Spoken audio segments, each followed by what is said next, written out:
is enough. Enough is enough. Look, they want me to play Love and Blue. No, they don't want you. They want you not to play Love and Blue. Mr. Benny killed vaudeville. Today, the murderer returns to the scene of his crime. I have the ad right here in the paper, Mr. Benny. It says the biggest show in town, 14 days only, due to Mr. Benny's prior commitments. You have to put it in there. You're going back with the good humor people. I mean, you have to put... It says...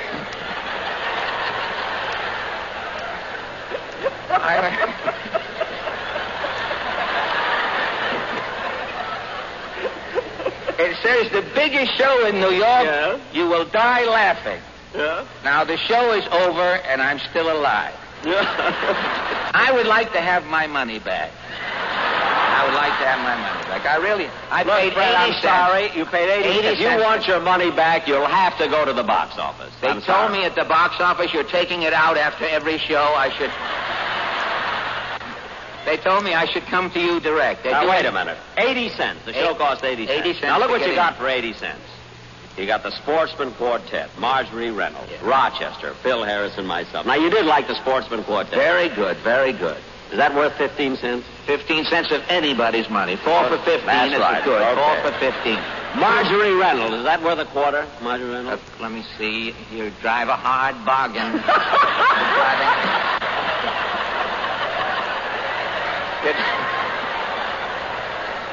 A quarter. Yes, I'll 40 cents. 40 cents. I'll give in 40 cents. All right, 40 cents. 40 cents. All right, that's 40 cents. Now, Rochester. Rochester, very good. Excellent. That's certainly worth 20 cents, isn't it? Yes, 20 cents. That's 60 cents. 60 cents. All right. Now, Phil Harris is worth a dime. Is that right? 8 cents. All right. 8 cents. All right. That's 68 cents. That leaves you 12 cents. 12 cents. I would like to have 12 cents. Look, and I remember, this is my last quarter that I got with me. I didn't get paid yet. I got to have dinner. I got to have a sandwich. I got to have something to eat. You're in here all I got day. it. I'm going to be here all day. I haven't even got money to ride home. Not even on the bus. Nothing. Can't go home tonight? No. Well, how are you going to get home? With your I don't legs will know. give away about 9 o'clock. You'll never be able to That's walk it. it. Well, if you could just let me have a dime so I could get back on the For bus. the bus? That's right.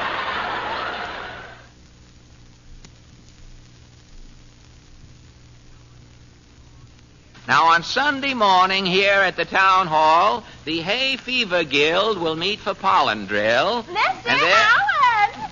Mr. Now, quiet. Allen! The acoustics bruise easily here. I may have to dab some minute rub on the walls if the acoustics sort of... Hello?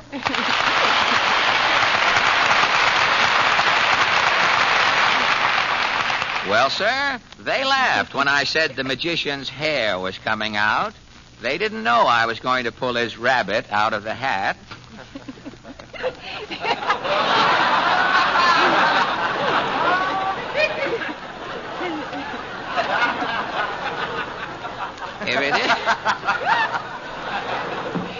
If it isn't, well, you have to make faces with a joke like that. A poor old joke like that, you drag it out, you have to help it as much as you can. What I really should do is hide that monkey on me and let it out on rare occasions. Well, if it isn't, what's her name? Yes, Mama sent me out to get a golf club. Well, don't tell me your mother's taking up that rollicking game of meadow badminton. No, but our baby swallowed a golf ball. A golf ball, and your mother is... Mama's going to spank it with a niblick. Well, you'd better get right home and caddy for your mother. The baby might turn out to be a tough course, you know. Hello, Portland. Pardon me, but I never speak to strange men at microphones. Portland, this is Andre Baruch. Andre's taking Harry Von Zell's place, remember? Oh, yes. Hello, Andre. Gosh, you were swell last week. Yes. Thank you, Portland. Hello, fans. Hello, Peter. Optimist in the plural, yes. Not Stuff Van Steeden. It isn't Benny Goodman. Well, you could be with the top of your head going into that Big Apple. Be careful. You know what you got from Jack Benny Sunday night. And did I laugh when Jack beat Mr. Allen up on his program. Say, I nearly passed out when Fred started crying. Yeah? When I started crying, dubbed in a cry for me. How did Benny beat me up? In effigy. And at that, he had to make me a little boy in his sketch before he could do it. You can't take it even as a kid. Well, Benny'd better not start anything with me, or Jell-O's going to have 8 delicious flavors. What 8, Fred? What? I said, what 8? Well, out strawberry, raspberry, cherry, orange, lemon, lime, and black and blue. You shouldn't fight with Jack now. He's pretty weak going on that He's diet. always weak. Say, I wonder why Paramount made Jack cut down on his food. Well, he's making the picture for his room and board. And Paramount caught him overdoing the latter. Why, they tell me a waiter walked into the commissary one day with 15 meatballs, and Benny ran pool before the waiter could set down the plate. Benny's better in pictures than you are for my money. Oh, yes? Who won the Academy Award last year? Spencer Tracy. And I know Spencer Tracy better than Benny does. So what does that prove? It proves that if Benny keeps making pictures, he's going to make fresh air fiends out of a lot of theater goers. You can say what you want, but I thought Jack was swell as Tom Sawyer Sunday. Tom Sawyer. He played the part like one of the Finn boys. Huckleberry? No, Mickey. Beating me up as a kid. Why, I could have met him in a day nursery and licked him with open safety pins at 10 paces.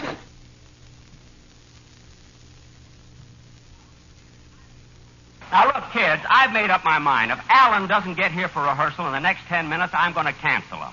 I wonder where he can be. He hasn't any friends out here. Maybe, I don't know.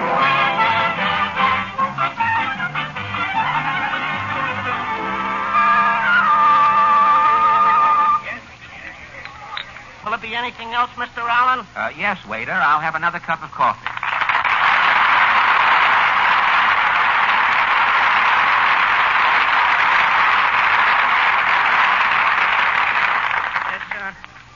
You know, Mr. Allen, before I took this job here at the Brown Derby, I was a waiter at Lindy's. Really? Now, how are things back in New York? Well, they're about the same, except we have a water shortage, you know. Oh, yeah, I've been reading about that. Did it affect you personally? Well, it didn't bother me much at first, but after several weeks, something told me to take a bath.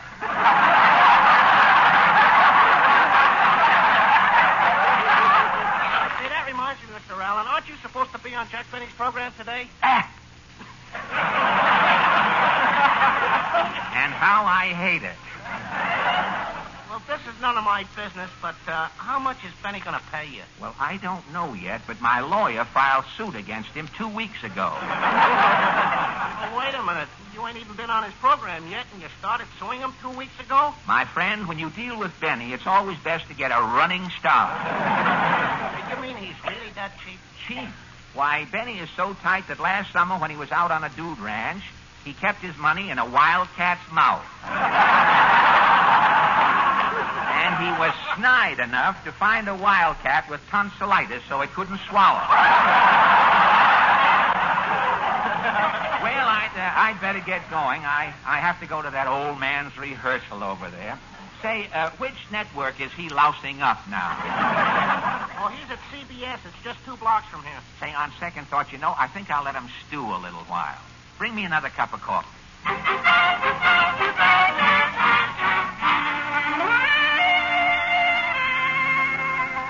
Gee, I can't understand what's keeping Fred. Oh, Jack, take it easy. He'll be here any minute. Well, when we go to court, I'm certainly going to bring up about him being late. Oh, Rochester, will you run out and see if you can find Mr. Allen? Maybe he's at Lyman's or at the Derby. Somewhere. Yes, sir. See, that Allen is certainly a thoughtless guy. He's been doing things like this to me since the first day I met him. Jack, I've been with you for so many years, and I never knew how you first met Fred Allen. Oh, it happened in Boston a long time ago. Well, tell me about it, Jack. All right, Don. It was many, many years ago when vaudeville was at its height. I was the headliner at the Metropolitan Theater in Boston. One night after the supper show, I was sitting in my dressing room resting from my 7 encores. I was removing my makeup. Come in. Mr. Benny? Yes? Mr. Benny, my name is Fred Allen. Uh-huh. I'm appearing here at the Metropolitan. Well, that's funny. I don't remember any Fred Allen on this bill. I'm in the opening act. Oh, I thought the opening act was Fink's Mule. I took my makeup off. Oh, so you're with Fink's Mule? Uh-huh. May I sit down? Yes, but not too close. Now, what can I do for you, young man? Tell me, Mr. Benny, what do you think of this new entertainment medium that's just starting up, this thing called radio? Well, I've been giving it a lot of thought. In fact, I already have an idea for a radio program. You have? Yes. On my program each week, I'll visit a place called Benny's Boulevard, where I'll start knocking on doors and ask topical questions of 4 people. 4 people? Yes, a Southern senator, a rube who says howdy, bub, Oh. a Bronx housewife, and an Irishman. Gosh, what a novel idea for radio. You know, that might even replace the street singer. Yes. You'll have to excuse me now, Alan. I've got to get dressed for dinner. Well, goodbye, Mr. Benny, and thank you so much, sir, for your help. I will always treasure the memory of this meeting the greatest comedian in the world, sir. I'm backing out, sir. Thank you. And that, Don, is how I first met Fred Allen, and why I dislike him so much. Jack, you mean... Yes, he stole my radio idea and called it Allen's Alley. Gee, I wonder if Rochester has found him yet.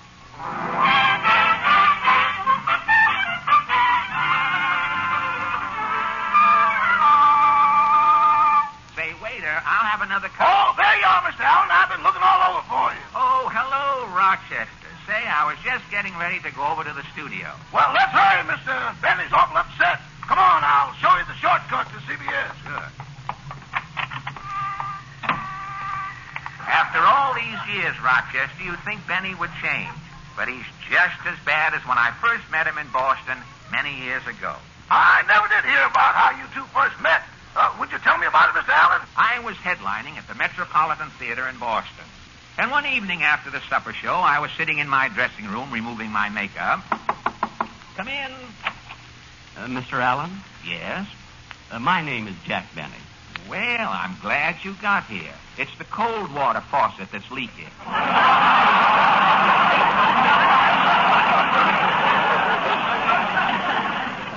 No, I'm not the plumber. See, I'm appearing here on the vaudeville bill with you. Jack Benny, Jack. Say, I didn't see your name on the program. Oh, I'm in the opening act. But the show opens with a Japanese flash act. Yamaguchi and Takamura. Gosh, they're wonderful. The way they lie on their backs and juggle that big barrel with their feet. I know. And inside of that barrel, me. No. Oh, yes, Mr. Allen. While they're balancing that barrel and kicking it up in the air, I'm curled up inside with my violin, playing Ireland Must Be Heaven, because my mother came from there. What an inspired touch. I can just hear that music coming out through the bunghole.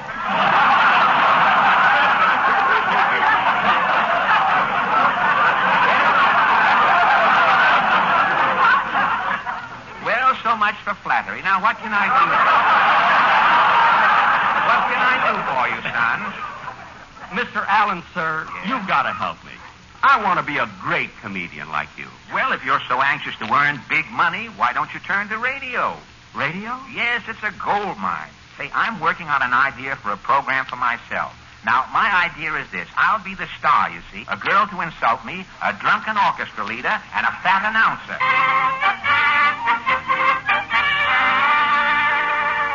Well, here's the studio, Mr. Allen. Let's go in. No, Rochester. I can't go in. What? I can't do it, Rochester. I can't let Benny give me a job. I may be a derelict, down and out, but I've still got my pride. But, Mr. Allen... No, I'm sorry, Rochester. I just can't do it. But, Mr. Allen, you haven't got any money. How are you going to live? Don't worry about me. I'll get along. Maps! Get your maps to the movie star home. James Mason, Ronald Coleman, Mr. and Mrs. Gary Cooper, Mr. and Mrs. Robert Taylor. You can't tell me...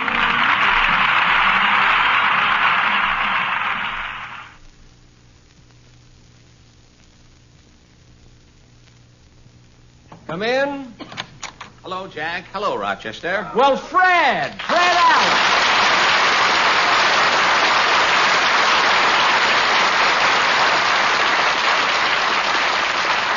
Well, Fred, this is a surprise. Really? When did you get in town? Last night? Last night. Well, why didn't you call me at my hotel? You mean you're staying at one that has phones? Well, no, but there's a candy store in the lobby that takes messages. Oh, I see. Say, boss, as long as Mr. Allen's in town, why don't you put him on your stage show? Well, thank you, Rochester, but I couldn't very well go out on a stage now. I haven't got any material. Well, don't you have any of your old vaudeville routines left? Well, if I did, I'd be on television. It would be great if you could join me on my stage show, Fred. Well, I'd really love to, Jack, but I have to rush back to Hollywood. I've been offered the lead in a new picture. A new picture? No Dimension. It's a new thing that's coming out.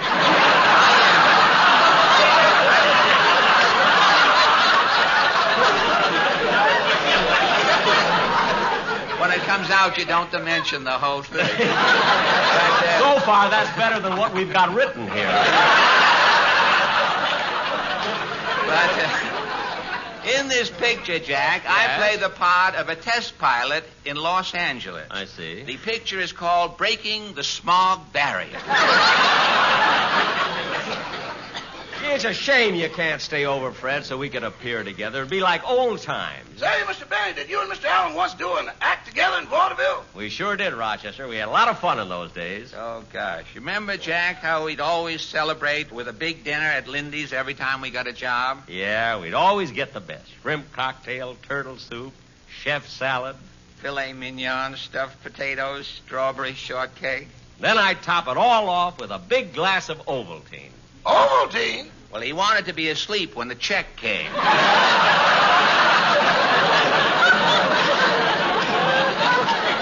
Those were the good old days. I'll never forget the time we rehearsed and polished our act for weeks. And we went to see Mickey Rockford, the biggest booking agent in New York.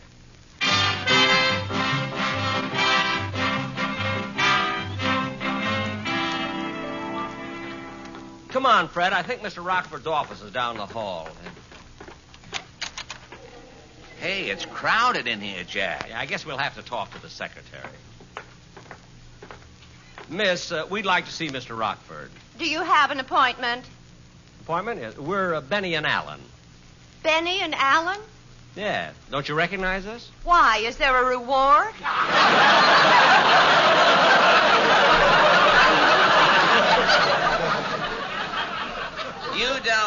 You don't understand, girlie. We do a vaudeville act. Really? Which one throws the fish? Say, that is clever.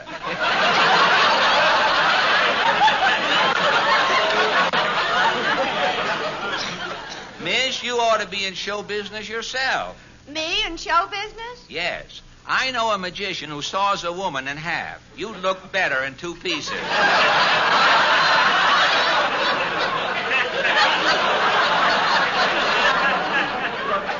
Take it easy, Fred. Look, miss, we don't want to argue. We just like to see our agent, Mr. Rockford. Well, first I'll need some information.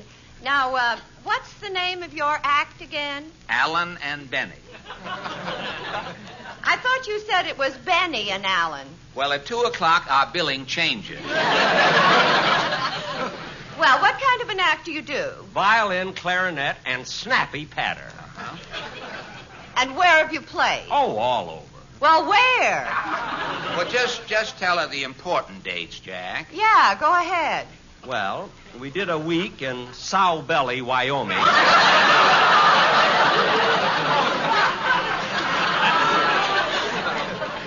A week in Loose Tooth, Arizona. 3 days in Stagnant Water, New Mexico. And we also played the Palace here in New York. Sow belly, loose tooth, stagnant water, and the Palace. Well, at least you worked your way up. No, we played the Palace first.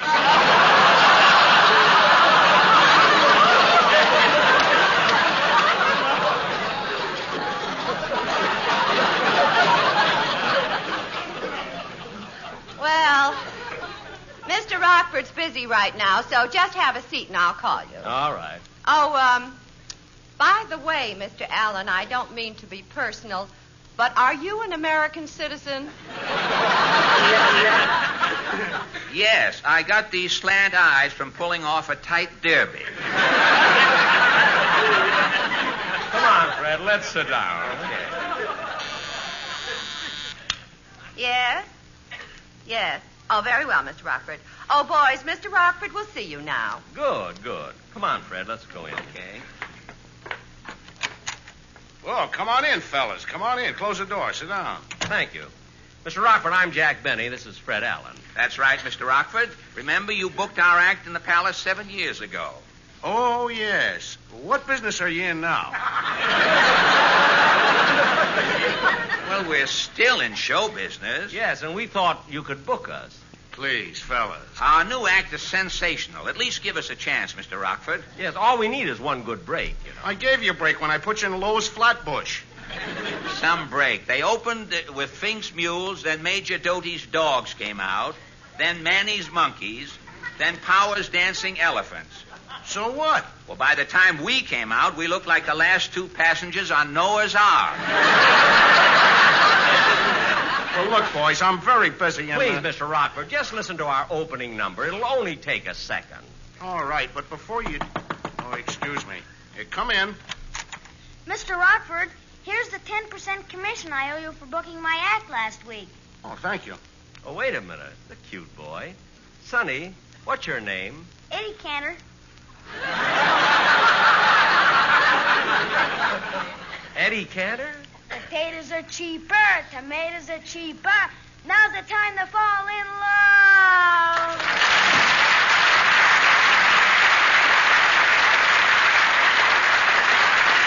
Mr. Rockford, how about listening to our new act? Oh, all right, if you insist. Ready with your clarinet, Fred? Ready. Okay. 1, 2.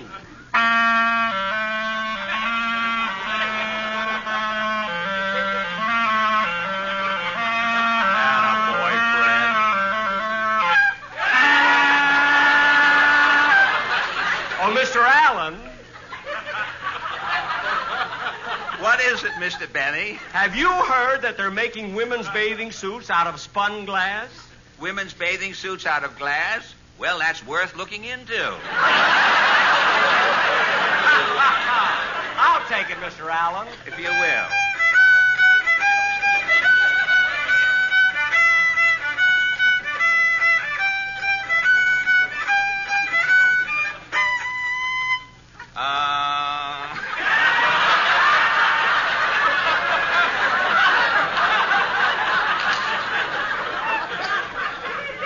Mr. Benny, yes, Mr. Allen? Oh, pardon me. I love music. So do I. Music once saved my uncle's life. Well, how did music save your uncle's life? They played the Star-Spangled Banner just as he was sitting in the electric chair. Take it, Mr. Allen.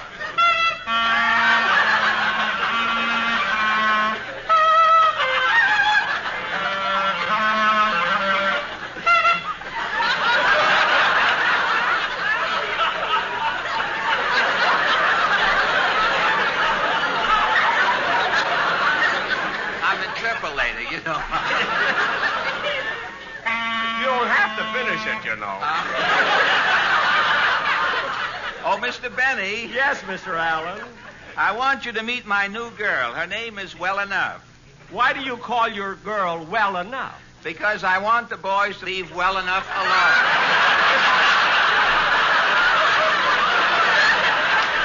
How about the finale, Mr. In unison? All right.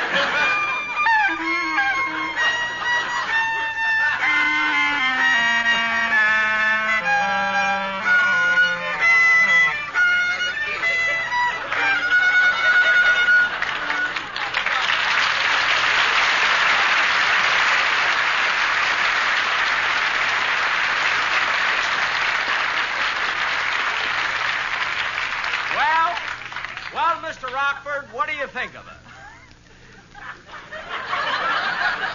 Wait till he gets his head out of the drawer.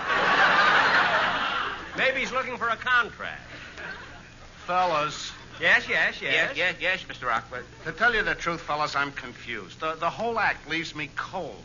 It's neither fish nor fowl. Well, that's funny. The last agent we went to thought it was both.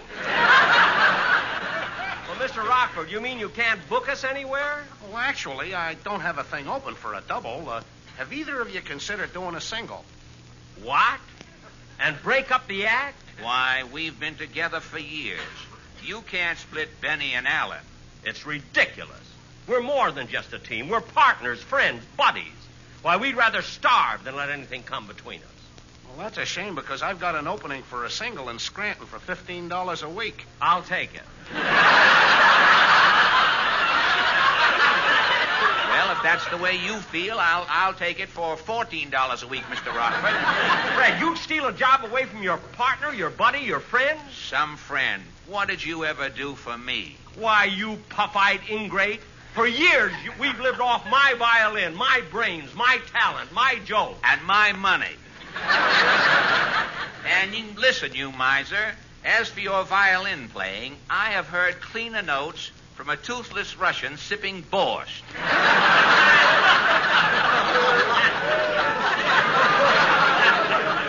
You are just lucky you've had me and my clarinet. Clarinet? The only way you could make a living with that clarinet is if you put a nail on the end of it and went out in the park. Mr. Rockford, rather than let you hire this no-talented wage cutter, I'll take the job for $10 a week.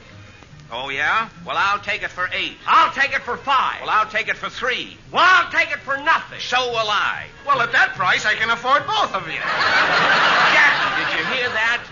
We're working. Fred! Jack!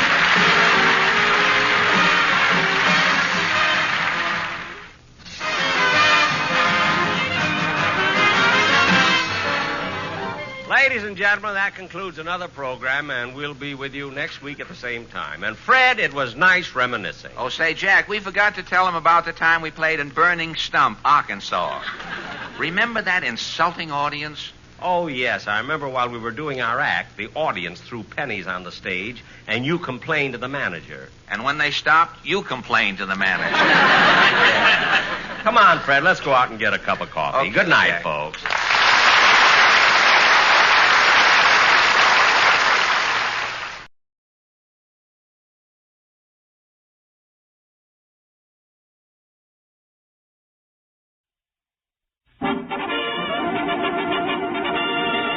The Johnson Wax Program.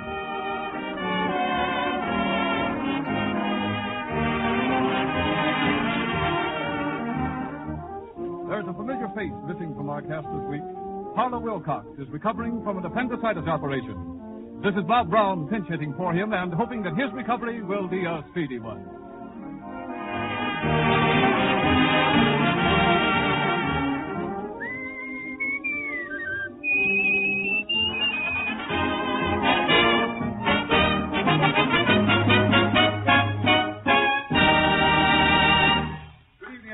The makers of Johnson's Wax present Marion and Jim as Fibber McGee and Molly. Ted Weems and his orchestra open tonight's nautical episode with We Saw the Sea from Follow the Fleet. Cast off, Ted.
Attention, car owners.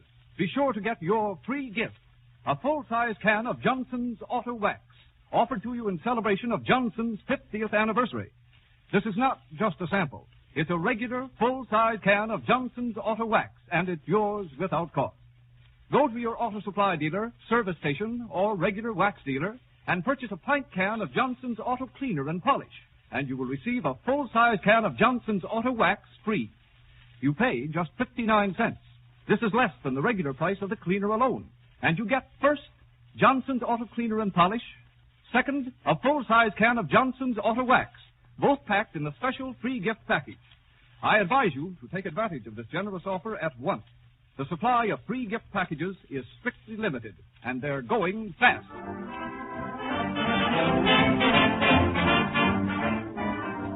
Well, it's a life on the bounding main for our two friends this week. They've been invited on a little yachting cruise, and with the captain taken ill with a headache, Fibber has offered to run the ship. So, until the captain comes back to the bridge and finds out what a real headache is, we find in command those two salty seafarers, Fibber McGee and Molly.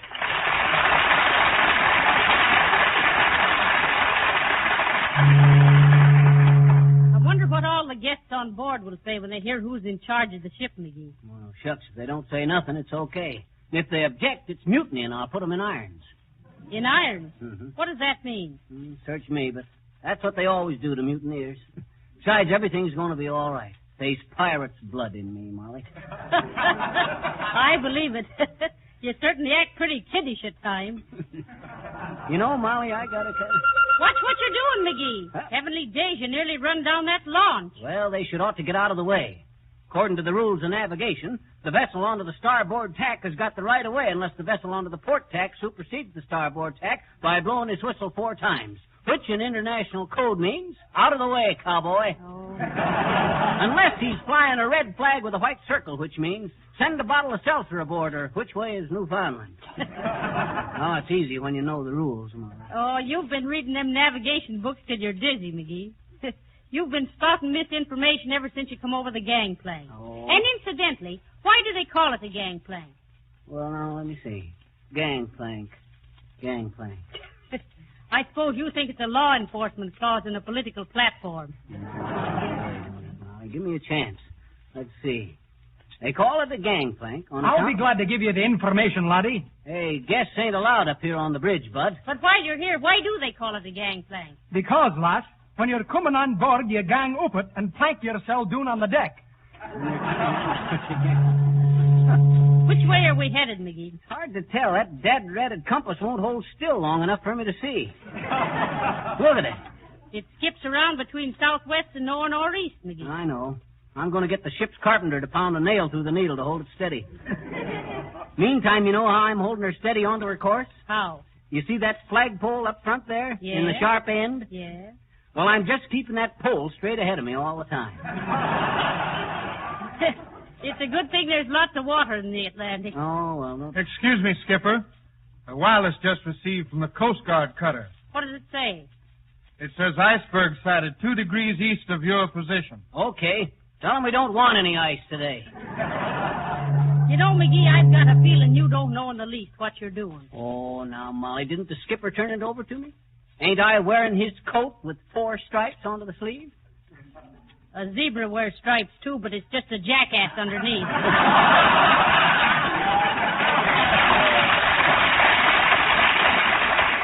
Well, just the same. Oh, wait a minute, McGee. Here comes one of the sailors. Looks familiar, too. Oh, yeah, that's Red Ingle. He's one of Ted Weems' deckhands. I know. I saw him playing his violin on the fiddly hat. What you want, sailor? Begging your pardon, sir. One of the crew picks up this bloomin' bottle from the water, sir, as it was floating past. Heavenly days, a bottle. And it's got a message in it. Here, give it here and I'll open her up. Shall I hold the wheel, sir? No, let the wheel go. There ain't nothing to run into. No, sir. But you're yaw, sir. Yaw, sir? Yaw, sir. Yaw, man. I mean, lady, the bloomin' tub will fall off the leeward, Mom, if she ain't kept on a blinking course. Well, don't you worry about the blinking boat, bud.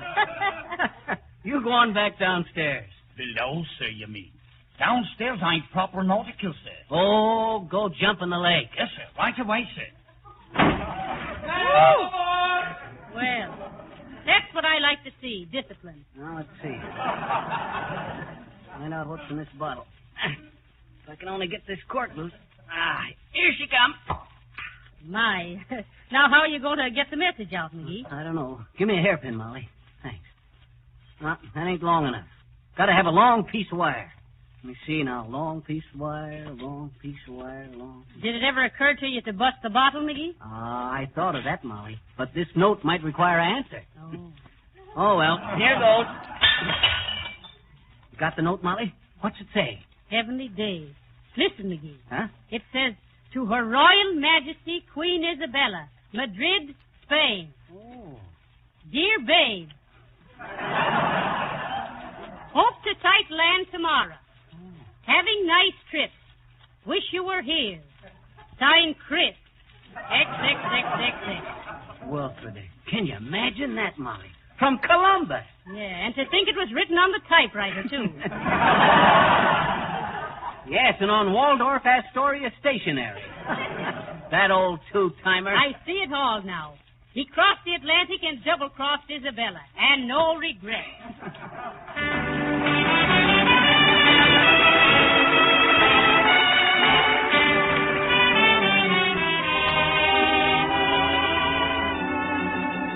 No regret, although our love affair has gone astray. No regret, I know I'll always care, though you're away. Somehow our happy romance ended suddenly, still in my heart to be forever mine. No regret, because somebody new looks good to you. No regret, sweetheart, no matter what you say or do. I know our love will linger when the other love forgets. So I say goodbye with no regret.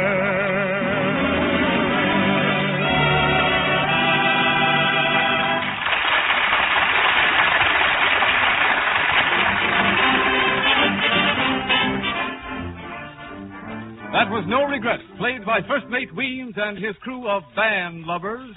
And now back on board the lugger, mates, where Skipper McGee and Molly are looking over the charts on the bridge. Well, I hope nothing happens while you're in charge, McGee. I can't swim very good. Oh, never mind. I can swim good enough for both of us.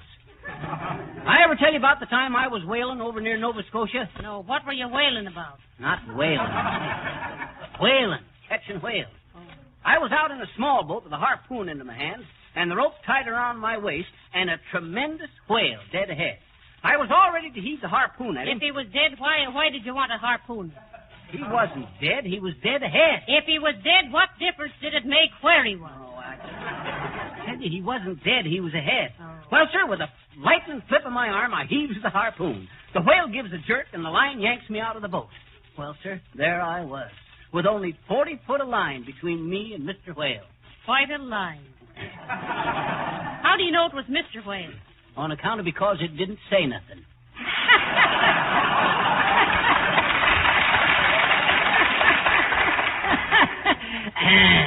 Been funny, eh? Well, sir, I know it. If I didn't do some quick thinking, I was a goner. So I start swimming for dear life. Why didn't you just untie the rope? What? And lose that fine whale? No, sir. Us whalers was made of sterner stuff than that, Molly. Well, sir, for 3 hours there was a tug-of-war between me and that whale, him swimming east and me swimming west toward Halifax. You mean Halifax, don't you? Well, sir, finally I swum ashore at Halifax, and there was no whale in sight. I thought at first I'd pull the harpoon out, but no, sir. When they hauled in that rope over a mile long, the dead whale was on the other end of it. I thought you said there was only 40 foot of rope. There was, but I'd pulled so hard against that whale, the harpoon had stretched out into a steel wire a mile long.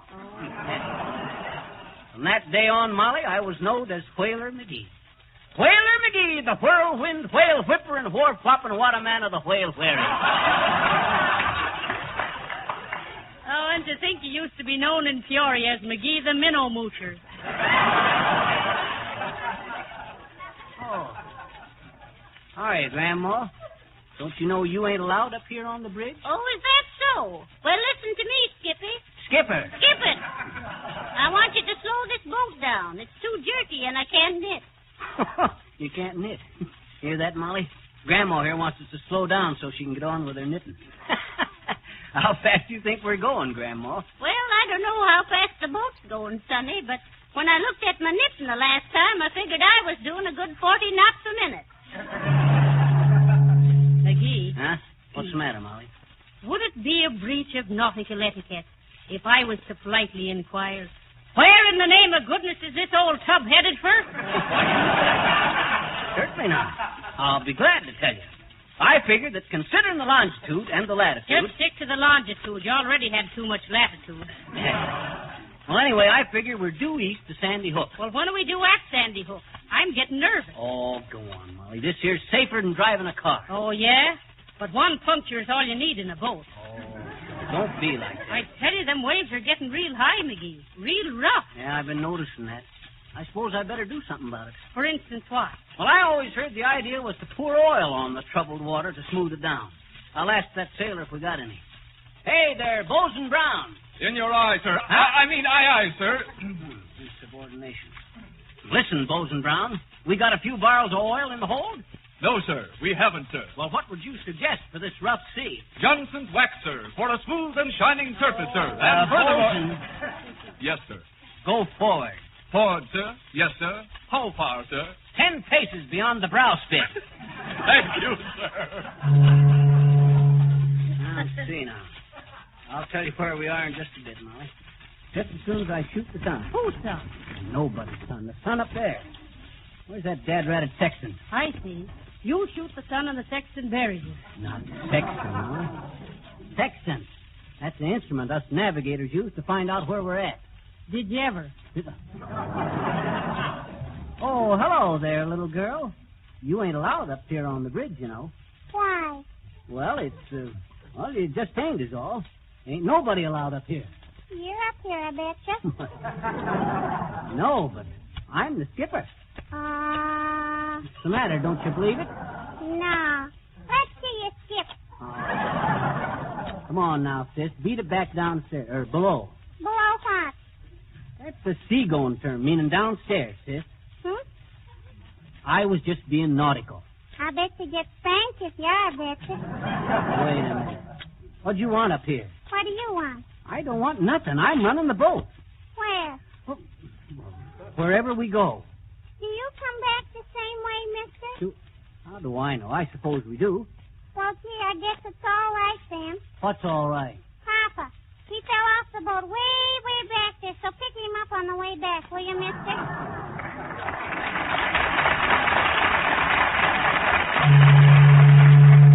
Hope that steward brings us up some lunch pretty soon, Molly. Seeing this boat is kind of exhausting. Port to starboard and starboard to port all day long. I'm thirsty.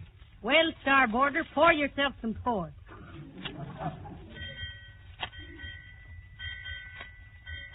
What's the bell ringing for, McGee? That's the time, Molly. 8 o'clock. Hold the wheel whilst I set my watch, will you? I'd have swore it was only 4 o'clock. Begging your pardon, sir. Seaman Ingle reporting, sir. Ain't you the guy that jumped overboard? Aye, sir. I've been swimming underwater for the past 4 pages, sir. Well, what you want? Begging your pardon, sir, and the compliments of the mate, Mr. Weems, but we got a distress signal, sir. Who is it and where's it from? It's a bloke who calls himself Tanner, sir. Helmo Tanner. He's whistling for help, sir. Whistling for help? Where is he, on the Canary Islands? Where'll we pick him up, sailor? Bally, sir, on the beach. Okay, on the beach at Bally. Tell the crew to stand by to pick up a castaway. Aye, sir. Bally good, sir. Bally good, sir.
Just another reminder about that free can of Johnson's Auto Wax that is waiting for you at your dealers. Get it now in the Johnson's free gift package before it's too late. In the package is, first, a pint of Johnson's Auto Cleaner and Polish. Second, a full-size can of Johnson's Auto Wax. With these two remarkable products, you can quickly make your car shine like new. Johnson's Auto Cleaner is a creamy white liquid, very easy to apply. It both cleans and polishes a car in one simple operation. Takes off all the old dirt and road film without injury to the finish. Johnson's Auto Wax protects the beautiful glossy polish from scratches, saves the finish from the harmful ultraviolet rays of the sun, and sheds dust and dirt. Johnson's Auto Wax will cut down your car washing and enable you to get more money for your car when you trade it in. Go to your dealer right away. Ask for the free gift package containing Johnson's Auto Cleaner and Johnson's Auto Wax. You pay only 59 cents for the package. This is less than the regular price of the cleaner alone. And you get the full-size can of Johnson's Auto Wax without cost. The supply is limited, so don't delay.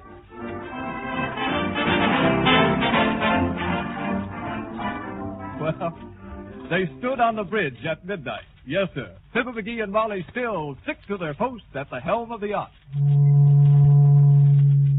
I'm still sore at that steward, Molly. Here we are way out on the ocean, and he couldn't even give me a plate of oysters. This is August, Diggerness. Oh, what of it? Oysters aren't good in the months that haven't got an R in them. Oh, well, this is August the 3rd. Besides, oysters can't spell. No, and I never got any pearls out of you, so that makes it even. Hey, it's getting kind of rough, ain't it, Molly? Wonder what you're supposed to do when the waves get real high. I give up. So do most of the passengers. You know, Molly, I never seen the moon act so funny. How do you mean funny? A few minutes ago, it was over on the left. Now it's on the right. A while ago, it was right behind us. Kind of an optical delusion, I suppose. Sure, it couldn't be bad steering. It's a wonder the passengers don't object the way you're wandering around. Shucks, they're too busy practicing mashie shots off in the rear deck. Kind of foolish, ain't it? Oh, I don't know. I heard the sailor say we were in the Gulf Stream. Oh, look at that moon. Ain't that moon pretty, Molly? Look at that silver path it makes on the water. Nice, real beautiful, McGee. Yes, sir. Looks like you could walk right to heaven on it. You could. Look at them little fish playing around down there, McGee. Millions of them. I didn't know they swum around in bunches like that at night. Them are night schools, Molly. Reddit, what does that sailor keep blowing that whistle for? Must be for that other boat over there. Where? It's right over there, to the right. See the light? Oh, yeah. I'll steer over that way and see who it is. What's the matter? You dropped something? No, I'm just practicing me curtsy, McGee. It might be the Queen Mary. I don't know what's the matter with our lookout. He should have reported a sail in sight. Sail ho! Where away? At any Johnson Wax dealers. Big sale of Johnson's Auto Cleaner with a free gift of Johnson's Auto Wax. Hand me that there belaying pin, Molly. Thanks. Hey, up there. Look out. What? Look out. That's the time Bob Brown laid an egg in the crow's nest. He was a pretty good sailor, too. Who? Bob Brown, a good sailor? Sure. Oh, shit. That guy thinks a bilge is what you get from eating radishes. Hey, that's quite a boat over there, ain't it? They better be getting out of the way. You better be getting out of the way yourself. Who, me? No, sir. I got the right of way. He's giving you a warning whistle, McGee. Answer him. Okay.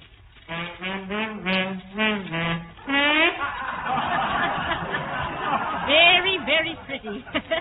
What does it mean? Well, according to the international code, Molly, his signal meant get out of the way, and my signal meant, oh, yeah? Well, this is a fine time to get stubborn. Heavenly days, look at the sharp point on that boat.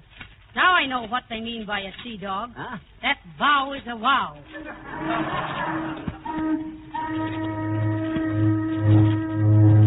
Dear, oh dear. Here we are in danger of sinking our nice yacht, and you playing duets with a liner. Well,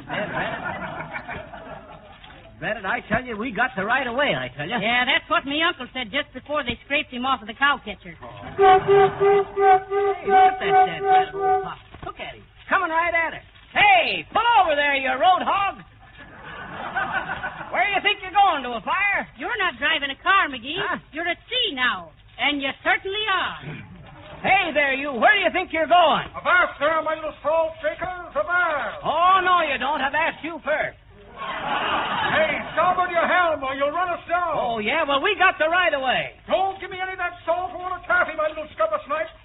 Get your helm over there. Get the helm over yourself. We're going to have a collision. Well, if we do have a collision, and if we sink, Molly, remember one thing. We had the right of way. Hey, where's the captain? Below with a headache. Well, bring him up and tell him we're going to be sunk. If he hurries, he'll be up in time to go down with the ship. Hey, you! Hey, you! Pull over there! Starboard your helm there, you lubbers. You'll run us down. What do you mean we'll run you down? Hey, look out! Everybody, hang on! We're going to crash!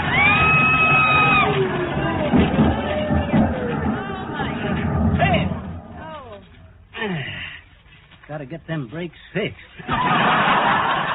Hey, you! Hey! Didn't I tell you to get out of the way? How bad are you damaged? Got a whole stove in the bow, and I'm afraid we're taking water. Very bad thing, taking water. Never could take it myself. Yes, sir. Well, listen here, you. I'm going to report you to the police. I had my arm out, and you wasn't even looking.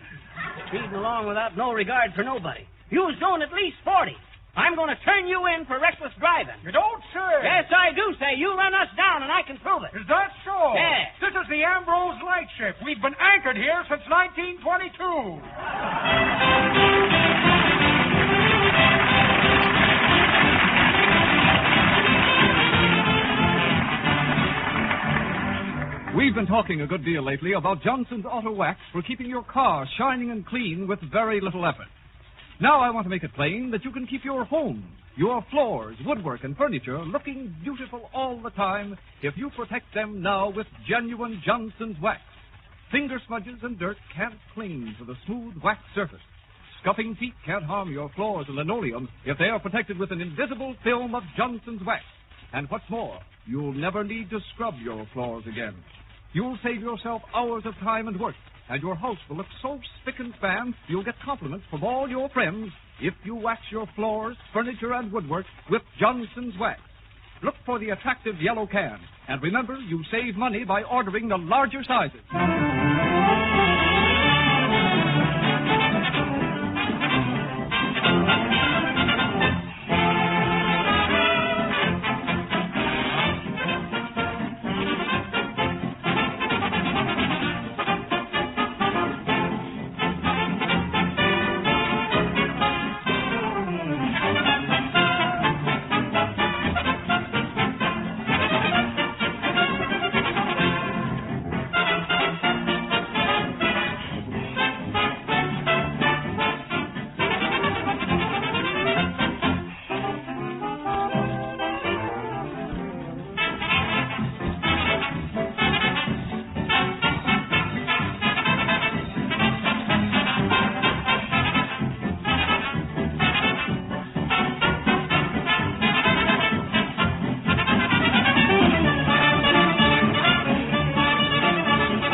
Mr. Wilcox's appendicitis operation come out so nice, McGee? You bet it is, Molly. He's getting along swell, folks, and he'll be back in a couple of weeks.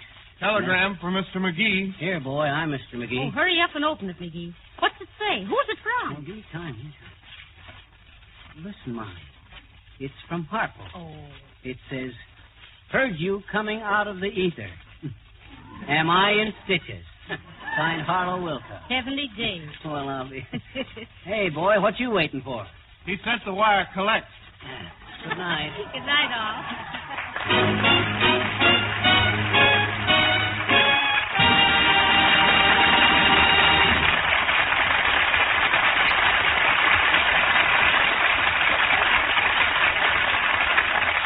The Junkins Wax program is presented from our Chicago studios. This is the National Broadcasting Company.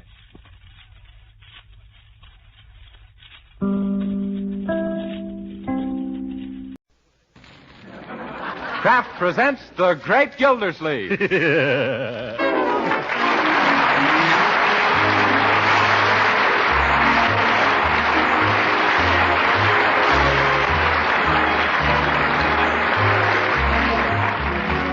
week at this time from Hollywood, California, Kraft presents Harold Perry as The Great Gildersleeve. Written by Leonard L. Levinson.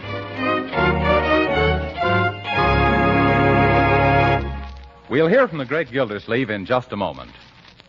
But first, even though winter doesn't officially begin till December 22nd, it's here right now for most of us. Yes, and on cold, blustery days, plenty of good, nourishing food is all important. I mean food that supplies energy, food that produces body warmth, food that keeps us going despite the weather. Now, Parquet margarine, the delicious vegetable margarine made by Kraft, is just such a food. Parquet margarine is one of the best sources of food energy you can serve. And that means it's tops in producing body warmth, too. And equally important in wintertime, Parquet is rich in vitamin A. Yes, every pound of Parquet margarine contains 9,000 units of vitamin A. But Parquet margarine isn't just good for you. It's mighty good tasting, too, whether you serve it at the table or use it for baking and pan frying. So for all these reasons, wholesome, economical Parquet margarine deserves a place on your shopping list. Why not order a pound or two tomorrow? Just ask your food dealer for Parquet. P-A-R-K-A-Y. It's the margarine that's made by Kraft.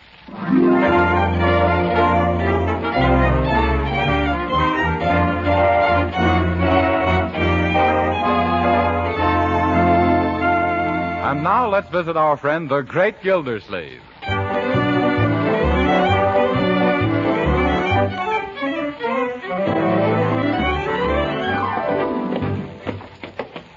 Uncle Mort, those certainly were two swell movies. Yes, thanks for taking us. Did you enjoy them? Well, Marjorie, I'll have to confess I fell asleep in the middle of the first feature and woke up toward the end of the second one. You did? Yes, Leroy. Those 65-cent seats are too darn comfortable. Tell me, did Betty Davis finally marry Hopalong Cassidy? Uncle, they weren't even in the same picture. Oh, they weren't? Well, then he must have been singing to a blonde horse. Now I'm all confused. Who was it that defeated Notre Dame in the newsreel? Tarzan or Popeye? It was Charlie's aunt. Yes. And he wasn't in the newsreel. He's in the picture coming next week. Oh. That's the trouble with the movies. You can't sleep there in peace. What they need are more actresses like Betty Grable. Yes. Now, there's a girl with beautiful potential. She'll get somewhere, that young lady. Well, it's almost midnight, so we'd all better get... Why, look at that. A bird cage. Yeah, where did that come from? There's a canary inside. Why, I don't understand it. This wasn't here when we left. Maybe Bertie brought it in. Yes, let's find out. Oh, Bertie. Yes, Mr. Gildersleeve. Bertie, whose canary is this? It's yours, Mr. Gildersleeve. It is? Yes, sir. You just won Napoleon in a raffle. Napoleon? I did? When did it happen? While I was asleep at the movies? No, sir, at my lodge. This is the night the mysterious and bewildering order of the Daughters of Cleopatra hold their weekly business meeting and shag contest. But Unc couldn't have been there. He was with us. Yes. Well, your uncle bought a ticket on our big raffle. Oh, yes, now I remember. But I thought you said the drawing was for a beautiful big set of dishes. No, sir. The lodge is raising money to buy itself a set of dishes, but the prize they're giving away is a canary bird. Well, this is mighty nice to win on a 50-cent chance. First time I've won a prize since I wore my woolen underwear to that rumba contest. Uncle. I'd like to thank whoever it was that drew out the lucky number, Bertie.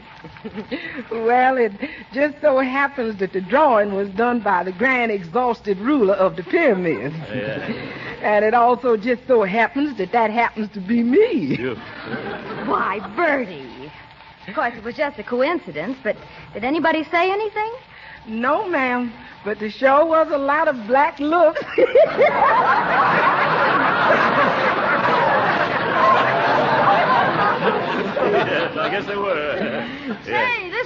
Napoleon's a pretty feisty little bird. Will he sing? Of course he will. Only the man we brought him from says that in 2-3 days he's got to get customized to his new surroundings, and after that he'll sing just like this here Eddie Nelson.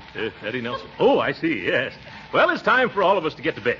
You better find a cloth someplace, Bertie, and drape Napoleon for the night. Oh, we don't have to do that, Mr. Gildersleeve. This is a special, newfangled kind of cage. Look. Well, imagine that. A bird cage with Venetian blinds. When the daughters of Cleopatra do something, they don't mess around by halves. That reminds me of something I kind of hate to bring up. What's that, Bertie? Well, speaking of halves, you never did pay me them 4 bits you owed me for that raffle ticket. Oh, yes.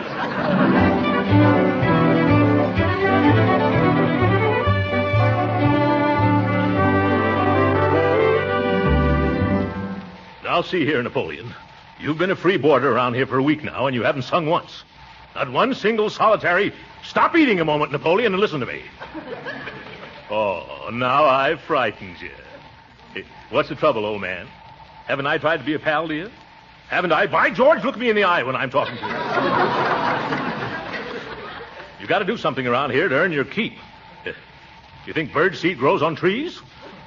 You better find your voice, little chum, or you'll find yourself decorating somebody's hat. Hello, Mr. Gildersleeve. Yeah, hello. Is Napoleon worked himself into a vocalizing mood yet? Not yet. You know, Bertie, I'm not one to look a gift bird in the bill. But I'm afraid the cat's got this canary stung. No, sir, the cat was after it this morning, but I chased him away. Oh, well, I don't know much about birds. But if ever I saw a moody mudlark, it's this jaundiced little jaybird. You know, I can't understand it, Mr. Gildersleeve. This canary bird was not only guaranteed to sing, but the man said positively. Well, maybe we better take Napoleon back to the store and get the Duke of Wellington. Well, there was no store. No? You know, we bought that dicky bird off of a man that was selling them off the back of a truck. Well, but if he guaranteed them, he must have some permanent address. Well, he said something about if everything wasn't completely satisfactory to write him in care of the Canary Islands. Only he didn't say which island. Well, I suspect he was selling hot canaries, only this one is not so hot. Good evening, Uncle Mort. Oh, good evening. Oh, is Napoleon still sulking? Well, I can't tell from the expression on his face. The only expression he's got. What do you think, Bertie? I don't know nothing about canary birds. The only birds I've ever associated with is chickens. Yep. And even then only to the extent of southern frying them, you know. Yes. Well, we may turn Napoleon into chicken a la king yet. Hiya, folks. Huh? Is that dumb bird still dumb? Yes, Leroy. We better get some advice from an expert. I think I'll go to a pet store or an aviary. Oh, you better try a pet store, Uncle Mort. Those aviaries are too busy these days with defense work. Oh, Leroy, an aviary isn't a place where they work on aviation. Well, I know. It's a place where birds of a lot of different feathers all flock together. Say, Unc, why don't you come down to the library with me? I got to take a book back, and you can find out a lot of things about canaries there. That's an excellent idea. The bird stores are probably all closed, and this way I can get the information I want tonight. Okay, but I can tell you one thing about that bird right now. What's that? He's no stool pigeon. What do you mean, Leroy? He won't sing.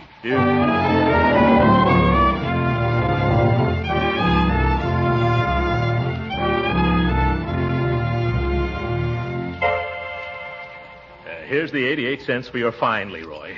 The next time you want to use a dictionary, we'll buy one. Turn it in while I find where the canary literature is, will you? Here's the information desk. I'll be right back. Okay. Excuse me, young lady. Not so loud, please. Won't you step closer? Closer? Oh. I must come to the library oftener. What can I do for you? If my canary refuses to sing. What? My canary won't sing. And I wonder if you could help me. I'd be glad to, only I don't sing either. You don't, eh? I'll bet you. Have you got any books for a canary in that condition? Well, the music department has some volumes with bird calls. Oh, I don't think that would do. You see, my canary can't read music. Well, how about a book that you could read? Oh, that'd be splendid. Something that would tell me the cause and cureness of curtness or coyness in canaries. You'll find that under C over there in the reference room. You'll have to hurry now. We're closing in just a few minutes. Yeah, thanks, I will. Oh, Leroy, come along with me. I'm coming. Only you better make it snappy, Unc. It's almost 9 o'clock. Oh, it won't take me long. Is this the reference room? Yeah. Let's see. Somewhere along here. Canopies. The canaries? The canaries? Oh, canaries. Ah, here's what we're looking for. Almost missed it. Native birds of the Bronx and how to get the most out of them. What to do till the bird doctor comes. You're getting warm, Unc. Yes, I know I am. Here, hold my overcoat, will you? 44 famous formulas for feeding our fine feathered friends by F. McGee. Oh, that sounds like it. I don't think you'll have time to read much, Unc. Here's what we're after. A list of different foods to feed Napoleon. You want to read them off, Unc, while I take them down? Oh, a splendid idea, young man. Ready? Sure, go ahead. Shoot the junk to me, Unc. Yes. Watercress? Watercress. Nasturtiums? Nasturtiums. Dandelions? Dandelions. Marigolds? Marigolds. What's happened to the lights? Gee, they put them out. It must be 9 o'clock. Come on, Leroy. Let's get out of here before they lock us in. Okay, but I'm sort of mixed up. Which way is out? I think it's right over here. Not that way, Leroy. Here, take my hand. Oh! Ooh, an avalanche! Oh, my goodness. Oh! Leroy, where are you? Right here under the book. Oh, are you hurt? Gee, my head feels funny. Say, your head does feel funny. I can feel it going around and around. That's not me, Uncle Mort. I'm over here. Well, what am I touching then? Oh, it must be that globe of the world. Let's see if we can grope our way out into the other room. All right, take my hand. Oh, to think of it. Trapped in a public library at my age. Gee, Uncle Mort, everybody must be gone. How are we going to get out of here? We'll find some door we can open, Leroy. Or else I'll locate a window big enough to crawl out of. Yeah, a bay window. If... Never mind, young man. Now stay close to me so we won't get... Oh!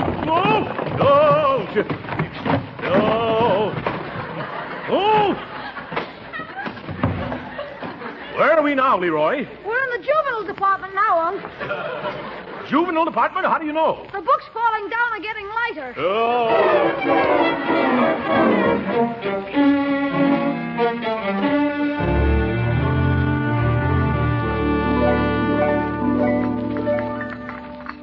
Good morning, Uncle Mort.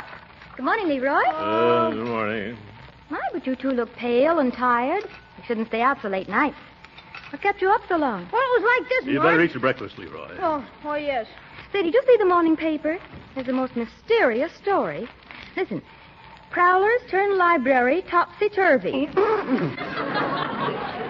Excuse me, my coffee went down the wrong way. Oh, gee, Unc, we're sunk. Quiet, Leroy. Let your sister read the morning paper. What else does it say, Marjorie?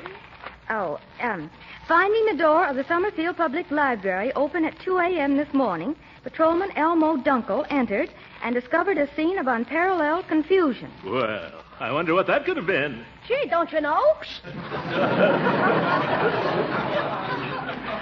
Thousands of books had been pushed from shelves, and the floor was, in some places, 4 feet deep in volume. That's an awful lie. I mean, awfully high, isn't it? It was estimated by city librarian Helen Hunt Schultz. Oh, yes, Miss Schultz, yeah. That the sorting and restacking of the books will require at least a week, during which the library will be closed. Boy, it's a good thing we got out. Our books last night. Shall I go on? Oh, yes. Very interesting, very interesting, yeah. Members of the detective squad who are investigating believe it to be the work of a gang known as the Laurel and Hardy Mob. Led by a large, fat man and his skinny little lieutenant. Why, isn't it warm in here? The detectives discovered a clue in the form of a slip of paper reading, watercress, nasturtiums, dandelions. Eat your dandelions, Leroy. I'm really not terribly hungry. Yeah. Say, incidentally, weren't you two at the library last night? Why, yes, come to think of it, we were, yeah. Oh, I suppose you missed the fun. There was no fun while we were there. We were looking for information about canaries. Did you find anything? Oh, we stumbled across a few books. Say, maybe we should give Napoleon a bath, huh? Canaries are like people. They like to sing in the bathtub. Shall we put the cage under the shower? No, Leroy. Bertie, you fill a soup plate with some tepid water, eh? Yes, sir.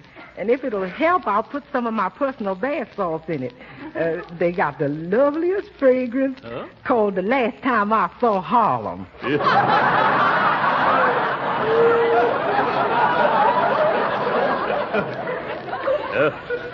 No thanks, Bertie. We can't take any chances in Napoleon singing Boogie Woogie. That's what you say, Mr. Gildersleeve. Yeah, all right. Maybe all he needs is a good wash job. Yeah. Now, here he is. I hope that canary bird can swim better than he can sing. Yes, thanks, Bertie. Now, you folks just go on with your breakfast. I'll handle this thing all by myself. The last time I saw Harlem. Good morning, Napoleon. Have a good night's rest? Yeah. Now, I've got a nice bath all fixed up for you. That better make you sing, brother. Gee, Uncle Mort, what are we going to do now? Give this bird a ducky. No, I mean about the police and the library and stuff. Oh, don't worry, Leroy. They're not looking for us. They're after a couple of fellows who look like Laurel and Hardy. Oh, my goodness, they are looking for us. You see what I mean? Yes. Oh, let's not borrow trouble, Leroy. Let's forget the whole matter, huh? Say, I'm afraid this plate is too big to get into your cage, nappy old chappie. Shall I get a smaller dish? No, we'll leave it here just outside the cage and open the door. Yeah. There you are. Well, come on out, Napoleon. Nobody's going to bite you. Yeah, don't be bashful. Maybe you should prod him with your finger. Oh, that's an idea. Ow! He pecked me, the darn little dive bomber. I was afraid that'd happen. There, now he's going out. Yeah, come on, Napoleon. Make it snappy. We haven't got all... No, Napoleon. Stop flying around the room. There's your nice bath. Here. Look out. He's heading for a window. Window? Keep away, Uncle Mort. Shut the window. Go back, you ding-dong devil. Oh, my goodness. He's gone. Yeah, he sure flew the coop. Oh, come on, Leroy. Bring the cage. We got to catch Napoleon before he heads for Florida.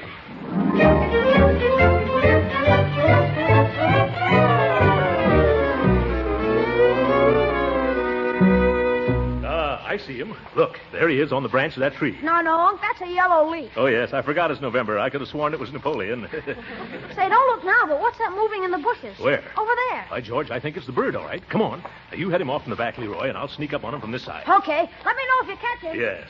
Uh-oh. There he goes into that scrub. Now, where did he disappear to? He must be somewhere in here. Napoleon. Nice Napoleon. Be a good boy and come back to Uncle Throckmorton, Napoleon. Hello there. Yeah, hello. Oh, hello, officer. Excuse me, but what are you doing down there on your hands and knees, mister? Now, don't be stubborn, Napoleon. Say, you're a new man on the beat, aren't you? Yeah, what are you looking for in them bushes? Yeah, here, Napoleon. Come out of there. What's that, officer? Oh, I'm just looking for Napoleon. He's escaped. Oh, I see. Aren't you a little late to look for Napoleon? Late? I hurried as fast as I could. He just flew out the window. Oh, he flew out the window, huh? Naturally. And did you fly out after him? Why, of course not. What do you think I've got, wings? I don't know. Have you? You can see that I haven't. Napoleon has, though. Oh, Napoleon has wings, has he? Yeah.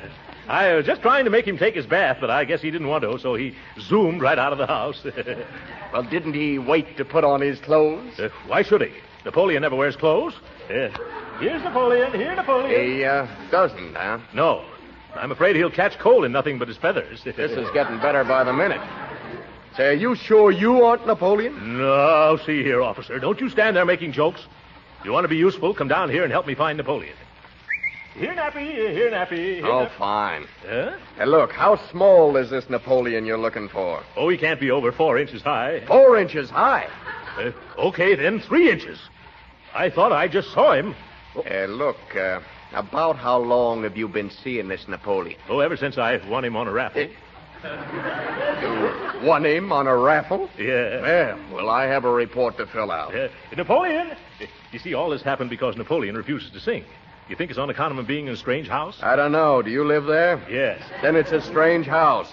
Now, look, mister, let's walk over to the station where it's nice and warm and quiet instead of squatting in these bushes waiting for Napoleon to come marching out. Say, what's wrong with you? What's wrong with me? Now, look here, mister. I hate to be the bearer of bad news, but Napoleon's been dead already for close to 120 years. Oh, I didn't mean that, Napoleon. Huh. The Napoleon I'm looking for is a bird. Yeah, well, he must be a cuckoo. Now, look, are you coming along quietly, or do I have to... Not a sound. There he is. You see him? Here, Napoleon. Well, what do you know? It is a bird. Of course. Leroy, head him off. I am. Leroy, use your hat. Be careful you don't crush him. Nice, Bertie. Up into your cage. There he goes in, Uncle Mort. I got him. You better take him in the house. Well, officer, you satisfied? Yeah, but it's lucky that canary showed up when he did. Why? Well, I was ready to run you in as one of them screwballs that busted into the public library last night. That'd have been pretty silly, wouldn't it? Yes, it would.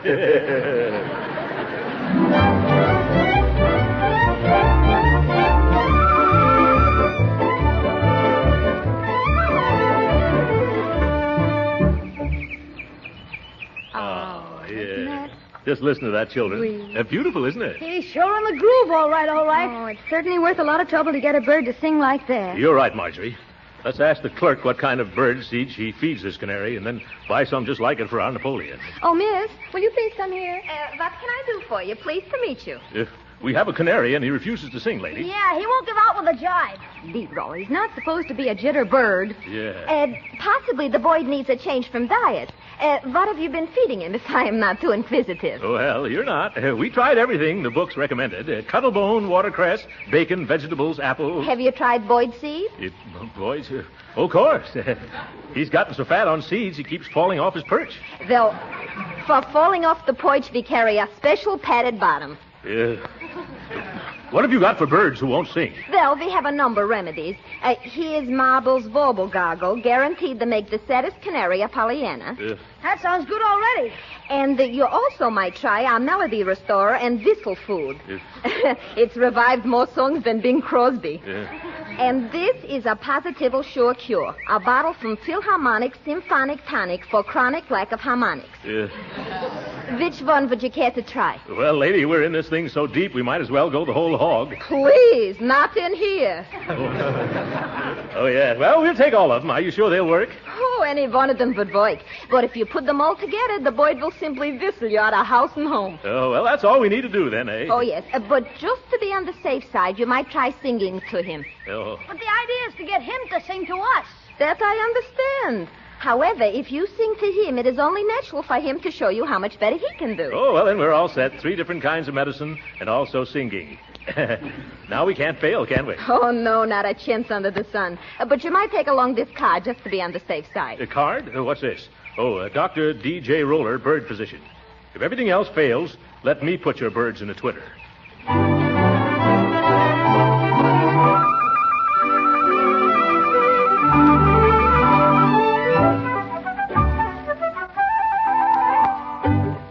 Let's all sing like the birdies sing. Tweet, tweet, tweet, tweet, tweet. Come on, Napoleon, sing like Bing. Tweet, tweet, tweet, tweet, tweet. If we warble, and so can you. 8 bars to the piece. Now, Napoleon, do. Or you'll meet Waterloo. Tweet, tweet, tweet, tweet, tweet. Well, come on, Napoleon. Sing.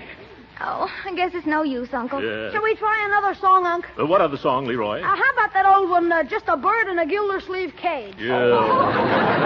Oh, brother. Yes. Say, Uncle, are you sure none of those remedies we bought at the pet store will work? How can they? Napoleon keeps kicking him out of the cage. All except the gargle. He sits in that. What about that bird doctor? Why don't you try him? Say, I'd forgotten all about him. Dr. Roller. Yes. I'll take Napoleon there. And if I won't bring him back singing, I won't bring him back, period.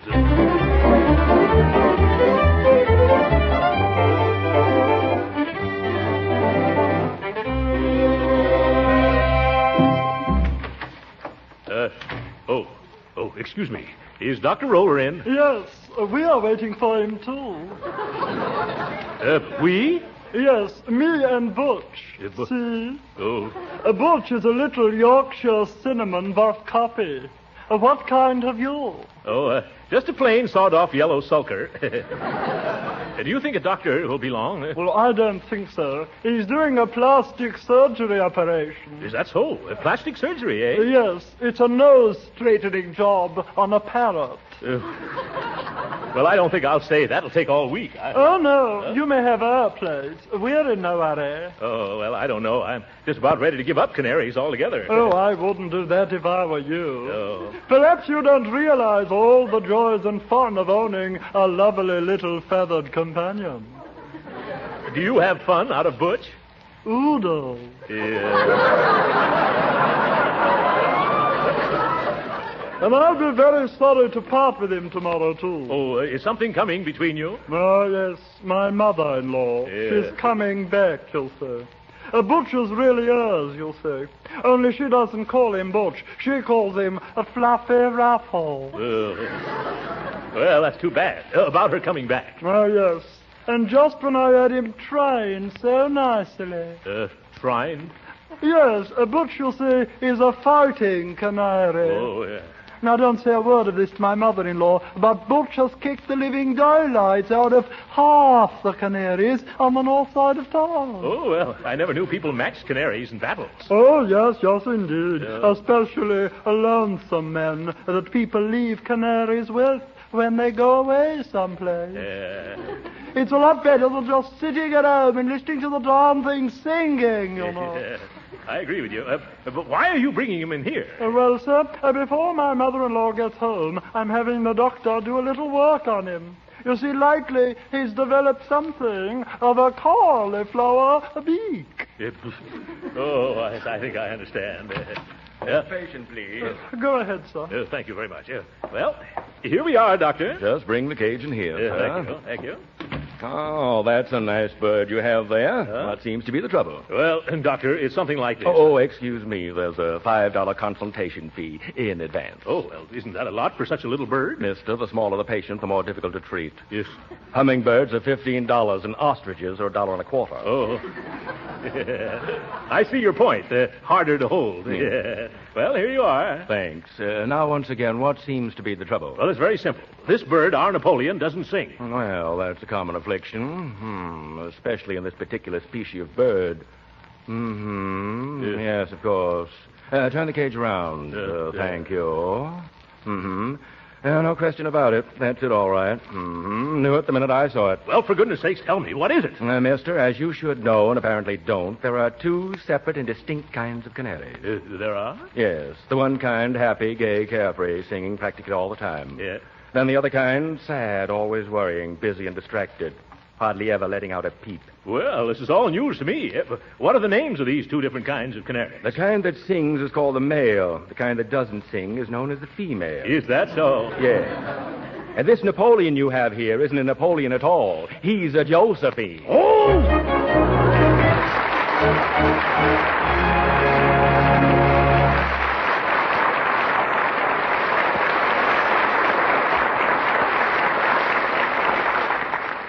The Great Gildersleeve will be with us again in a few minutes.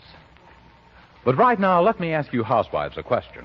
What is it that makes the difference between the meals prepared by a good cook and just an ordinary one? Well, in this man's opinion, it's flavor.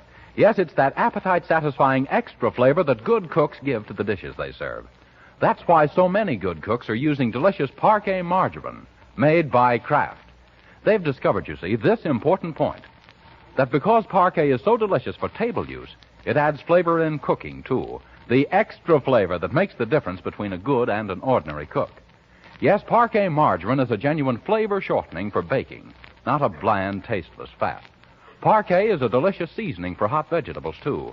And because Parquet tastes so good itself, it makes pan-fried foods taste better. And it doesn't spatter or stick to the pan. Now, just because you'll be proud to serve Parquet margarine at the table, don't think it's extravagant to use all you want in cooking. It isn't. Even though Parquet is wholesome, nourishing, and perfectly delicious, it's so economical you'll be pleasantly surprised. So join the good cooks using Parquet margarine and buy a pound or two tomorrow. Remember, it's Parquet. P-A-R-K-A-Y.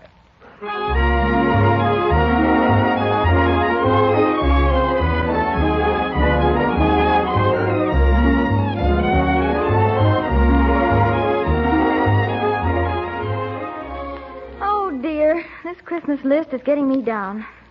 Cigars for Judge Hooker, a necktie for the mailman, and then for Bertie. Let's see. Oh, Uncle Mort. What is it, Marjorie? Have you thought of anything to give Bertie for Christmas? Oh, yes, you bet I have. Good. What is it? Josephine. Good night.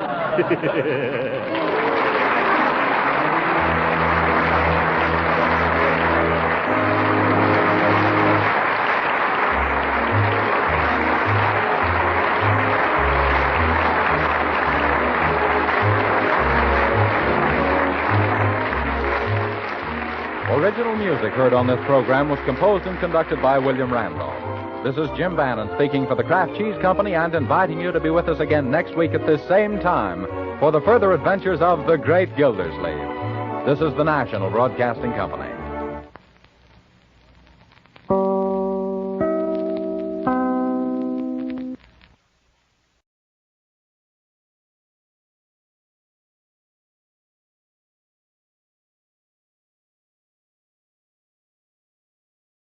J-E-L-L-O. The Jell-O program, starring Jack Benny with Mary Livingston and Phil Harris and his orchestra. The orchestra opens the program with Life Begins When You're in Love.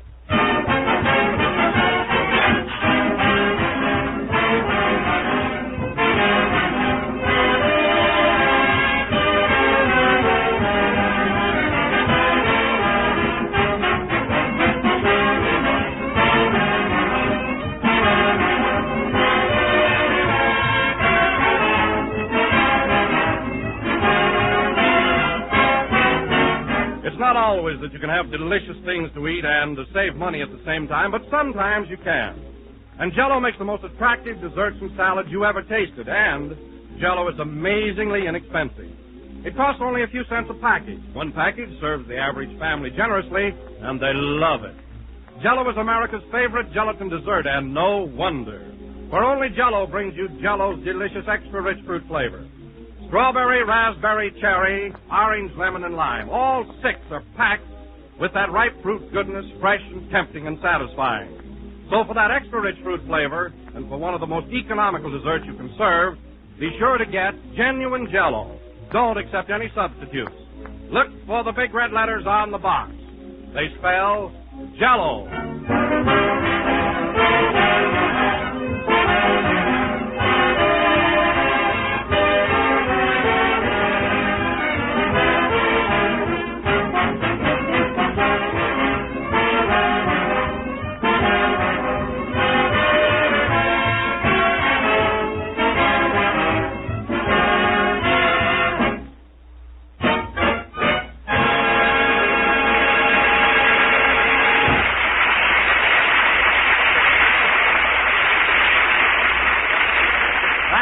Life Begins When You're in Love, played by the orchestra. Now, ladies and gentlemen, we bring you a man who has joined the ranks of Hollywood surfmen and bought himself a racehorse, Jack Benny.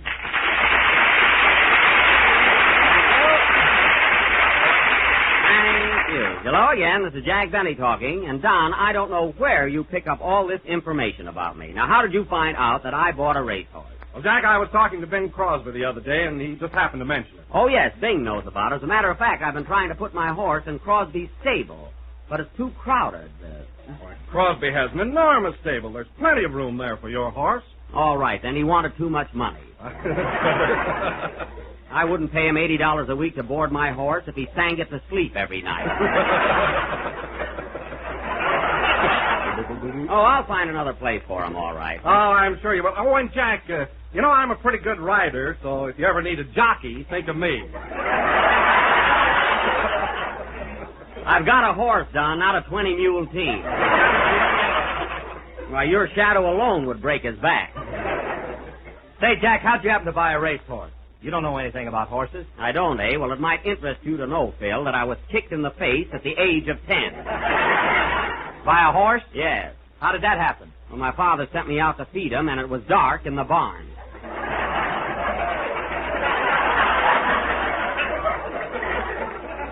Now, believe me, fellas, I know plenty about horses. But why this secrecy? Why didn't you tell us about your horse before? Well, I didn't want people to think I was showing off or doing it for publicity. You know how modest I am, you know? Yeah, what's the name of your horse? Buck Benny. And you're going to hear from that baby. If I'm any judge of thoroughbreds, he's going places. Well, tell us more about it, Jack. Is it a yearling? What's that, Don? Is it a yearling? Well, it's a sort of a back bay color with a black spot on his nose. Oh, you don't understand, Jack. Is it a yearling? In other words, how old is it? It was 2 years old in January. So I wish you'd talk a little plainer, Don. I didn't quite get you there, you know. But it's a real thoroughbred, and I know. By the way, Jack, who's your horse's sire? What is that, Phil? I said, who's the sire? The sire? Yes. Oh, I am. I paid for the horse.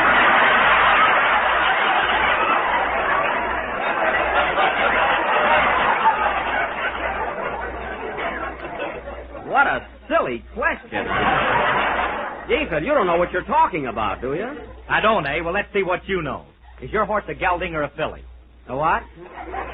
Is it a gelding or a filly? Is it a gelding or a filly? Is it a gelding or a filly? Trying to be smart, making up words. I'm not making up words. Is it a gelding or a filly? In other words, is it a boy or a girl? It's a horse.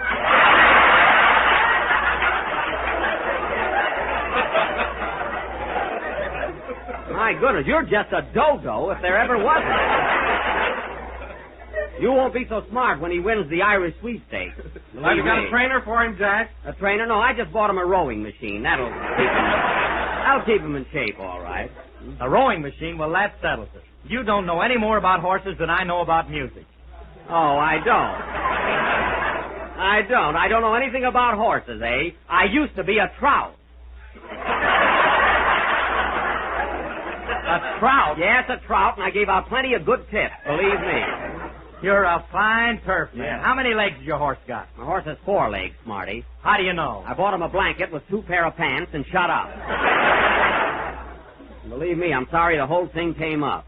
Hello, Jack. For heaven's sake, what's the matter now? Well, what would it be? Phil and Don found out that I bought a racehorse, and you can guess the rest. Have you boys been picking on Jack again? Oh, don't interfere, Mary. I can fight my own battles. Well, you fellas ought to be ashamed of yourselves. Jack knows more about horses than both of you put together. Yeah. He even tried to get Lady Godiva for a jockey. I did not. Then why did you put blinkers on the horse? Oh, you're just making things up, that's all. So you've seen that nag of Jack's, huh, Mary? Oh, sure, a couple of times. Well, is it a good horse? What does it look like? Looks like any minute 2 men are going to step out of it.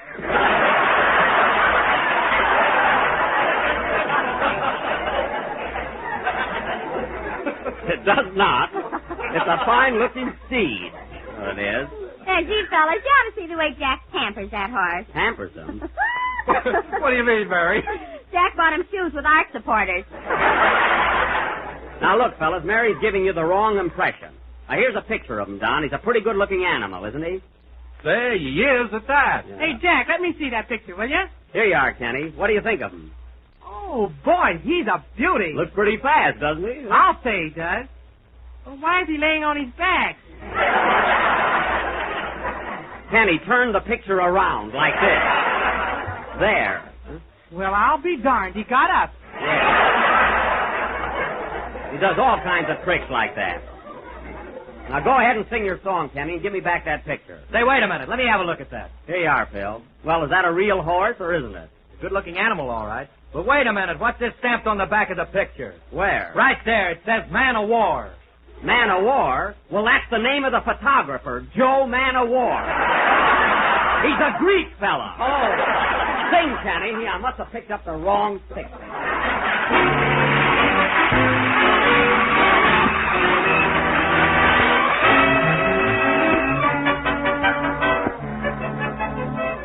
I fall in love with you every day.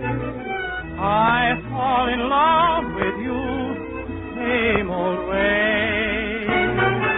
Just like the first great moment long ago.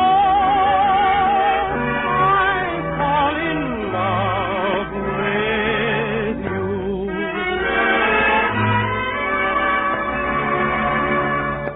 The day we fell in love was simply rapturous.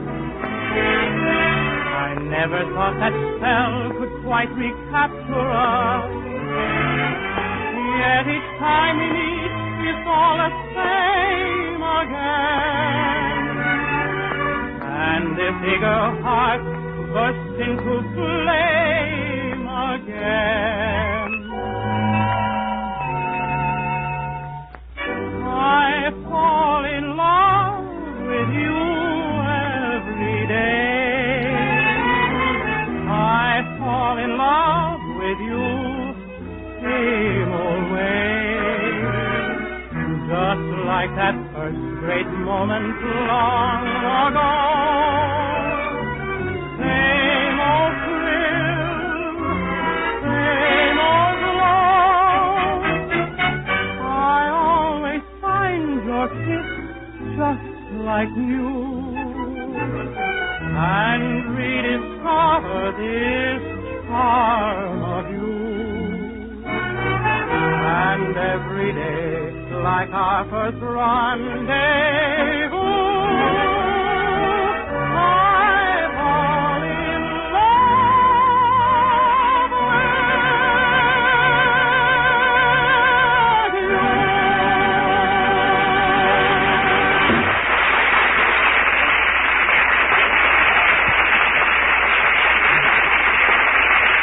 I fall in love with you. Kenny Baker singing I Fall in Love with You Every Day. That was a beautiful number, Kenny, and a very romantic thought. Thanks, Jack.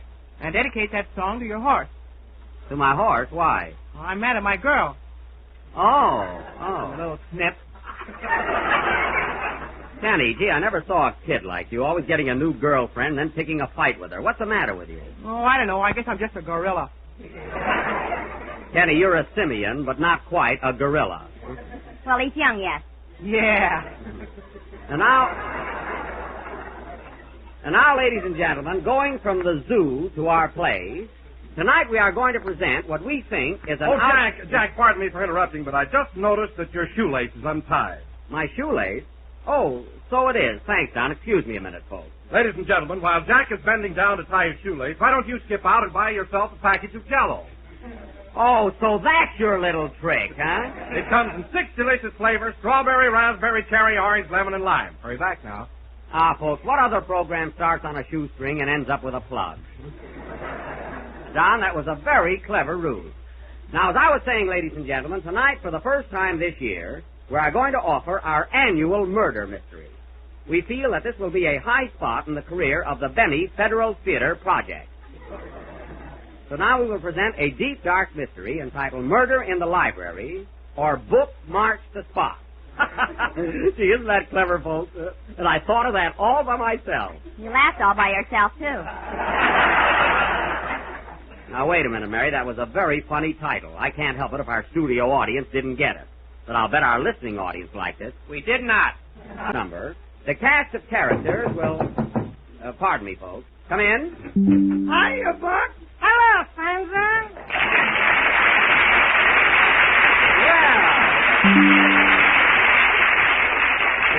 Well, if it isn't Damon and Pythia. Well, I haven't seen you two fellas in weeks. Where have you been keeping yourselves? Well, we've been pretty busy, Buck. Me on my farm and Slep on his. Oh, that's right. Slep did buy part of your farm. How's it going, Slep? Have you planted anything yet? Yes, but believe me, Jack, it's no good. I'm having plenty of trouble. Well, that's too bad. What's the matter with it? I struck oil last week and it ruined my potatoes.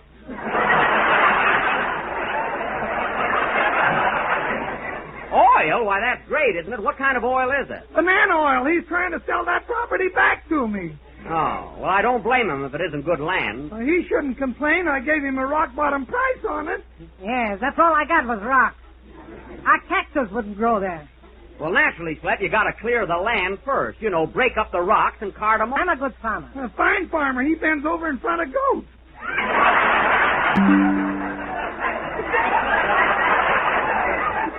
He does? Now, listen, Mr. DeWine.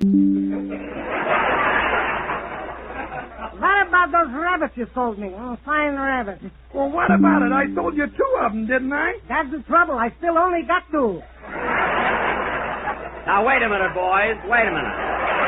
Look, boys, you can settle your own troubles when you get home. Let's talk about something else. Tell him about your horse, Jack. Oh, yes. You know, fellas, I bought a racehorse. That's right, Buck. I heard about that. Hey, I'll bet you he's a regular pumpoony. Yes, he's all right, but I'm having trouble finding a place to keep him. Oh, well, why don't you keep him on my farm, Buck? I got a nice pasture for him. Keep him on my farm. I'll dye the rocks green. Well, that's a good idea. I'll tell you what I'll do, fellas. I'll split it between you. Andy, I'll let you feed him for 7 days, and Slep, you can feed him for 7 days. How's that? What are you laughing at, Mary? The most tomatoes in 1 week.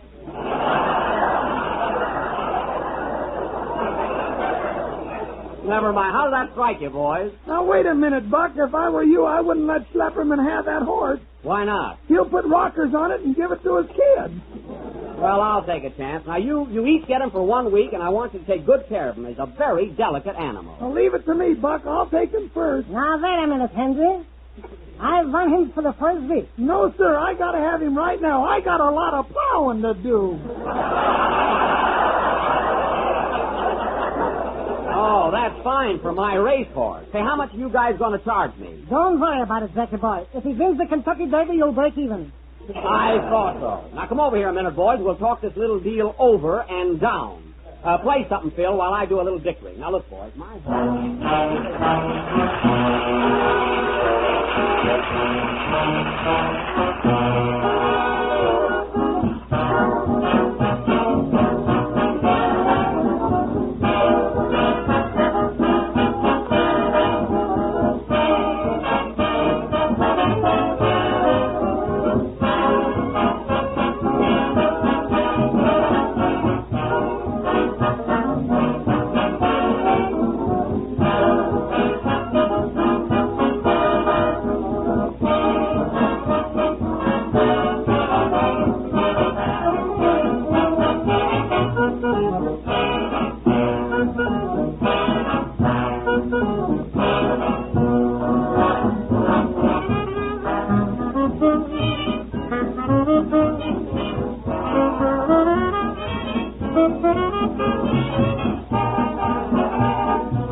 Phil Harris and his orchestra. Now, ladies and gentlemen, we will present our thrilling, baffling, spine-tingling melodrama entitled Murder in the Library, or Book March the Spot.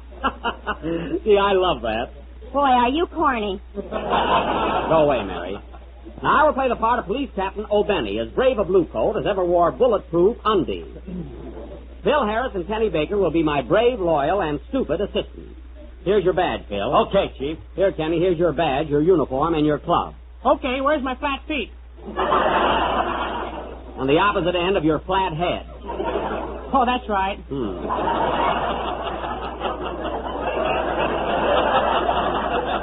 Now, Mary Livingston will play the part of Mrs. Sugar Clunkenbush, a much-married society woman who makes a hobby of collecting husbands, guns, and life insurance. Gee, do I have to kill all my husbands? You've already killed 7 of them, Mary, and there's just 1 left. Oh. One little husband sitting on a fence. Boom, boom, boom. I shot him in the fence.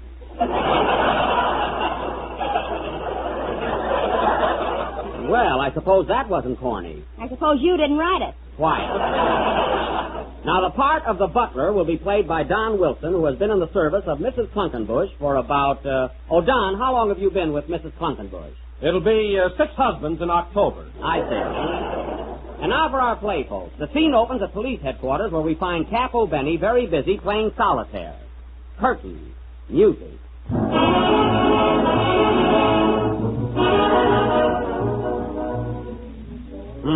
Now let's see. There's a jack of clubs.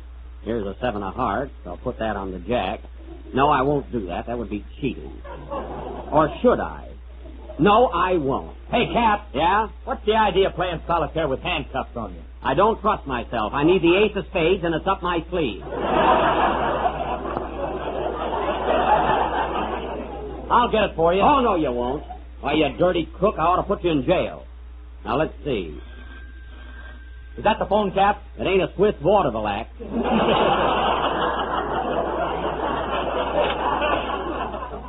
Cap O'Benny speaking. Yes, sir. What? You say your wife ran away 8 months ago. Well, why didn't you report it sooner? Oh, you wanted to give her a good start. What? No, don't worry. I won't rush. Goodbye. Now, let's see. The 6 of hearts goes on the black king. Oh, I wish I wouldn't do that. But how else can I win? Oh, Cap! What is it, Sergeant Baker? Somebody's been passing $41 bills all over town, and I've got one of them. A dollar bill, eh? How do you know it's phony? Washington is wearing Lincoln's beard. Let me see that. You're right, and he's wearing Lincoln's hat, too. You think that's something? Turn the bill over. Good heavens, Carol Lombard is sitting on the eagle. Nice work, Baker. We got to report this to Washington. Can you get any more of these bills? Yeah, my uncle makes them. Your uncle? Well, you better tell him to stop or else. Hey, Cap. What is it, Harris? You know the prisoner in cell 21 that sent his suit out to be pressed? Yes? Well, he was in it. I'll wait for that one. All right. Hang out the vacancy sign and don't annoy me. I'll take it. Hello, Capo Benny speaking. What? A murder? Yes, hold everything. We'll be right over. Hey, fellas, what do you know? We've got a murder. Hooray! We've got a murder. Yippee! I knew we'd get one if we waited long enough. Come on, fellas, let's go right over. Where are we going, Chief? To, oh, darn it, I forgot to get the address. Gee, I hope they call back. That's a fine how do you do. We wait around all year for a murder, we get one, and you lose it. Wait, I know. It must be Mrs. Trunkenbush on Park Avenue. She married her 8th husband 2 months ago, and he's about due for his lead anniversary. Come on, boys. Let's go.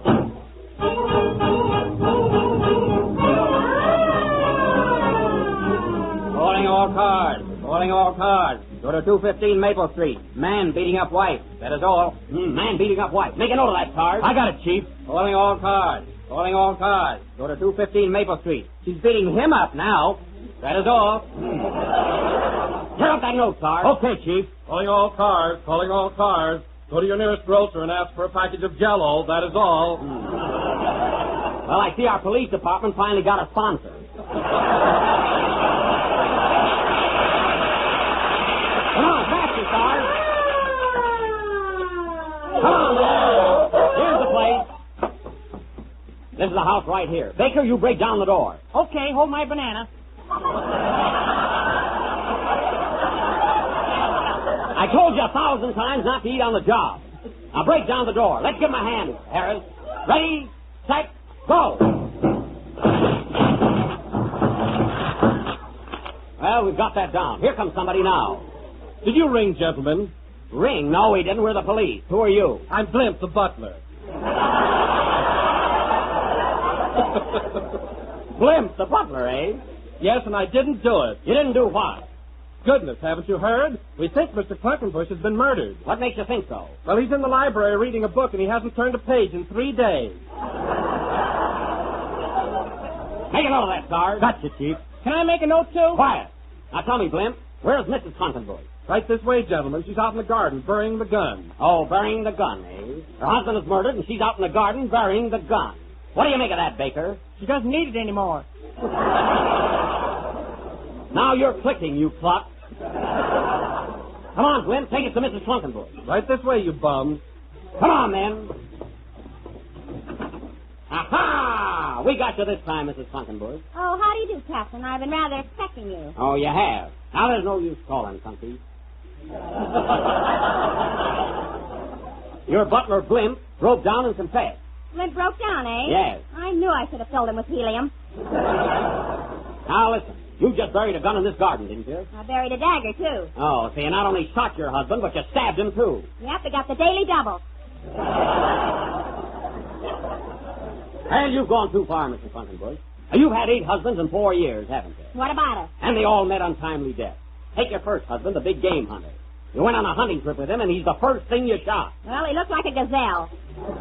That's no excuse. And your second husband. You mean Pasquale? Yes, Pasquale. You no sooner fell in love with him than we found him laying on the floor with an arrow in his back. You did that. Could have been Cupid, you know. That's what you told the jury. And your third husband was killed, too. What happened to him? All I did was slap him on the back. Yes, but he was leaning out of a penthouse window at the time.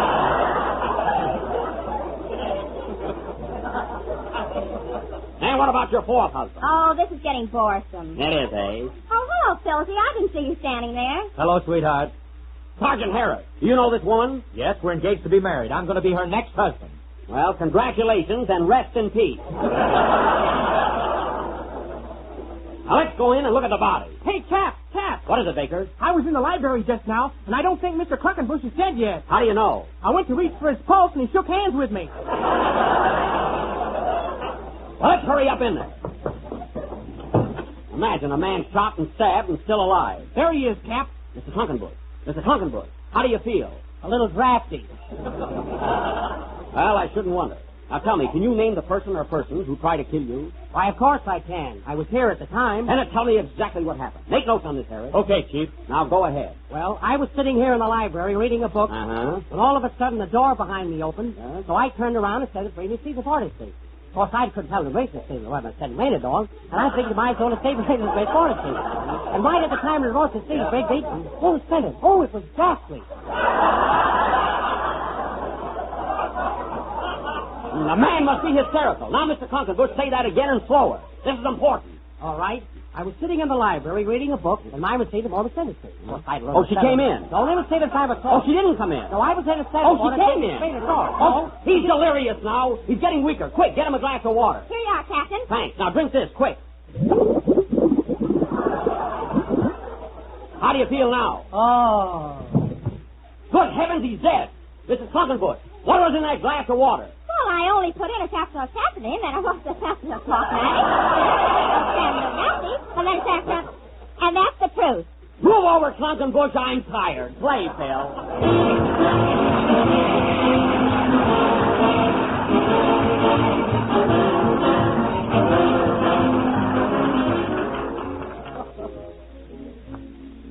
Everybody loves homemade ice cream. Ice cream that's rich and creamy smooth. Grand ice cream. And here's a new and better way to make it. It's made with Jell-O freezing mix and made just perfect.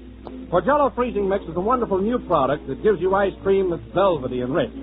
It has a beautiful creamy texture that's simply grand, and it's amazingly quick and easy to prepare. Open a can of Jell-O freezing milk, add milk and some whipped cream, and turn the mixture into your freezing tray. Stir only once during the whole freezing process and take out 6 servings of delicious ice cream. One of your favorite flavors will be rich, smooth chocolate, the chocolate flavor that can't be beat. Then there's maple walnut, real vanilla, and fruit flavors that are real fruits in their own sweetened juices, strawberry, tutti frutti, and orange pineapple. There are 6 luscious flavors in all. If your grocer hasn't any in stock, he'll be glad to order it for you. So ask him tomorrow for Jell-O freezing mix. This is the last number of the 33rd program in the new Jell-O series, and we'll be with you again next Sunday night at the same time when we will present our version of David O. Selznick's outstanding film production, The Adventures of Tom Sawyer. So be sure and listen in. And guess who's going to be Tom Sawyer, folks? No kidding, Jack. Are you going to be Tom Sawyer? Of course I am, Mary. Do you think you can have your face lifted by next Sunday? I think so, yes. Good night, folks.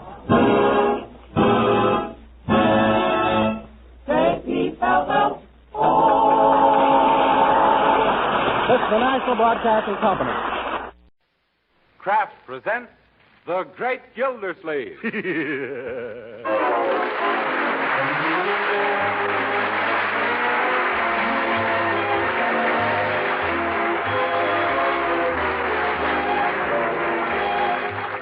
Each week at this time, Kraft presents from Hollywood, California, Harold Peary as The Great Gildersleeve, written by Leonard L. Levinson.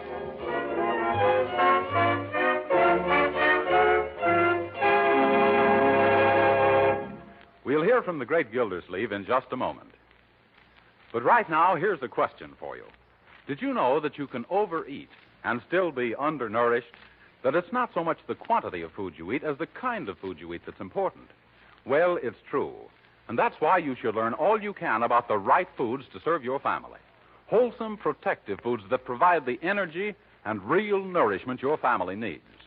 So it's important to you that delicious Parquet margarine made by Kraft is one of the right foods, and that it's so economical you can serve your family all they need. Yes, Parquet margarine is a protective food that's packed full of wholesome nourishment. Parquet is one of the best sources of food energy you can serve. And you all know how important vitamin A is. It's truly a protective vitamin. Well, Parquet margarine is rich in vitamin A. There are 9,000 units in every pound. And don't forget, Parquet is the margarine with the delicious flavor, whether you use it at the table for baking or for pan frying. So ask your dealer for delicious, economical Parquet margarine, made by Kraft. Just ask for Parquet, Parkay.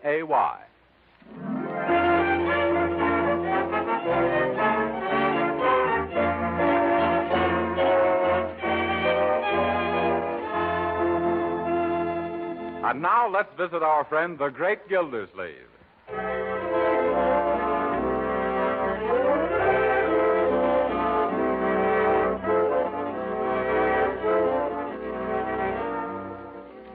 Mr. Gildersleeve, report of estate of Marjorie and Leroy Forrester miners submitted by Throckmorton P. Gildersleeve, Guardian. Well, it looks very neat, Ted. Should impress Judge Hooker. Is it complete? All but the name of that firm that leased the 12th Street property. Oh, yes. Let's see. What was that firm? Oh, yes, the Swanky Hanky Shoppy. Thanks. I'll just fill that in. It was a 99-year lease, wasn't it? Yes, 99 years with monthly options. Oh, Marjorie. Hello, Ted. Hi, Margie. Say, that's a new dress, isn't it? Yes. What do you think of it? Stop asking him questions, Marjorie, or he'll charge the estate for giving a legal opinion. I'll go in the other room, young man, and tend to your papers. Okay. Did you want me? Yes. All ready to go to court, eh? Uh-huh. What about your brother? Where is Leroy? Oh, I sent him to change his shirt for the third time. Uncle, I wish we'd make him get rid of that printing press. Well, little boys will always revert to type. Now tell him to hurry. I don't want to be late. This is important, and I'm getting jittery about it. Oh, now relax and take it easy, Uncle Throckmorton. Relax? Ted says the report is in fine shape. Why, there's nothing to be excited about. Now, is there? No, by George. Come to think of it, I've done wonders. I do say so myself. In fact, I will say so myself. I've done wonders. I think so. Why, since you arrived in Summerfield a month ago, you've straightened out all of our investments, rented that vacant property, and even put the kitchen on a budget. Why, Judge Hooker should be very pleased. I hope so. I made up my mind to demonstrate to that old... What is it Leroy calls him? Old Leroy? What, Uncle Mort? What was it I told you not to call Judge Hooker? Pickle Puss. That's it. I made up my mind to show that old pickle puss that a competent businessman could administer this estate properly. Why? Because you can't put anything over on me. Excuse me, Mr. Gildersleeve. Yes, Bertie? Where did you buy them bananas? Well, from a man in a truck. They were bargains, too.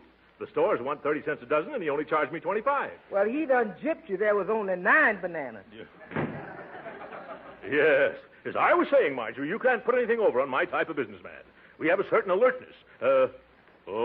Great Danes. What's wrong? Look at the time. We'll be late for court. Oh, but court stays open until 5 o'clock, Uncle Mort. Yes, but we can't just drop in whenever we want, my dear. It isn't a barber shop, you know. We have to be there when the judge is ready to take us. Oh, like a beauty parlor. Yes. You see, I don't want to arrive late and have trouble with old Cucumber Face. I've got to get back here and pack up my bag so I can take the night train. The night train? Yes. Oh, I forgot to tell you. I'm going back to Wistful Vista this evening. Oh, Uncle Mort. Huh? Well, I thought you were going to stay here and live with us. Well, I am. That's why I'm going back to Wistful Vista. Huh?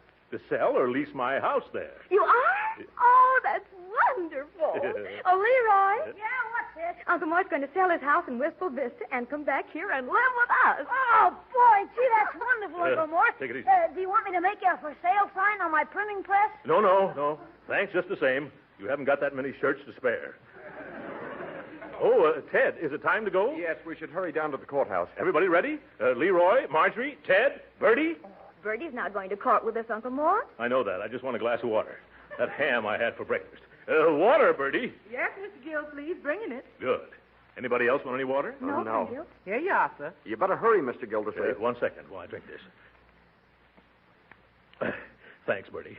Now I'm ready to go. Oh, excuse me. I must have drunk too fast. Wait a minute, Ted. I think Uncle Mort has the hiccups. Hiccups? No, I'll be all right. Oh. Maybe you better do something about it. No, I'll be all right. Well, Uncle Mort, you better sit down and rest a minute. Well, what about court? You know, Judge... Judge Hooker, he'll wait. Yes, I can have it put over till tomorrow. But I got to get back to Wistful Vista, Ted. I couldn't do that. Or could I? Why not, Unc? No. I'll be all right in a few minutes. Oh, isn't this silly? Now, don't try to talk, Uncle Mort. Just sit quietly for a few minutes and rest. Rest? All right, I'll rest.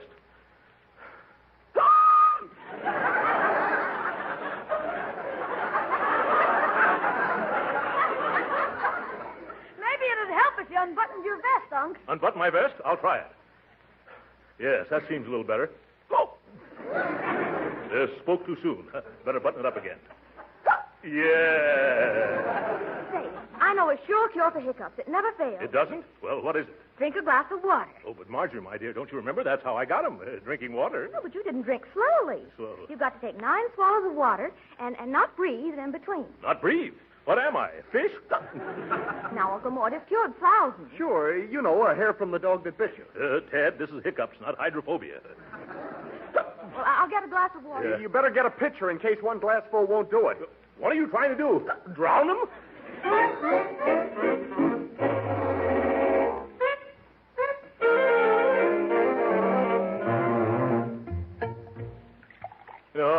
No more water, Marjorie. One more swallow and I'll fly back to Capistrano. Oh, help me out of this rocking chair. I'm getting seasick. Cheer up, Unc. If you can keep on hiccuping for another 2 hours, you'll get your picture as strange as it seems. You're a bright boy, Leroy. Now keep quiet. Mr. Gildersleeve, I just remembered something that'll take care of those hiccups. You do, Ted? What is it? But it's simply a matter of breath control. Say, Peter Piper picked a peck of pickled peppers without taking a breath. Oh, Go on, try it, Uncle Mort. Well, all right. Peter Piper picked... No, slower, like this. Like this. Peter Piper picked a peck of pickled peppers. That way. Peter Piper picked... Oh, more water, Bertie. Here we is, Mr. Gildersleeve. Thanks. Well, who's got the next suggestion? Step right up. Don't be bashful. Gildersleeve the guinea pig. That's me. I wouldn't be bringing it up, Mr. Gildersleeve, except I know it'll work positively. Now, if you hold a cold silver knife on the back of your neck, then hiccups will be gone with the wind. Well, all right, I'll try anything once. If you got a cold knife, Bertie. Yes, sir. I brought one right here with me, Mr. Gildersleeve. Unbutton your collar, Uncle. There. Ooh, it sends the shivers up and down my spine. Where'd you get that knife, Bertie? I had it in the refrigerator. You never can tell when a nice cold knife comes in handy. Hey, Uncle Mort. Uncle Mort, I was outside talking to my pal, Piggy Banks, and when he had the hiccups, Say, what's that knife doing in your back? Did they operate on you? Oh, no, Leroy. Bertie suggested cold silver against the back of my neck. Oh, that won't work. It will, too, you Leroy. I've been watching your uncle since he tried it, and he ain't hicked once. By George, come to think of it, I haven't hicked. This is wonderful, Bertie. Thanks very much. Remind me to give you $1. Ted, let's get started for the courthouse. But, Uncle Mort, a cold knife against the back of the neck cures nosebleeds, not hiccups. Why, that's right. Oh, I thought so, too. You mean to say it's not good for hiccups? Oh, jumping jelly beans. Oh, they've come back again. Forget about that $1, Bertie. Say, Uncle Mort, I know a sure cure. It can't miss. No, Leroy. It's my turn this time.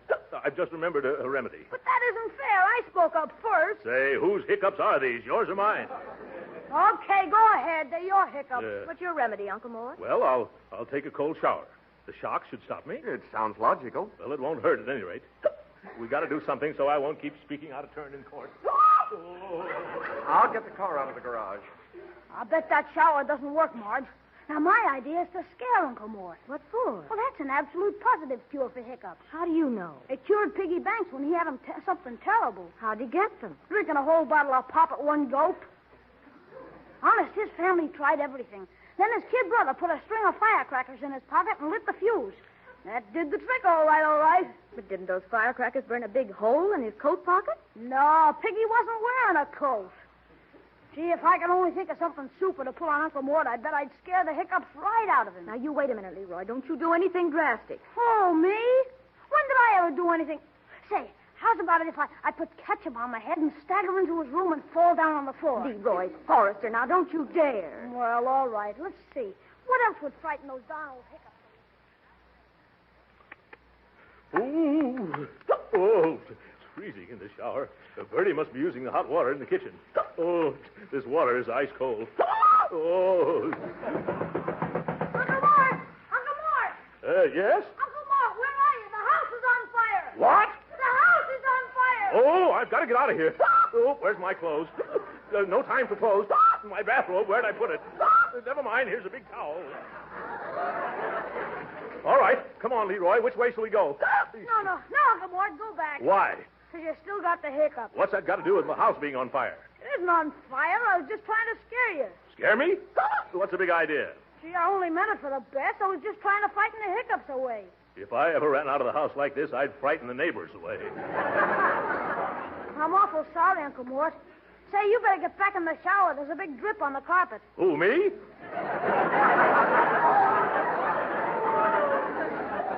You clear out of here now.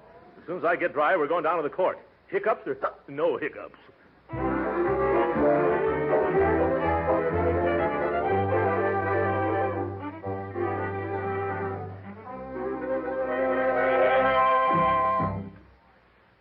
All right, folks.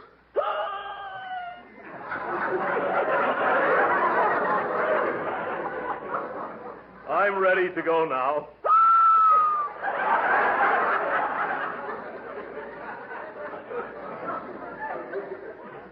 Come on, Ted. Come on, Marjorie. We're coming. Yeah.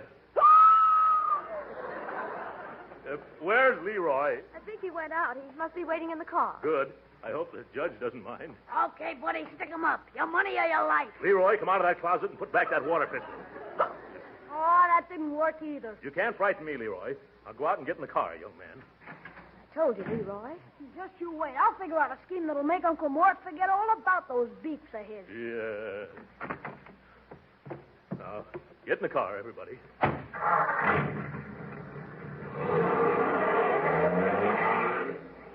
Lovely day, isn't it? Too bad I can't appreciate it.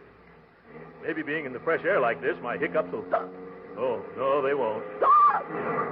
Oh, the car's doing it, too.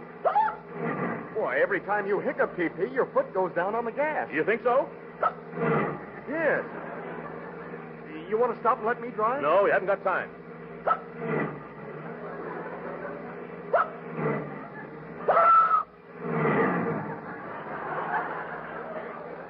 Careful, Uncle Mort. Careful, you just went through a traffic signal. I can't help it. I'm afraid they're getting worse. Oh, lots worse. Yeah, the curve, certainly, officer. Yeah. What's the idea of driving down the street like a jackrabbit and jumping the signal? Where's your driver's license? Well, it's like this, officer. Oh, it's like that, is it? Hey, what's going on here? My uncle has a severe attack of hiccups. Yes, he got it drinking a glass of water. Water, huh? Well, that's original anyway. He's been hiccuping for hours. Show the officer how you've been hiccuping, Uncle. See? Never mind, I've heard him before. Officer, we're in somewhat of a hurry. We're rushing down to the... I get it, to a doctor. Well, come on. What? Oh, of course, that's it. Where's the nearest doctor, officer? Let's not dilly-dally. Gee, you got it bad. Follow me, I'll clear a way for you. Thank you.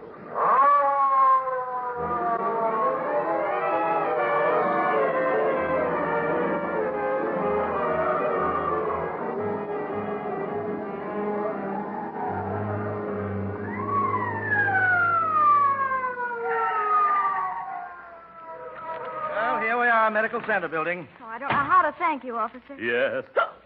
That's all right. Same thing happened to my sister's kid 2 months ago. You know how we cured her?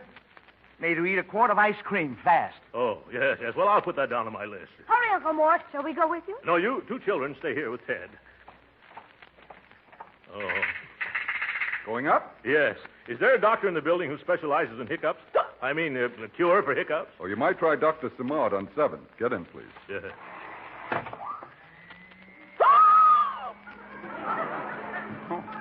Say, you've got them bad, mister. Yeah. Well, I know something that will cure them in no time. You do? What is it? Eat a quart of ice cream fast. Yeah. 7th floor. There's Dr. Simard's waiting room, 4 doors down. Thank you very much. All this fuss over these silly hiccups. Well, at least I'll get rid of them for sure now. Dr. E.E. Simard, throat, chest, and stomach. That should cover hiccups, I guess. Oh. How do you do? Do you wish to see the doctor? No, I just dropped in to catch up on my last year's reading. Well, you should do something about those hiccups. Now, a quart of ice cream eaten fast. I know, it's a sure cure. But I want some competent medical advice. Is the doctor busy? Not at the moment. Now, if you'll step in here and disrobe. I don't want to disrobe. I want to see the doctor. But if the doctor is going to examine you, you... He keeps his clothes on, doesn't he? Yes. Well, then I'll keep mine on, too.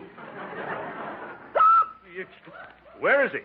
Step in here. Doctor, this gentleman wishes to consult. Tut, Miss Wood. How many times have I told you that patients must disrobe? We've been all through that, Doctor.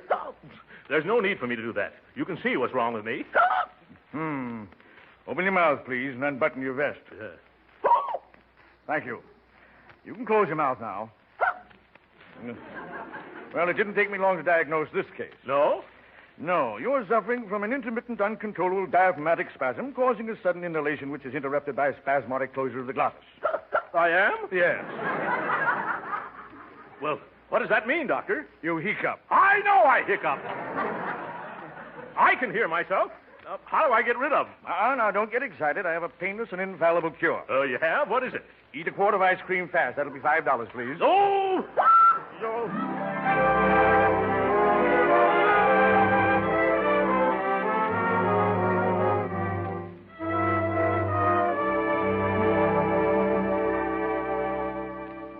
The judge's chambers are down at the end of the hall, TP. Oh, jumping jeeps. Look at the clock. This is of a time to show up.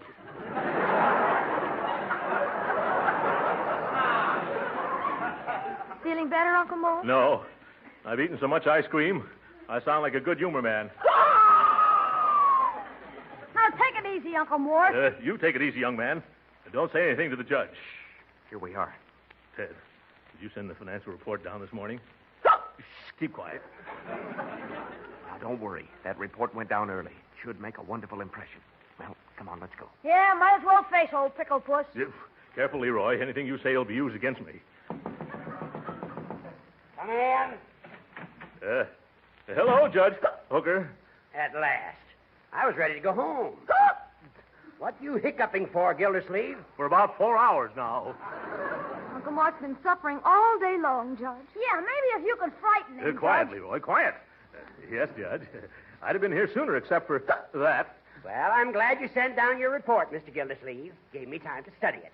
I'm pleased with what I found. Gee, that's swell, Judge. I thought you could do a good job for these children. You did? Well, thank you, Judge Hooker.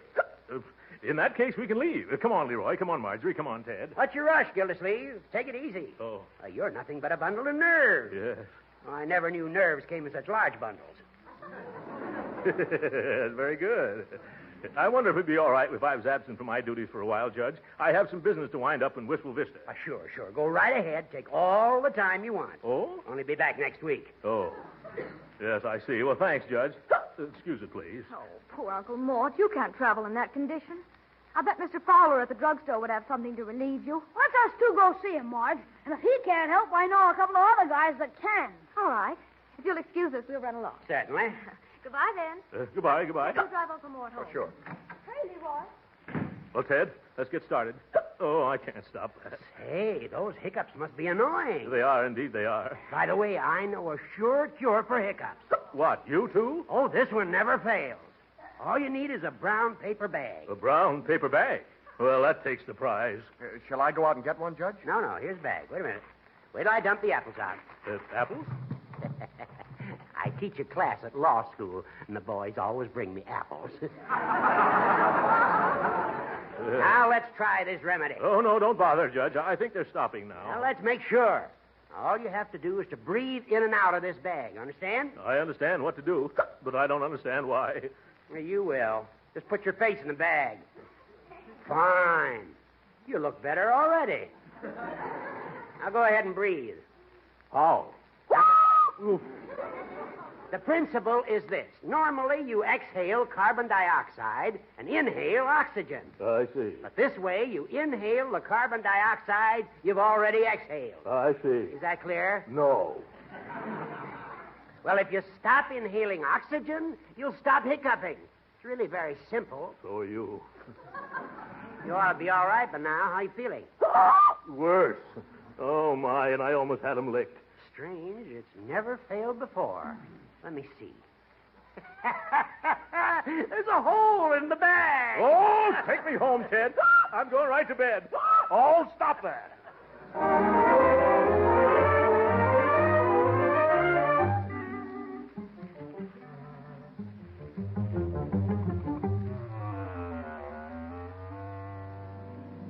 Hey, Lefty. Yeah?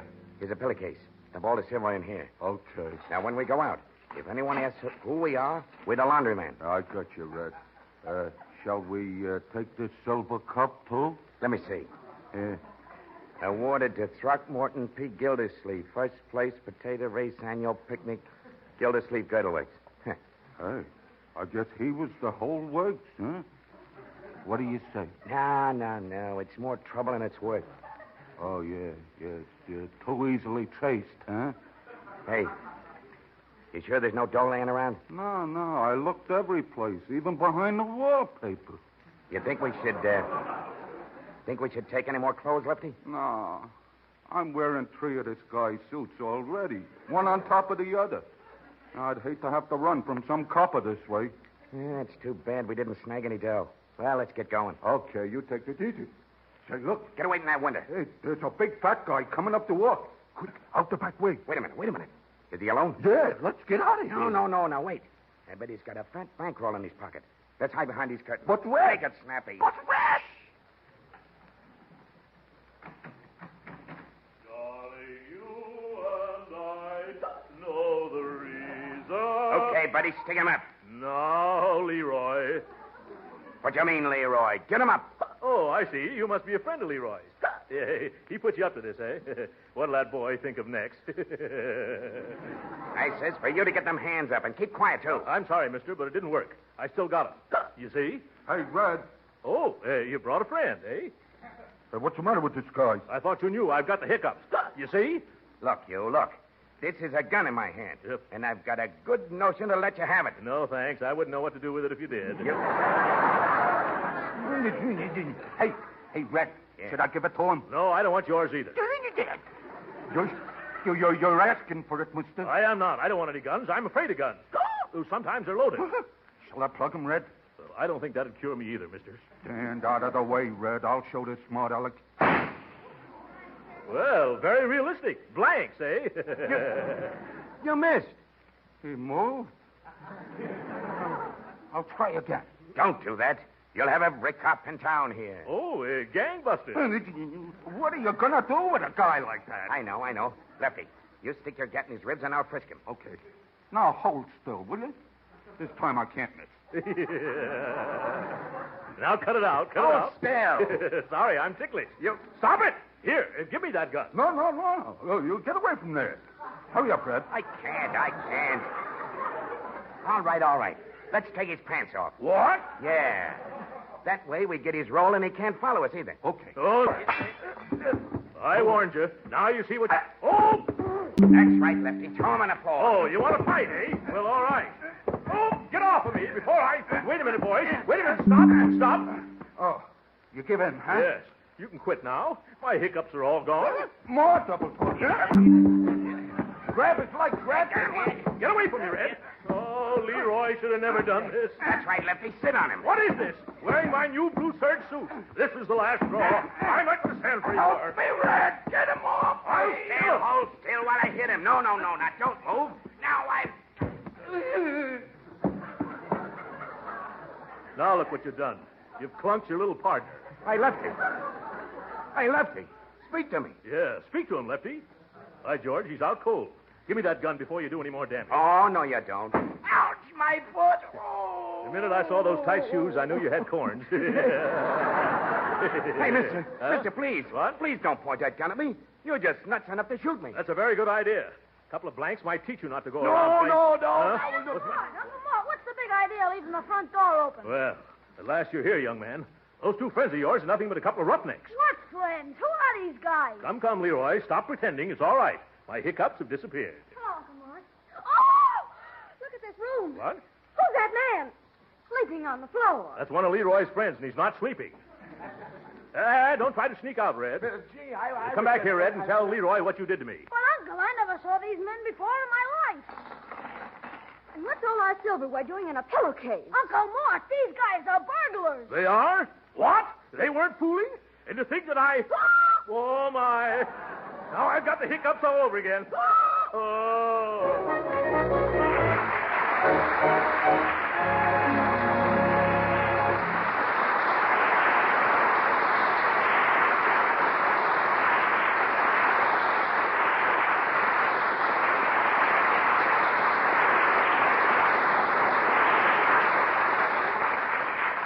The Great Gildersleeve will be with us again in a few minutes.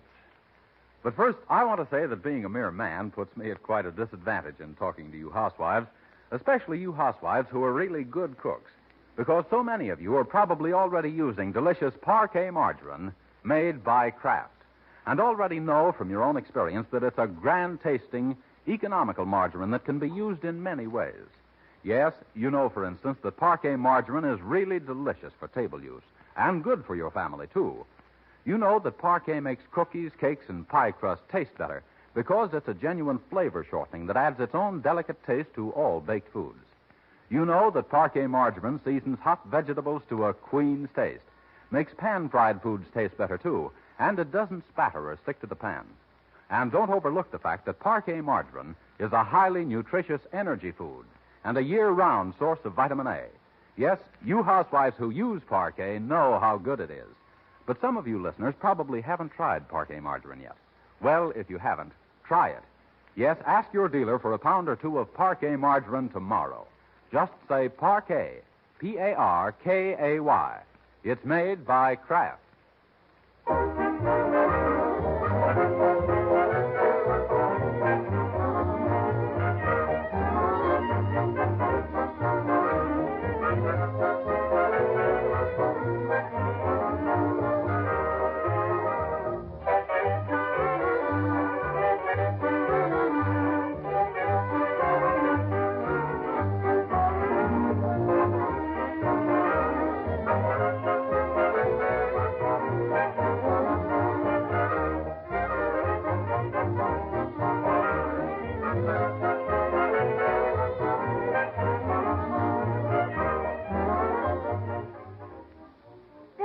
Your bag's all packed, Uncle Mort. Oh, thank you, Marjorie. Say, Unc, how soon will you get back from Wistful Vista? Not until Wednesday. Oh, you'll be gone that long? Yes. I've got to put my house up for sale, and I also want to be on hand to greet my two little chums, Fibber McGee and Molly, when they return from their vacation Tuesday night. Say, maybe Fibber McGee would buy your house. No. From my past experience with Fibber McGee, he wouldn't buy the place, he'd just borrow it. Good night.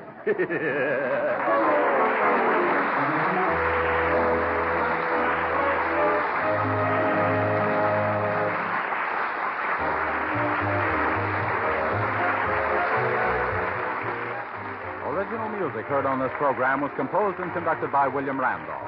This is Jim Bannon speaking for the Kraft Cheese Company and inviting you to be with us again next week at this same time for the further adventures of the Great Gildersleeve. This is the National Broadcasting Company.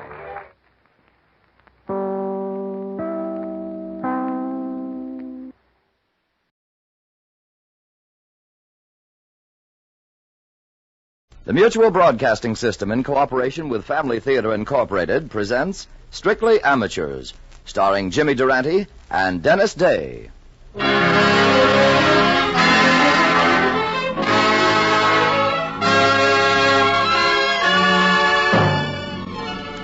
More things are wrought by prayer than this world dreams of.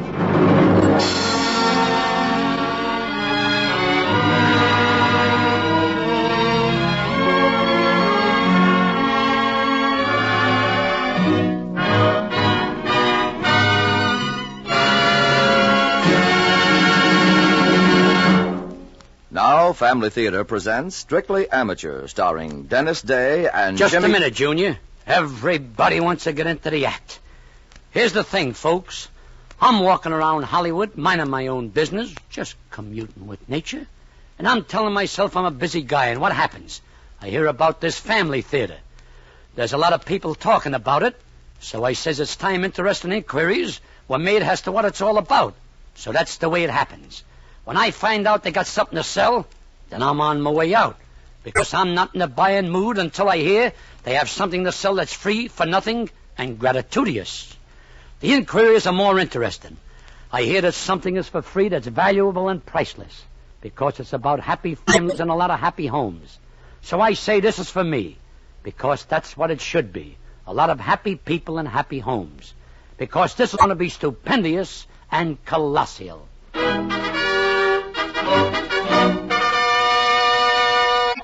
Now get the picture. You sit down, you turn on the radio, you listen for 10 minutes. The suspense is terrible. You're on the edge of your chair. You listen for 15 minutes, 20 minutes, 29 minutes, and what happens? The guy finally says to the girl, I love you. The girl finally says to the guy, I love you too. It takes them 29 minutes on a network to come to the point. But not with me. My stories are different. I commence where the other guy concludes. For example, when Madeline McGroggerty was 19, she falls in love with a fellow by the name of Tommy Keneally. Madeline says to Tommy, to wit, I love you, Tommy. To which Tommy rejoins, and I love you too, Madeline. See what I mean? Bang! Right off the bat, we know where we stand. The guy loves the girl and vice versa. So what happens next? Let's say it with flowers and music. You've guessed it. They were married. It was a real wedding ceremony. And the old pastor tells Tommy and Madeline something like this. May you have children as numerous as the sands of the sea. And may you live to see your children's children to the second, third, and fourth generations. Which is a very nice sentiment. Because I myself personally believe in kids. To resume the course of my remarks, I shall herewith continue. Tommy Keneally is a nice guy. He's a songwriter and also a singer. He says to his wife, Madeline, one day, if I could sell some of my songs, we'd have enough money to get a house on Long Island. To which Madeline retorts, Well, go ahead, Tommy. Try and sell them. But in the meantime, why don't you keep trying for the cops? So Tommy keeps trying for the cops and writes songs in between. Among some of the gems which he wrote was Gitchery Gommity Stump, Serenade to a Slap-Happy Sultan, The Slooch, and If Thou Was But a Lily Pad, and I Was a Gay Moonbeam. May I add that none of these lyrics, collectively or exclusively, were ever sold or published? Why? Because those are the conditions which prevail. Nonetheless, Tommy and Madeline were happy. For example, on a winter's night, this is how they talk. To wit. Tommy, isn't it nice to sit here in the kitchen and listen to the coals singing in the stove? Yeah, that's about the nicest coal we ever got. It sputters and whistles so sweetly, Tommy. It should sputter and whistle. $14 a ton, Madeline. See what I mean, folks? Just simple talk. Coal in the stove. They were tickled with it. Also concerning sunsets, which take place over the Palisades, they had this to say, to wit. I'm wild about sunsets, Tommy. All full of pink and red and clouds that just ooze with purple greenish gold. It's the dust particles in the air that does it, Madeline. I read it in a book. But don't you just love sunsets, Tommy? Yeah, they're okay. Sunsets have that certain something about them that only sunsets have. That's exactly how I feel, too, Tommy. You see, folks, they lived a simple life. And need I add at this point that they were very, very happy, exceedingly happy? To advance my remarks, Tommy says to Madeline one day, Oh, I'm washed up. I can't get to first base. What's the matter, Tommy? Nobody's interested in my lyrics. But why? You write the nicest lyrics, Tommy. I thought the last one was the best thing you ever... You mean the one about the Higgly Wiggly Walrus? Yes, that was the sweetest lyric you ever wrote. Especially the line that goes, Bazunga, Bazango, the jellyfish like to tango at the Higgly Wiggly Walrus Ball. Oh, it's simply beautiful, Tommy. Oh, they give you the same old story. Brzezinski says they want something original, something peppy. Oh, I see. Well, Tommy, I have a surprise for you. In fact, 2 surprises. Yeah? First of all, I wrote a lyric myself. You wrote a lyric? It took me 7.5 hours. Here, read it. If you write the music for it, Tommy, maybe Mr. Brzezinski will buy it. Say, what's this first word you got written here? The word is thanks. What did you go and write stuff like this for? Well, you see... Oh, you'll never guess what, Tommy. What? I went to the doctor today and he said, yes, definitely. You mean? We're going to have a baby. Wow! And when I came back to the house, I was so happy. I just sat in the chair and cried. And, Oh, the house seemed so beautiful. I mean, the walls and windows and outside the windows and everything. And, well, the words of the song just came to me, Tommy. The above is a very nice little interlude. I personally like to see people happy. Well, time moves on, and Madeline has a baby who they call James Ambrose, on account of because they happen to like the name. And now, having 3 mouths to feed, Tommy forgets his songwriting for a while and gets himself a job with the Bubble Gum Company. You know, the guys which go around putting gum into slot machines? Well, that's our boy Tommy. And when he ain't working, he's spending most of his time leaning over James Ambrose, going... A-goo, a-boo, a-moo. Hoochie-coochie-coochie-coochie-coochie. Don't laugh, folks. Your old man must likely done the same with you. Well, to advance my story, one day Madeline says to Tommy... Tommy, did you ever write music for that lyric I gave you? Honey, I told you before, it's very nice and all that, but it's just not commercial. It's like a hymn, and you can't sell hymns to Tin Pan Alley. I bet Mr. Brzezinski would buy it if he saw the words. I couldn't take a lyric like that to Brzezinski. He'd laugh at me. Oh, come on, Tommy, let's go down and see him. No, Madeline, I can't. Just for me, Tommy? I said no, and that's final. So they went down to see Mr. Brzezinski. Hearts are warmer still. Thanks be to God for the song. I'm afraid this would never go, no. But, Mr. Brzezinski, if Tommy wrote the music and sang it, he has a wonderful voice, Mr. Brzezinski. I appreciate your bringing it to me, Mrs. Keneally, but it just ain't... it ain't... commercial. Sure, like Tommy said, it just ain't commercial. Now, if I was you, Keneally, I'd really smarten up. Why, what do you mean? You want my advice? I think you ought to forget songwriting and singing and start a one-man agency around your wife. My wife? Sure. Hollywood's been looking for a face like that for years. I mean it, on the level. Mrs. Keneally, if you can read a single line of script, I'd be willing to guarantee that inside 6 months... Well, it's like I personally say, truth is stranger than fiction. And this is where I come to the picture myself. You see, I'm one of the gods out here in Interstellar Pictures Incorporated. I interview personally anybody who wants to tour the studios. So, to continue, one bright day I see walking up to me a girl and a fellow with a little kid in his arms. They come walking towards me. The girl says... Who do you have to see to get into pictures? To which I seriously respond, Lady, are you kidding? To which she rejoins... No. Sister, listen, if you'll take my advice, you'll grab the first train out of here. Hollywood is no place for you. It's bulging at the seams, as it is, with too many people who want to get into the act. I can give it a try, can't I? Well, that's how I first came to know Madeline.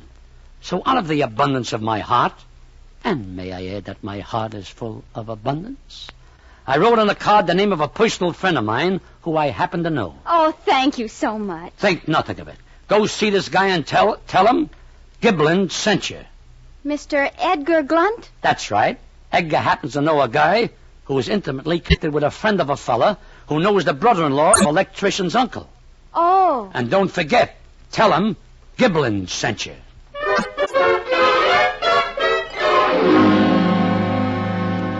So what happens next? You'd be surprised at what happens next. Listen. We've been out here 8 months, Madeline, and I'm getting fed up with it. But I've been in 4 pictures already, Tommy. Sure, but why do they keep putting you in pictures with gorillas? My last picture wasn't with a gorilla. We had tigers. Well, anyway, they're mixing you up with too many animals. It's not that I have anything against tigers, Madeline, or gorillas either. And don't forget, in my last picture, I was in it for 6 minutes. Yeah, 6 minutes. The tiger had to mangle somebody. But it was dramatic, Tommy. When that tiger mangled me, that was the climax. Oh, Madeline. I don't know. It's... What's the matter? Well, I'm not jealous, Madeline, but I do think you're on the go too much. Well, I've got to keep appointments. My agent insists. I know all about your agent, but you're married to me and not him. Sometimes I wish I was back in the Bronx with nothing to worry about except putting bubble gum in slot machines. Give me 6 more months, Tommy. We'll settle down then. And another thing, Madeline. Now, don't get mad. I won't. Well, don't keep going to dinner with that big shot. You mean Mr. Hudson? Whatever his name is. Why, that's nothing but publicity. Mr. Hudson has a lot of influence, Tom. He's going to introduce me to Walter Morgan, one of the biggest producers in Hollywood. All right, maybe he is. But you don't have to go to the Hudge and Fudge with him so often. The Hudge and Fudge is a very pleasant restaurant, Tommy. And besides, Mr. Hudson won't eat spinach anywhere else. The olive oil at the Hudge and Fudge Okay. Where are you going now? It's another one of those dinner dates. Don't bother waiting up, Tommy. No, Madeline. Oh, I forgot to tell you I'm dining with the friendly daughters of Azusa. Oh, the friendly daughters of... You were going to say something? Oh, no, I mean, yes. I mean, well, good night, Madeline. Have a nice spinach salad. I mean, have a nice tea with the friendly daughters. It's a dinner, Tommy. Good. Swell. Eat up, Madeline. Eat up.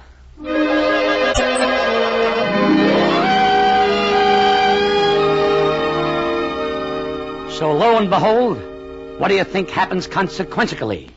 You'll be surprised at what happens consequentially. Listen. The newspaper carried another article about you and Mr. Hudson. Tommy, why do you keep talking about Mr. Hudson? Why do you keep going out with him? Maybe it's because I want to.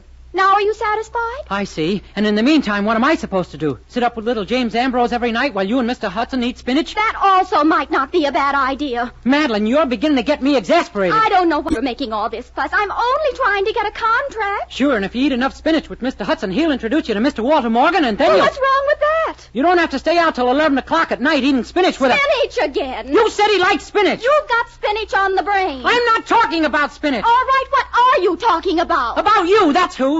You said you'd stop working after 6 months. We were supposed to settle down. After all, you are Mrs. Keneally. I want that contract, and I'm going to get it. Okay.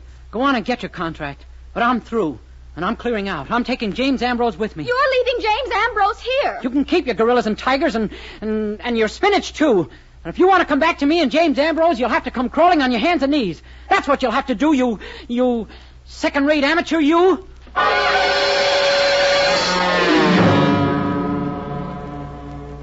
So that's the situation, huh, Tommy? Yes, Mr. Giblin. There. You know what I'm becoming? What? Reckless.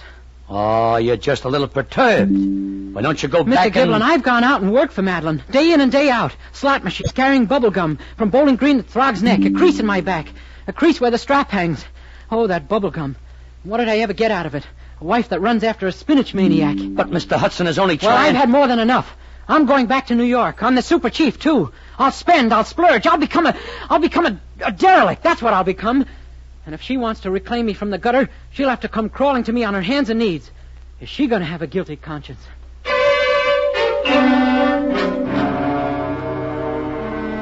There's a storm brewing on the home front tonight, folks.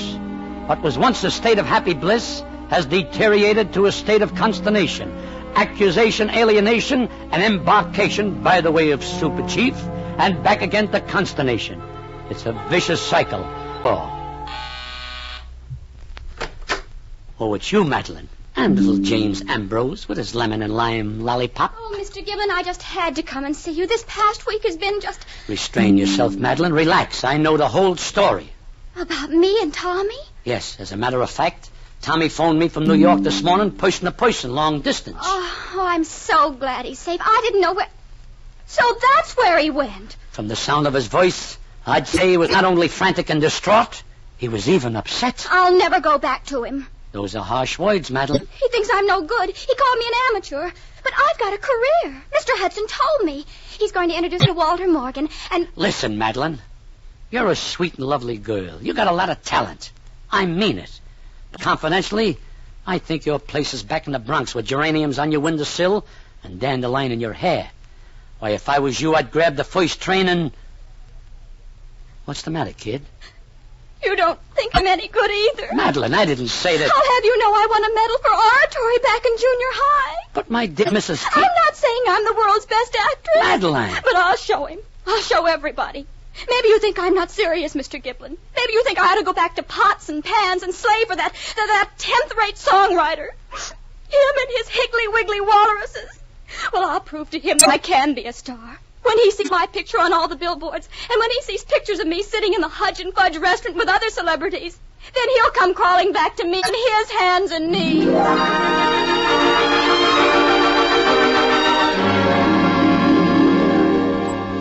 The situation, folks, is becoming incredibly worse. It's a problem. I paced my floor Monday. It's still a problem. I paced my floor Tuesday. Still a problem.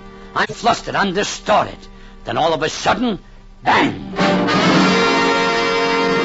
Like a sledgehammer, it hits me. I get an idea. And, folks, when Giblin gets an idea, Giblin gets an idea. I'll be glad to cooperate, Giblin, but why does it have to be on July the 3rd? Because, Mr. Walter Morgan, it's got to be on the 3rd of July the 3rd. Sure, I'll cooperate, Giblin, but why must it be on July the 3rd? Because, Mr. Gladfly, it's got to be on July the 3rd.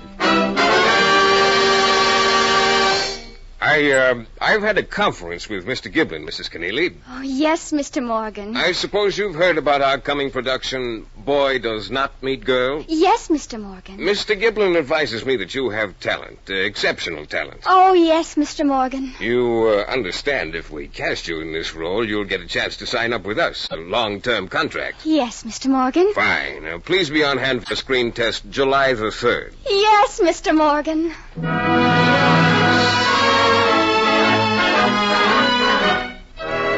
Are you getting the drift of my story, folks? Why, it's got everything. Suspense, conflict, confusion. But to advance the action, let us proceed with the next interlude. What happens? A buzz happens. A gentle buzzing at my door. Come in. Oh, it's you, Madeline. With James Ambrose and his lemon and lime lollipop. Oh, I'm so excited about tomorrow. Oh, you're gonna knock 'em dead. I've got my lines memorized. You've got some corking lines there, Madeline. Just give them with the right inflections and conjunctions, inflecting where you're supposed to inflect and conjuncting where you're supposed to conjunct, and that contract is indubitably yours. But what I came to see you about, Mr. Giblin, is, well, could we all go to the Hudge and Fudge restaurant after the screen test? The Hudge and Fudge? I mean, if we could have a picture taken with the celebrities, you know, after... After signing a contract with Mr. Morgan, is that it? Yes. Madeline, you wouldn't be trying to make Tommy jealous, would you? Oh, no, it's not... Yes, Mr. Giblin. I want to teach him a lesson he'll never forget. You're very vindictive tonight, Madeline. However, regarding the Hudge and Fudge and etc., I'll make the arrangements. And when Giblin makes the arrangements, Giblin makes the arrangements.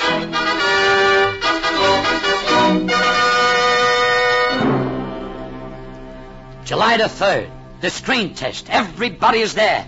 Morgan is there. Madeline is there. I'm there. But all this is neither here nor there. Quiet. The camera is focused. The lights are up. Madeline speaks. I have suffered.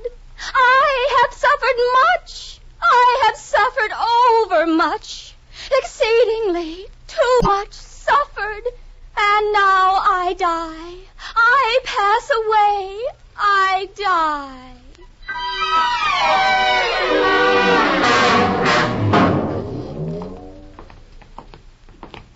How did I do, Mr. Giblin? Was I... Superb. I knew it. I felt the part in every marrow of my bones. Here's Mr. Morgan's office. He wants to see me, Madeline. Between you and me, I think you've landed a lifetime job this afternoon. Wait out here. Well, tell Mr. Morgan there's no hurry about the contract. We can all go to the Hudge and Fudge first and... Just as you say, Madeline. I'll be right back with the good news, kid. Is she outside, Giblin? Yes, Mr. Morgan. She's standing near the door. I hate to do this, Giblin. Come on. Don't waste time. Give it to me, and give it to me loud. Mr. Giblin? Yes, Mr. Morgan. Louder, Morgan, louder. I was under the impression that we were to have a screen test this afternoon. Well, of course. What seems to be the predicament? Where is all this talent you've been telling me about? Talent? Why, Madeline Keneally is bubbling over with talent. Talent? Why, of all the preposterous impositions on my time. That's the way, Morgan. Come on, louder. Why, if I were honest enough, I'd go out and tell that dame to break her leg and get herself shot. Superb. You're wonderful, Morgan. A Missouri mule, Giblin. A Missouri mule without a script could have done a better job. You're inspired, Morgan, my boy. She was rank. She was futile. She was positively horrible.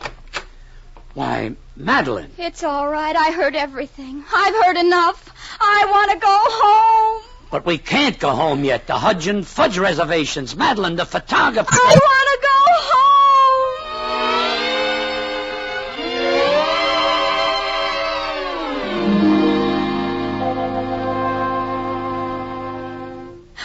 I don't know what I'll do now, Mr. Giblin. I'll never be able to face Tommy again. Oh, forget this afternoon. I'm through. I'm finished.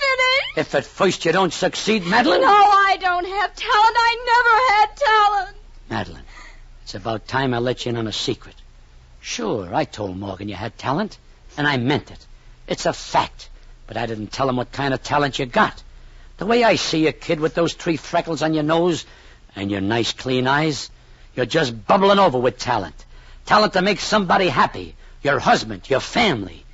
You got talent for being a wife. Talent for picking a morning glory off a backyard fence. For throwing a lamb stew together. For singing a sweet and simple song for a guy who comes home tired at the end of the day. You're like millions of other kids. Amateurs, strictly amateurs. But boy, what class. And speaking of amateurs, Madeline, this is still July the 3rd. Why, what do you mean? Major Gladfly's Amateur Hour. It's on right now. Listen to the amateurs, Madeline. All right. That was Jack Preventatus trombone, ladies and gentlemen. And now our next contender. Your name, please. Thomas Keneally. Mr. Giblin. Shh, quiet, Madeline. You're going to sing an original song, I believe. That right, Mr. Keneally? Well, it's not exactly original, sir. My wife wrote the words and I wrote the music.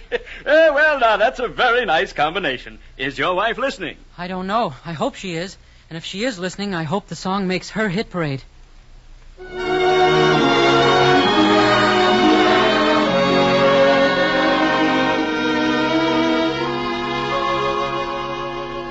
Thanks be to God for a house that is warm and for hearts that are warmer still. Thanks be to God for the song of a bird and the sunset over the hill. Thanks be to God for the rain in the night, for trundle beds and candlelight. Thanks be to God when the storm is through. Thanks be to God when the sky smiles blue. And thanks be to God for you, dear. Yes, thanks especially for you.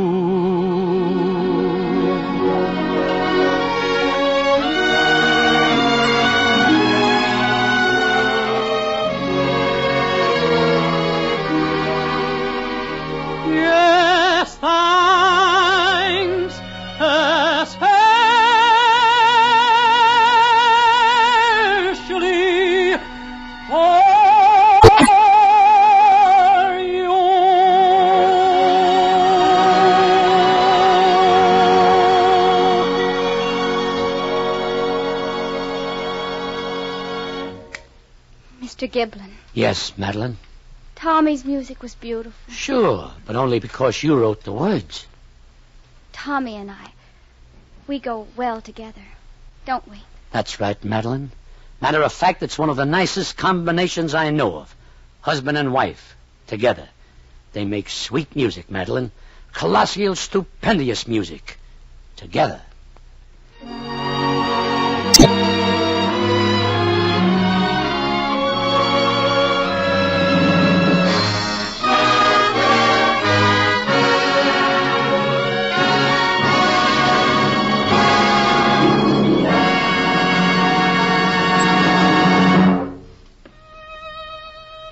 Let me step out of character for a minute, folks. I'm the narrator, Jimmy Durante. I'm talking to you now as host of Family Theater. We gave you a story tonight, a radio play about a family. We people of the radio and movie industries, and that includes everybody from the big shot who owns the station down to the last kid who's knocking at the door of a talent agency. We've got something at stake, and that's the American family. Of course, I don't preach to people. I'm only supposed to be a comedian. Anyway, what I want to say is this. There's nothing more beautiful in this life than a happy family. I mean it. And maybe we should remember that sacrifice patience, hardship, all these things, together with robins and sunsets, joys and laughter, make a happy family. We can't have these things unless we look back and up to God. That's why we say, pray. Pray to God as a family. That means getting our kids around us, in the parlor, in the kitchen. It means just for a few minutes, lifting our hearts and minds to God. Too many families are unhappy these days. Too many families are breaking up. These families don't know that a family that prays together stays together. Good night, and God bless you. Our thanks to Jimmy Durante for his performance as Giblin, to Dennis Day for his portrayal of Tommy, and Barbara Eiler, who played Madeline. Others who appeared in tonight's play were Jack Crucian and Ira Grossell. A special word of thanks also to Timothy Mulvey for writing tonight's play, and to Max Terre for his music. The program was directed by David Young. Next week, our Family Theater star will be Lionel Barrymore in Blue Memorandum. Your host will be Ricardo Montalban. This series of the Family Theater broadcast is made possible by the thousands of you who felt the need for this kind of program, by the Mutual Broadcasting System, which has responded to this need, and by a friend of the New York Foundling Hospital, which cares for homeless and motherless babies without distinction of race, creed, or color. This is the Mutual Broadcasting System.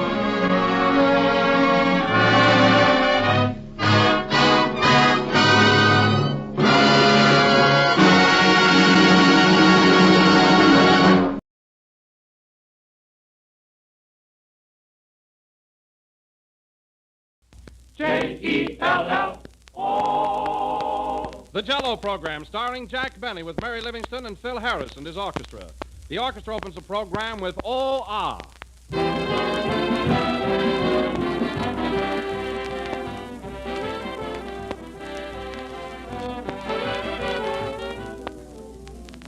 Just around the corner is June and hot summer days that call for crisp, tempting salads. And the best salads I know of call for Jell-O.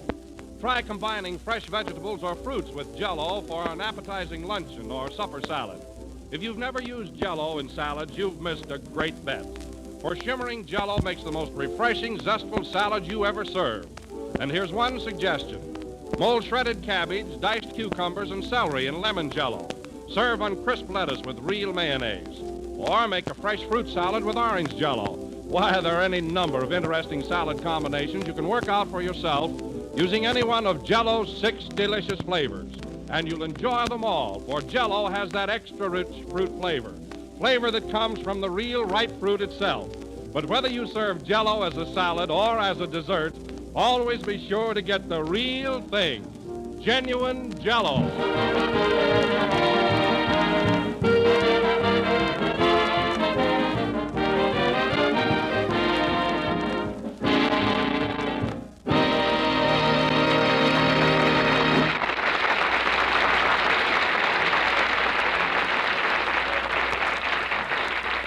And now, ladies and gentlemen, let us hail the return of a man who last week was flat on his back, but is now standing here flat on his feet, Jack Benny.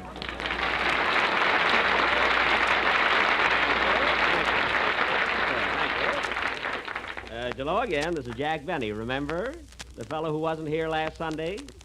And I want to tell you something, Don. It's a good thing I've got flat feet. Because I'm still pretty shaky, and I'd probably topple right over if they weren't. Oh, come on now, Jack. You weren't so terribly sick. I wasn't, eh? That's all you know about it. As it happens, I was critically ill. Well, I didn't see any headlines in the papers about it. Well, that's not my fault. I phoned them all. Next time, I'll take out an ad. Well, Jack, you certainly look rested after a whole week in bed. Did you get much sleep? Don, how could I sleep with 12 flu germs playing bingo on my chest all night? Playing bingo, eh? Yes. I didn't mind that so much, but when they asked me to call out the numbers, I thought that was going too far. You know, I'm still pretty weak. Well, you certainly don't look it, Jack. You're the picture of health. Now, that's silly, Don. Take a look at my tongue. I don't see anything unusual. It's just a common, ordinary tongue. Oh, it is, eh? Well, then I'm glad I stuck it out at you. You're just jealous because I look like Dracula. All right. If it'll make you any happier, you look lousy. Now you're talking. I'm glad you woke up. Pardon me, Mr. Benny. It's time for your pill. Oh, yes. Thank you, Doctor. Thank you. Don, I want you to meet Dr. Baldy.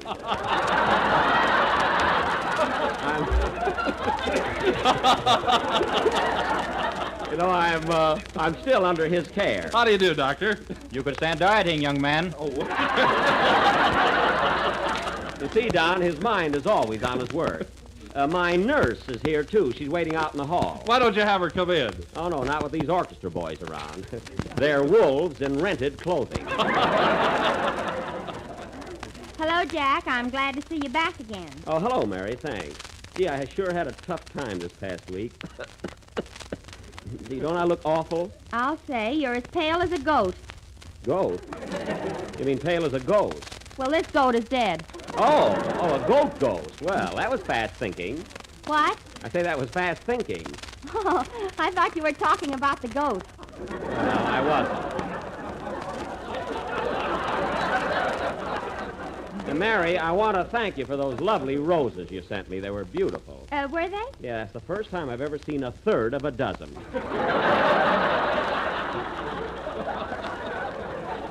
But, Mary, I did notice that the roses were quite limp and droopy there. What happened? I knew you were sick, so I boiled them. Well, it's a good idea. You can't be too careful, you know. Oh, hello, Kenny. Hello, Jack. Gee, you look so laurel and hearty. That's hale and hearty, but let it go. Oh, that's all right. The next time I'm sick, don't wire congratulations. Well, it worked on Mother's Day. Well, let's not get involved in that, you know. Mr. Benny, it's time for your medicine again. Oh, yes, Doctor, yes. Now, first you take this red pill, and then you follow it with this white one. Two of them this time. I say, what's the white pill for? In case the red one is poison. Well, that's thoughtful. Isn't he an unusual doctor, Mary? Yeah, what do you take in case of him? I wish I knew. Say, Jack, is that girl out in the hall your nurse? Who do you mean? That pretty blonde with a white uniform and Phil Harris around her neck. Oh, where'd you see her? Oh, out in the hall around Phil Harris's neck. I thought you said Phil was around her neck. Oh, they're all mixed up. Oh, so that's why Phil sneaked out of here. I got a good mind to go out there and put him in his place. Oh, Jack, you're up on your feet now. Why don't you stay that way?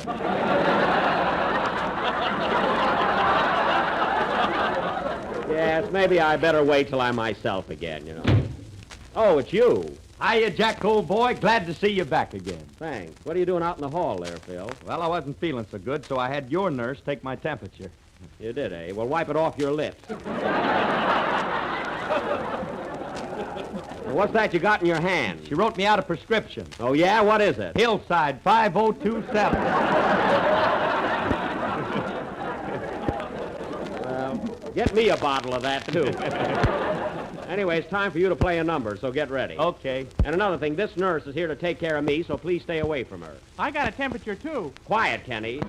Play, Phil. Oh, nursey, nursey. Oh, toot.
played by Phil Harris and my nurse, or his orchestra.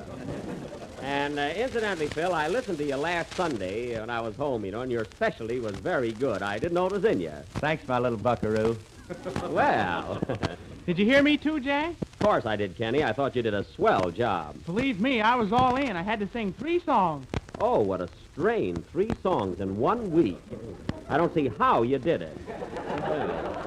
I bet it'll tell on me when I get older. Oh, no doubt. No doubt. Say, Mary, that reminds me. Why didn't you work last Sunday? Who, me? Yeah. Oh, I wasn't feeling so good. I had fever and chills and pains and a headache. Oh. So we all went to the Trocadero.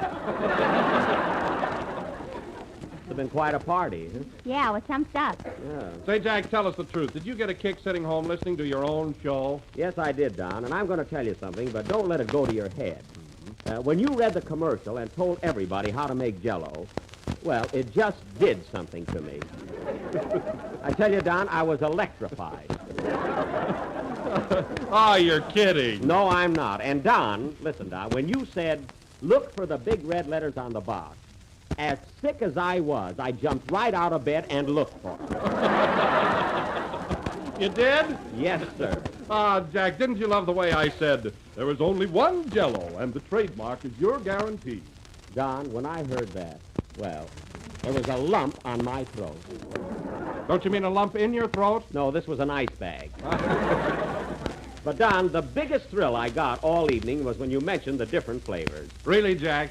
Absolutely. Of course, when you started out with strawberry, raspberry, and cherry, that didn't affect me so much. But when you got to orange, I felt myself slipping.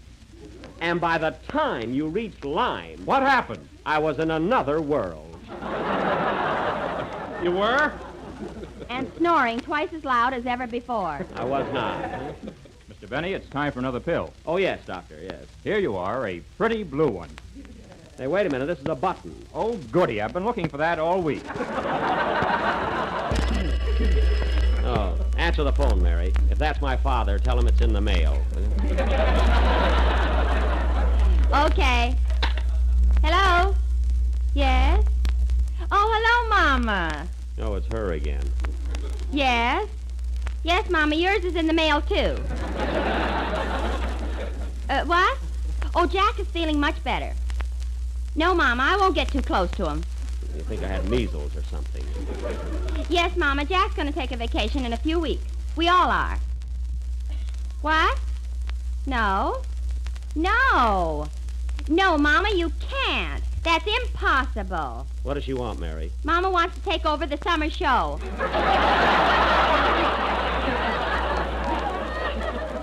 Tell her no. I'll never be able to follow her. Oh, Mama, he says he'll never be able to follow you. What? What are you laughing at? She says you won't even be able to follow this phone call. Oh, matching wits, huh? Well, goodbye, Mama. Thanks for calling. I'll write you a letter tomorrow. What? Oh, that's too bad. Well, goodbye. Isn't that awful, Jack? I won't be able to write letters home anymore. Why not? Papa's raising pigeons in the mailbox.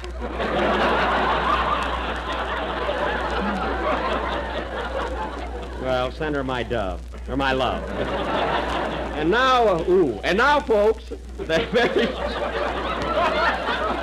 about the worst gag I've ever pulled, I think. And now, folks, that Mary's mother has had her little fling, Kenny Baker will sing, what are you going to sing, Kenny? Oh, I'll think of something. Well, think, Kenny. Play, boys.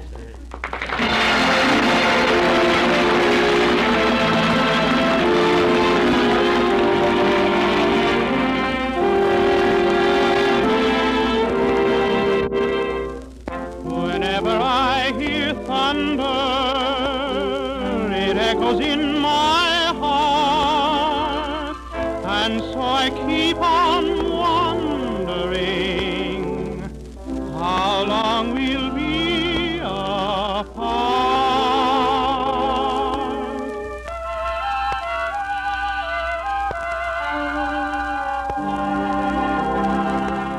Skies were gray that rainy day we parted in the lane. Was it tears that fell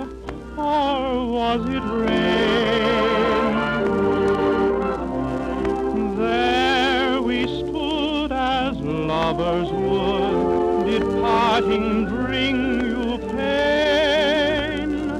Was it tears that fell, or was it rain?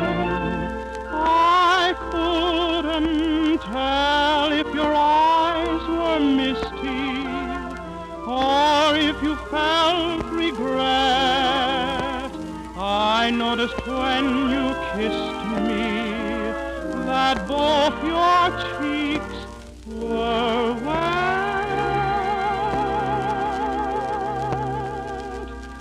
Till we meet again, my sweet, that memory will remain. Was it tears that fell, or was it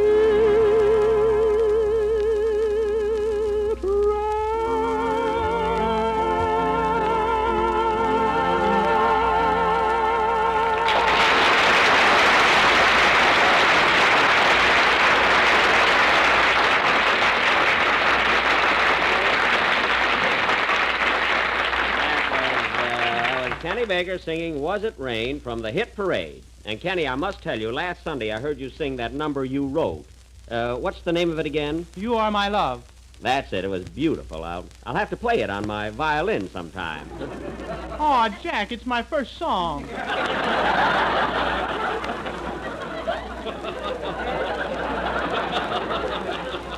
Well? Let it grow up before you kill it. You two have a lot of respect for an invalid.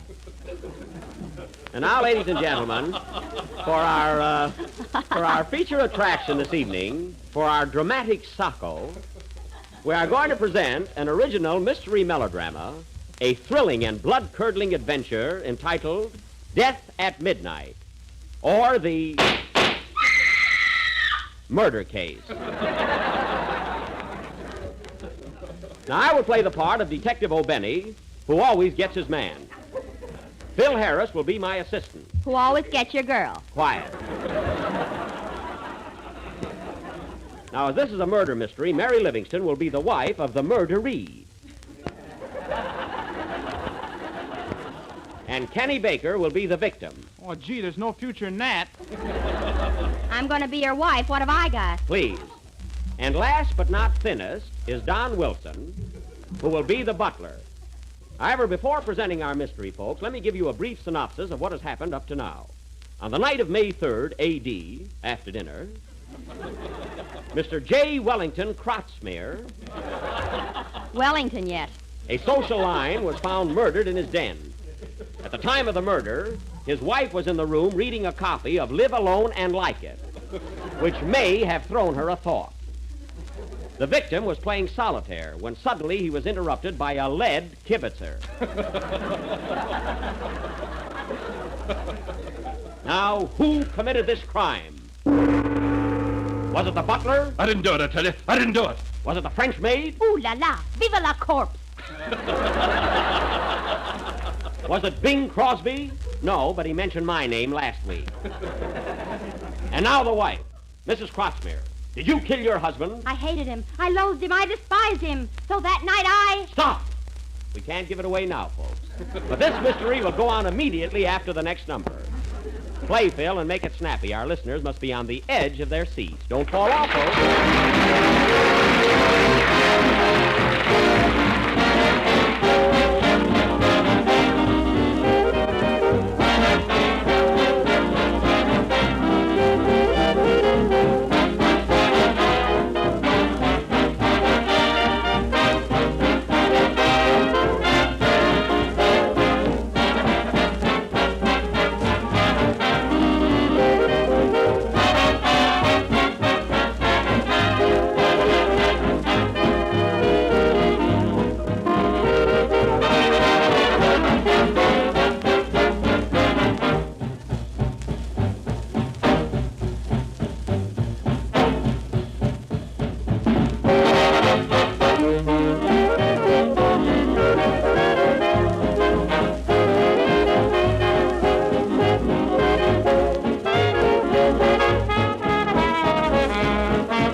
from Love, played by Phil Harris and his orchestra. Now, ladies and gentlemen, for our mystery play, Murder at Midnight, or When My Dreamboat Comes Home. The opening scene is the office of Detective O'Benny at police headquarters. Curtain. Phone call. I mean music.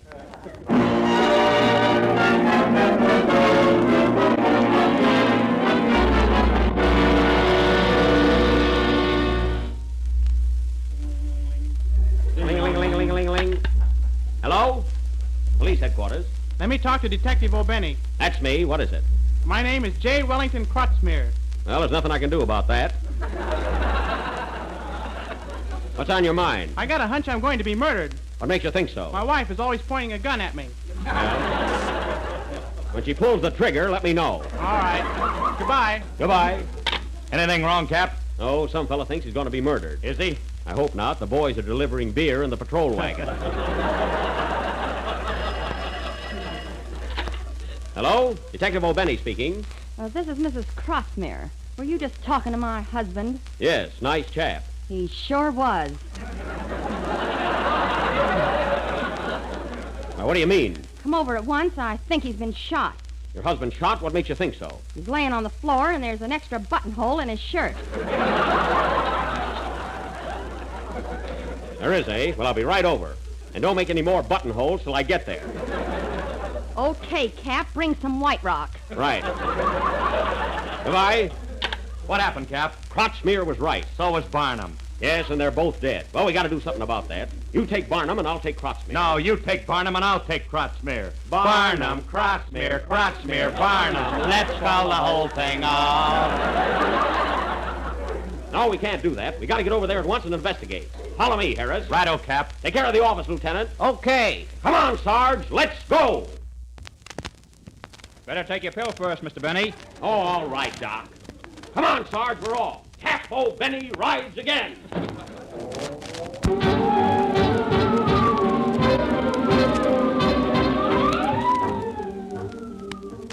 Well, here we are, Sarge. This is the place, all right. Open up in the name of the law. This is police headquarters. Doggone it, I forgot to release the brake.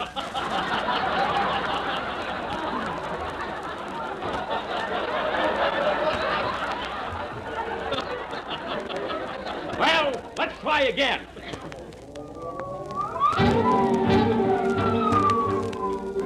This must be the place, Sarge. It better be. We're out of gas. Open up.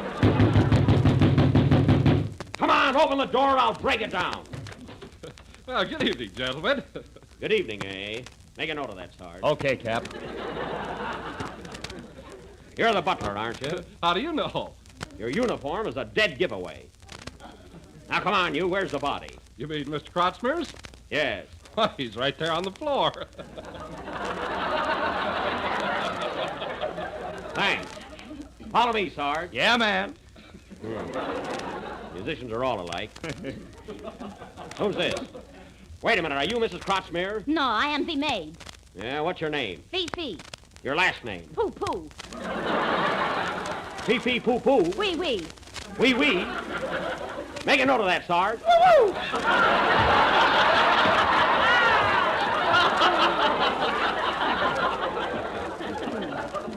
Sergeant.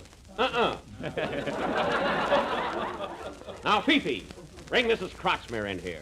Here I am, Cap, fit as a fiddle and ready for a new husband. Oh, yeah? I want to talk to you, madam.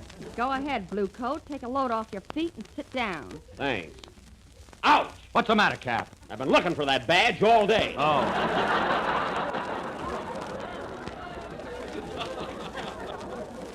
Now, Mrs. Crotsmere, where were you at the time of the murder? Back of the gun, minding my own business. So you did have a gun, eh? Yes. Where'd you buy the bullets? At Bullets, Wilshire. That's a local gag, folks, but it fits. Now, listen, Mrs. Crotsmere. I want the whole story from you right from the start, and I want the truth. Get it, the truth. Okay, Bloodhound. My husband and I were sitting in the den. He was behind his desk cleaning his pipe. Yes, go on. When suddenly a shot rang out. I looked toward the window, and there I saw... Beg pardon, madam. Are we having Jell-O for dinner? Yes, Jenkins. Any particular flavor? A little of each, and be sure that it's genuine Jell-O with the big red letters on the box. Make a note of that, Sarge. Gotcha, pal. Now, go ahead, Mrs. Crossmere. What did you see? Well, I looked out of the window, and there in the moonlight I saw shadows running across the lawn. Oh, moonlight and shadows, eh? Must have been making a dash for the hit parade. Make a note of that, Sarge. Ain't worth it. And then what happened, Mrs. Crossmere? I screamed and fired 2 shots. 2 shots, eh? I thought you were lying. Now listen, gal, you're coming with me. And what's more, you're coming without a struggle. I never struggled yet, big boy.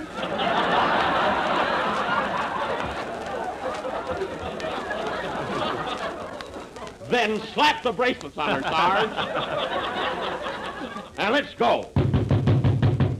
Now wait a minute. Hold everything. No one move. Come in. It's time for another pill, Mr. Benny. I haven't got time for that, Doc. Now get out of here. Come on, Sarge, and take Mrs. Crossmere with you. What was that? Look, Sarge. Someone threw a stone through the window. Yes, Captain, there's a note tied around it. A note, eh? What does it say? Hillside 5027. That nurse again. She sure gets around. Come on, let's go. Wait a minute, Sarge. Wait a minute, there's the phone. Maybe it's a clue. I'll take it. Hello? Yes? Yes? What? Who? Cactus Face? Cactus Face? Doggone it, we got the wrong last page. What'll I do now?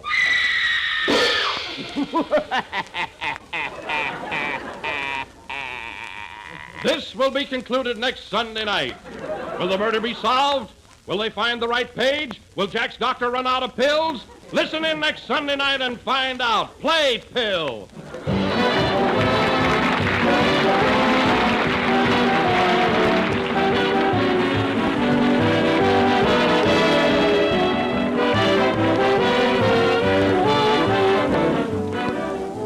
Dessert is a great favorite with everybody, and here's a dessert that's everybody's favorite. Ice cream made with Jell-O ice cream powder. The new way to have rich, mellow ice cream more quickly, more easily, more economically. For Jell-O ice cream powder makes delicious, creamy ice cream, the kind with the real old-fashioned homemade flavor. Yet you actually use less cream and get more ice cream. And you make it right in the freezing trays of your refrigerator. Or if you prefer, you'll get the same wonderful results with an ordinary hand freezer. All you do is combine Jell-O ice cream powder with milk, some cream and sugar, and you'll soon have a quart and a half of smooth, mellow ice cream. And economical? I'll say it is. Why, one package of Jell-O ice cream powder makes 1.5 quarts of ice cream, twice as much as most other such products on the market. So serve ice cream made with Jell-O ice cream powder soon. There are 5 rich, delicious flavors. Chocolate, vanilla, strawberry, lemon, and maple, and there is unflavored, too, so that you can make any flavored ice cream you want. Ask your grocer tomorrow for several packages of Jell-O ice cream powder.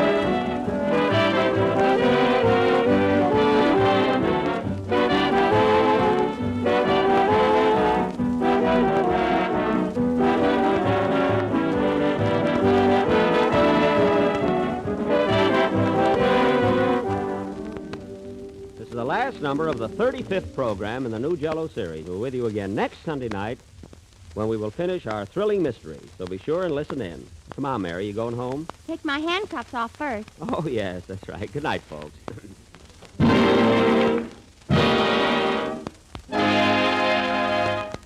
J-E-L-L-O.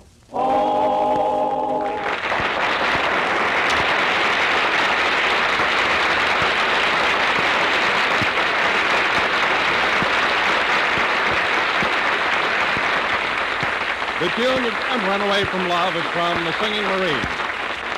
The Jello program comes to you from Hollywood over the Red Network of the National Broadcasting Company.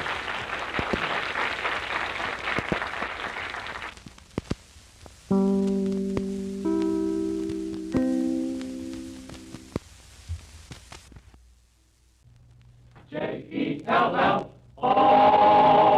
The Jello program, starring Jack Benny with Mary Livingston and Phil Harris and his orchestra. The orchestra opens the program with When.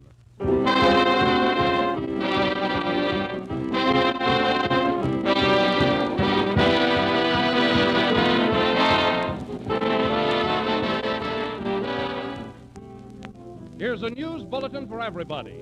A news bulletin about everybody's favorite dessert, Jell-O. Now, on every package of Jell-O, you will find one or more exciting new Jell-O recipes, printed clearly right on top. This is done to help you enjoy Jell-O in any number of new, different ways. For Jell-O's certainly a versatile dessert. Just listen to the names of some of the recipes on the Jell-O packages. Pineapple snow, date and celery salad, raspberry tarts, cinnamon crystal dessert. They're all made with Jell-O, and they're just a few of the many suggestions for varying your menus. So whenever you buy Jell-O, look for these recipes, and you'll be sure to find some delicious new suggestions for serving America's most popular dessert. And no matter how many ways you serve it, you'll always enjoy Jell-O's extra-rich fruit flavor that comes from real, ripe fruit. But always be sure you get the real thing. Look for the big red letters on the box. They spell Jell-O.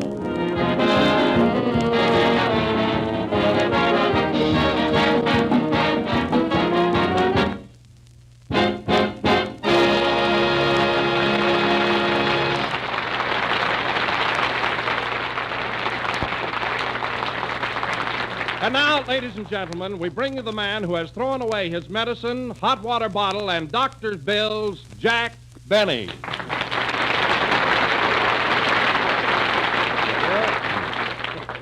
Jello again. This is Jack Benny talking. And, Don, I want to tell you something. I may be okay physically, but mentally I'm a mess. Tonight I'm so nervous that I don't know what I'm doing. Where's Phil? You didn't get here yet. Why? Thank heaven. What's the matter, Jack? What's wrong? Don, you know that beautiful diamond wristwatch Phil gave me for Christmas? Yes? Well, I lost it. Lost it? Yes, and I just can't bear to face Phil without it. If he comes in and asks me what time it is, I'll swoon. Now, Jack, don't get excited. There must be some way to find it. When did you last wash your hands? Oh, I've had the watch since then. Gee, I miss it. I used to get so much exercise winding it, you know? Oh, it'll turn up. Don't worry about it. Don't worry. Look at my fingernails. Look at them. I don't see any. Of course not. They're home on the floor. I tell you, Don, I'm a wreck. Oh, hello, Mary. Hello. Mary, did you put that ad in the paper for my watch like I told you to? Yes, Jack, I brought you a copy of it. What does it say? It says, notice, Jack Benny's watch, lost, straight, or hocked. Hocked? When last seen was wearing a wrist. Well, Mary, you should have put in a description of it. I did. Here it is. Large mole on minute hand and face needs washing. It's a fine description. Finder, please return to. Return to where? That's all the money I had. Well, it's a lucky thing I had my name on it. I only hope I get the watch back before Phil gets here. Jack, don't let it prey on your mind. Come on now, let's change the subject. That's a good idea. Say, Mary, have you started your have you started your picture for Paramount yet? Oh, sure. I've been on it a whole week now, and I'm getting the biggest kick out of it. Well, I can imagine. You know, Don, this is her first picture. It's called This Way, Please. Well, good luck to you, Mary. Thanks, Don. Same to me. How's the script, Mary? Have you got a good part? Oh, Jack, you should see the director. He's tall, dark, and has the most adorable accent. I know, Mary, but what about your lines? I mean, your part in the picture. And the cameraman. Has he got the duckiest dimples? The duckiest? Yeah, he had me behind the camera all day yesterday. Well, how can you make pictures behind the camera? Who cares? He's cute. Well, you certainly get around. I bet you even met the janitor. I'll say. Brown eyes, baggy pants, and the blondest broom. All right, Mary, that's enough. Hey, Jack. What? Have you forgotten about your watch yet? Hey, what are you trying to do anyway? See, now I'm all upset again. Oop, I'll bet that's Phil now. You can't kid me. It's Kenny Baker. Oh, hello, Kenny. Hello. What's the matter with you, Jack? You look so calm and excited. Well, you're half right, and that's a record for you. What happened? Well, if you must know, Kenny, I lost that beautiful wristwatch Phil gave me for Christmas, and I can't find it anywhere. Did you look on your wrist? Yes, Kenny, I did, and it's not there. Well, maybe it's lost. Yes, Kenny, that's the idea. I lost my watch, and I don't know where to look for it. Gee, if it was a collar button, you could look under the dresser. Oh, I could, huh? Yeah, and if you were an old maid, you could look under the bed. Well, I won't even answer that. Jack, your watch will turn up. Now take it easy. Gee, if that's Phil Harris, I'll die. Come in. Mr. Benny? Yes? I understand you lost a very valuable diamond wristwatch. Yes, I did. Have you seen it? Not lately. Goodbye. Don, I wish you'd set some Jell-O out in the hall for that guy. We might trap him. Playboy.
Very good, boys, very good, especially without your leader. Say, Don, while the boys were playing, did anyone come in or call about the watch? No, and stop worrying about it, Jack. You're too sensitive. Well, of course I'm sensitive. Yeah, Jack wouldn't even bait a fish hook without giving the worm ether. Well, I certainly wouldn't. Believe me, do you ever notice the look in a worm's eyes when you're about to put him on the hook? He just seems to say, take it easy, bud, not through the vertebrae.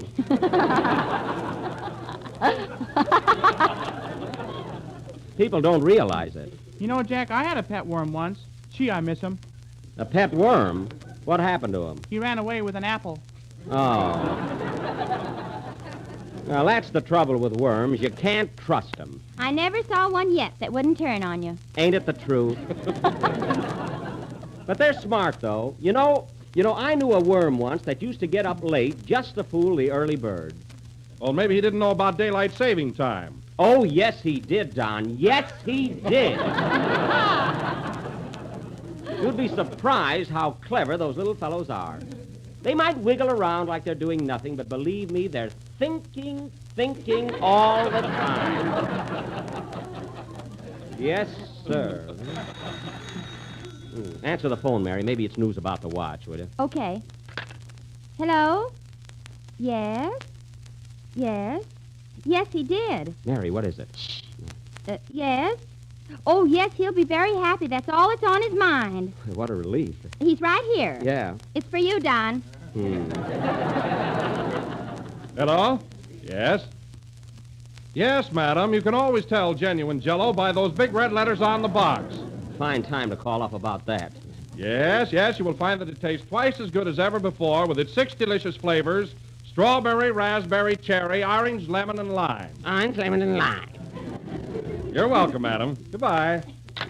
Don, I wish you'd keep your romantic affairs off of this program. But it was business. Oh, business, sure, with you gushing all over the phone. And at your age, too. Telegram for Jack Benny. Hey, maybe that's good news about the watch. See who it's from, Mary. Here, boy. Gee, I hope it's... Jack is from your father. Oh, Dad, huh? What does he say? Dear son, is your watch insured or should I worry too?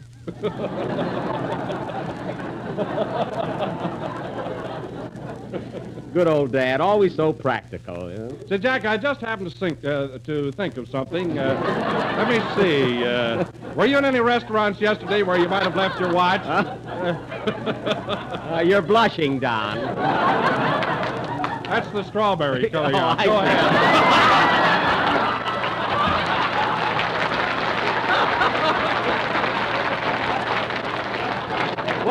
What did you ask me? What did you ask me? I asked you, Jack, if you were at any restaurants yesterday where you might have left your watch. Don, I always have enough money to pay my check. Well, I mean, where you could have mislaid it. Well, let's see. I had lunch at the Biltmore and dinner at the Ambassador. Come in. Pardon me, does Mr. Jack Benny broadcast from here? Yes, I'm Jack Benny. What is it? Did you possess something yesterday that you unpossesses today? Yes, my diamond wristwatch. What do you know about it? Nothing except I found it. You did? Oh, that's swell. Now, Jack, you can get the watch back. Well, hey, that's a load off of my mind. Give it to me. Now, wait a minute, son. Wait a minute. First, we's going to have a financial skirmish. Oh, naturally, a reward. A reward, yes. Now, what would you consider a fair amount? Well, you just shout out some figures and I'll hop on one.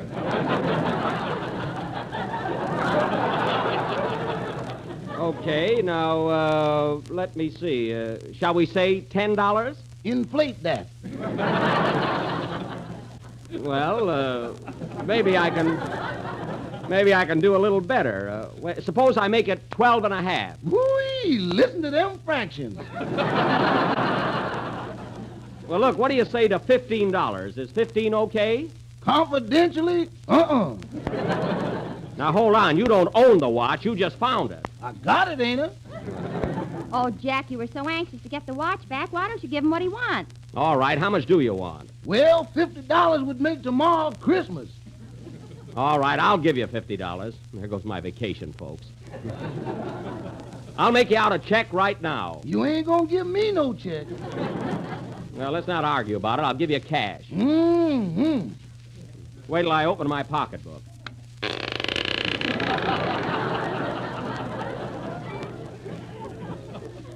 I'll have to oil that. Oh, look. A butterfly flew out of Jack's pocketbook. That's a moth. All right, young man. Here's your money. Thank you, sir. Here's your watch. Oh, boy. Oh, by the way, young fella, where did you find Mr. Benny's watch? In a restaurant. Oh, yes, the Ambassador. No, sir. This was the Acme hot dog parlor. That's right. I stopped there on my way to the Ambassador. I went in to get a cigar. You was eating when I seen you. I was not. Well, goodbye. Goodbye, young man, and thanks very much for finding my watch. You know, you must be pretty good at finding things. I don't know about that. I never did find Albuquerque. Oh, it's you!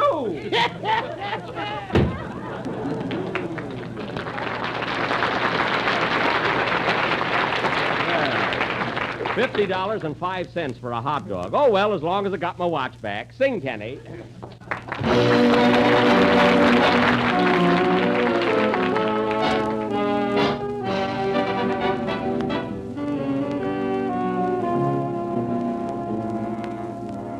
Here is my heart if you love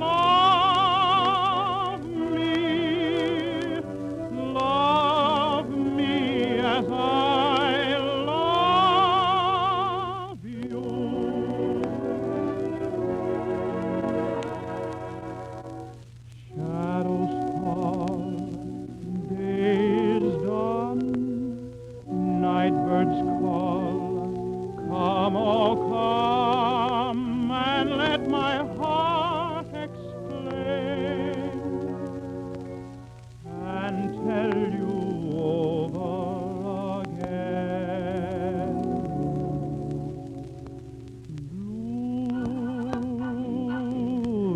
the night above me, blue as your eyes are blue, bright is the night if you love me as I love you. So come with your sweetest kisses. Don't let me stay and say, blue is the night above me, blue as your eyes are blue, bright is the night if you love me as I love you. Blue is the night, blue is the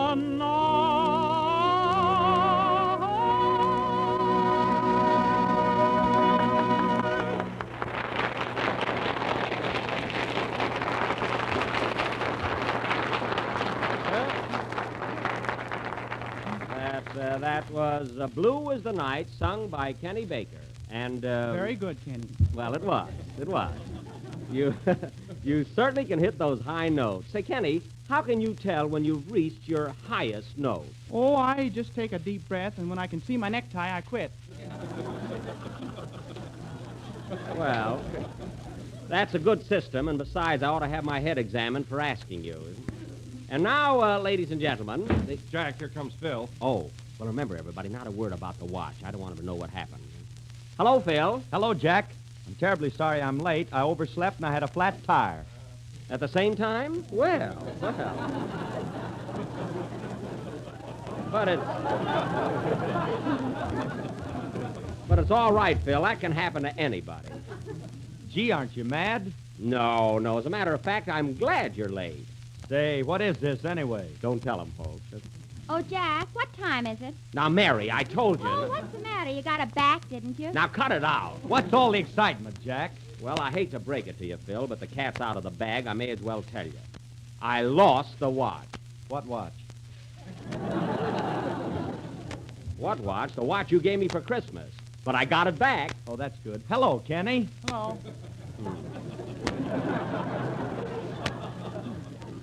And after the way I worried. Oh, well, on with the show. And now, ladies and gentlemen, for our dramatic offering tonight, I mean our pièce de resisting, we will attempt to solve the baffling mystery which we began last week entitled Death at Midnight. Once again, I will be Captain O'Benny, as fearless a bloodhound as ever sniffed a clue. Phil Harris will be my assistant sniffer. And Mary Livingston will be Mrs. Croxmere, who was suspected of murdering her husband, played by Kenny Baker. You bore me, Blue Coat. Watch out or I'll drill you. I'm practicing my part, folks. I see. Kenny, why are you laying down on the floor? I'm practicing my part, too. Well, don't get stepped on. I won't. I got a red lantern on my chest. Oh. Hello? Episode of Death at Midnight will go on immediately after the next number. Play, Phil, and if any of the boys make a false move, I'll shoot. I'm practicing, too, folks.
was Dardanella, I think, played by Phil Harris and his orchestra.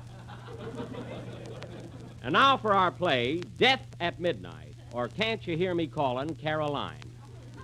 As you may remember, last week, Mr. J. Wellington Croxmere was found murdered in his den. His wife was in the room at the time, but claimed she had nothing to do with it. Captain O'Benny was called in, but up to now he was unable to get anywhere with the crime or Mrs. Croxmere. The latter causing him considerable annoyance. As the scene opens, we find Detective O'Benny and Sergeant Harris at police headquarters. Curtain. Music.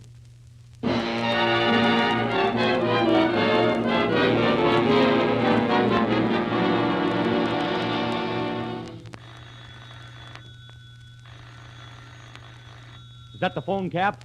It ain't the good humor, man. I'll answer it. Hello? Police headquarters. Captain O'Benny speaking. Help! Help! Come over at once. I'm going to be murdered. Get away from that phone or I'll let you have it. All right, goodbye.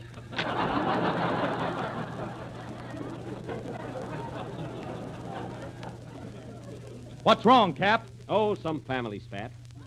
Well, we got to settle this Croxmere case first. Anything new on it? No, but I got a hunch there's a man in the case. You know that saying, cherchez la femme.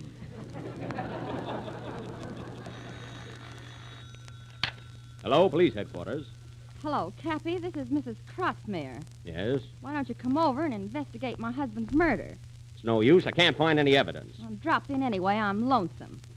Okay. Do you like tea? Yes. Well, have a cup and come over. I'll be right there. Come on, Sarge. We got to get over to Mrs. Croxmere's right away. I think she's guilty and ready to crack. Where's my gun? In your coat. Where's my handcuffs? In your vest. Where am I? In your pants. Fine. And we're all set. Let's go.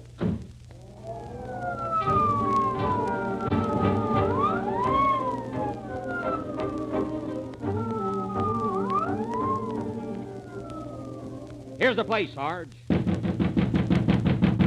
Come on, open up. Entrez, monsieur. Hello, Fifi. Where's Mrs. Croxmere? Elle est dans la chambre. À côté, elle est sous repose. Oh, qu'est-ce que c'est, huh? I thought so. Make a note of that, Sarge. Voulez-vous? Now listen, Fee. My name is Fifi. Well, I'm in a hurry. You get Mrs. Croxmere down here, toot sweetie. Okay, Toots. Here she comes now.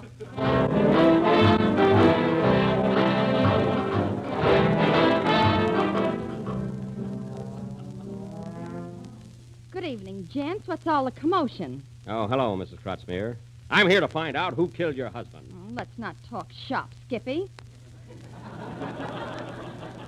Come over here on the sofa and sit down. None of that, Mrs. Croxmere. None of that. I represent the long arm of the law. Well, put it around me and relax. I haven't got time for that. I have. Woo-woo!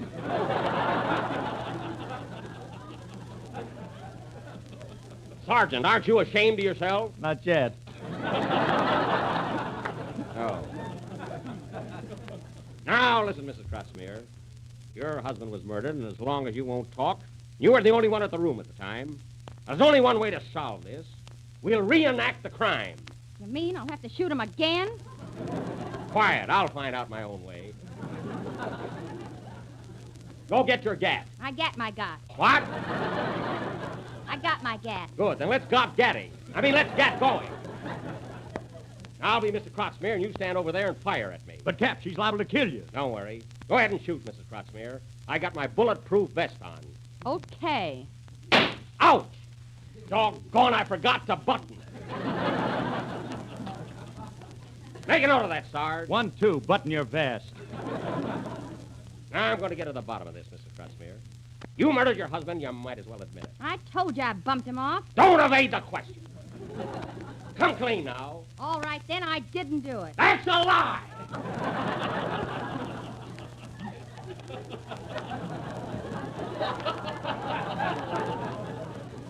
Now, listen, you. Oh, nuts. I'm going home. Lay down, Kenny. Death takes a holiday. Come on, sister. No wisecracks. Hey, Sarge. Yeah, Cap? Let's give her one more chance to confess. If she don't do it this time, we'll give her the 3rd degree. Look out, Cap, look out! What was that? Someone threw the butler through the window. The butler? Yeah, and there's a note in his hand. A note? What does it say? It says that Jell-O is the finest tasting gelatin dessert in the world, and every day millions of people eat it. Hang on to that message. It must be a code. Do you know anything about this, Mrs. Crotchmere? What are you torturing me for, Cap? I told you I killed him, didn't I? I couldn't stand it any longer, so I shot him. I shot him dead. I knew you'd break down. And why did you murder your husband? I killed him because I loved him. You loved your husband? No, the Iceman. Oh, so that's it, eh? Why didn't you kill the Iceman? Wait till you look in the icebox. That's all I want to know. Slap the bracelets on her, Sarge, and let's go. Wait a minute. Hold everything. No one move. Come in. Pardon me, but I'm looking for a guy by the name of Jack Benny. I'm Jack Benny, but you'll have to wait. I'm right in the middle of a play. Well, I don't know anything about that. Have you got a diamond wristwatch with a platinum band? Yes. Phil Harris gave it to me for a present last Christmas. That's the one. Hand it over. Now, wait a minute. Who are you? I'm from the Credit Jewelry Store, and the payments on that watch haven't been kept up. Oh, when was the last payment made? A week after Christmas. Now, come on, give me that watch. Hey, wait a minute. Oh, Phil! Good night, folks. Phil! Come on, give me that watch. Well, here it is. Of all the cheap, low, four-flushing You better pikers, play, boys. By the most contemptible, humiliating thing I've ever heard of to give me a watch.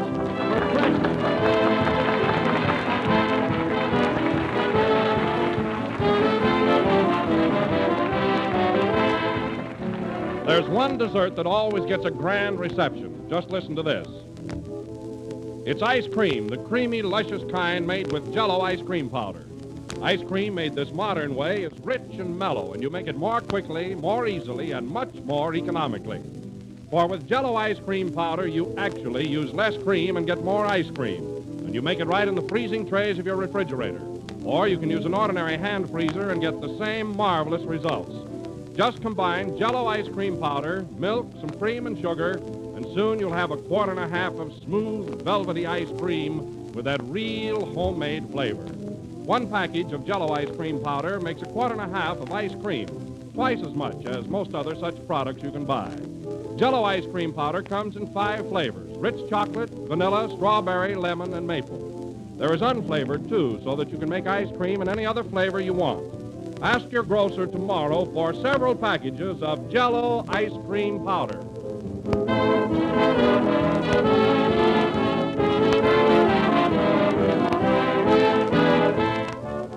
This is the last number of the 36th program of the new Jell-O series. We'll be with you again next Sunday night at the same time.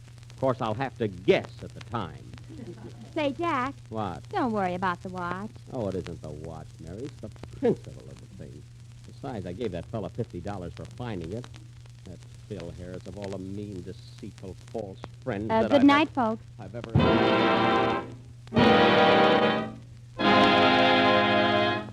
J-E-L-L-O.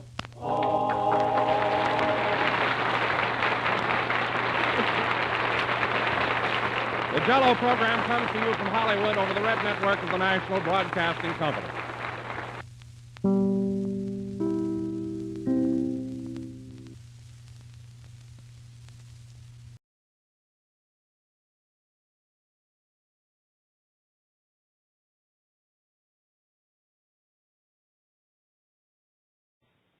Sapset presents The Great Gildersleeve.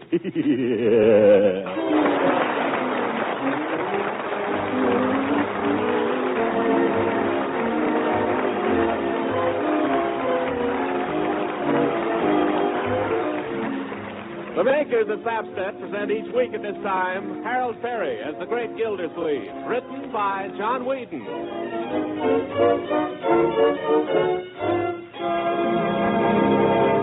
We'll hear from The Great Gildersleeve in just a moment. But first, are some of the foods you usually serve hard to get these days? Well, don't think that means your meals have to be monotonous, because there's a plentiful food that gives appetizing variety to menus in 100 different ways and is mighty easy to use, too. I'm talking about Pabst Et, the delicious golden cheese food that comes in the familiar round package. It spreads easily to make tasty, nutritious sandwiches. Pabst Et also slices neatly to serve with apple pie or fruit. And it's no trick at all to make smooth cheese sauces with Pabst Et, to pour over hot vegetables, hard-cooked eggs, fish, or chicken dishes. Yes, and Pabst Et makes smooth, tempting rarebits, light, fluffy soufflés. And it's a sure hit melted on toast in the broiler. Why, all in all, you could count at least 100 different ways to turn everyday foods into exciting treats with Pabst Et. Another thing, Pabst Et is easy to digest, too, and wholesome and nourishing, a favorite with the youngsters. So serve Pabst Et often. Ask your grocer for Pabst Et tomorrow. You'll recognize it by its distinctive round flat package. Remember, it's Pabst Et, the delicious golden cheese food of 100 uses.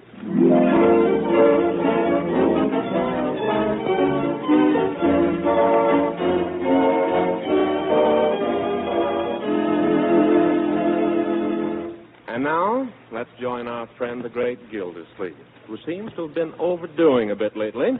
His legal counsel, Judge Hooker, has persuaded him to drop in on Doc Pettibone for a checkup.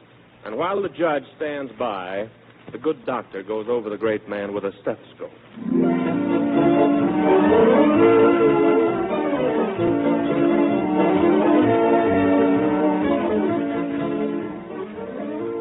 You know, Doctor, this is a lot of nonsense. I feel fine. Oh, quiet, please, Mr. Gildersleeve. I want to listen to that heart of yours. We take you now to Gildersleeve's heart. Take it away, Doc. Yes, what is it? Why do you look like that? What is it, Doc? What have you found? Don't tell me you found a heart. You keep out of this, Hooker. This is serious. I'd like you to listen to this, Judge. Put this stethoscope on. That's right. Now hold the other end up to his chest. Stand still. It tickles. Well, stand still. There. Now listen. What do you hear? Sort of a rustling noise. Sort of a what? Sounds like a troop of Boy Scouts coming through the underbrush. No. That's the hair on his chest. You're in the wrong place. Hold it lower. Hold it still. Hold Gildersleeve still. Oh, cut that out, Hooker. I can't stand this suspense. Doc, am I going to die? No. Now take it easy. Don't spare me, Doc. I'm a sick man. I know it. Don't try to fool me. If my time is up, I want you to tell me. Well, I'm sorry to disappoint you, Mr. Gildersleeve, but you are not going to die. No? No. Did you hear that, Hooker? You're not going to die, but with that blood pressure of yours, if you don't do what I tell you, you're going to blow up. Oh, my goodness. I'll do it, Doctor. I'll do anything you say. You name it, and I'll do it. Well, I want you to get some rest. Rest, yeah? Lie low. Take it easy. Above all, don't get excited. Don't get excited. Maybe you ought to go away for a few days. That's what I keep telling him. Go away. Go away. Listen, you meddlesome old goat. The judge is right. Yeah. Why don't you close up the house and take the kids and go fishing? Say, I haven't been fishing in 20 years. Best thing in the world for the nerves, isn't it, Doc? Nothing like it. Yes, sir. I used to be quite a fly caster in my day. A regular Isaac Walpole. Well, then the place for you is Lake Hekmatack. You can rent a little cabin up there and just... Are there any fish? Are there any fish? You know that big trout that hangs over the sideboard in my dining room? Yes. Lake Hekmatack. Yes. Say, one of those wouldn't look bad in my den. By George, I'll do it. I'll take Marjorie and Leroy, and we'll start the first thing in the morning. Come on, Judge.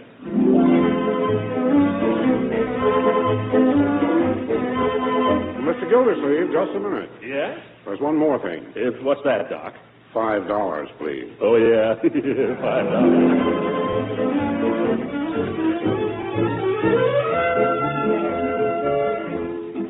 Marjorie! Where is everybody? Leroy, you get right out of my kitchen. You've gone and messed up every poppy bottle I got. And look at that floor. Good evening, Bertie. Evening, Mr. Gildersleeve. My, something smells mighty good. It smells all right, but it ain't good. Leroy, what's going on here? What on earth are you doing with all those bottles? Just making a little root beer. A little root beer? He's made 14 gallons. Well, that's how much it makes. You can see for yourself, Unc. It says here on the bottle. This extract is sufficient to make 14 gallons of genuine root beer. Don't you think you're getting into this thing a little deep, Leroy? 14 gallons. That's an awful lot of burps. Yeah, and he's used up every bottle and cork I got, and the wash tub's still half full. Wash tub? Oh, you don't understand, Uncle Mort. I'm not going to drink it. I'm going to sell it. Leroy, did you ever hear of the Pure Food and Drug Act? No. Well, you will. And you're going to hear the Riot Act if you don't get that stuff out of Bertie's kitchen. Where's Marjorie, Bertie? She's out back, Mr. Gildersleeve. She's been laying in a hammock crying her eyes out. Crying? Say, we'll have to see about this. Yeah, nothing but trouble in this house. The doctor's right. I've got to get out of here. You too, Leroy. Come on. You ought to know better than to muss up. Why, Marjorie, what's the matter, honey? Nothing. It's Doug. He was supposed to take her to the movies tonight, and he's standing her up. He is not. I'm standing him up. Huh?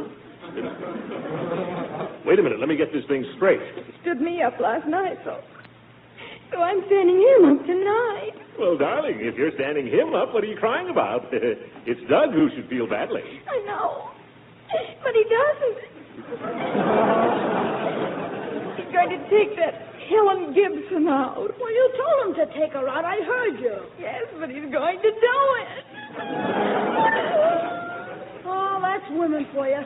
Take my advice, Unc. Never have anything to do with them. Yes, all right, Lee. Take it from me. The more you do for them, the less they appreciate it. I know. Treat them rough and tell them nothing. That's my method. Take my advice. Leroy, why don't you start a column?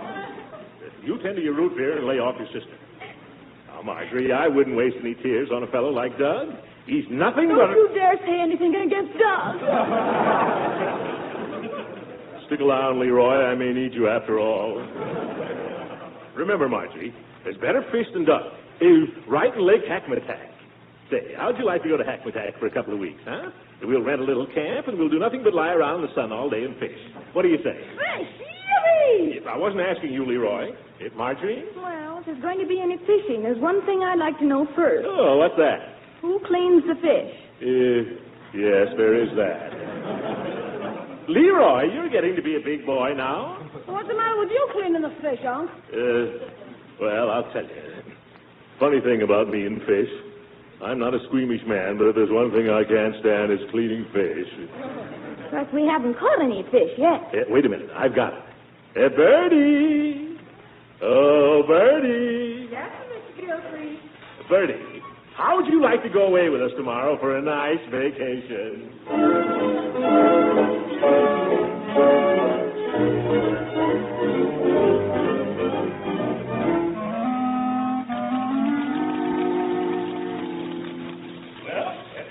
Let's get going.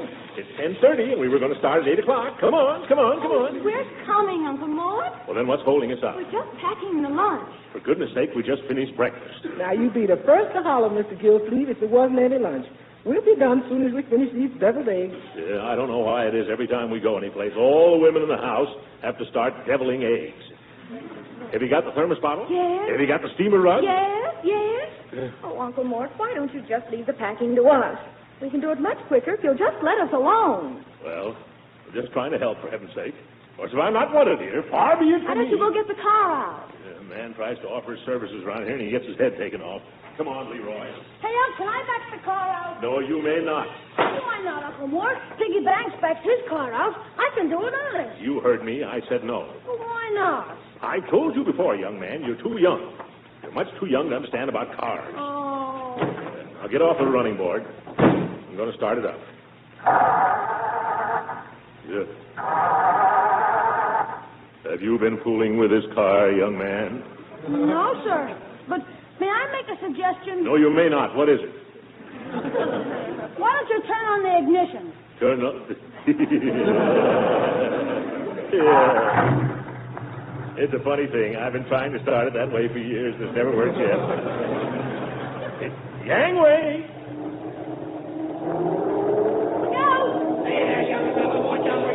Well, who the... What are you trying to do, Throckmorton? Run over me? No, Judge, but it's a nice idea. That's gratitude. An old friend comes over to say goodbye to you, and you try to run him down. Here's a lunch basket, Miss Gildersleeve. Leroy, while you're resting, go get that, will you? I'll open the trunk. One side, please, Judge. Leroy, what's all this in here? That's my root beer. Well, get it out of there. Oh, We've got to have room for the baggage. We can't take all this. well, gee, can't I take some of it? You can take 6 bottles. That's all we'll have room for. That's all you'll have room for, too. Okay. The idea. I've never seen it. Good morning, Judge Hooker. Morning, Marjorie. Well, it looks as if you had a fine day for a trip. Looks like a scorcher, if you ask me. I'm dying already. Yeah, it is a little hot. It's a lucky thing it's not far to Hackmatack. I don't like the looks of that left rear tire there. Oh, I wouldn't worry about that. It's still got a lot of fabric left. It's still... Leroy, come get these bags, will you? Yes, Leroy, while you're resting. Seems like I have to do all the work around here. By the way, Throckmorton, I'll be glad to sort of keep an eye on the house for you while you're away. Oh, the house is locked, Judge. I don't think there's anything to keep an eye on, really. Well, you can't tell. A couple of houses have been broken into around here lately, you know. Is that so? I hadn't heard about that. Yes, so if you'd like to leave your key with me, I'll be glad to drop around once in a while and see that everything's all right. Well, that's mighty nice of you, Judge. Mighty nice of you. Here, there's the front door key. Thank you. Leroy, have you got those bags in back there? Yes, everything's in. Bertie, suppose you and Leroy ride in the back. Marjorie, you sit up here in front with me, huh? Now, are we all set? Everything in? We forgotten anything? Let's see. Doors locked, lights out, bags in. Leroy, did you... Yes, Unc. Good. Well, we're off.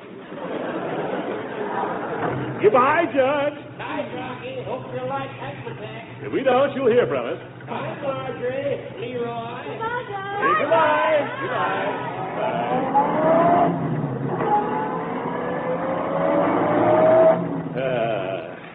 Good old Hooker. You know, this whole trip was really his idea, Marjorie. He's a sweet old thing, really. Yeah, he's a sweet old thing. I'm going to miss the sweet old goat. Well, ought to be a nice trip. Ooh. Hey, Unc, what was that? Sounded like a blowout. I knew it. It's that left rear tire. Hey, there goes another. Oh, there goes our trip. Can you beat it? You work hard all year. You save your money. You mind your business. You try to take a well-earned vacation. Oh, no. That's 4 of them. Oh, the spare. How do you like that?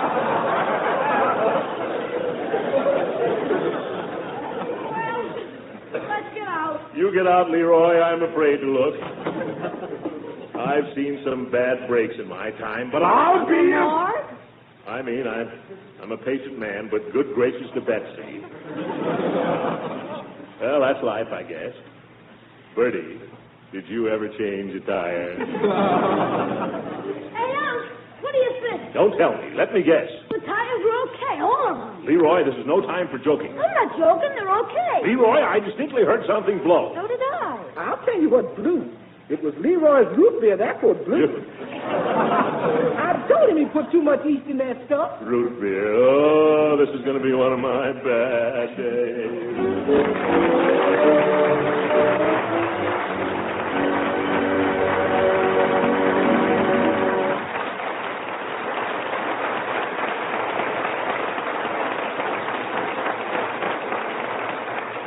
The Great Gildersleeve will be with us again in a few seconds.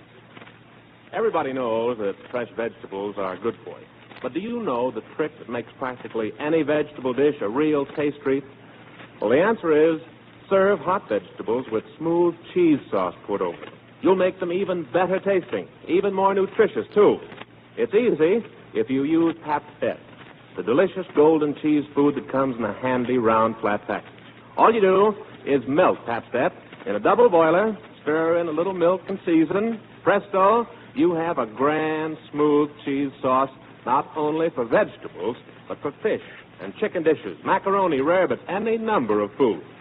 You'll be surprised how a luscious golden cheese sauce, the kind Pabst Bet makes so easily, adds sparkle to everyday dishes, gives them appetizing variety that just calls for second helping. Yes, and Pabst Bet spreads so smoothly, both by itself and to add cheese goodness to other foods. It pays to serve Pabst Bet often because it's so nourishing. A fine energy food, rich in milk protein. And it gives you vitamins A as well as the milk minerals calcium and phosphorus. So ask your grocer for Pabst Bet tomorrow. Remember, Pabst Bet, the delicious golden cheese food of 100 uses.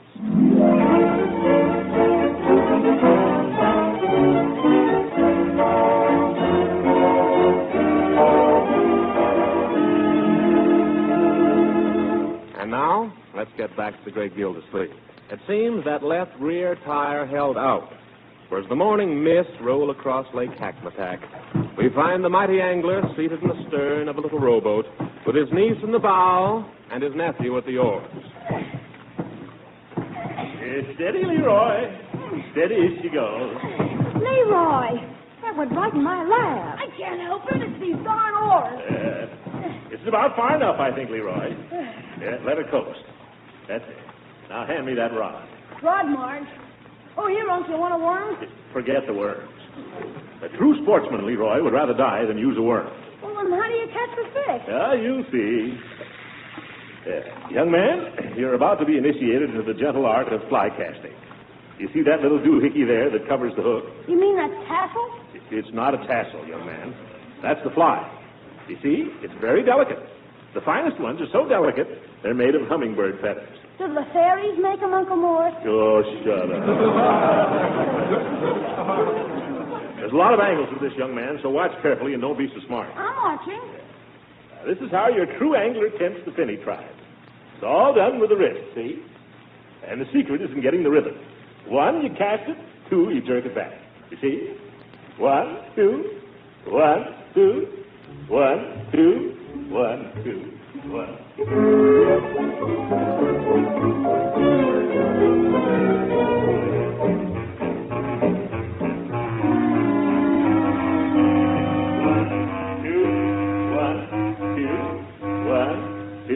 It's all done with the wrist, you see?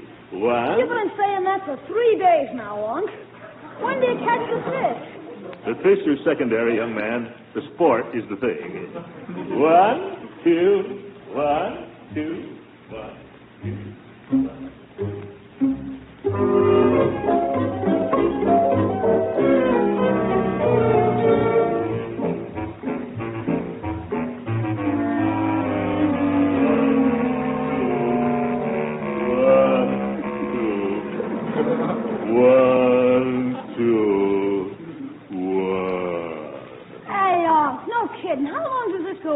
Yes, really, Uncle Mort.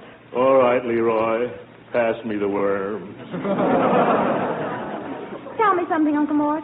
What makes you think there are any fish in this lake? I've seen them. Where? In Judge Hooker's dining room. Then what are we doing here? Judge Hooker has a stuffed trout over his sideboard that long.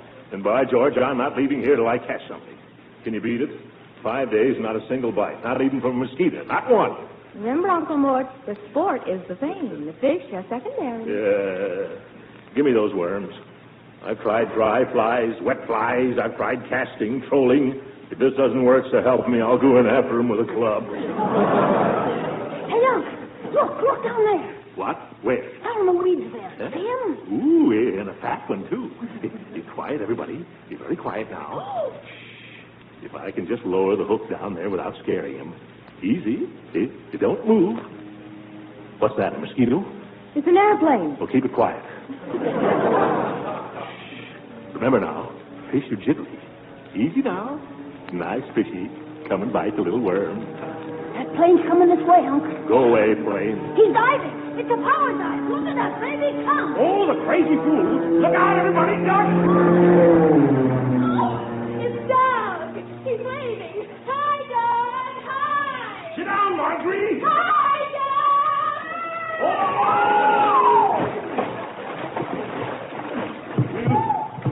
Leroy! Where's Leroy? None of your jokes now, young man. You come out of there. I'm okay, Unc. This is no time to garden. Everybody all right? That's right, Marjorie. You grab hold of the boat. Oh. Yes. Leroy, you grab hold of me. Yeah. I'll grab. Hey, look what I grabbed. The fish. I got the little son of a gun. I got him barehanded. Oh, he's slippery. Put him down the front of your sweater, Unc. Yes.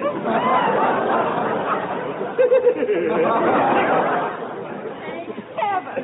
Now we can go home.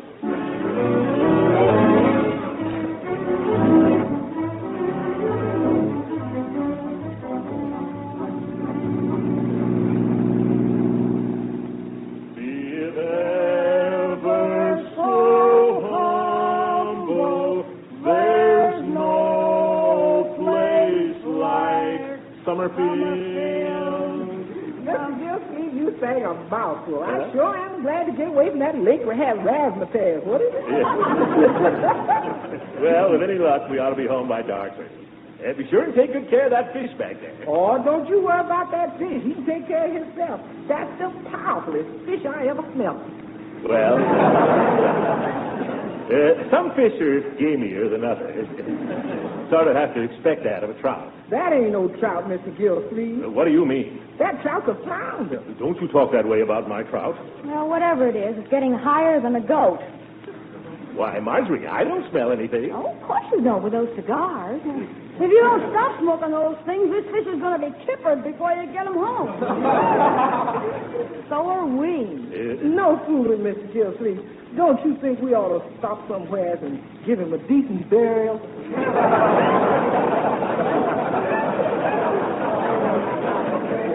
Nothing doing.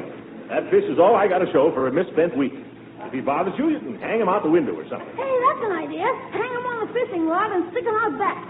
Here, I'll do it. Now, don't let him get away. What are you expecting to do? Thumb his way back to Lake Hackmatack? There, that'll air him out a little. Well, what's that guy honking about? All right, brother, come on if you're going to pass. Well, come on. Hey! What do you want? You got a fish. I know you got a fish, you big dodo. Think the man had never seen a fish before. Mr. Gildersleeve. What is it, Bertie? I ain't sure, Mr. Gildersleeve, but it looks like there's some seagulls following us. Oh, fine. Yep, that's what it is. They're after your fish, Unc. They're after Junior. Yep.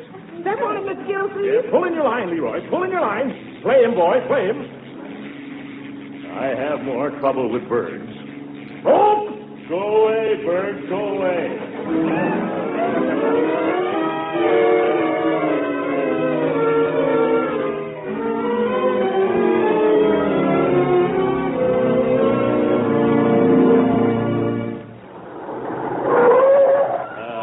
Home at last. Come on. Let's get this stuff out of here before it gets any darker. Don't forget that fish. As if we could. I got the lunch basket. Who's going to carry in all these bags? Bags? Leroy, while you're resting, old man. Yeah. Watch your step, Marjorie. It's pretty dark. You? Uncle Mort, are you all right? Something's grabbed me. Leroy, what did I tell you about those croquet wickets? I thought I put them away, Unc, honest. Yeah. Look out for that mole trap there, folks. Gosh, feel that grass. I bet it's grown 8 inches since we've been away. Leroy, first thing tomorrow morning. I know, while I'm resting. Yeah. Hey, somebody left the light on upstairs. Where? In my bathroom. Bertie, has that been burning all the time we've been away? Wasn't me, Miss Gildersleeve. Well, who was it then? I don't know, Miss Gildersleeve, but it's in your bathroom. Yes, well, that's right. Well, come on, bring the bags, folks. Boy, it's stuffy in this house. Don't forget to put that fish in the icebox, Bertie. The icebox isn't built that could hold that fish. Miss Gildersleeve, somebody's been in the kitchen. What do you mean? Tramps or gypsies or somebody. How do you know, Bertie? There's dirty dishes all over the place.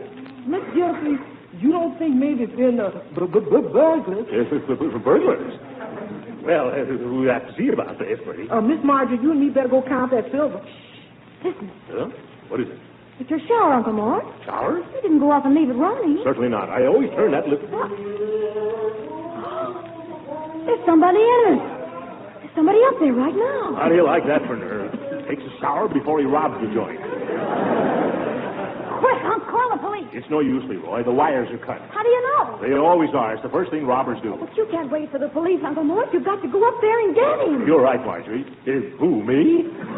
I'll guard the back stairs, Mr. Gildersleeve, and if he comes down that way, I'll part his scalp with this meat chopper. Yes, you do that, Bertie, but do it quietly. And you go up the front stairs. Yes, wait a minute. Maybe we better think this over a little first. A lot of angles to this. Leroy, you stand by. Okay, Unc, I've got my baseball bat. Marjorie, you sneak out and run for the cops. Well, here I go, if nobody stops me. Be careful, Uncle Mort. Yeah. How? Quit pushing, Leroy.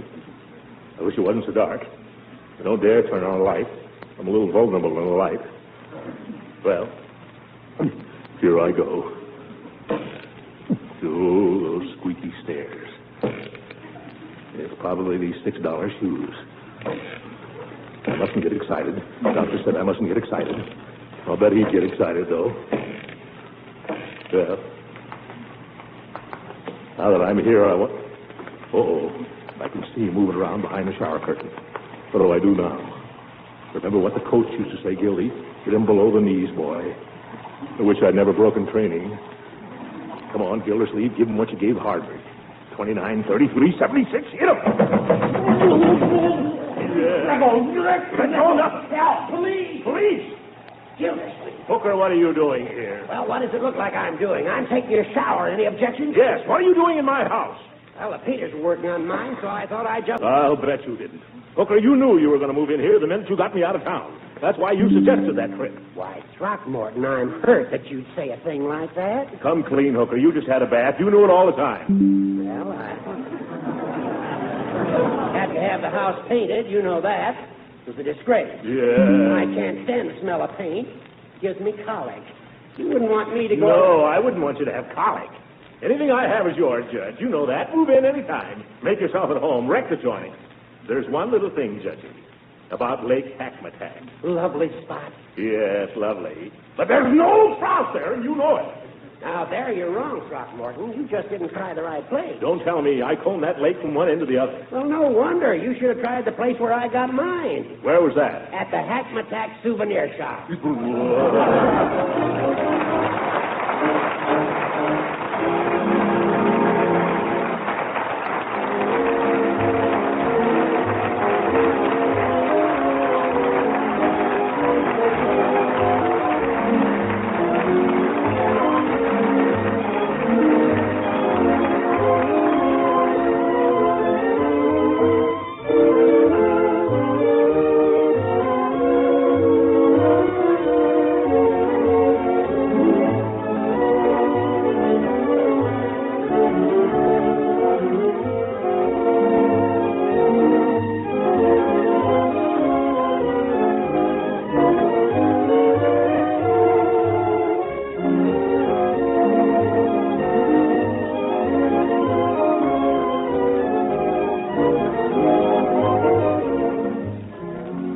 Well, Judge, let's let bygones be bygones, huh?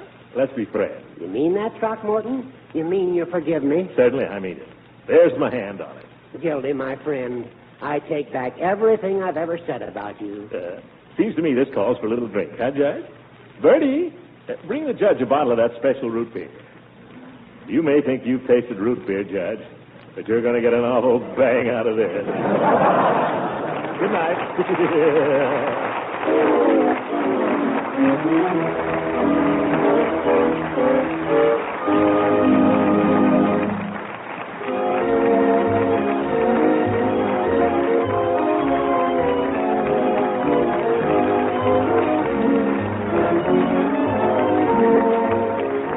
Original music heard in this program is composed and conducted by Billy Mills. This is Dan Alexander speaking for the makers of Pap Step and inviting you to tune in again next week at this same time for the further adventures of the Great Gildersleeve.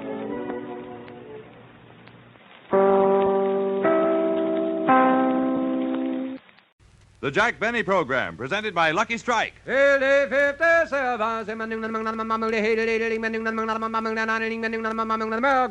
a cigarette, it's the tobacco that counts. And year in, year out. LSMFT. Lucky Strike means fine tobacco. Remember. LSMFT. Lucky Strike means fine tobacco, and fine tobacco is what counts in a cigarette. Season after season, at market after market, independent tobacco experts, men who are right on the spot at the auctions, can see the makers of Lucky Strike consistently select and buy that fine, that light, that naturally mild tobacco. Fine, light, naturally mild tobacco. Real Lucky Strike tobacco.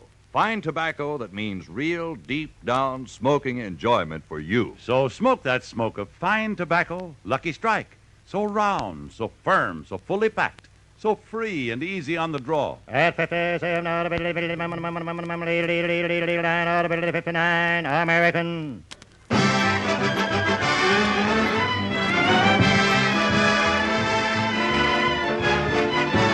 The Lucky Strike program starring Jack Benny with Mary Livingston, Phil Harris, Rochester, Dennis Day, and yours truly, Don Wilson.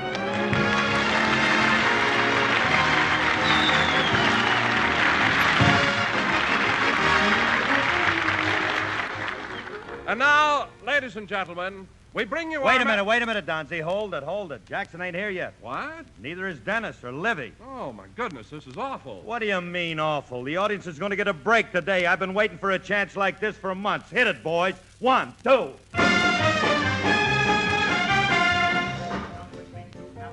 Let's go see my dear old mammy. She's frying eggs and broiling hammy, and that's what I like about the South. Now, there you can make no mistake, where those nerves are never shaky. Rochester. Yes, sir. Step on it, will you? Can't you make this car go any faster? Boys, did you ever hear the story of the hare and the tortoise? Yes. Well, both of them just passed us. What tough luck. Imagine going out to the garage and finding a flat tire. Not a bit of air in it. It was the new one, too. It had to be the new one. Huh? The other 3 are filled with sand.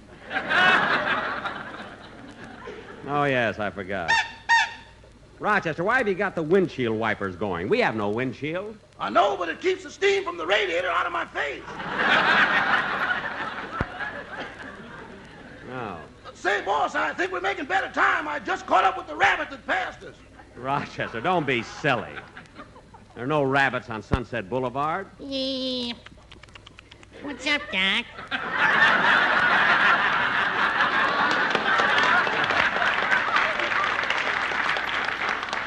Well, what do you know? I guess the warm weather brought them out. Gosh, it isn't bad enough I'm late. Mary and Dennis are waiting for us to pick them up. Boss, you should be on the air right now. I know. Turn on the radio and see what they're doing. Okay. Here comes old Bob with all the news, the box-back coat and the button shoes, but all paid up with his union dues, and that's what I like about the South. Isn't that awful? Here Turn it off. Roy down.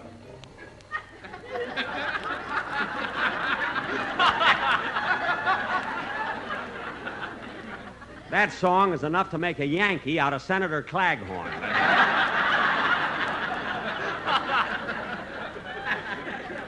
Pull over the corner, Rochester. This is where we're supposed to pick up Dennis. Mary.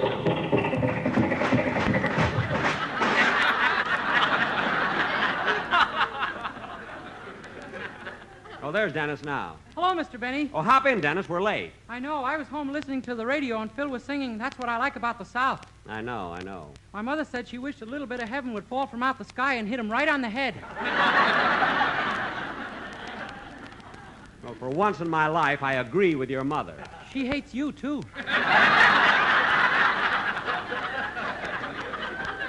All right. Come on, Rochester, let's go. Oh, Jack. Oh, hello, Mary. Hop in.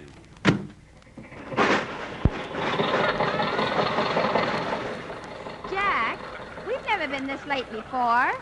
What happened? Well, we were all ready to go to the studio. When we got to the garage, we found a flat tire. I really should have called for a taxi. Call for a taxi? You wouldn't call for help if it had a meter on it. First place, you read that line wrong. I know. It's supposed to be you wouldn't call for help if it had a meter on it. I was even afraid of that today, this morning. What are you talking? I've taken you home from the studio in a cab many times. Oh, stop bragging. It only cost 75 cents. 75 cents. The other night when I took you home, it cost me $3.50. Well, it was your idea to go up on Mulholland Drive. Oh, don't let it go to your head, sister. I only took you up there to show you how beautiful the city looks with the lights on. I know. When the fog rolled in, you wanted your money back. Money back. Stop making things up. I went up to Mulholland Drive 3 nights in a row with my girl, and oh boy, did we have fun. Why?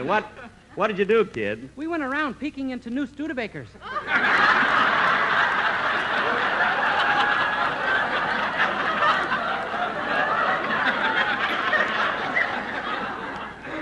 Dennis. One of them had 1,800 miles on it.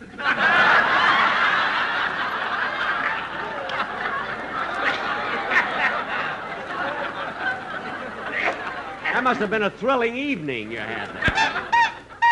Say, Jack, we're so late. Do you think Don can hold the audience till we get there? Phil is entertaining him. I wonder what he's doing now. Rochester, turn on the radio. So listen to you, boy, whose hair is flaxen. Loosen your tie and start relaxing. When Harris is here, who needs Jackson? Because I'm what you like about the South. Who needs Jackson? What a hand. Turn it off. Let's go see my... Rochester, you can park any place now. There's the studio up ahead. Jack, why don't you spend 15 cents and put the car in the parking lot? Because the streets belong to the people, and I'm a people. Rochester, what's the matter with you? You just passed a good parking place over there. I know, but that's on our right, boss. This car only turns left. Oh, yes, I forgot. The steering rod's broken. Well, if this car won't turn to the right, how are we going to get back to Beverly Hills? I got it all mapped out, Miss Livingston. We go straight to Pasadena, left to Bakersfield, left to Oxnard, then down the coast and home.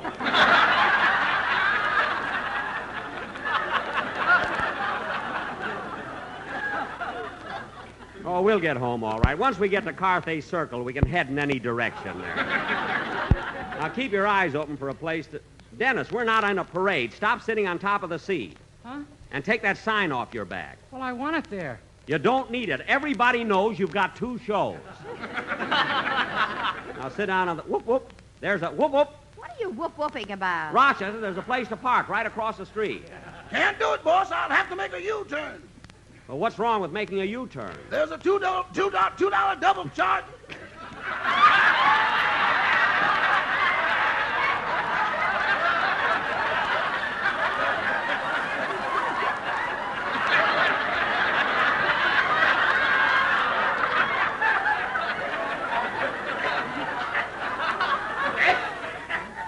There's a $2 cover charge for that. No cross-show.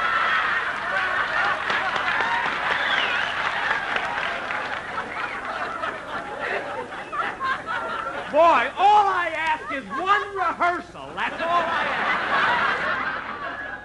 ask. Well, go ahead. Nobody's looking. Now, grab hold of your door, Mary, so it won't fly open. The door's on your side. Oh, yes, yes. Well, here we are. Uh-oh, is that a policeman? It ain't Uncle Remus. It's a cop, all right. Shut the motor off. Gee. Well, what are you going to do, Jack? Oh, I'll think of something. Hey, you. What's the idea of making a U-turn in the middle of the block? Eh? I said, what's the idea of making a U-turn in the middle of the block? Don't you know it's against the law? Well, I'll tell you, officer, I don't get to the city very often, so I don't know much about your newfangled laws you got here. What a performance. Esri, be quiet. You see, officer, I live out Sherman Oaks way, and I just drove my old lady and my boy in to see the big city. Patooey. Ain't that right, Mirandy? You're darn tootin'. Patooey. Thank goodness we have no windshield. Officer, this is the missus. Oh, glad to know you, ma'am. Now, look, old-timer, you got to obey the traffic laws while you're in the city. Well, I'll tell you. Get your gun, Pa. That man's a revenuer.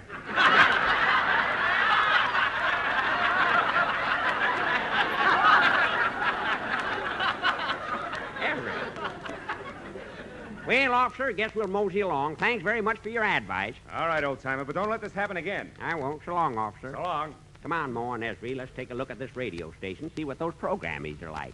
And Zeke, you sit here and wait for it. Zeke. Zeke. Oh, me? Yes, you. Come on, Mary. The cop's gone now. Let's get into the studio. Dennis, hurry up. Right behind you, Pa. Patooey. Dennis, you're not a rube anymore. Put your shoes back on. 15 years on the radio, and it's the first time I've ever been late. Thank goodness we got here anyway. She's got baked beans and candied yams, those sugar-cured Virginia hams. All right, Baked Phil, full all of right. berry I'm here. jams, and I'm that's here. what I like. Well, Phil, I'm here. You can stop. What do you mean, stop, Jackson? I'm just getting warmed up.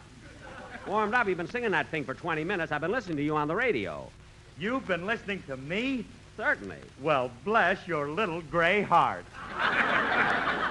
All right, Phil, you had your big day. Now go sit down. Oh, Jack, what happened? How come you're so late? Oh, it's a long story, Don. I had a flat tire, and then I got tied up in traffic, and Rochester didn't know what he was talking about. And right out here in front of the studio...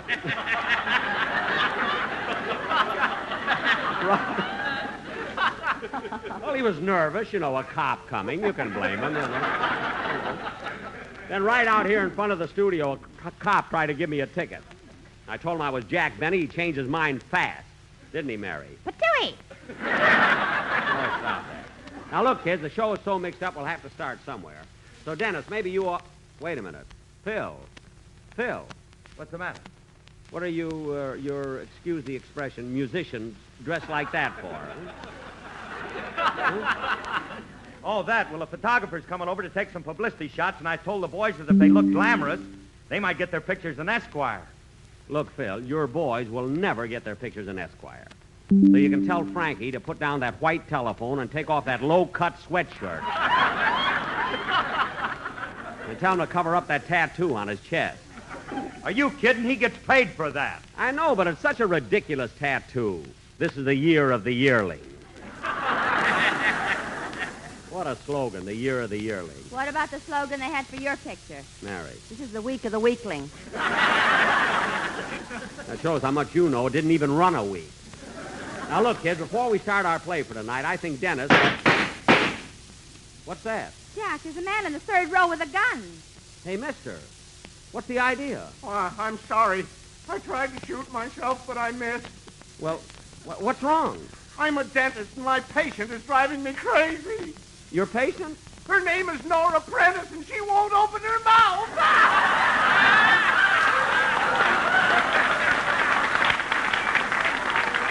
He must be crazy. A few minutes ago, he was a rabbit.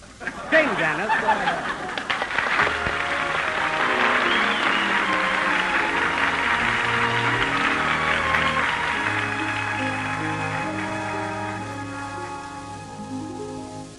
How are things in Glockamora? Is that little brook still leaping there?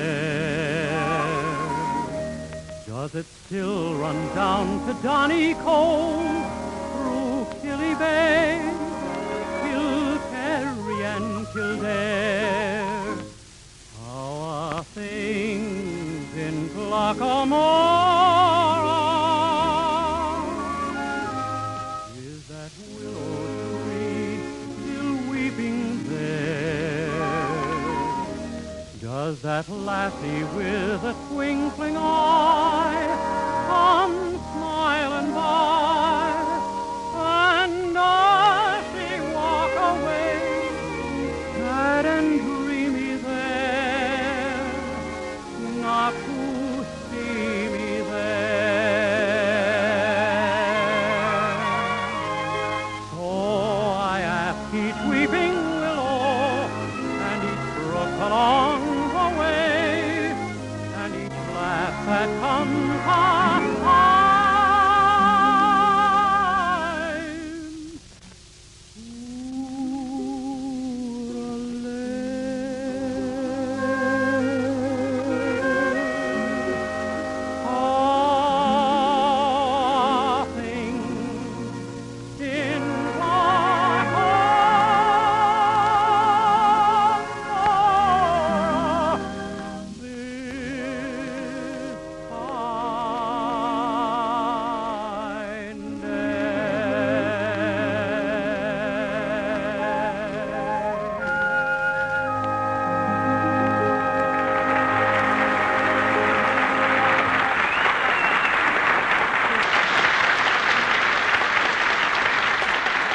That was How Are Things in Glockamora, sung by Dennis Day. And Dennis, that was a cute little Irish number. Not as cute as the one I took up on Mulholland Drive. Well, has she got a friend? Yes, but you wouldn't like him. Oh. And now, ladies and gentlemen, for our feature... Come in. Pardon the intrusion, Mr. Benny, but could you do me, please, a favor? Oh, why, certainly, Mr. Kitzel. Hello, what is it? Well, I got 2 tickets to a radio program here at the NBC, and I don't know what studio it's in. Oh, well, what program is it? Edgar Borenstein. Oh, Edgar Bergen. Edgar Bergen, yeah. He's in Studio A, right across the hall. Oh, thank you. You're welcome. I know you like Edgar's show. That Charlie McCarthy is really funny. Yes, and you look so natural, too. Almost like a human being. That's right. Many people mistake Charlie for a little boy. Yes, I know. Once when I was by his broadcast, I went up to him and I said, "Please, Mr. McCarthy, could I have your autograph?" I'll bet you felt silly. Who felt silly? He gave it to me. Oh. But you know, he's certainly comical, that Charlie McCarthy. And so is the other little dummy, Mortimer Schwartz. That's Snurd. Oh, Snurd. By the way, Mr. Kitzel, I meant to thank you for the birthday card you sent me. It was very thoughtful, and it expressed such nice sentiment. Yes, and I wrote that poem myself. What was the poem, Mr. Kitzel? Well, it went like this. To Mr. Benny. Today I hear you're 38, but I know you're 53. But if you're liking 38, that's okay by me. Well, it was a very cute thought. Mr. Kitzel, in case you happen to pass my house during the next few days, drop in. I'll mix you a martini. A martini? Oh. Oh, you like martinis? No. Well, anyway, Mr. Kitzel, if you're around when I leave, I'll drive you home. Yeah, well, thank you, but don't bother, Mr. Benny. You see, I got my own car, a new Studebaker. You have? Mm-hmm. It's got exactly 1,800 miles on it. 1,800? Dennis, that must have been the car you peeked into. Oh. Dennis!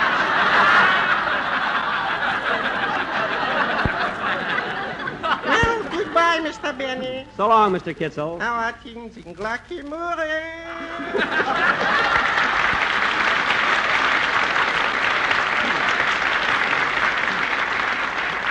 Gee, he's a nice little guy. I'm sorry I forgot to invite him to my birthday party. Oh, that reminds me, Jack. It's been a whole week now, and you never thanked me for the birthday present I sent you. Oh, I'm sorry, Mary. Thanks very much. It was a wonderful gift.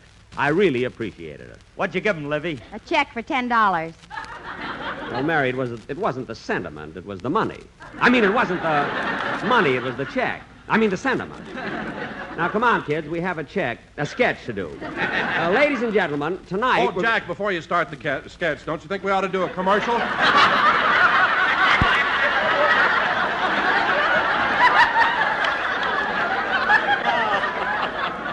Just one color. That's all I ask. One man read a line right. That's all I ask. 13 years he's been with me. What were you going to say, Don? Well, I say, before you start the sketch, don't you think we ought to do a commercial? A commercial? Well, to start me an original idea. Yes, Don, by all means, let's be daring. Let's be daring and do a commercial. Okay, Jack. Quartet's ready. The what? The quartet? Yeah. Now, wait a minute, Don, wait a minute.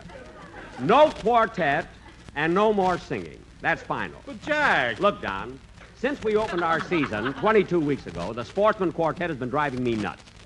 It isn't bad enough what they do to me in the studio. But 2 weeks ago, you brought them right out on the street, right out on the corner in front of NBC, in front of a crowd of people, and embarrassed me something awful. Imagine them singing a commercial and people throwing money. Pennies. How much was it, Jack? $4.67. Some smart aleck threw a slug. So, Don, let's not talk about it anymore. The quartet is through. They'll never sing for me again. Jack, I know I've asked you many times to give these boys one more chance, and I'm going to ask again, but just this once. Don, look, And if you don't like it this time, you can fire them, and I give you my word of honor, I'll not interfere. Well, all right, Don. If you really mean what you said, it's a deal. I'll give these boys one more chance. Remember, fellas, this is your last chance. Is that clear? All right, Don. Okay, their number is humoresque. Take it, boys, and remember, your job depends on it. Go ahead. L-S-L-S-M-F-T means fine tobacco, don't you see? Not bad. Yes, L-S-L-S-M-F-M-F-T, my darling. Backwards, if you wish to spell, it's merely T-F-M-S-L. Backwards? So round, so firm, so It's not bad at all. Very good. Very good. Packed, pull me back, razzmatazz, get with it, Joe. Rock it, you must Don. sock it. A little bit of heaven is LSMFT.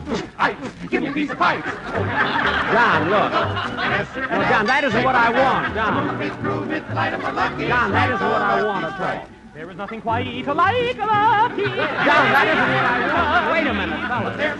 Wait a minute, fellas. That's not it at all. We know, so we say it's so fast. Wait a minute, fellas. Look, wait a minute. Wait a minute!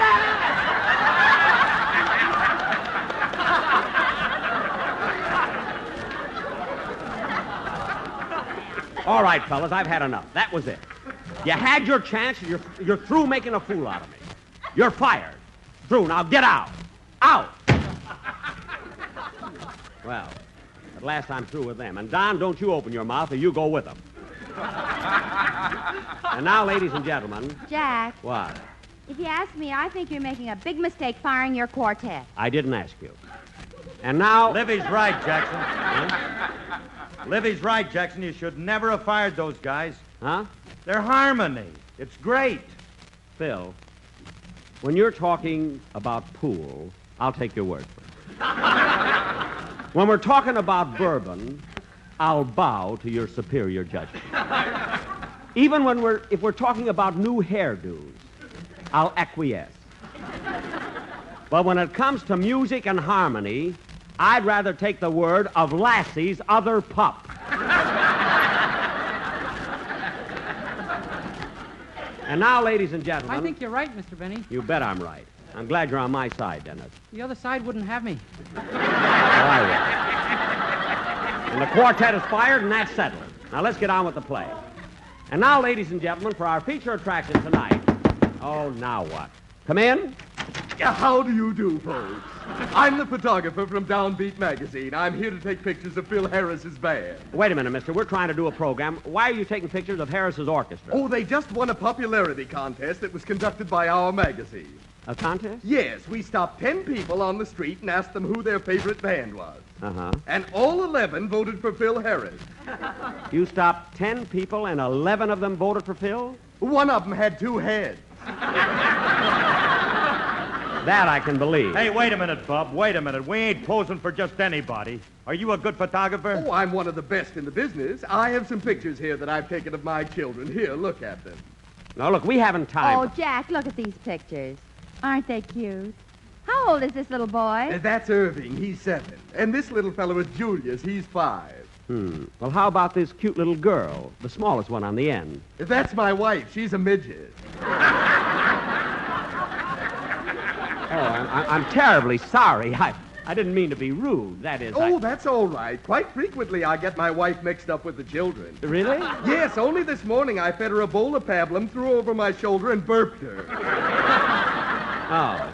I didn't realize she was my wife till her teeth dropped on the floor. Her teeth? Hey, what about taking the pictures? My boys are getting nervous. All right, everybody smile now. Watch the birdie. 1, 2, 3... Click. Got it. Good. Now, if you don't mind, we'll get on with our show. Just a minute. Before I leave, would you mind if I took a picture of your quartet? My quartet? Why? Just to keep for myself. I think they're wonderful. Oh, you do, eh? Well, if you want a picture of my quartet, you can go outside and look for them. I just fired them. You fired them? Yes. You fool, you! What? You mean old man! I am not a mean old man, and get out. Nobody's going to come in here and tell me how to run my business. But, Jack... Wait a minute, Mary. Now, wait a minute. I've got something to say to you and everybody in the company, and you might as well hear it. I've been on the radio for 15 years. I've always had my own show. I've always run my own show. And I'm going to keep on running it. And you, Don, Dennis, or Phil, or nobody else in the world is going to tell me what to do. And that's final. Any questions? Why do you wear those thick glasses?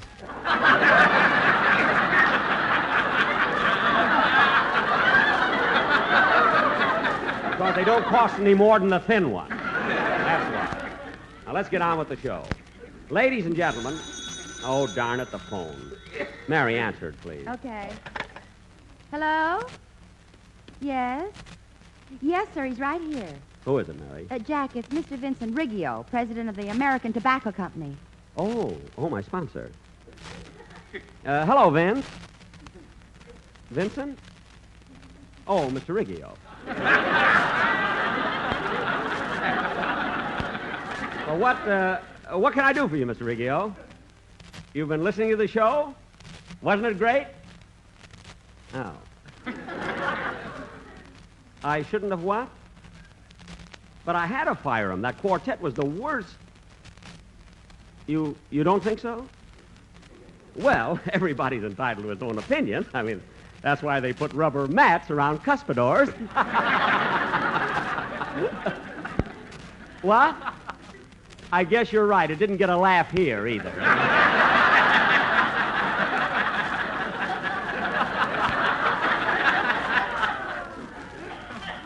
But about the quartet, Mr. Riggio, I felt that... I know, but Mr. Riggio, I know, but... Yes, but... You might be right, but...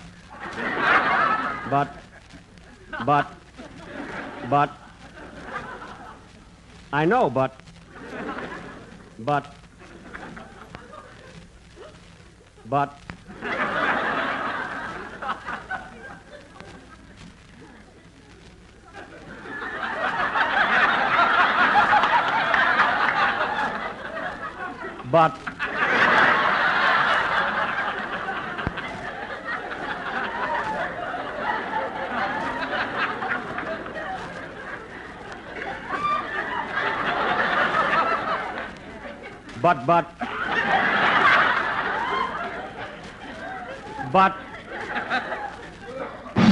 Mr. Riggio. But, Mr. Jack will be back in just a minute, but first here's my good friend Basil Rysdale. Tobacco auctioneer. Remember LSMFT.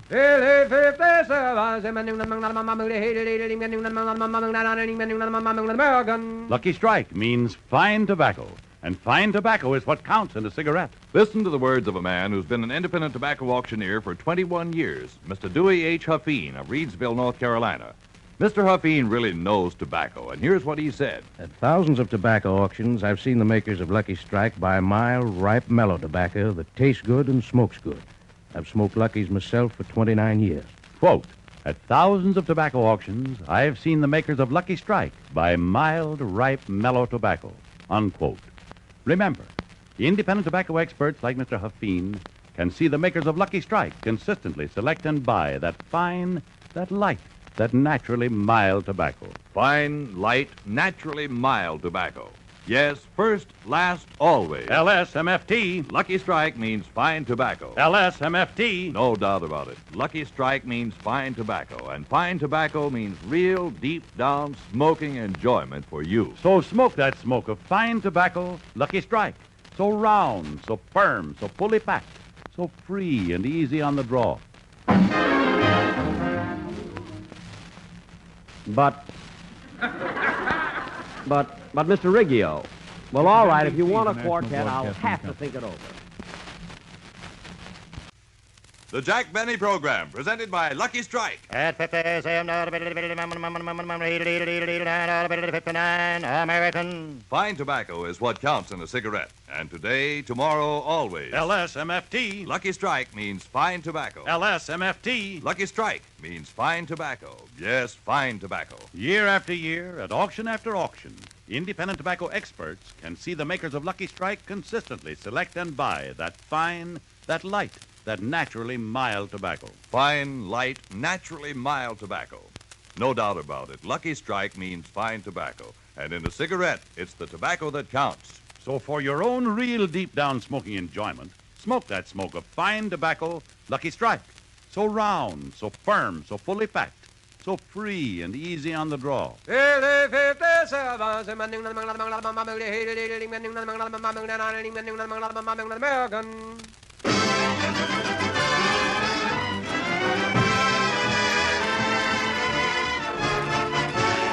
The Lucky Strike Program, starring Jack Benny, with Mary Livingston, Phil Harris, Rochester, Dennis Day, and yours truly, Don Wilson.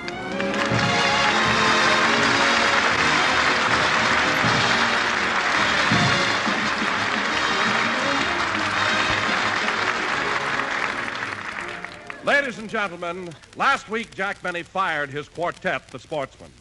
A few minutes later, his sponsor, Mr. Riggio, called from New York and insisted that Jack rehire the quartet. Jack stood his ground and, in no uncertain terms, said, But...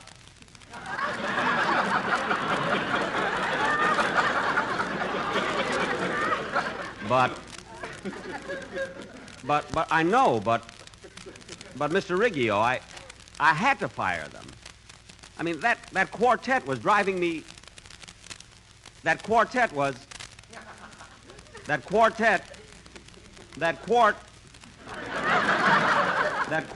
Count me in, Jackson. Quiet.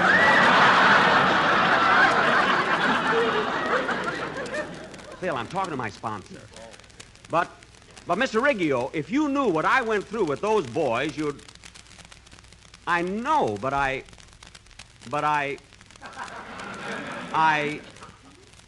Take back your rumba. Your samba. Mary! Now, Mr. Riggio, I know how you feel about the quartet. I know you want them back. But I don't quite agree with you, so I'll have to think it over. What? I thought it over. Yes. Look how white he is. Well, all right, Mr. Riggio. I'll see what I can do. Yes, sir. Goodbye. Mr. Riggio thinks he can frighten me. He's mistaken. He didn't frighten you, huh? Of course not. I know my rights, Mary. I got a contract to work for Lucky Strike for 3 full years, and he can't tell me what to do about the quartet. I remember Clause 8 about picking talent. Don't forget Clause 9 about picking tobacco. What? And you ain't gonna look so cute in that old straw hat, Buster. Phil. L-S-F-E Boone, L-S-F-E Boone. Now look. Yes, sir. You bet. Why, sure. I've been smoking Lucky Strike for nigh on 3,000 years. Damn it!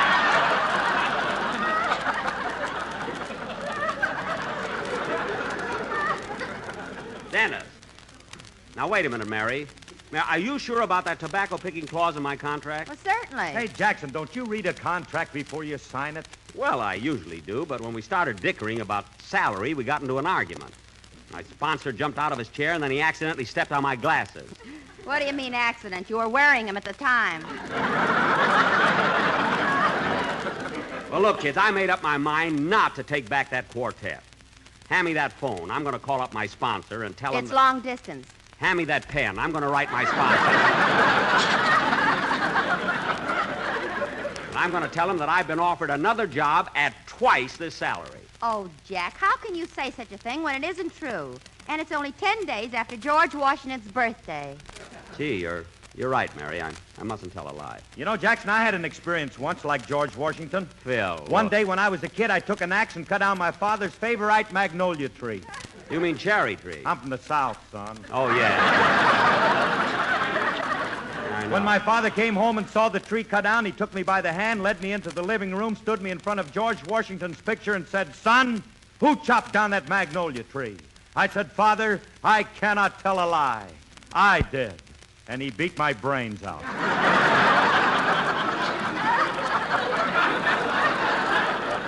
What? So go be president.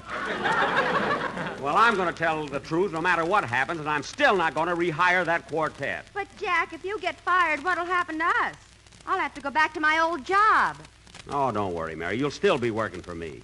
Holy smoke, do you own the May Company, too? Well... Gee, May Benny. Oh, stop, will you, Dennis? Now, stop. Now, cut it out. This is serious. I'll say it is, Jack. If you lose your job, we don't work. And if we don't work, you don't eat. I don't eat. Take the line, if we don't work, we don't eat. Don, you I'm not worried about. You could lose 20 pounds a day, live to be 108, they'd still have to bury you in a Quonset hut.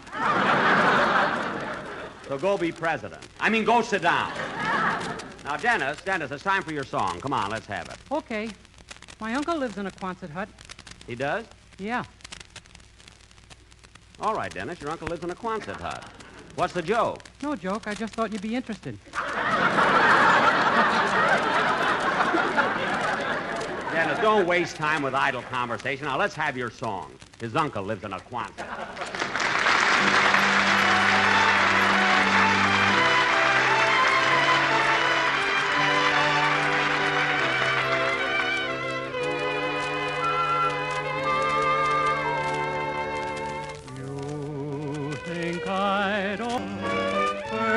I'm singing, then I'm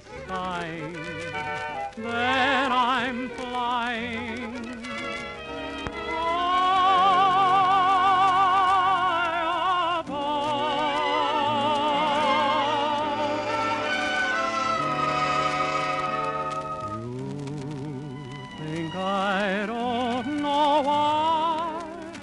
Oh, but I do. I know that it's you.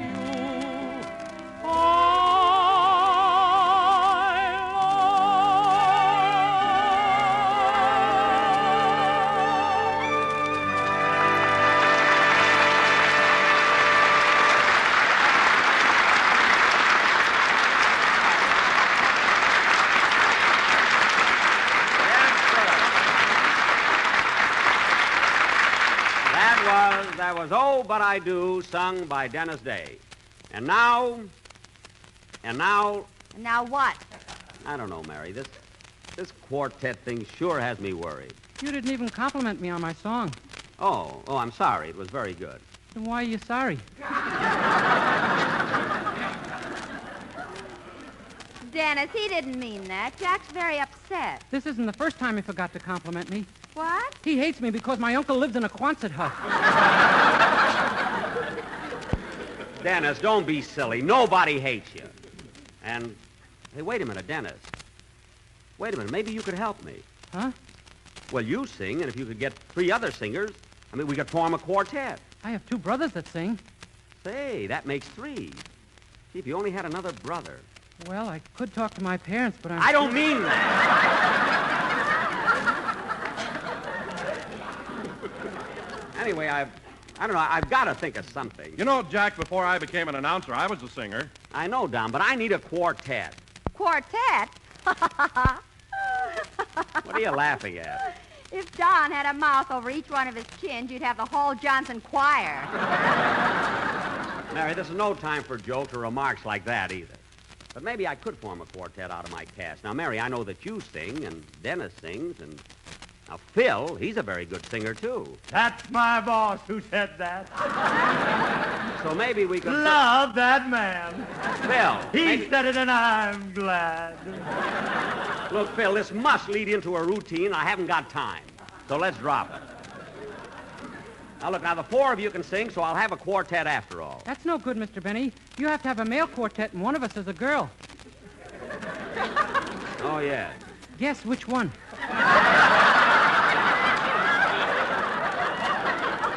I know, Dennis, I know. Believe me. Well, I'm sure of one thing.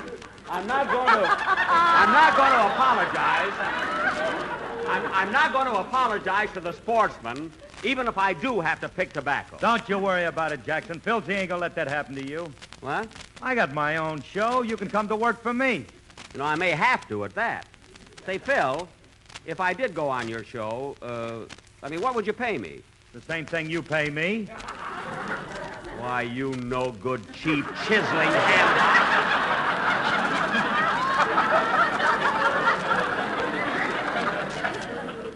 Are you crazy? But, Jackson, money isn't everything. You said that yourself.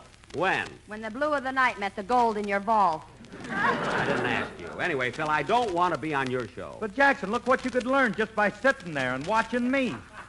Me? Learn from you? Sure. My stuff is sharp. It's right up to the minute. Now, ask me something, Jackson. Ask me what happened to the kid who swallowed a live duck. Phil, I'm not going Come into... on, Jackson. Just once, ask me. Now, ask me what happened to the kid that swallowed a live duck. Oh, all right, Phil. What happened to the kid that swallowed a live duck? He felt a little down in the mouth. Oh, Harris, your head may come to a point, but nobody's getting stuck with it. Phil, why don't you stick your head in a pencil sharpener and get a haircut? Now, Don, I think it's time for a commercial, so let's have it. Oh, Jack, I can't do a commercial. My heart won't be in it without the quartet. Don Wilson. Twinkle Tummy. Don, you're supposed to do a commercial right here and now, and you're going to do it. All right, but the way I feel, it won't sound right. Oh, stop acting like a kid and do it. Okay. LSMFT. Lucky Strikes are surround, so firm, so fully packed, so free and easy on the draw. And they're made of that light, that fine, that naturally mild tobacco. And even though I love them, that's all I'm going to say. So there. Don, stop pouting. Look at the way your lower lip sticks out. What a place to open beer bottles. You said it. Between Don, the quartet, and the sponsor, I just soon quit radio and forget about the whole thing. Well, Jack, if you're so disgusted, why don't you quit? Look, Mary, if I got the right offer from pictures, I'd consider it, believe me. I'm sorry now I turned down that big part they offered me in the Jolson story. Oh, some big part. When Jolson sang Mammy, you were supposed to run out and put a cushion under his knee. Not the part I'm talking about. Mary, why don't you stop kidding when I'm so worried? Well, Jack, if you're so worried about the quartet, why don't you apologize to them and get them back? Look, Mary, I can't humiliate myself that way. I have too much pride. Well, you know what your sponsor said. If you don't get them back, you'll have no job, and no job means no salary. Well, maybe you're right. I'll go find the quartet and apologize. Wait a minute, Jackson. What about your pride, your dignity? Let Ronald Coleman have dignity. I need a new suit. Now, come on, Mary, you go with me. Phil, you, Don, and Dennis can finish the program. I can finish it myself. You sure can. Come on, Mary. Come on. All right. You know, Mary, this is going to be a mighty hard thing for me to do, but you're right. It's the only way to... Oh, Mr. Benny. Hey, Mr. Benny. Jack, the doorman's calling you. Oh. What is it, Pete? Top of the morning to you, Mr. Benny. A telegram came for you while you were broadcasting, and I didn't want to be disturbing you. That's all right. Hand me the telegram. Oh, I say, old fellow, a message came for you while you were broadcasting over the wireless. I didn't want to interfere with your proceedings. Oh, pip, pip. Look, will you please hand me the... Senor Benny, for you came a telegram while you was broadcasting on the radio, I think, and I didn't want... Stop auditioning and give me that telegram. Yes, sir. Here. Thanks. He hasn't got enough shows. He wants to be on mine, too. Mel Blanc. Mary, you read the telegram to me. I don't want my fans to see me with glasses on. Sort of destroys an illusion, you know. Okay. Why, Jack, it's from Fred Allen. Fred Allen? Yeah, he says, Dear Jack, I heard you stand up for your rights and talk back to your sponsors, and I certainly admire your courage and integrity. Well. And, Jack, if you lose your job, don't worry, as here in New York, there's a splendid opening for you. All we have to do is lift up the manhole cover. Well, isn't that nice? He wants me to live with him. Come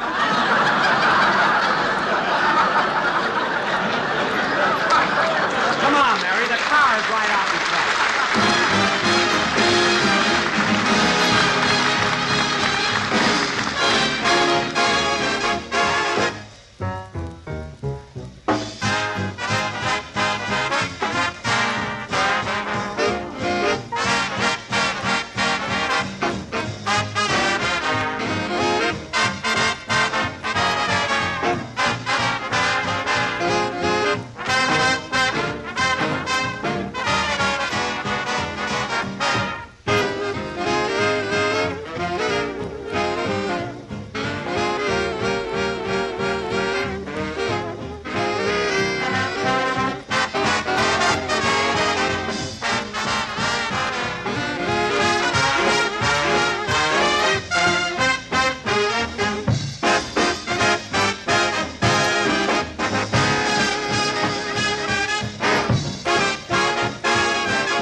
There's Rochester waiting in the car.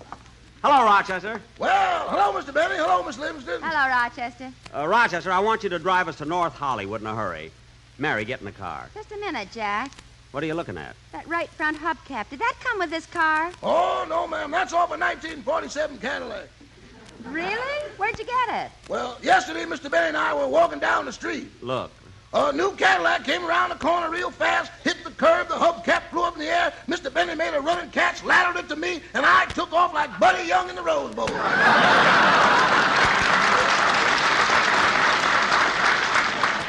Come on, Mary, get in the car. Okay. She's got backbones and butter beans, ham hocks and turnip greens. You and me in New Orleans, and that's what I like about the Rochester, South. turn that Did off. I tell you about the place called Do-What-Diddy? It ain't no South. Mary, next time don't slam the door so hard. It turns on the radio. You know, I feel sorry for the South. First the boll weevils, now Phil Harris. I don't know which is the worst of the two weevils. That was a good one, boss. Oh, Rochester, do you really like that? No, but tomorrow's payday, and I don't want to have another duel in the sun.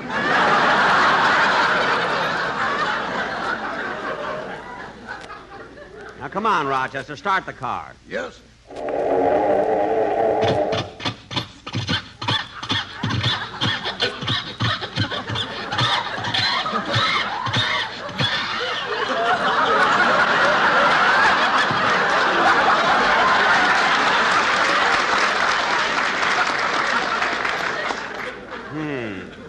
Try it again, Rochester. Okay.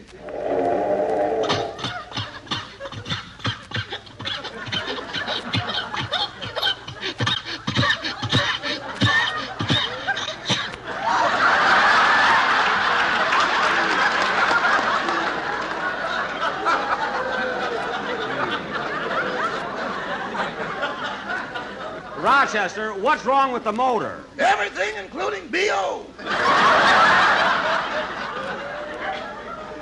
Well, roll down the window and try it again.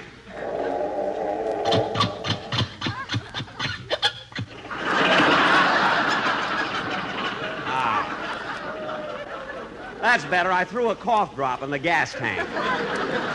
Now, Rochester, drive us out of North Hollywood. Yes, sir.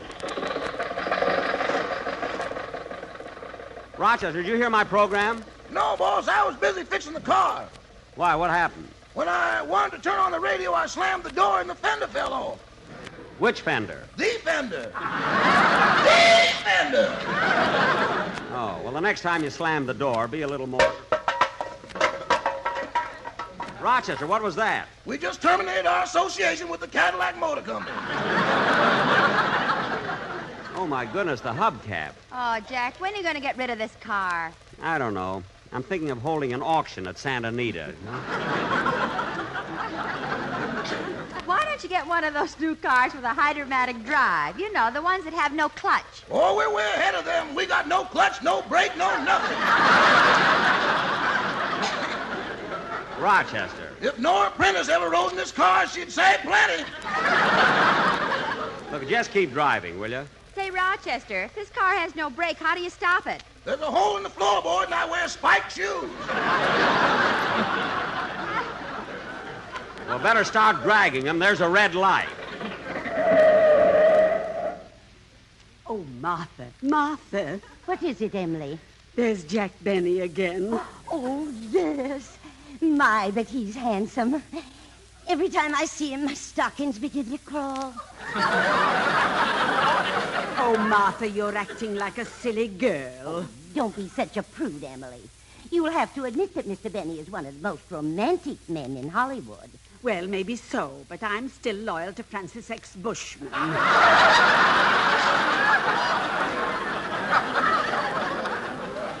You know, Emily, 2 weeks ago was Mr. Benny's birthday, so I... Oh, no, Emily, you'll think I'm silly. No, Martha, tell me. I sent him a lock of my hair. Oh, Martha, do you think he received it? He must have. Look, he's wearing it. Oh, Emily, I think Mr. Benny is looking at us. So he is. Oh, darn it. I wish I'd worn my bare midriff. Rochester, the lights change. You can go.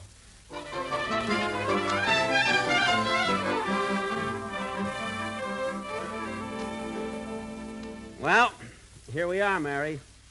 Gee, I hate to go in there and apologize to the quartet. Oh, Jack, it's nothing. It'll all be over in a few minutes. I know, but how can you talk to them? All they do is hum and sing. Oh, come on. Let's get it over with. All right, here's the door. Says the Sportsman. Well, go ahead and ring the bell. Okay. Bong, bong, bong, bong. Hello, fellas. Come on, Mary, let's get out of here. Jack, we're here already. Go through with it. Oh, all right. Now, fellas, I came here to talk to you about your job. I want to tell you that I'm very sorry that I fired you last week. I know I was hasty, but... Here we go again. Mary, keep out of this. Now, look, fellas, I want you to come back to my show. How about it? Sooner or later we knew you'd be coming around to get us. But to get us, you must let us make much more dough. More dough? Sooner or later you'll pay us the money we want. We betcha. And we betcha that we get ya before you go. But, fellas, I'm paying you a lot now. I mean, how much do you want? Give us 500 more, only 500 more, and the contract you have and to hold. But, fellas, you got a contract for 3 more weeks. How much longer do you want it to run? Till the end of time, long as stars are in the blue, long as there's a spring and birds to sing, we'll go on singing just for you. Well, I'm not going to give you a long contract, and that settles it. Then thanks for the memory of LSMFT, the smoke for you and me. So round, so firm, so fully packed, so easy on the dream. Oh, thank you so much. Look, fellas, why don't you listen to reason? Thanks for the memory of shows we used to do, and they were all with you. But if you're such a dope, we'll work for Hope or Fitch Shampoo. Oh, thank you so much. Well, all right, if that's the way you feel about it. I've been in radio 15 years. I never had a quartet before, and I don't need one now. So good night. Good night, sweetheart. We won't meet now tomorrow. Cut that out. And goodbye.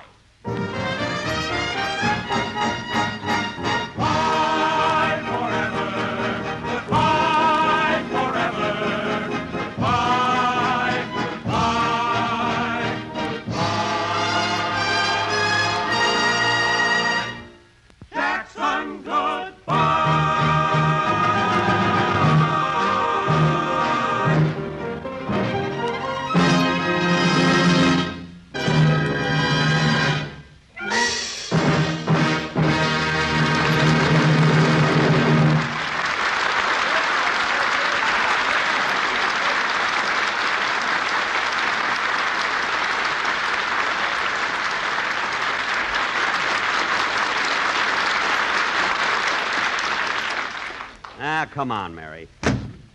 Well, Mary, I tried. I apologize, but did they listen? No. And I got to get them back. I don't know what to do. What'll I do? What do they do on a rainy night in Oh, Rio? quiet. I'll think of some way to get them back.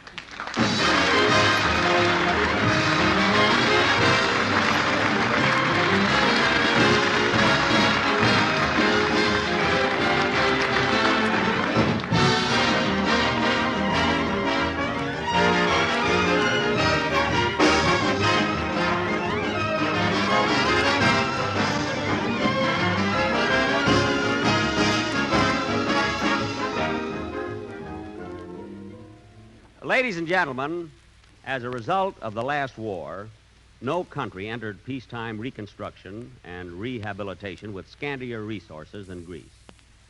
Here is another opportunity to share our blessings with our suffering neighbors overseas. The present drive on behalf of the Greek War Relief Association, a non-profit organization, is under the chairmanship of Herbert Hoover and includes men and women of every nation and creed. To give aid, contact your local Greek War Relief Association or the Greek War Relief Association, New York, 19, New York. Thank you.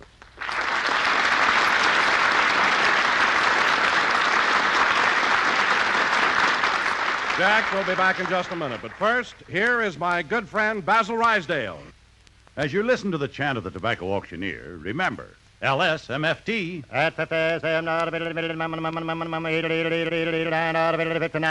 American. Lucky Strike means fine tobacco. And in a cigarette, it's the tobacco that counts. When it comes to tobacco, Mr. Sidney Curran of Oxford, North Carolina, speaks with authority because for 25 years he's been an independent tobacco expert. Here's what he said. At auction after auction, I've seen the makers of Lucky Strike buy tobacco that's got real quality. Good, fine tobacco that smokes up mild, cool, and fragrant.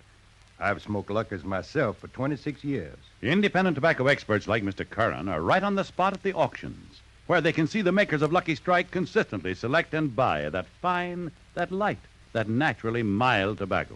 Fine, light, naturally mild tobacco. Real Lucky Strike tobacco. Remember, LSMFT. Lucky Strike means fine tobacco. Yes, year in, year out. LSMFT. Lucky Strike means fine tobacco, and fine tobacco means real deep down smoking enjoyment for you. So smoke that smoke of fine tobacco, Lucky Strike. So round, so firm, so fully packed, so free and easy on the draw.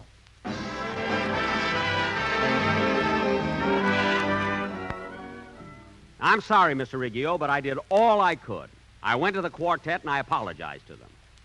Now, just a minute, Mr. Riggio. I've listened to you long enough. Now, you listen to me. If they want to come back, they can come back. And if they don't want it, it's all right with me. And that settles it. Goodbye. How'd that sound, Mary? Fine. Now let's get to a telephone and call them up. Tomorrow, Mary, tomorrow. Good night, folks.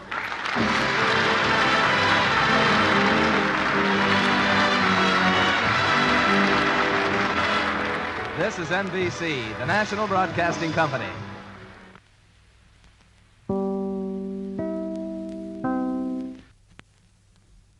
The Jack Benny Program, presented by Lucky Strike. In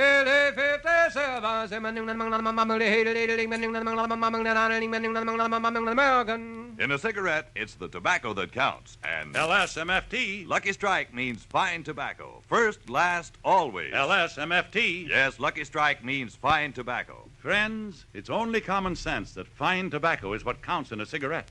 And season after season, independent tobacco experts, men who spend their lives buying, selling, and handling tobacco, can see the makers of Lucky Strike consistently select and buy that fine, that light, that naturally mild tobacco. Fine, light, naturally mild tobacco. Real Lucky Strike tobacco. Fine tobacco that means real deep down smoking enjoyment for you. So smoke that smoke of fine tobacco, Lucky Strike. So round, so firm, so fully packed, so free and easy on the draw. At 59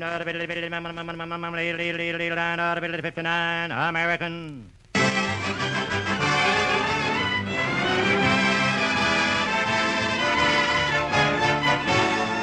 The Lucky Strike program starring Jack Benny with Mary Livingston, Phil Harris, Rochester, Dennis Day, and yours truly, Don Wilson.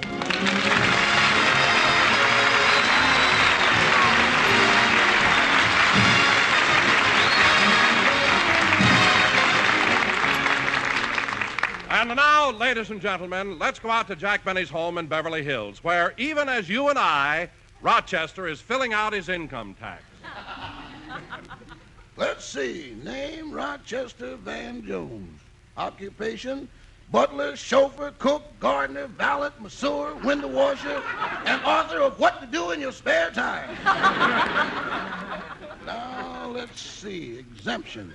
If married and your wife or husband had no income, or if this is a joint return of husband and wife, list wife or husband. I better read that again. If married and your wife or husband had no income, or if this is a joint return of husband and wife, list wife or husband. Yep, that's what it says. That's what the form says. Uncle Sam said that.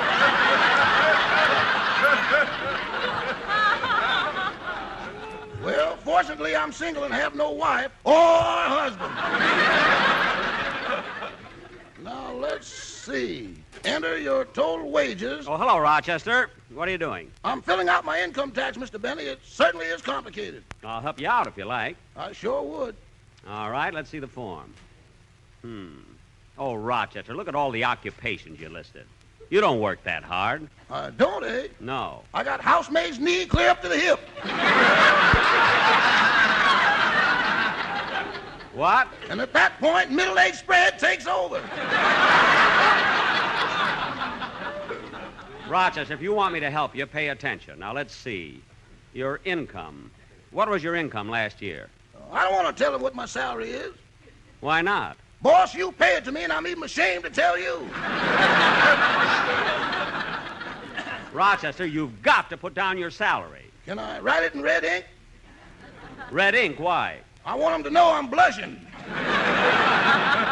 Never mind. Now for the next question. List any extra monies you received as gratuities, gifts, or bonuses from your employer. Oh, boss, come now. Well, let's get on to business expenses. How much did you spend last year? Well, let's see. There was $70 for uniforms, Uh-huh. $20 for a lawyer, Yes. and $50 for advice in preparing last year's income tax. I thought I only charged you 40. But you're lucky it was 50. It gives you a bigger deduction, you see. Now we come to dependents. For every close relative you support, you can deduct $400 from your income tax. Well, let's see. There's my mother. Rochester, I didn't know you supported your mother. Oh, yes, that sweet little old lady I take for a drive every Saturday night. Your mother? I happen to know that every Saturday night you take my car and go up on Mulholland Drive. M is for the million thing. Rochester! Now, don't give me that stuff about your mother. Last Saturday night I followed you, and I distinctly heard you mention Lena Horne. I said, Mother, don't lean on the horn.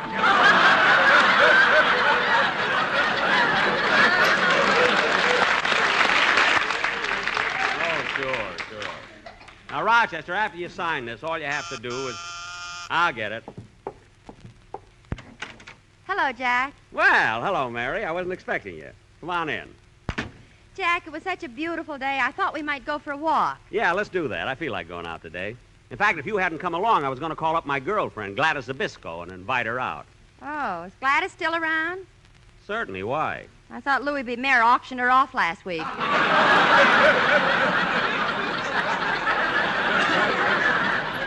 Now, Mary, I don't like the way you're always picking on Gladys. She's got a nice figure. Did you ever see her in a bathing suit? Yes, and she looks like Gary Cooper. Only from a distance. So what if she is a little thin? She's homely, too. Now, wait a minute, Mary. Gladys may not be the most beautiful girl in the world. I mean, I won't even say that she's the most beautiful girl in the United States, or in Los Angeles, or in Beverly Hills, or in... You know, Mary, I think you got something there. Well, I'll get my coat and we'll go for a walk. Okay, Jack, I'll sit here and read this letter I got from Mama. Well, a letter from your mother, eh? What does the worst years of your father's life have to say?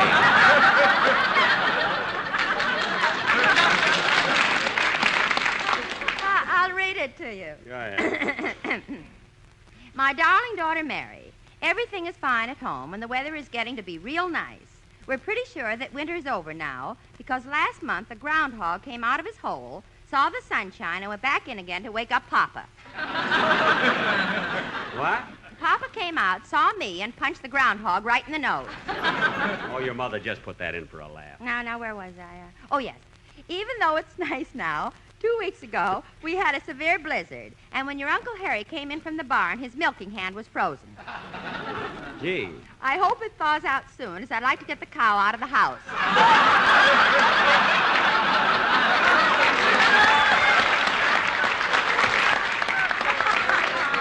Mary! Mary, you mean to tell me... Jack, please. Oh. Your sister Babe and I are going to the movies tonight and see a new picture. I heard that the picture's all about Jack and his violin. It's called The Beast with 5 Fingers. No other news. Love and kisses from your mother, the shocking Mrs. Livingston. That's the silliest thing I ever listened to. Oh, wait a minute. P.S. I think your Uncle Harry is thawing out, as I just heard a little squirt in the bucket. Mary.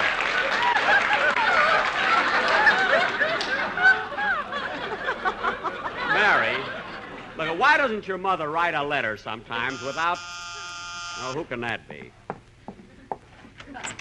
Say, Mr. Benny, I came over to ask you if it's all right to... Oh, hello, Dennis. Hello. I came over to ask you if it's all right to... Hello, Dennis. Hello. I came over to ask you if it's all right to... How do you feel, kid? Thanks. I came over to ask you if it's all right to... Dennis, what happened to your face? It's all cut up. I know. When I shaved today, I tried out a new blade. Gee, the way you're cut up. What kind of a blade was it? Single-edged or double-edged? Double-edged. Gee. Well, maybe you didn't have it in the razor right. Oh, razor.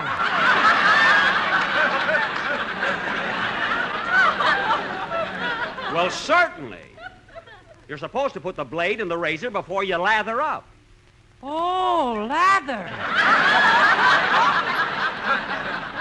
Dennis, if you don't know how to work a safety razor, why don't you get an electric razor? I mean, that would be easy for you. Well, I tried an electric razor, but that doesn't work either. What do you mean it doesn't work? All you have to do is plug it in. Oh! Now cut that!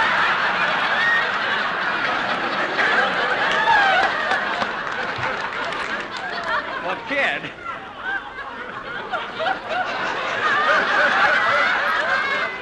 With all the trouble you have, you're better off going to a barber. Anyway, you haven't got a very heavy beard. I know. I take after my mother. Yeah.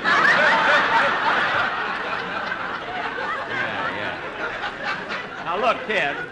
Kid, what did you want to see me about? Well, I wanted to ask you if it's all right for me to sing You Can't See the Sun When You're Crying on the program next Sunday. Yeah, I guess it'll be all right. Let's hear your arrangement of it. Okay. We'll leave in a minute, Mary. Go ahead, kid.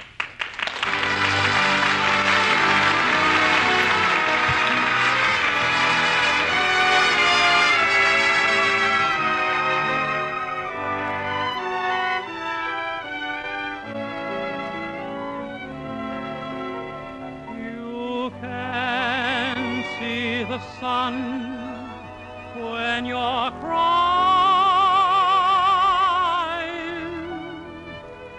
a tear can hide the brightest sky of blue. You can hear a song when you're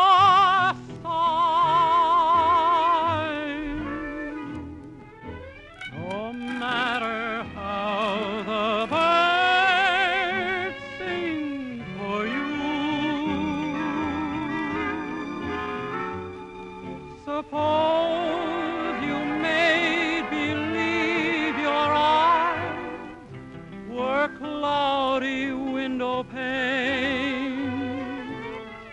I'm sure you'd clean them up to look for rainbows when it rains. You can see the sun when you're crying, so smile and let the sun shine through. Suppose you made believe your eyes were cloudy window panes. I'm sure you'd clean them up to look for rainbows when it rains. You can see the sun when you're crying, so smile and let the sun shine through.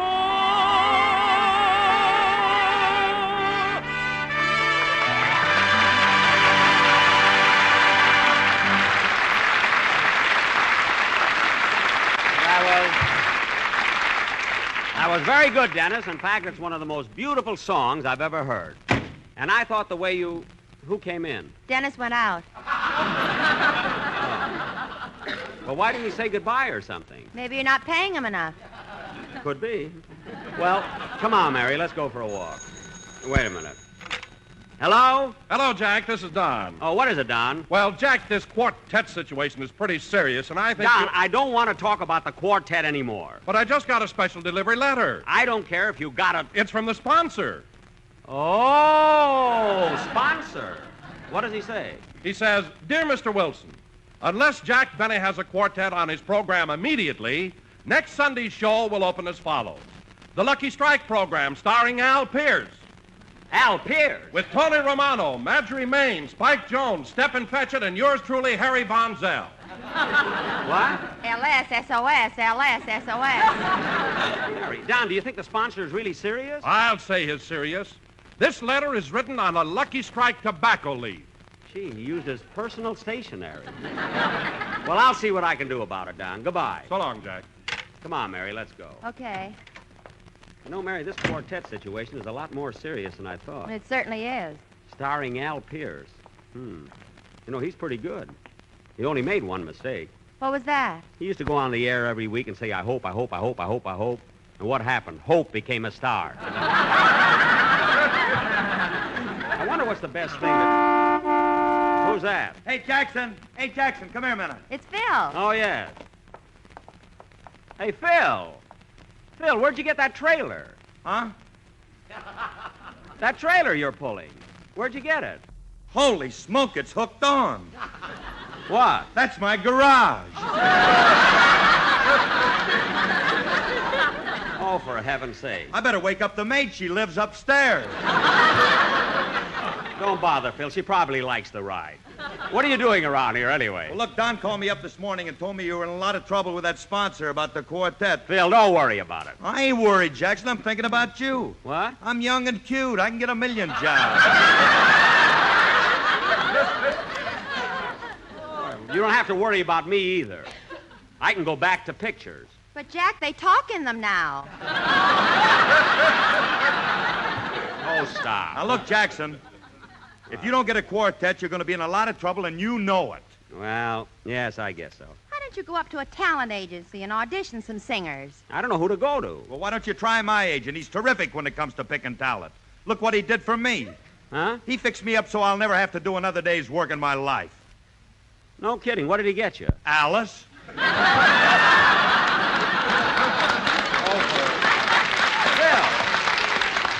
Phil, you mean to tell me your agent got Alice for you? Sure, and when we get 10 kids, we have to give them one. Well, Phil, with all your joking, maybe you got something. I'll go and see your agent about a quartet. Okay, here's his card. Thanks, Phil. Thanks a lot. So long, Jackson. So long, Livy. Come on, Mary. We'll go and see Phil's agent.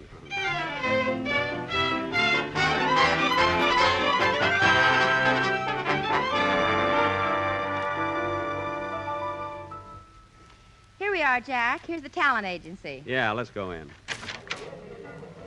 Gee, there are a lot of people in here. Jack, I think that's the agent sitting behind the desk. I'll find out. Oh, Mister. Yeah.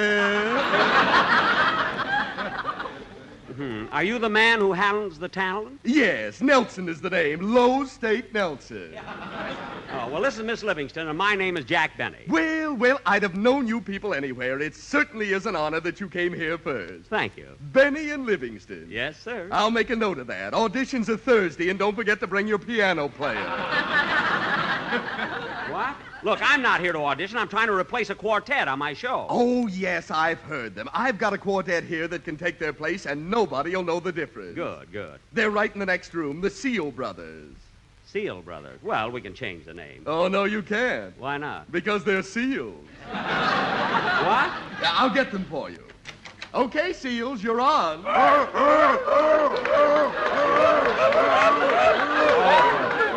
Oh, for heaven's sakes, 4 seals. There used to be 5. I gave my wife a coat for Christmas. Look, I'm not interested in your wife, and you can send those seals back to their cages. Okay, you can go back. He doesn't want you. What are they mad about? You broke up their gin rummy game. Come on, Mary, let's get out of here. Okay, but I've got another quartet for only $60. I don't care if... $60? Yes. Sit down, Mary. Let's hear them. Come on in, fellows. If they turn out to be gophers, there's going to be trouble here. Look, Jack, he isn't kidding. It's a real quartet. Yes. Mr. Nelson, what are the names of these 4 boys? John, Charles, Irving, and Thomas.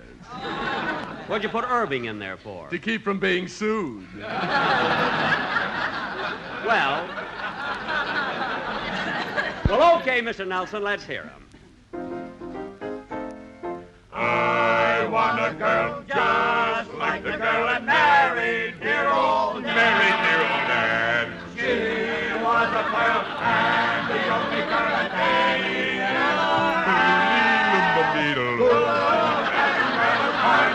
true. One who loves nobody else but you. I want a girl just like the girl that married dear old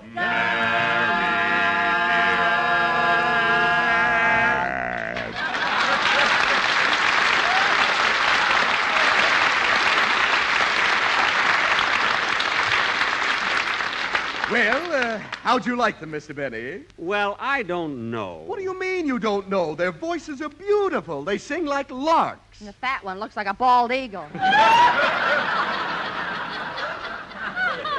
Mr. Nelson, these fellas may be all right for something, but I've got to have a quartet that can do the commercials for my Lucky Strike program. Oh, they can do that. They can? Of course. Listen to this. Go ahead, boys.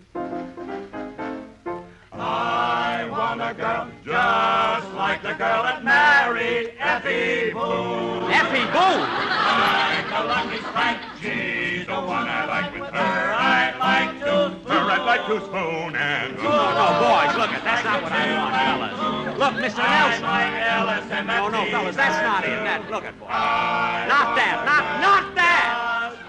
Why'd you stop them? What's wrong? Well, they're not exactly what I want. Well, very well. All right, boys, you can go. Come on, Mary. I'm sorry I bothered you, Mr. Nelson. Oh, don't go away, Mr. Benny. I'm sure we have something that would... Excuse me. Hello, Nelson Talent Agency. Mr. Nelson left town. What's your complaint? No complaint? This is Nelson speaking. Yes, we have talent for every occasion. For a wedding, you need what? A violinist. You willing to pay how much? $6? And dinner? I'll look in my book and see. Violinist. No, I'm sorry. We don't have any violinists available.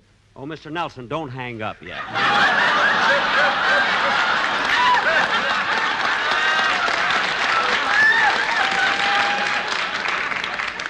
Jack! Quiet, Mary. Yeah, what is it, Mr. Benny?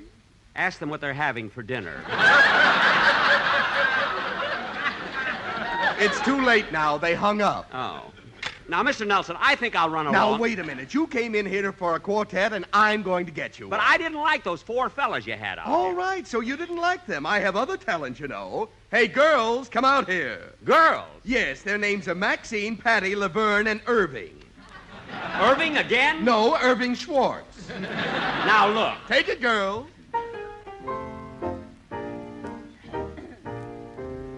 Kiss me once and kiss me twice and kiss me once again. It's been a long, long time. So very long. Have a smell like this, of course you can remember when it's been a long, long time.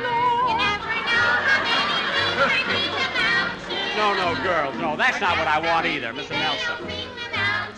Look, that's not what I want either. Stop, girls. Look, Mr. Nelson. Stop!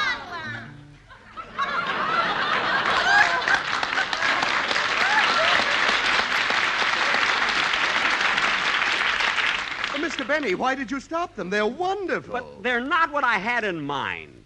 Mary, what do you think? I like the seals. Mary. Would you like to interview them? Well, all right. Now, girls, are the four of you sisters? I am. I don't know about the other three.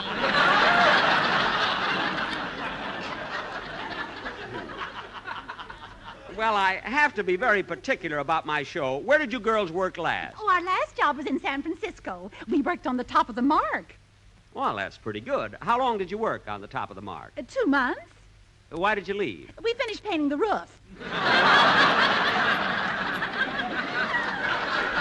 I see. Well, look, Mr. Nelson, I'm sure I can't find the kind of a quartet I want here, so I think we ought... Just a moment. The Nelson Talent Agency. What? Oh, yes, just a minute. Fido. Fido, you want it on the phone. Look, Mary, it's a dog. Yes, and one of the smartest talking dogs in the country. A talking dog? I don't believe it. I'll show you. Here he comes now. Fido, how old are you? Fido, how old are you? Fido, say something. I don't know what to do with him. He's been acting like this. Some talking dog. Fido, if you don't talk when we have dinner tonight, I won't let you bury your bone in my mashed potatoes. Now, come on. How old are you? I'm 7 years old. Gee, he can spell, too. Now, Fido, spell cat. K-A-T. 7 years old, he can't spell cat. What a dope. Now, look, Mr. Nelson, I didn't come here to get any trick vaudeville acts. All I want is a quartet, and you haven't got one that suits me, so I'm going. Now, just a minute, Mr. Benny. I've got another quartet that is positively sensational. Look. They're Russian. A Russian quartet? Yes, I'll call them. Tovarovich, Ivanovich, Stepanovich, Baranovich, come here. How can you tell Vitch is Vitch? Mr. Nelson, look, I can't use a Russian quartet. You haven't heard them yet. But... All right, boys. Boys, I don't want to hear them talk. Look, I want to hear them sing. Boys! Now, Mr. Nelson, I don't want to hear them talk. Let's not waste time. If they're going to sing, let them sing. Okay, come on, boys. 1, 2. 1, 2. One of it, two of it. Why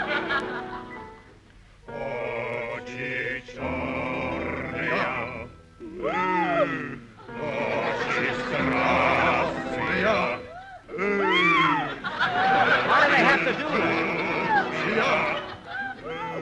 Lucky strike me.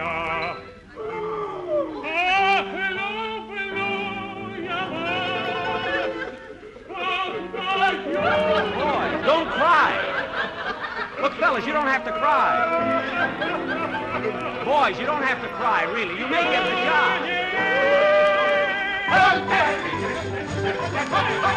That's not what I want. No, that's not what I want.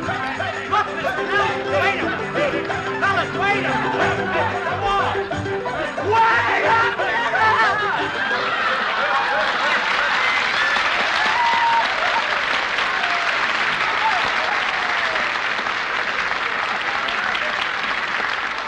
Mr. Nelson, that won't do. Come on, Mary, let's get out of here.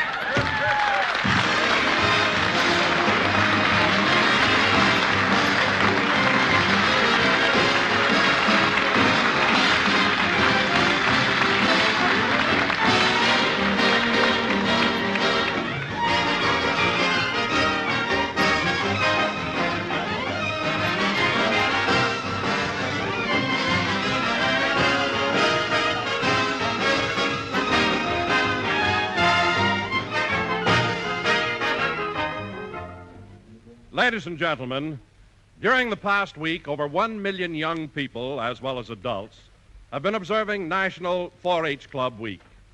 4-H clubs are made up of boys and girls who are agreed to learn to do by doing some phase of farming, homemaking, or constructive community activity. I, for one, am happy to salute the fine work of America's 4-H clubs and urge all boys and girls between 12, 10, and 21 to join, and all qualified adults to enroll as leaders in their locality for the continuation of National 4-H clubs. We'll all be back in just a moment, but first, here is my good friend, Basil Rysdale. As you listen to the chant of the tobacco auctioneer, remember, LSMFT.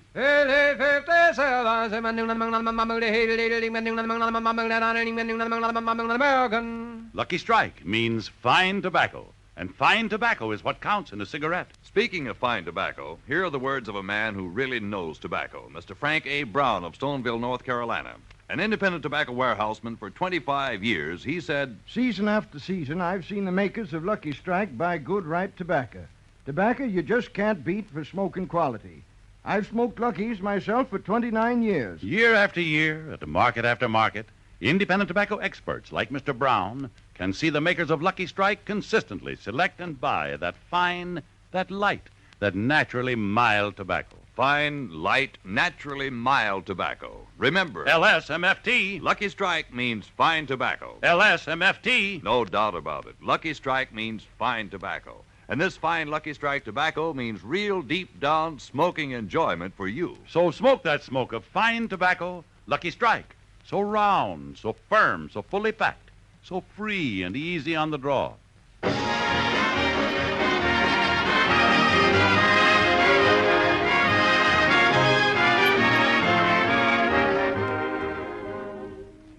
Say, Don, where's Jack? Well, Mary, he had to leave. He's on Phil Harris's show. Gee, I didn't know he was going to work on Phil's show. Yes, I heard them talking in the hall, and Phil offered him some money. Oh, money. Good night, folks.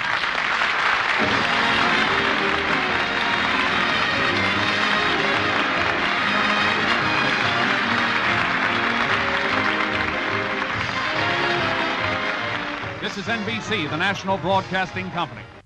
The Jack Benny Program, presented by Lucky Strike. At 50, 59, American. Fine tobacco is what counts in a cigarette. And year in, year out. LSMFT. Lucky Strike means fine tobacco. Yes. LSMFT. Lucky Strike means fine tobacco. And in a cigarette, it's the tobacco that counts. Season after season, at market after market, independent tobacco experts, men who really know tobacco, can see the makers of Lucky Strike consistently select and buy that fine, that light, that naturally mild tobacco. Fine, light, naturally mild tobacco. Real Lucky Strike tobacco. And remember, this fine Lucky Strike tobacco means real deep-down smoking enjoyment for you. So smoke that smoke of fine tobacco, Lucky Strike. So round, so firm, so fully packed, so free and easy on the draw.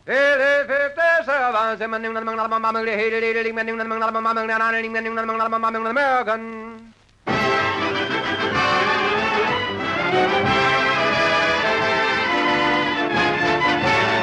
The Lucky Strike program starring Jack Benny with Mary Livingston, Phil Harris, Rochester, Dennis Day, and yours truly, Don Wilson.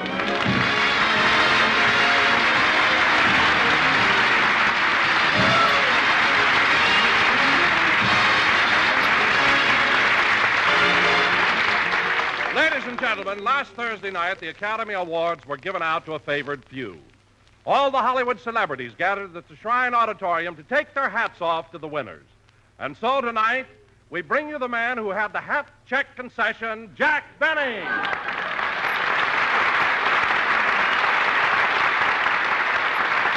Thank you. Hello again. This is Jack Benny talking. And Don, you shouldn't have introduced me as the man who had the hat check concession at the Academy Awards. I was master of ceremonies, too. And Don, having the hat check concession certainly taught me a lot about those so-called big stars in pictures. What do you mean, Jack? You should see the tips they leave. Cary Grant, 15 cents. Clark Gable, 10 cents.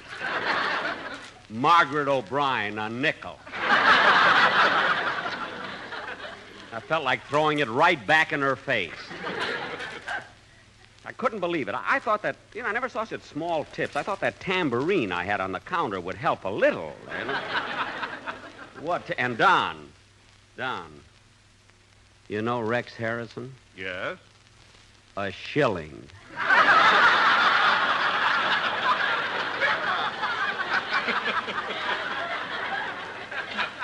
How do you like that? He thought because it looks like an American quarter, I wouldn't notice it. A shilling in this country? Well, what can you do with it? Let the Owl Drugstore worry about that. I had breakfast there this morning. Anyway, Don, it was really a thrill seeing all those stars get those awards. Harold Russell, Ann Baxter, Frederick March, Olivia de Havilland, Ray Milland. Ray Milland? Did he win something again this year? No, he won an award last year. He just came back to get a new cork for it. Anyway, Don, the whole affair was really exciting. Well, tell me, Jack, who else was there? Well, there was Jane Wyman, Gregory Peck, Lionel Barrymore, Larry Parks, Dinah Shore, Hugo Carmichael.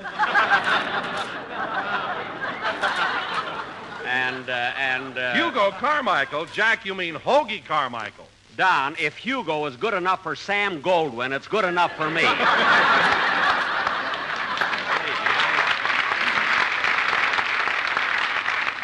But, Jack, Jack. Don, I know what I'm doing. I never worked for Goldwyn. I'm not going to louse up my chances.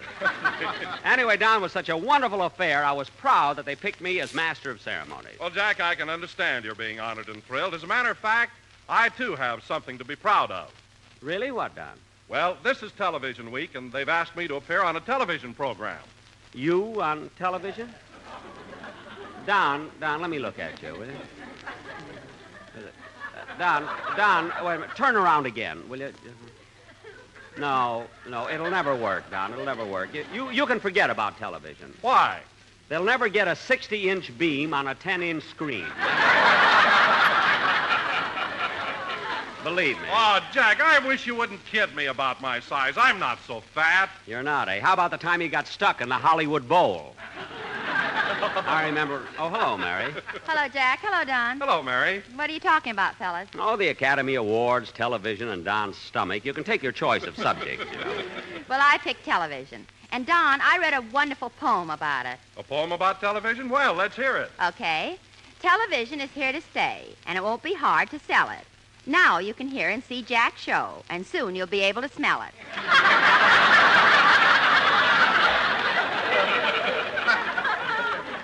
Smell it? Mary, don't talk about my show.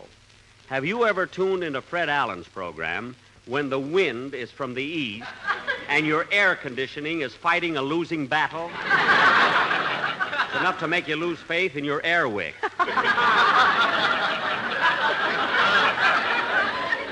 Jack, I'm just teasing. If you want to know something, I went to the Academy Thursday, and I thought you were wonderful as Master of Ceremonies. Well, thanks, Dollface. Thank you.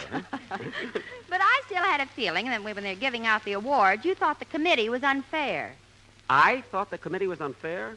What gave you that impression? You were the only one on the stage with a picket sign. I wasn't picketing. The sign said, "Keep your eye on your own hat and coat. I'm on the stage now."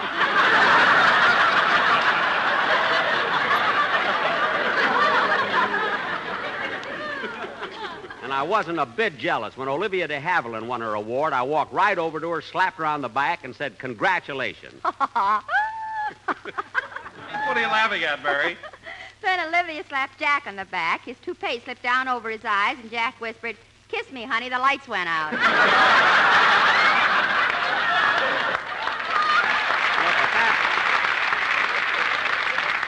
That was a long speech, and you got it out. But that could happen.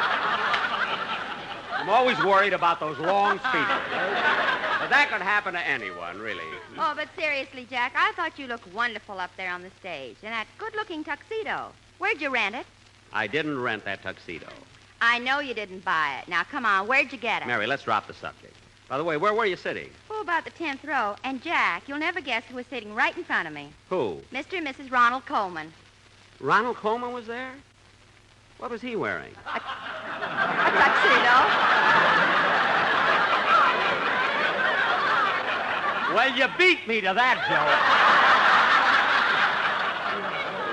Joe. He must have two of them. Jack, you Mary, we made a deal. Ronnie loaned me his tuxedo, and I returned his lawnmower. Now, what's the use of being neighbors? Oh, hello, Mr. Benny. Hello, Mary. Hello, Dennis. I'm sorry I'm late, Mr. Benny, but I had trouble with my new car. Dennis, I didn't know you had a car. Yes, my first one. When I drove down to the studio, I had to go around the block 86 times before I ran out of gas and the car stopped. Well, that's the silliest thing. Dennis, when you want to stop a car, all you have to do is step on the brakes. Oh, brakes. Now, don't start that again.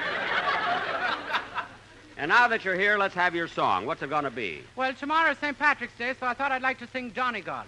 Well, and sure, and I'd be disappointed if you didn't. Go ahead.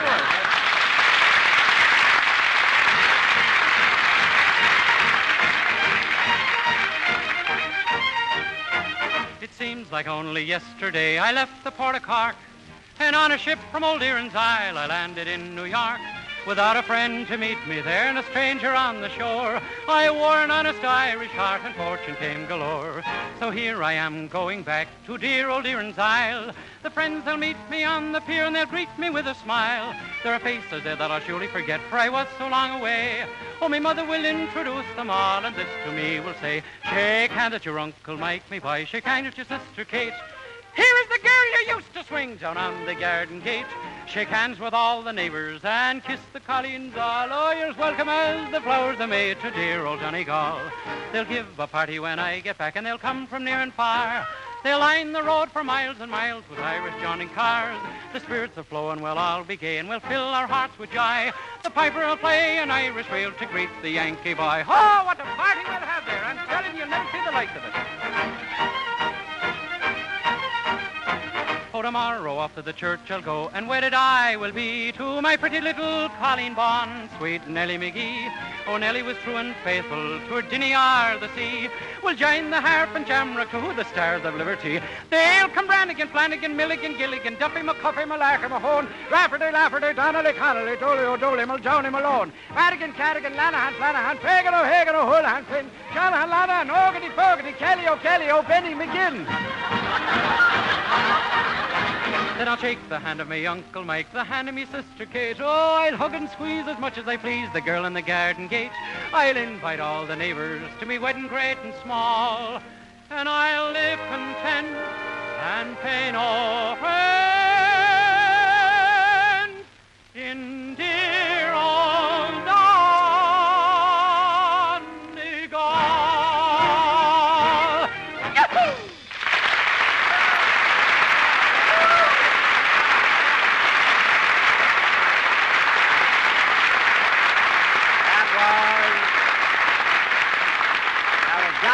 Sung by Dennis Day. Very good, Dennis. Oh, bless you, may your cows never go dry. You know,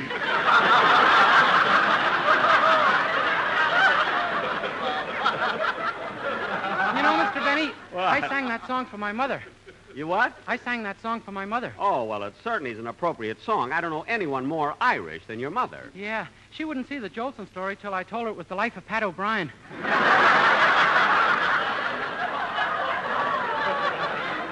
No. And she liked that new picture about Jerome Kern. Which one? Till the McClouds roll by. Till the McClouds roll by.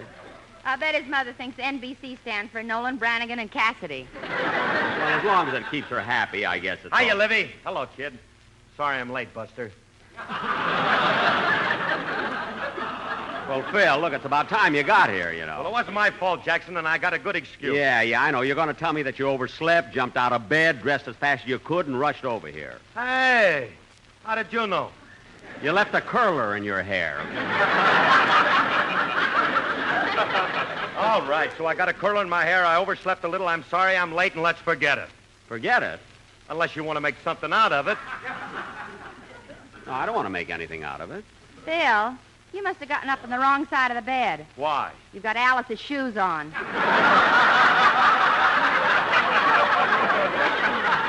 Yeah. How do you like that? I told her 1,000 times, put them under the pillow, Blondie. Put them under the pillow. Look, Phil, stop kidding. You wore Alice's shoes for a gag. You got your laugh. Now take them off. What are you talking about, Jackson? We need that kind of laugh. Sight stuff. Television is here. I know. Ah, television. That's when I'll shine. When people can hear and see Harris. Shangri-La with a ham hock. Isn't that awful? You know, folks, he really thinks he's handsome. Phil, what makes you so egotistical? I ain't egotistical. I'm much better looking than I think I am. Oh, I see. So you're not conceited, eh? Not me. In my family, Alice is the one who's conceited. Alice? Yeah, she thinks she's prettier than I am. Why, the ingrate. After all the years, you let her support you to it. Now, Phil, Stardust Eyes. Narcissus Boy. Hey, Schlemiel. What? How about picking up your baton and making like you're leading a band, then see if you can't... Who can that be? Come in. Yes? Mr. Benny, my name is Lewis. On last Thursday night, the Motion Picture Academy of Arts and Sciences gave out their annual award. Yes, that's right. At that affair, you were the master of ceremonies, weren't you? Yes. In fact, I was on the stage during the entire proceeding. Oh, that's what I want to see you about. There's an Oscar missing.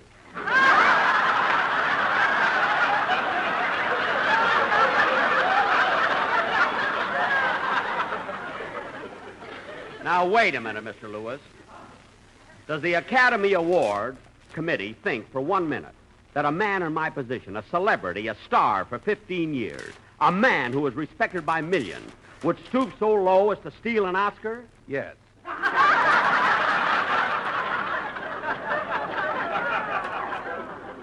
Oh.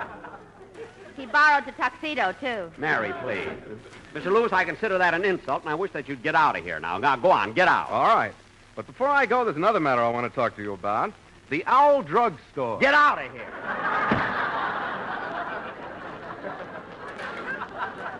That's gratitude for you. The Academy Committee calls me up, asks me to be master of ceremony, so I accept. What happens? Do I get any thanks? No. Do I get any salary? No. Just taxi fare and a lousy cheese sandwich. No butter. Hey, Jackson, what about my band number? Just a minute, Phil. We got to have a commercial first. Go ahead, Don. Let's have the commercial. Well, Jack, I'm glad you finally got around to it. What? I've got a surprise for you. Surprise? What is it? Well, you had trouble getting a quartet. The sponsor insisted on having one, so I took things in my own hands. Wait a minute, Don. You took things in your own little fat hands before. You got the Sportsman Quartet. They cost me $500 a week, and that's what caused all the trouble. But, Jack, I got you another quartet, and it isn't going to cost you nearly as much. I don't care if Jack, give him a chance to talk. Maybe this new group will satisfy the sponsor and solve your whole problem. Well, all right, Don. What did you do? I mean, who have you got? Well, first of all, I only had to get 3 other fellas because you've already got Dennis, and you pay him anyway. Well, now you're really thinking, Don. Where are the other 3 guys? Oh, they'll be here any minute. Okay, Don, I'll give them a chance. Who can tell? Maybe they'll... I'll get it. Hello? Hello, Mr. Benny. This is Rochester. Hello, Rochester. What do you want? I'm in a lot of trouble, boss. You shouldn't have asked me to bake a loaf of bread for dinner tonight. Why? What happened? Well, I took a small bowl and put in 2 cups of flour. Uh-huh. Then I put in a cake of yeast. Uh-huh. Then I added 1 cup of water and stirred it together. Well? It looked kind of dry, so I added more water. I see. Since I added more water, I threw in another cake of yeast. Well, isn't that a lot of yeast? That's what I thought, so I put in more water. More flour. More Flour. Yeah. More flour. I Yeah. see. That made it too dry, so then I added more water. Rochester. That made it too soggy, so I put in some more yeast. More yeast? So to balance the proportions, I added more flour.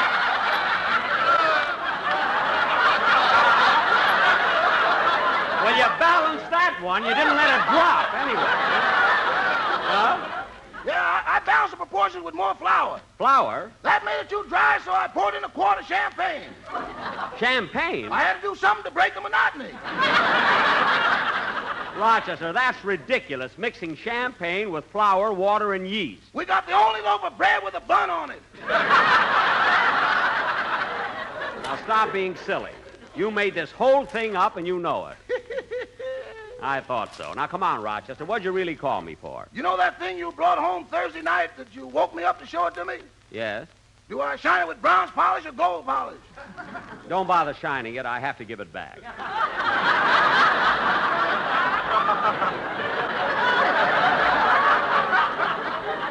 Goodbye. Oh, say, boss. Now what? You rascal, you. Never mind. Goodbye. Goodbye.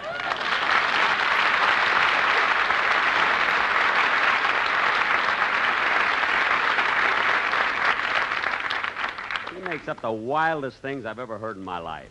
Now, Don, what about the quartet you say you've got? Dennis is here. Where are the other 3 fellows? Well, Jack, they ought to be here any minute. In fact, here comes one now, Andy Russell. Andy Russell?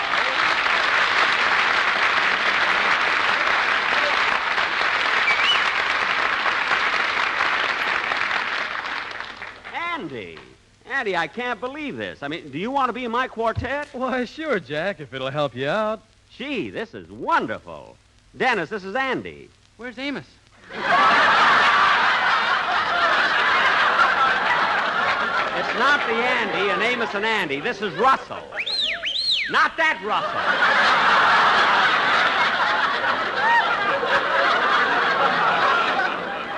Now, Andy, I'm thrilled with having you in my quartet. But, That's Portuguese. For how much money do you want? Yes, Portuguese. I mean, how much money would you want? Oh, $35 a week. $35 a week? Mm-hmm. I can't believe it. Well, would 30 be all right? No, I'm perfectly willing to pay $35. You must spend at least half of that for tooth powder. Must be wonderful to have such sparkling teeth. Well, it has its drawbacks. Huh? Well, when I talk to Don Amici, we blind each other. I can understand that. Well, anyway, Andy, as soon Oh, hold it, Jack, hold it. Here comes another member of the quartet. Dick Hames. Dick Hames!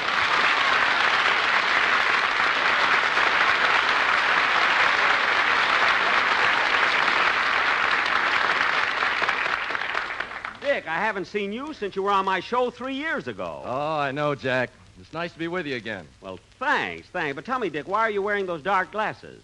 Well, Andy Russell might smile, and I'm not taking any chances. Oh, yes, the teeth. Mary, you remember Dick Hames, don't you? Hoo, hoo, hoo. Mary!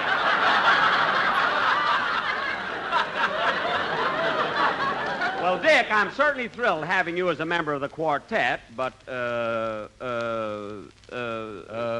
what? What's the matter, Dick? Can't you understand Portuguese?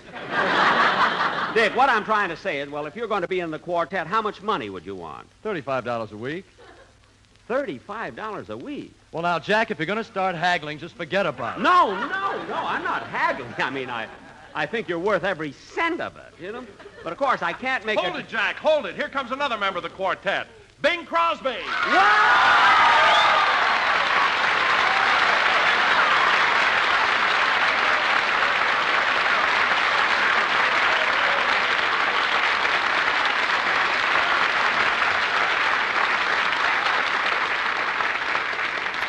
Bing Crosby? When the blue of the night meets the gold of the day, LSMF Bing Crosby, I can't get over it. You were expecting maybe a transcription.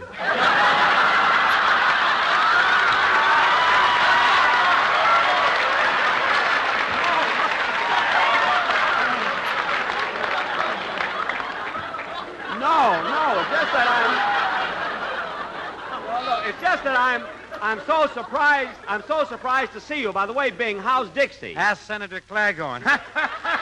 Oh, Crosby, you shouldn't have wasted that one here, hoping to give you $2 for it. Well, we needed that one. Now, Bing, believe me, I'd love to have you as one of my quartet, but, $50. I understand Portuguese. $50? Wait a minute, Bing. Andy Russell and Dick Hames are both willing to work for $35. Why do you want $50? I got 4 kids. Oh, yes, I read where you're going to put them in the movie. Yeah, one of them is almost 9. He's been loafing around the house long enough. Well, look, fellas, I know that you're all good singers individually, and Dennis has been with me a long time, but do you think you can all give me what I want as a quartet? Wait a minute, fella. If that's your idea of a quartet, you're starting off on the wrong foot. Don't worry, Jack. Don't worry. They're just warming up. Now, do you want to hear what they prepared? Of course. Now, let's see. 35 and 35 is 70, and 50 is 120. Not bad. All right, Don, let's see if they're let's see what they've got to offer. Okay, fellas, let's have it. I'll be loving you always with a love that's true, always, always. When the things you plan need a helping hand, I will understand, always, always. LSMFT, always. Fellas, wait a minute. That's the smoke for me. Oh, who the hell picked out this key, Dennis Day? Not for just an hour, not for just a day, not for just a year, but always.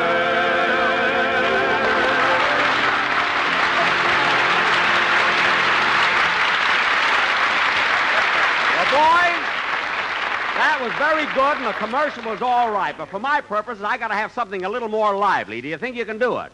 Yes, sir. You bet. Why, sure. Yeah, I've been smoking Philcos for now under 20 years. No, Bing, that's not what I mean.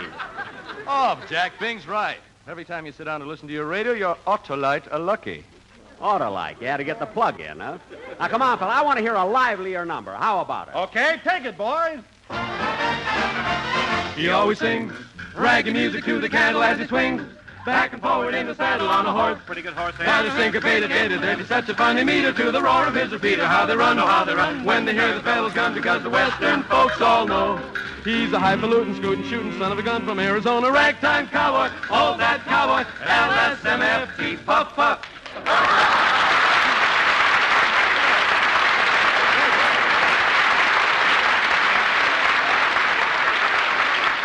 Now, fellas, the singing I can't complain about, but that time you didn't give me enough commercial and was just a little bit too fast. I want something in between the two numbers that you sang. Oh, we have another song, Jack. It'll be just exactly what you like. You have? Hey, Dick, I'll sing bass this time. No, I want to sing bass. I think I ought to sing bass and get down where the money is.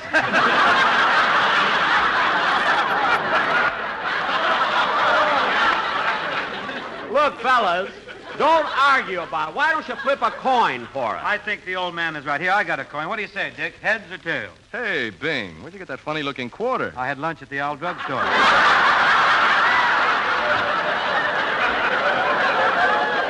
fellas, you're holding up the show. Now, this cost me $120. If you don't attend the business, I'll call the whole thing off. Now, come on, let me have your other song. Yes, Mr. Penny. Take it, boys. Nothing could be finer than Goldsboro, Carolina in the morning.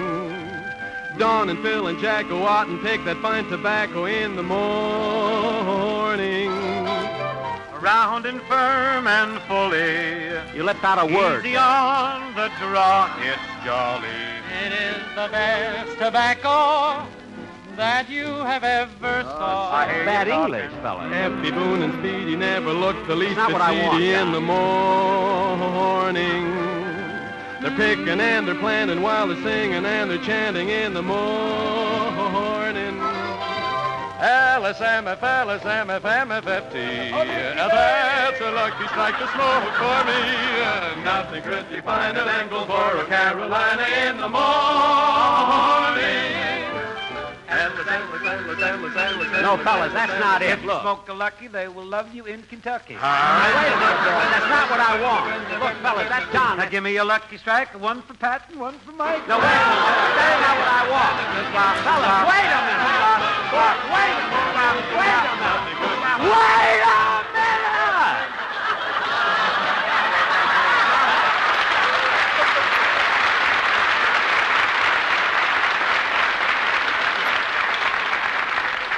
Now, look, fellas, you tried, you meant well, and believe me, I appreciate it.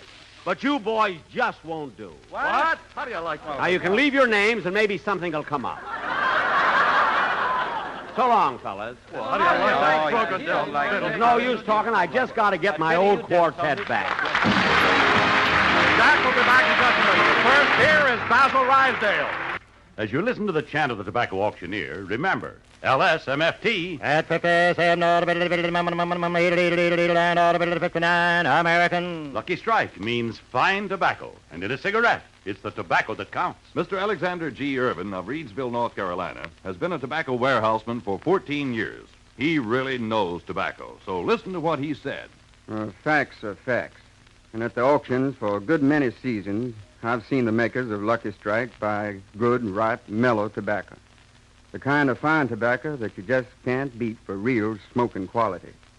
I've smoked Lucky's myself for 14 years. Remember, independent tobacco experts like Mr. Irvin can see the makers of Lucky Strike consistently select and buy that fine, that light, that naturally mild tobacco. Fine, light, naturally mild tobacco. No doubt about it. LSMFT. Lucky Strike means fine tobacco. Yes. LSMFT. Lucky Strike means fine tobacco, and fine tobacco means real, deep-down smoking enjoyment for you. So smoke that smoke of fine tobacco, Lucky Strike. So round, so firm, so fully packed, so free and easy on the draw. I want to thank Bing Crosby, Dick Hames, and Andy Russell for being with us tonight. It was very nice of Hey, them. Jackson, just a minute. What is it, Bing? Weekly Variety, which is the outstanding newspaper of the entertainment world, has given you an award for your 15 years in radio. They feel that your weekly clam bakes on the air have been consistently right in the groove for, these many years, and I agree with them. Congratulations. Well, thanks, Bing. Thanks very much. On behalf of my cast and writers who have been with me so long, I want to thank the Variety for this honor. And say, Bing, it was nice of you to make this presentation to me, but I wish you'd do me a favor. Sure, Jack. Anything. What is it? After all, we got a classy program. The next time you come over, tuck your shirt in, will you? I mean, those palm trees waving around upset me. They really... Good night, folks.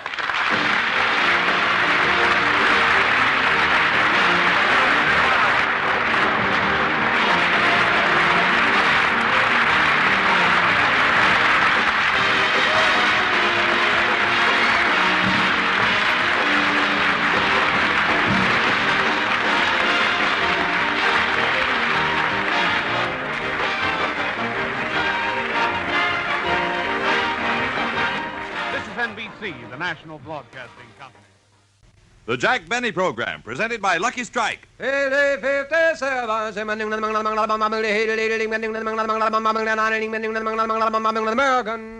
cigarette, it's the tobacco that counts. And LSMFT. Lucky Strike means fine tobacco. LSMFT. Lucky Strike means fine tobacco. Yes, fine tobacco. Season after season, at auction after auction, independent tobacco experts, auctioneers, buyers, and warehousemen can see the makers of Lucky Strike consistently select and buy that fine, that light, that naturally mild tobacco. Fine, light, naturally mild tobacco. No doubt about it. Lucky Strike means fine tobacco, and fine tobacco is what counts in a cigarette. So for your own real deep-down smoking enjoyment, smoke that smoke of fine tobacco, Lucky Strike. So round, so firm, so fully packed. So free and easy on the draw. At 57, 59, American.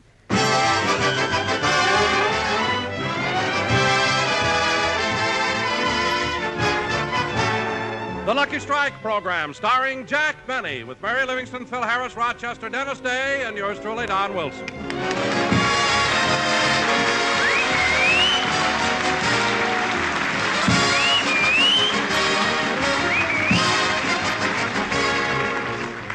Ladies and gentlemen, as you all know, 4 weeks ago, Jack Benny got into trouble with his sponsor because he fired his quartet. Despite the fact that Jack auditioned several singing groups, he could find no suitable replacement.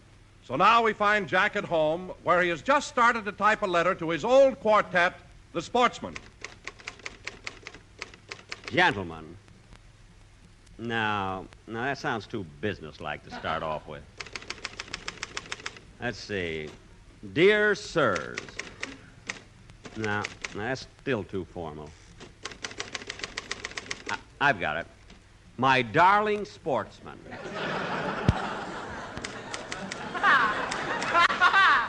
That's it, yeah. My darling sportsman.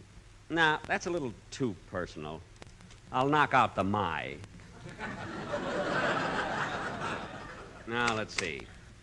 Fellows, I hope you will receive this letter in the spirit in which it is sent, because... Whoops!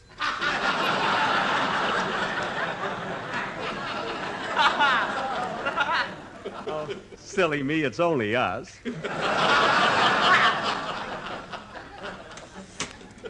I am willing to let bygones be bygones. I know that you boys want more money, but...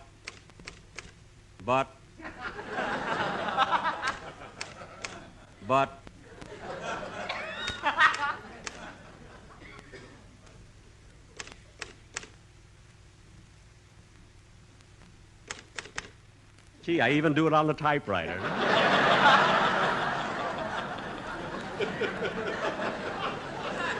Let's see. I know you want more money, but that can be discussed later. I realize that apologies at this point would be superfluous. Superfluous. S-U-P-U. No, that doesn't look right. Oh, Rochester, how do you spell superfluous? S-U-P-E-R-F-L-U-O-U-S. Thank you.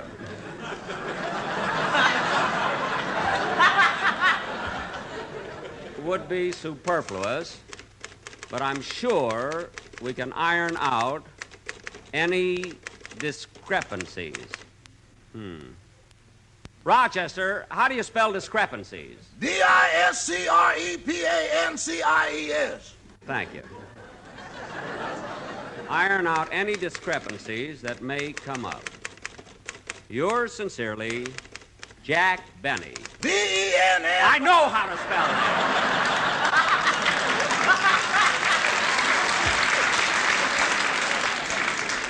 Rochester, do you think this letter will do any good? I don't think so, boss. They wouldn't even talk to you when you went to see them. Yeah, I guess so. Anyway, this letter isn't right. I'll throw it away.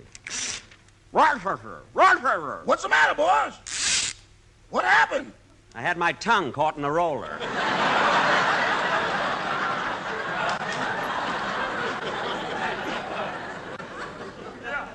It hurts. Let me see. Ah.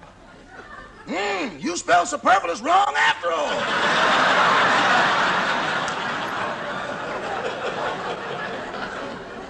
Never mind. Gee, Rochester, I don't know what to do about a quartet. Well, boss, I thought the quartet you had last Sunday was pretty good. Yeah, each one of them is a great soloist. Dennis Day, Andy Russell, Dick Hames, Bing Crosby. But I know, well, when you put them together, what have you got? Personally, I'd rather have Hugo Carmichael. You know, boss, if you need any help, I can sing a little bit like Mr. Crosby myself. You? When the blue of the night meets the gold of the day, ba-ba-ba-boo, ba-ba-ba-boo, ba-ba-ba-boo. Rochester, if you think you sing like Bing Crosby, then I play the violin like Yasha Heifetz. Oh, you do, boss, you do! Thanks. Excuse me, there's someone at the door, Yasha. I'll get it, Bing. You put the typewriter away. Hello, Jack. Oh, hello, Mary. I was expecting you earlier. Well, I would have been here sooner, but I was working out in the garden all morning. You were? How are the flowers coming? Fine, only I shouldn't have bought the seeds at the corner of Hollywood and Vine. Why not? I was wearing a sunsuit, and the snapdragons kept snapping at me. I don't blame them, Livy. You've got better stems than they have. Oh, Jackson, it's only the second day of spring, and you're in full bloom already. Jack. Jack, why must you always go along with a gag? Because I feel good. But, Mary, it doesn't seem possible the flowers in your garden are up already. You only planted them a few weeks ago. I know, but I scattered plenty of Vigoro around. That stuff really makes things grow. It does? Vigoro, huh? Say, I wonder if... No, and anyway, it would look messy on your head.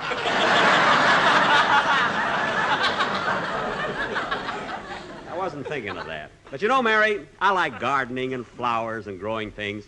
You know, in fact, I saw a preview of a picture the other night, The Egg and I. It was wonderful. Claudette Colbert is married to Fred McMurray, and they live on a little farm where it's quiet and peaceful. And they raise their own chickens and eggs, and grow their own food and everything. Gee, I wish I had that. A farm? No, Fred McMurray. No, well, I can see you're not the type that's interested in farming. Now, look at me. In my garden, I raise carrots, peas, lettuce, all kinds of useful things. Well, Jack, I know it saves you a little money, but I think you're going too far. What do you mean? You even grow rice in the shallow end of your swimming pool. I do not. And Mary, if you keep talking like that, next fall when I pick my grapes, I won't let you help me make wine out of them. Good. I had enough of that wine making last time. My feet were purple for 2 weeks.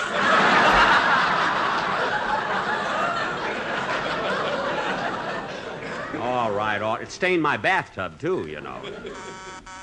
I'll get it, Bing. Okay, Yasha.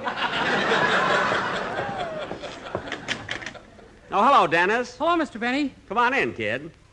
Hello, Dennis. Hello, Mary. I passed your house this morning, and I saw you working in the garden. Boy, that sunsuit you were wearing.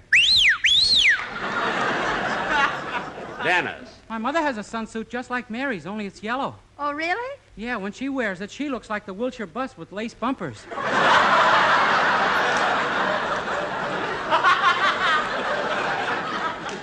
Well, look, kid, Mary and I are leaving for the studio in a few minutes. Have you any idea what you're going to sing today? Oh, sure. Well, let me hear it first, and then we'll... Hey, Dennis, Yeah, I just noticed it. You've got a scratch on your nose.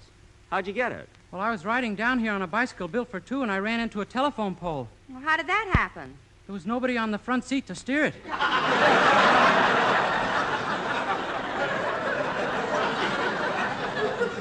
Well, Dennis, why didn't you sit in the front seat? I've got two shows. Why should I drive? Oh, for heaven's sake. Come on, kid. Let's have this talk.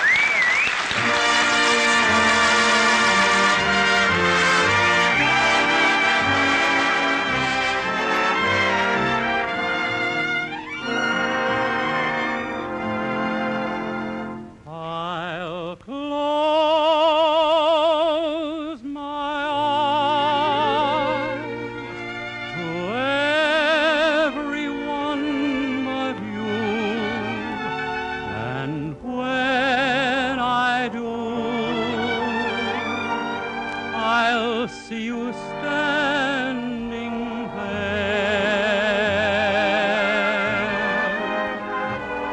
I'll lock my heart to any other caress. I'll never say yes to a new love affair. I'll close my eyes to everything that's good.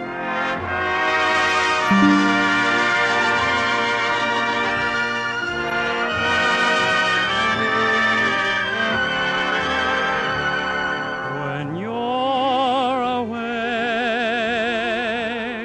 I count each lonely day,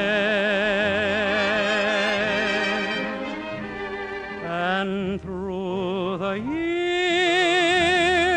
those moments when we're apart, I'll close my eyes and see you with my heart.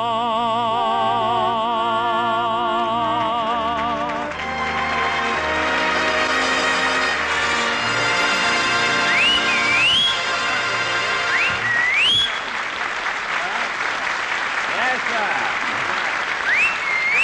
Dennis? Dennis, that was a lovely song. I'm glad you're going to sing it on the program. You really... Dennis, what are you taking your shoes off for? Isn't it time to make the wine? No, not till after we pick the cotton. Oh. Lift that bale, tote that bud.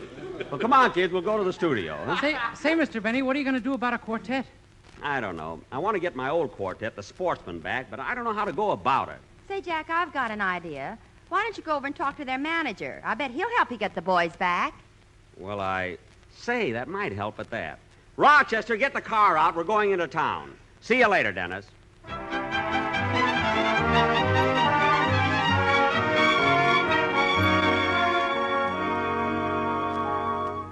Rochester, try the starter again. Oh, Jack, we've been trying to start the car for 20 minutes. Let's take a cab. Don't worry, Mary, it'll start. Rochester, try it again. Yes, sir.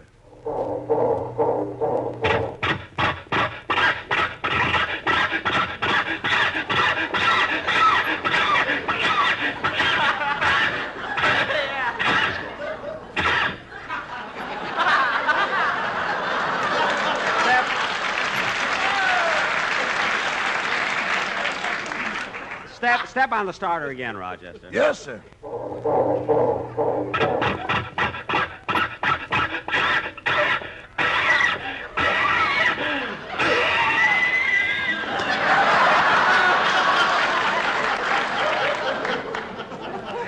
It's not long for this world. Rochester, maybe there's something wrong with the spark plug. I don't think so. I cleaned them both this morning. Oh, we'll try it once more. If it doesn't work this time, we'll take a cab. Yes, sir.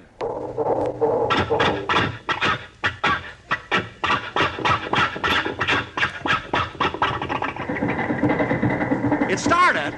It started. Off we go into the wild blue yonder. Yes, sir. I knew it could do it. Oh, why don't you get a new car? I never heard a motor that carries on so much. I know, Mary. It's a little mad at me since I made a join Afra. Rochester, take us to 1507 Benedict.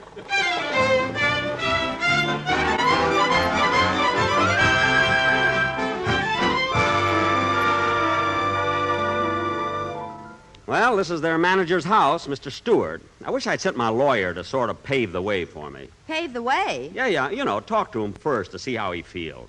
Say, Mary, you can do that. Oh, but Jack... Go ahead, ring the bell. I'll hide behind the hedge. Oh, okay. Yes? How do you do? My name is Mary Livingston, and I work for Jack Benny. Oh. Well, go around to the back door. I'll give you a cup of coffee.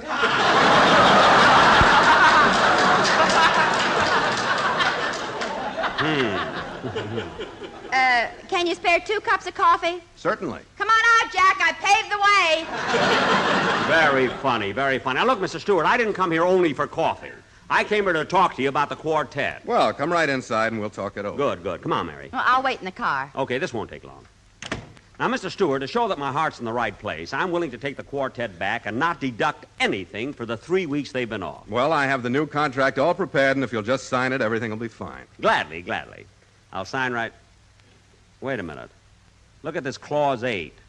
Why are these words scratched out? Well, we made a slight change in the clause where it said they have to mow your lawn.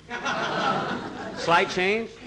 Now you have to mow their lawn. Now, wait a minute. I was over to their place, and they live in an apartment. They don't even have a lawn. I know, but they're going to buy a house in Beverly Hills where there'll be plenty of grass.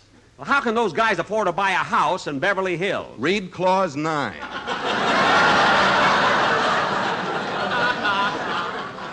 Let me see. I, Jack Benny, party of the first part, agree to pay to the party the second part $5,000 a week if I... $5,000? Look, if I pay them that much money, they'd have to be the stars of the show. Read Clause 12. Now,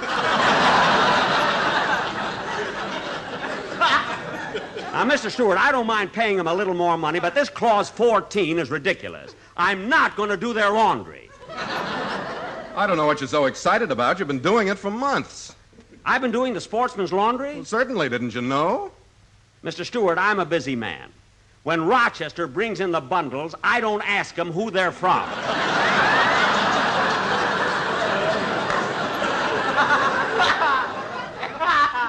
If you stand around asking questions, your water gets cold.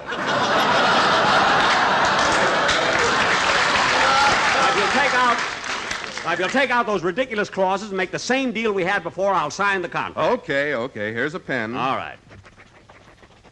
There you are. Now, where are the sportsmen? Well, I don't know where I can locate them, but if I do, I'll send them to your studio. Good. And thanks very much, Mr. Stewart.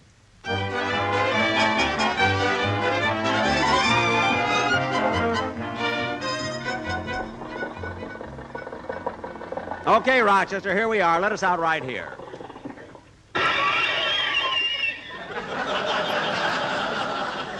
Come on, Mary. Rochester, you can go now, and on your way home, stop at the Automobile Club and get some maps. I'm going to drive to San Francisco next week. You're going to take this car up to San Francisco? Yes. What are you laughing at? It'll be easier to bring San... 2 spark plugs are working. I'll get there. Come on, Mary, let's get in the studio. Jack, why are we going to San Francisco? Well, we're going to do our broadcast next Sunday for the San Francisco-Oakland Newspaper Guild. I like San Francisco, Mary. The weather's so crisp, the scenery's so beautiful, and the Golden Gate. Stop trembling. It's only painted that color. I know, but it's so nice to... Hello, Mr. Benny. Pardon the intrusion. Well, hello. Hello, Mr. Kitzel. Oh, thank you. What are you doing here at NBC? Mr. Benny, I got to ask you a favor. Would it be too much trouble for you to handle these cards around to your friends? I'm in a new business now. A new business? What is it? It's called Ye Old Knick-Knack Nuke and Antique Shopping. Ye Old Knick-Knack Nuke? Yes, and we have a slogan. Don't be a schnook, take a look at Kitzel's Nook. Well, that's kind of catchy. And you have antiques, too? Have I got antiques? I got the original bed George Washington slept in it. You have the bed George Washington slept in? Yes, but you should excuse the chocolate on the pillow. Martha was a little careless. Oh, well, that's really a valuable ante. Anyway, thanks for the cards, Mr. Kitzel. I'll give them to my friends, and someday I'll drop in myself. Oh, wonderful. And remember, Mr. Benny, we sell everything. Tables, chairs, drapes, rugs, lamps, bookcases. And if you don't see what you want, we sell eyeglasses, too. I'll remember that. By the way, Mr. Kitzel, I'm just going in to do my broadcast. Come on in with me. You can sit on the stage. Oh, thank you. How do you do, Miss Livingstone? Hello, Mr. Kitzel. You like antiques, don't you? Mr. Kitzel, there is nothing serious between Mr. Benny and myself. Mary, don't be funny.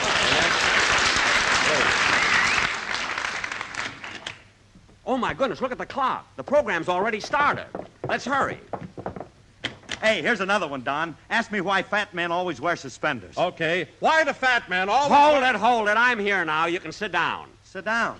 Look, Buster, why did you stop me right when I was in the middle of a joke? What? I got the audience in the palm of my hand. I was telling gags and singing songs, and they love me. They love me. Now, wait a minute, Phil. Quiet. Don't call me Phil. They think I'm Al Jolson. Al Jolson? When April showers may come your way, yeah. They bring the flowers, those pretty little flowers. Mammy, can't you hear Joel say, boy, coming home? I'm coming home, Mammy. Phil! Mammy, don't stop me, Jackson. I got him rolling. It's downhill from here. How do you like that? He was out all night, can't get up off his knees, and he thinks he's Jolson. All right, Phil. If you think you're such a great comedian, go ahead and tell that fat man joke I interrupted. All right, thanks, Bub. Come on, Donzie. Ask me why a fat man always wears suspenders. Okay, Phil. Why does a fat man always wear suspenders? Because he's afraid his stomach will make his belt buckle.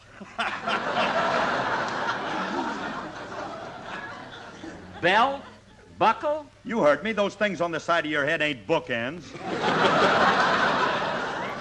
I know, and Don, I'm surprised that you fell for a joke like that. You, of all people, should know why fat men wear suspenders. Well, I don't wear suspenders or a belt either. And what keeps your pants up? The NBC censor. Oh, Wilson, you take up half the stage, but you're worth it.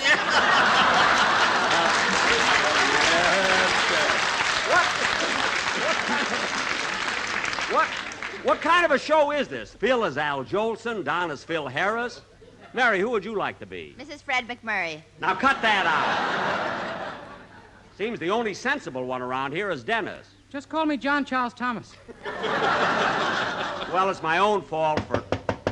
Thank heaven, and I don't care who it is. Come in.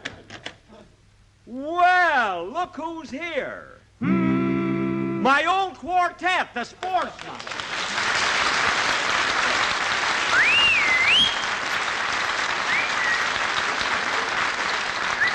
Boys, I can't tell you how happy I am to have you back. No, don't hum. I'll do the talking.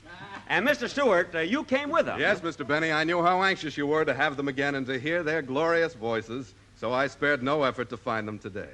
Isn't that right, fellows? Oh, shut up. You see, Mary, it's not only me, you see.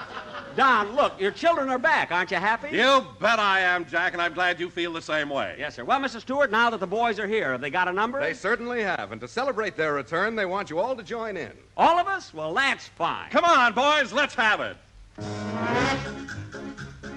Old Jack Benny had a farm, E-I-E-I-O, and on this farm tobacco grew, E-I-E-I-O. With a big leaf here and a big leaf there, here a leaf, there a leaf, everywhere a big leaf. Old Jack Benny had a farm, E-I-E-I-O. Old Jack Benny likes to smoke. LSMFT. Likes to smoke, and that's no joke. LSMFT. With a puff, puff here and a puff, puff there. Here a puff, there a puff, everywhere a puff, puff. Old Jack Benny likes to smoke. LSMFT. There's one thing you must learn. Take a tip from me. It's so round and it's so firm. LSMFT. With a round here and a firm there. Here a round, there a firm. Everywhere a round firm. That's one thing that you must learn. Take a tip from me. Old Jack Benny loves to play LSMF tie. on his fiddle night and day. Ay, ay, ay, ay, ay. With a squeak, squeak here and a squeak, squeak there, here is Old Jack Benny always plays Lousy. Jackson Benny is so cheap. CHEAP. Why, he won't spend a dime a week. TIGHT. With a no-tip here and a no-tip there, here a no, there a no, everywhere a no-tip. Old Jack Benny is so cheap. CHEAP.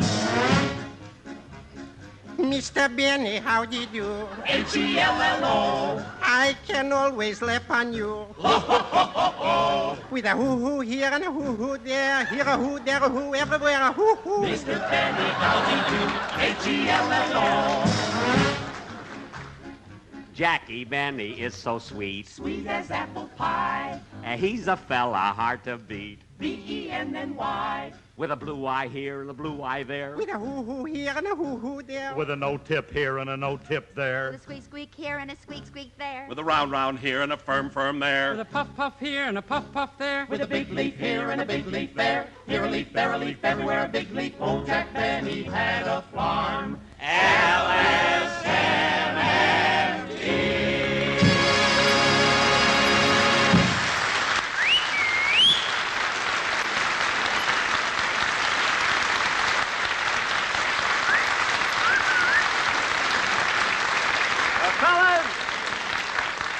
Fellas, that was absolutely wonderful. I'm glad you're back, and from now on, I'll let... Excuse me a minute. Hello? Mr. Benny? Yes? Mr. Benny has a car. TRASH. It's a car that won't go far. CRASH. With a no clutch here and a no brake there. Here a nick, there a knock, everywhere a nick knock. Rochester! I'm not finished yet. You are too, and goodbye. I like my car, I like my cast, I like my quartet, and Phil, I even like your lousy band. Let's hear 'em.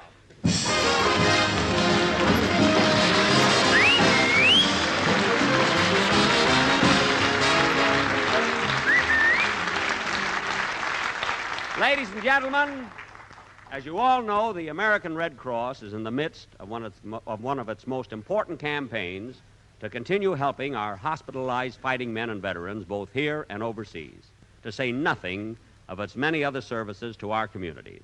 Please give generously to your local Red Cross chapter. Thank you. Jack will be back in just a minute, but first, here's Basil Rysdale. As you listen to the chant of the tobacco auctioneer, remember, LSMFT.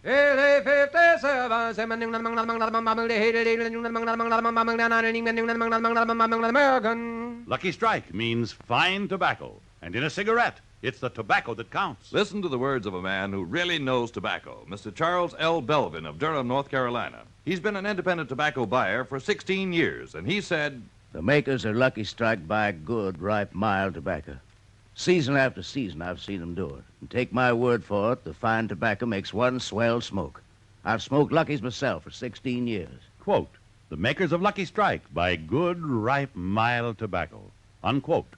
At auction after auction, independent tobacco experts like Mr. Belvin can see the makers of Lucky Strike consistently select and buy that fine, that light, that naturally mild tobacco. Fine, light, naturally mild tobacco. Yes. LSMFT. Lucky Strike means fine tobacco. Certainly. LSMFT. Lucky Strike means fine tobacco. And this fine Lucky Strike tobacco means real deep down smoking enjoyment for you. So smoke that smoke of fine tobacco, Lucky Strike. So round, so firm, so fully packed, so free and easy on the draw. Ladies and gentlemen, next Sunday night we're broadcasting from San Francisco. Now, don't forget, kids, we want to be there for their big frolic Saturday night. Mr. Benny, I don't want to go on such a long trip. What? Last time I went to San Francisco, I was on the train for 8 days. 8 days? What are you talking about? You get on the train here at night, and the next morning you get off. Oh, get off! Oh, quiet. Good night.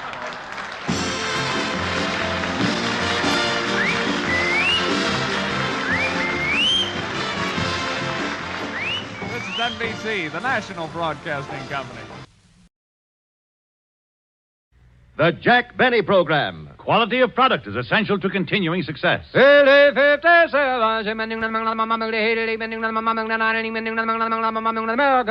takes fine tobacco to make a fine cigarette. And first, last, and always, Lucky Strike means fine tobacco. LSMFT, LSMFT, LSMFT. Remember, year in, year out. Lucky Strike means fine tobacco. And in a cigarette, it's the tobacco that counts. Season after season, at auction after auction, independent tobacco experts, auctioneers, buyers, and warehousemen can see the makers of Lucky Strike consistently select and buy that fine, that light, that naturally mild tobacco. Fine, light, naturally mild tobacco. Yes, Lucky Strike means fine tobacco. And fine tobacco means real deep down smoking enjoyment for you. So smoke that smoke of fine tobacco, Lucky Strike. At 57, 59, American. The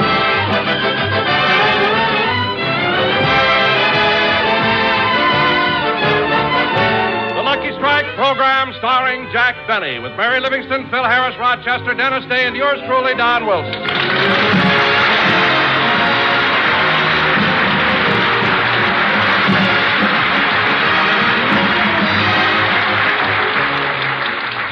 And now, ladies and gentlemen, we take you back 15 minutes. Jack Benny is in his dressing room where Rochester is trimming his hair. Just a little more off the sides, Rochester. Yes, sir. You know, Rochester, it may sound funny, but when I was a kid, I had the most beautiful head of thick golden curls. You did? Yeah. In fact, my mother was so proud of them, she gave a curl to every one of our relatives. Well, you better write to them, boss. It's time to get them back.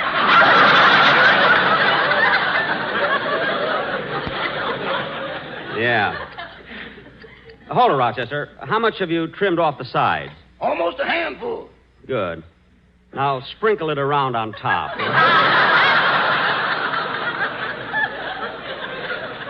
Thanks.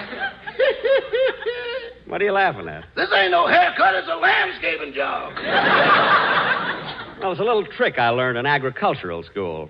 Good old Bandini Tech. Yes, sir. I better start shaving you now. Raj, I thought you said you forgot my shaving cream. I did, but this stuff will work fine. Well, I don't know. Are you sure it's good for shaving? Yeah, it says so on the box. Does everything.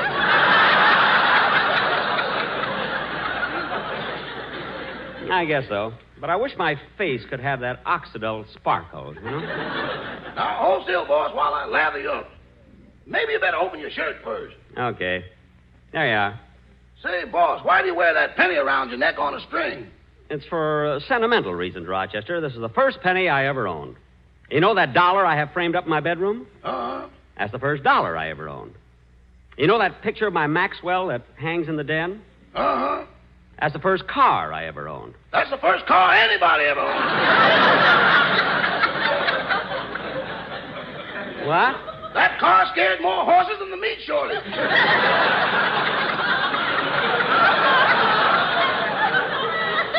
No, I don't know. Now, hurry up and shave me, Rochester. Okay.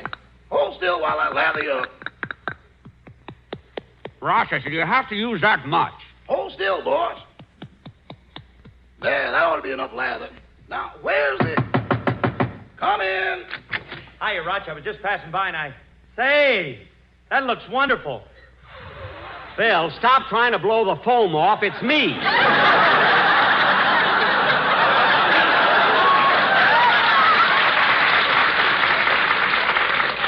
And get your foot off my knee. It's not a brass rail.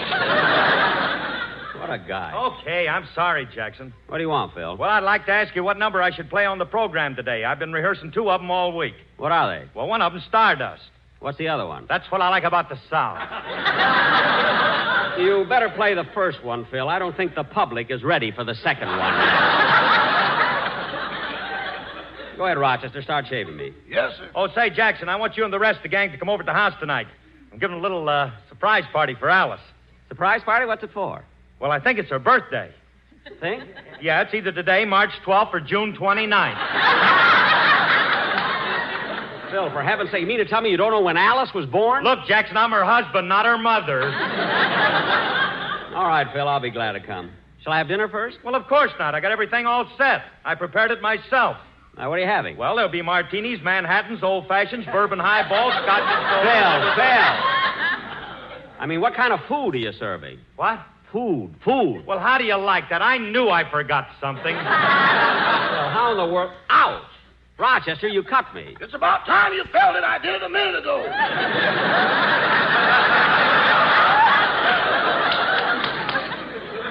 Well, why didn't you tell me? I thought you were dead. Don't be funny. Did you cut me bad? It's nothing, boss. I just snipped the stem off your Adam's apple. Clumsy thing. Now I have to buy a collar button.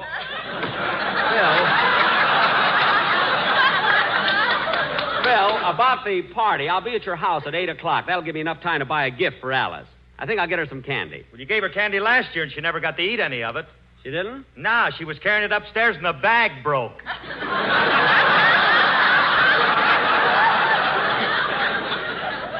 Gee, that's a shame. And those jawbreakers roll so. I'll have them put in a double bag this time. Uh-oh. What's the matter, Rochester? Did I cut you again? Can't you tell? Well, it would help if you'd bleed a little.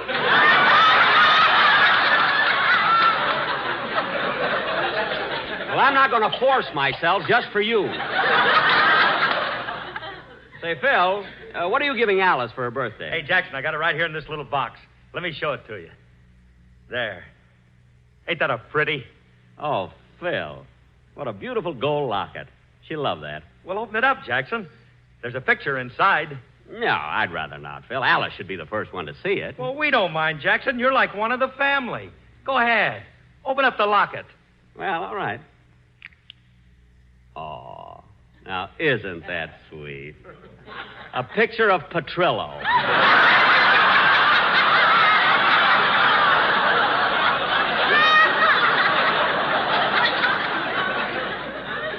How thoughtful. Yeah. That's very nice. Phil, you can raise your head. I closed the locket. Here. Look, Jackson, I better get out on the stage and get my musicians ready for the broadcast. I'll be seeing you, huh? Yeah. Well, I guess I better get in the studio, too. Rochester, wait for me here in the dressing room. Yes, sir. And you can tune in the radio and listen to my program if you wish. If I wish. Yes. Once I didn't listen to it, and you put me in solitary confinement. Now, Rochester, you know I didn't compel you to stay in that room. No, but you took away all my clothes, told me I was free as a bird, and pointed to Capistrano. What? I was shot down over Pismo Beach. Stop being silly. I'll see you after the broadcast. Okay. Gee, that Rochester makes up the wildest things. But they're kind of funny. I wonder if he'd be good on the radio. Nah, he'd always be late for rehearsals.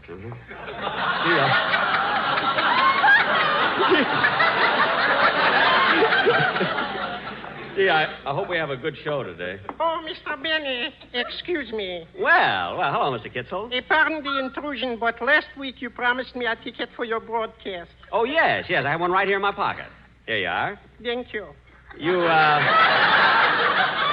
must like my program, eh, Mr. Kitzel? Oh, it's one of my favorites. I like your program, Fibber McGee. Take it or leave it. Huh? A date with Juliet. Juliet? And on Friday night, I'm listening to People Are Schnooks.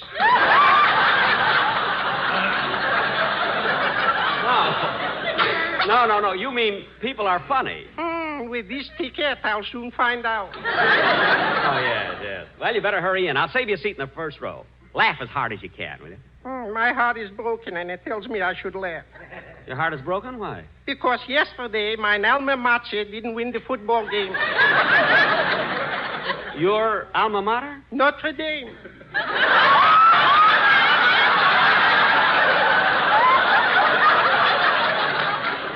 Oh, did you go to Notre Dame? Do you remember the Four Horsemen? Yes. I was the stable boy. Well, you better hurry, Mr. Kitzel. It's time for the show. Okay. Goodbye. Goodbye. Hey, Jackson, we're all set. Okay, Phil, let's go.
For South America, Take It Away, played by Phil Harris and his orchestra. And that strange click-clack in the back was his boy shooting dice. And now, ladies...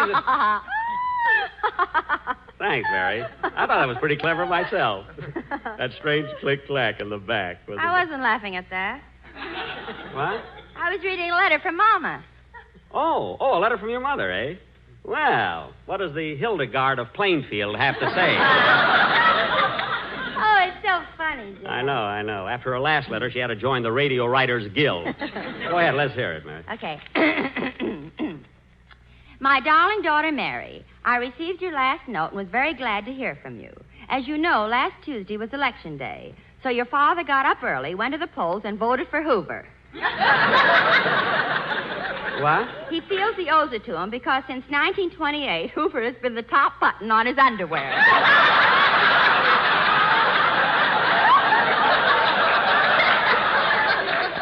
That's what I like about your father. He's so loyal. Go on, Mary.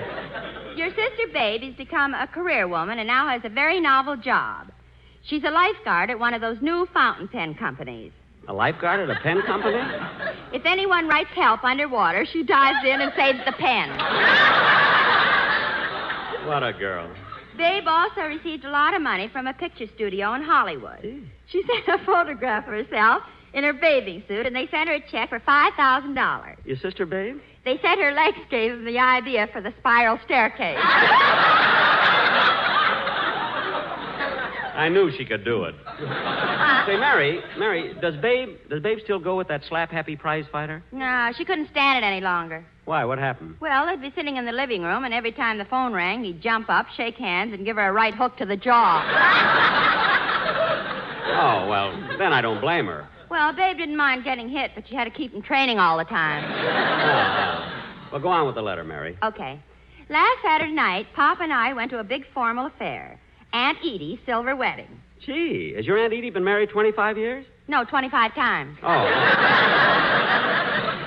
Now, don't interrupt anymore, Jack. Okay. And Mary, speaking of Aunt Edie, do you remember little Harold, who was the ring bearer at Aunt Edie's first wedding? Well, that's the one she's married to now. Well, what do you know? Outside of that, Pop and I haven't done much. Although last week we went to the movies and saw Merle Oberon in a wonderful picture. Gosh, she's beautiful. Your father took one look at her, then looked at me, and when we got home, I realized what Babe went through with that prize fighter.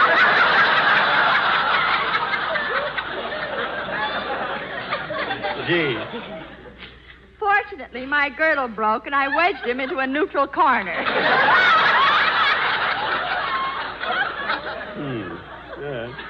Some more, is there? Oh, yeah. Go ahead. Hey, your mother's a riot. Go ahead. By the way, Mary, I certainly envy you being out there in California. It was so cold here yesterday that Papa's teeth chattered all night. They made so much noise, he took them out of the glass and put them back in his mouth.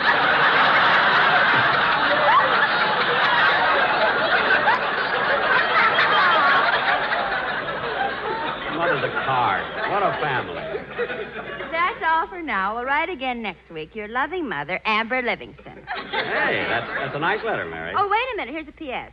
I suppose Jack will start writing to us again now that airmail is down to 5 cents. What does she mean, 5 cents? I can get Rochester to fly it there for nothing. That's a good one. I don't see anything funny about that. Neither do I, Jackson. You don't? No. Rochester and his crazy jokes. Now, kids, come in. Hello, everybody. What's cooking? Oh, hello, Dennis. Dennis, you're a little bit late. Where were you? Well, I'd have been here earlier, Jackson, but I stopped across the bar in a bar. You gotta live, Bub. You gotta live. Stopped across a bar in a bar? That sounds like Chis Sweeze sandwich, you know. Oh, boy, am I dizzy.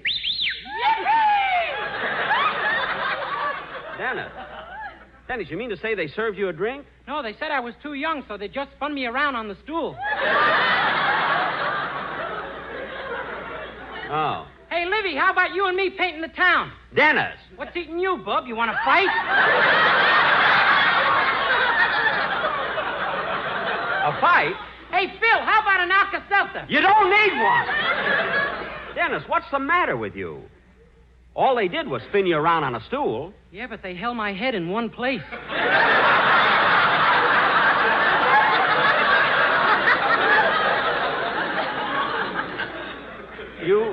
You mean they... I don't know whether I'm coming or Dennis. Believe me, you're Dennis, and cut out all this nonsense. Okay. He hates me because I'm head loose and fancy free. Dennis, nobody hates you. Now, come on, let's have your song. Okay. That kid can find... Phil, where are you going? I'll be back in a minute, Jackson. Hey, Dennis, what stool were you on? Phil, come back here! Dennis is going to sing. Now, go ahead, kid.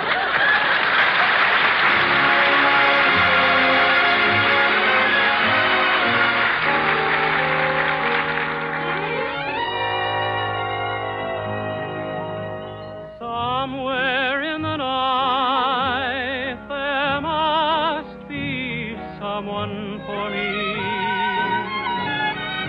Somewhere in the night, who knows where somewhere may be?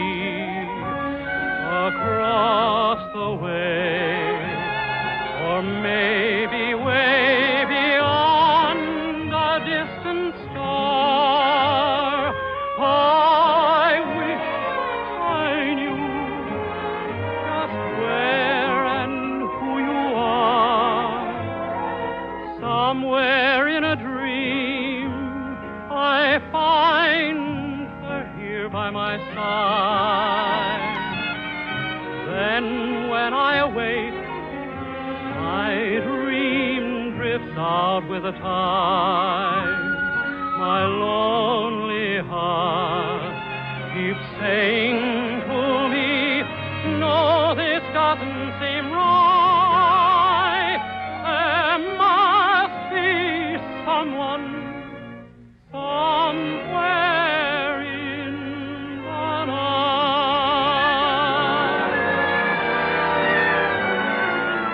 Somewhere in a dream I find her here by my side. Then when I awake, my dream drifts out with the tide.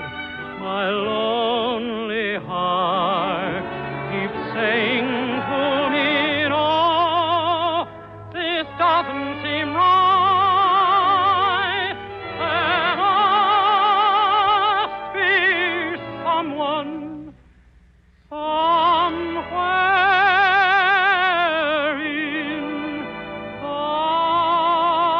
in the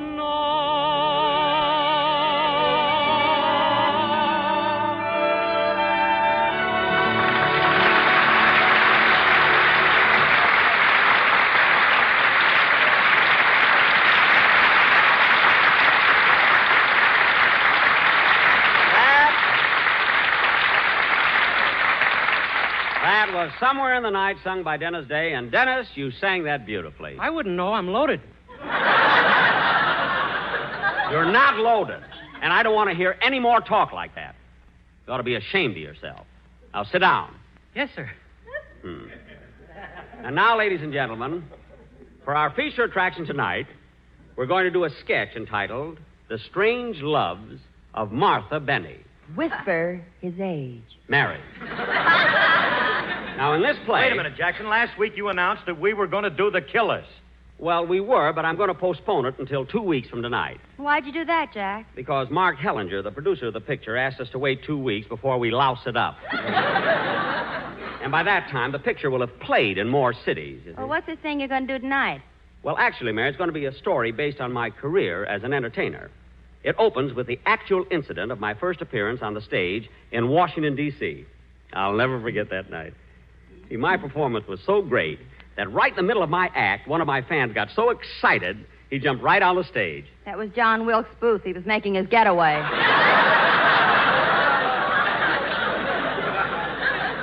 Chesterton Radio. Now, in this play, ladies and gentlemen... Jack, before we do the sketch, what about the commercial? The commercial? Oh, yes. Go ahead, Don. Okay. Ready, fellas? Not with them, Don. The quartet is out. But, Jack, you've got them signed for 3 more weeks. I don't care if they're signed for 3 years.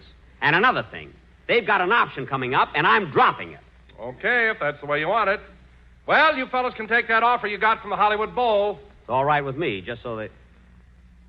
Hollywood Bowl? They had an offer from the Bowl?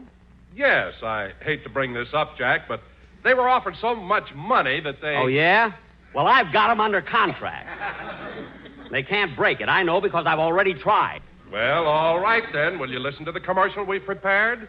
Well, all right. What's it going to be? Our musical background will be Till the End of Time. Oh, well, that might be good. Yeah, go ahead. Ready, boys?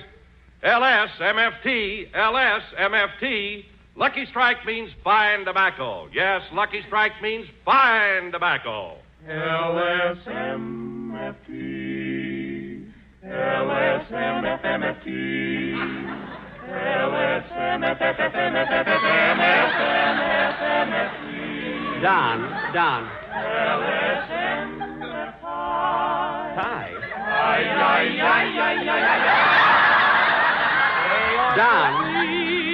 Don, that isn't it. That isn't what I want. Wait a minute, fellas. Don, just a minute, fellas. Wait. Don,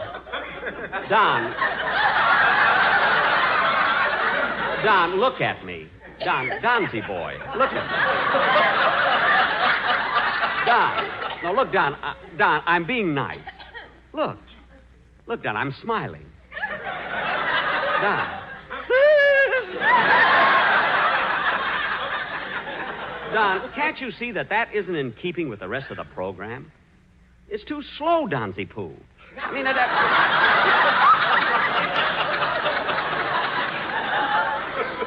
it has no pep. Well, Jack, if you want something lively, just listen to this. What? The William Tell Overture. Hit it, boys. LSMFT, what a smoke for me. LSMFT, it's a free and easy on the draw. Wait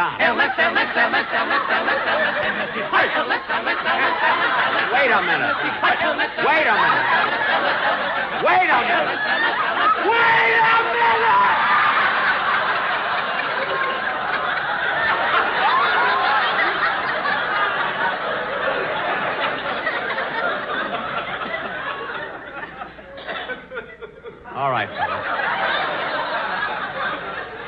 All right, fellas, get out. Out.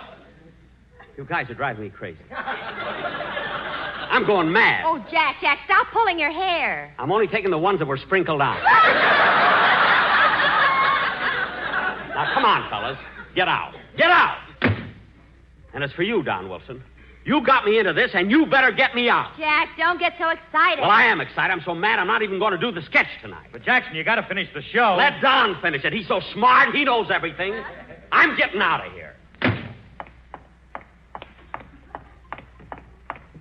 Hello, Mr. Benny. May I have your autograph? Oh, shut up!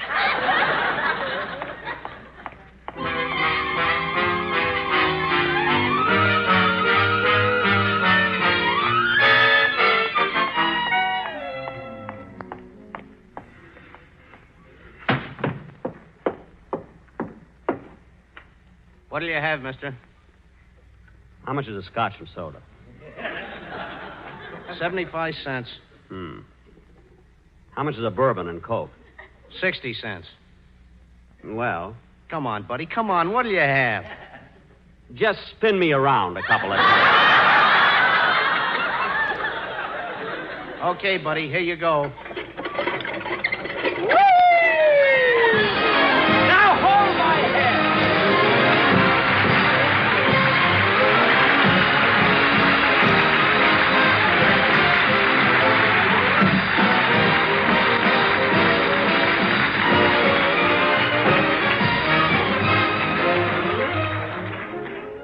Hey, bartender, one more spin and I'll go home.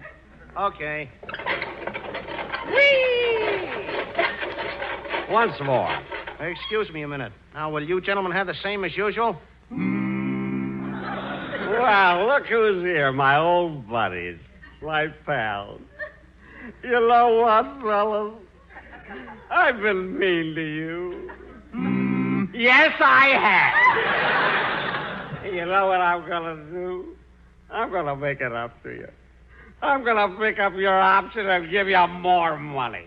Hey, bartender. What? Give these fellas a spin on me.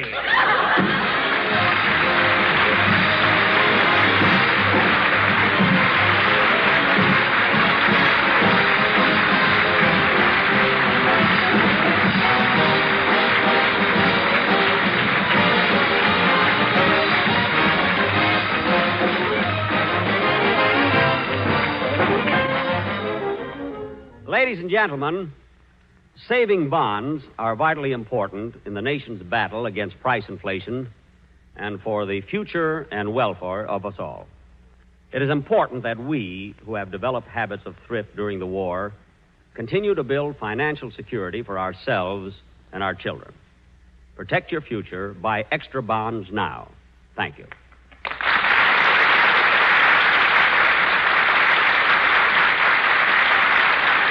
Jack will be back in just a minute, but first, here is my good friend, Mr. L.A. Speed Riggs.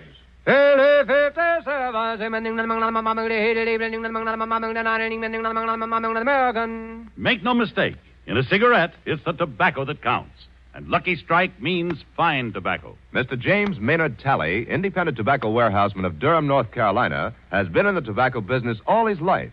He said, "Season after season, I've seen good tobacco bought by the makers of Lucky Strike. Yes, good tobacco, full of flavor, ripe and mild.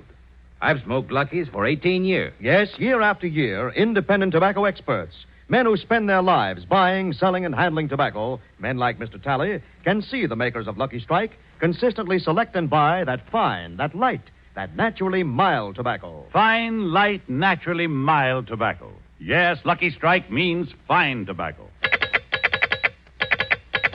LSMFT, LSMFT, LSMFT. Lucky Strike means fine tobacco, and fine tobacco means real deep down smoking enjoyment for you. So smoke that smoke of fine tobacco, Lucky Strike. So round, so firm, so fully packed, so free and easy on the draw.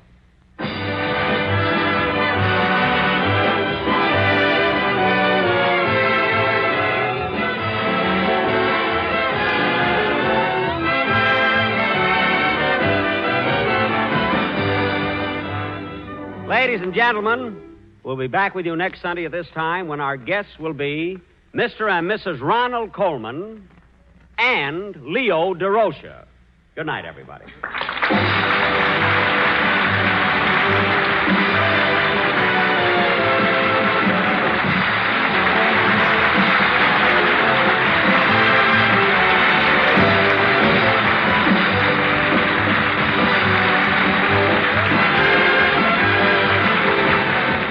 This is NBC, the National Broadcasting Company.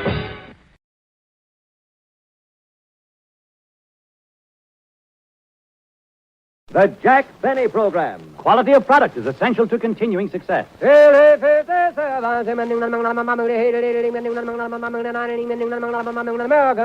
that historic chant remind you that year in, year out, Lucky Strike means fine tobacco. It takes fine tobacco to make a fine cigarette. And LSMFT. Lucky Strike means fine tobacco. Yes, Lucky Strike means fine tobacco. In a cigarette, it's the tobacco that counts. And season after season, at market after market, independent tobacco experts, auctioneers, buyers, and warehousemen can see the makers of Lucky Strike consistently select and buy that fine, that light, that naturally mild tobacco. Fine, light, naturally mild tobacco. No doubt about it. Lucky Strike means fine tobacco. And fine tobacco means real deep down smoking enjoyment for you. So smoke that smoke of fine tobacco, Lucky Strike. So round, so firm, so fully packed. So free and easy on the draw.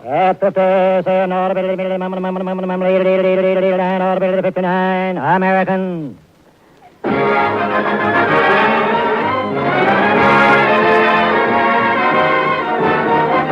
The Lucky Strike program starring Jack Benny with Mary Livingston, Phil Harris, Rochester, Dennis Day, and yours truly, Don Wilson.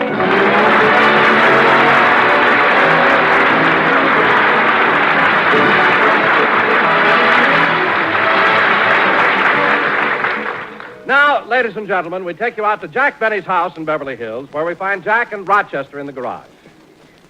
I can't understand why the car won't start. Try it again, Rochester. Yes, sir.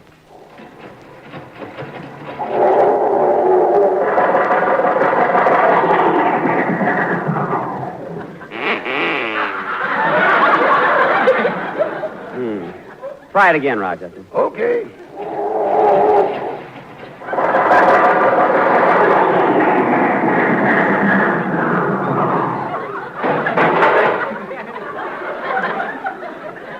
Try it again, Rochester.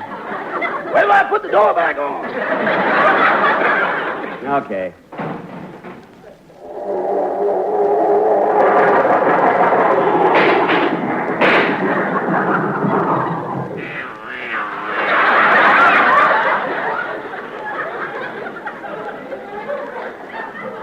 Well, that's more like it. Rochester, it didn't start. No, but the door stayed on. Oh, good. I can't understand what's wrong. Maybe the motor's worn out. Oh, no, that's impossible. The speedometer only says 8,000 miles. Oh, come now, boss. We pushed it further than that. Well, you better go in the house and call Mr. Harris and tell him to pick me up on his way to the studio, will you? Oh, I did that before we came out to the garage. Oh, then you knew there was something wrong with the... Rochester, did you use my car last night? Well, Rochester, I just found a bobby pin on the front seat. A bobby pin? Yeah. What are you laughing at? There's only two of us here, and it ain't mine. Well, it isn't mine either. Rochester, you used my car last night to take your girl out. Uh-huh. Well, how did it go? Oh, very good, very good. Heard like a kitten. That's funny, and today it won't even start. Oh, you mean the car? Yes, the car. How did it go? Oh, fine, boss, fine. Until I lost a tire off the front wheel. You lost a tire? Why didn't you come back home? Well, the rim got caught in the trolley car tracks, and I had to go all the way to Pasadena before I could make a left turn.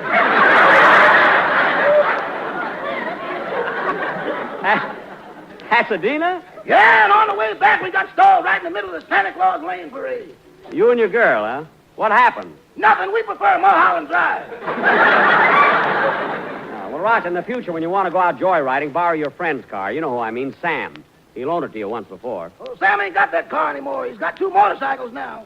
Oh. Traded his car in, eh? No, he backed into a buzzsaw.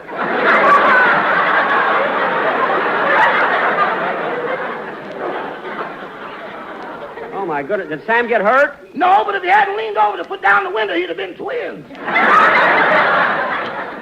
Well, look, Rochester, there's no use working with this any longer. Okay, Jackson, I'm here. Be right with you, Phil. So long, Rochester. I'll see you after the broadcast. Yes, sir. I'm sorry to take you out of your way, Phil, but I couldn't get my car started. You know, Jackson, when you bought that car, it's too bad you didn't wait just one more year. They came out with a wonderful improvement. Yeah? What was it? The Pony Express. All right. Come on, let's get to the studio. Say, this car really runs nice. Well, you know me, Jackson. Nothing but the best for Harris. Oh, boy, what a fancy dashboard. What are all those buttons for? Well, that's a radio. I push this button and get Australia. I push this button and get London, this button China, this button France, and on up to 8 countries. Gee, my radio, I've only got 3 buttons. Anaheim, Azusa, and Cucamonga.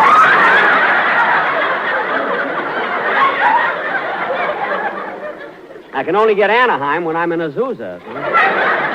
How do you get Cucamonga? Short wave. They got a wonderful program from there, too. John's Other Smudge Pot. I never miss it, you know. Oh, boy. Phil, this is really a swell car. How much did it cost, Phil? $3,500. $3,500. Gee, I wish I had 2 shows.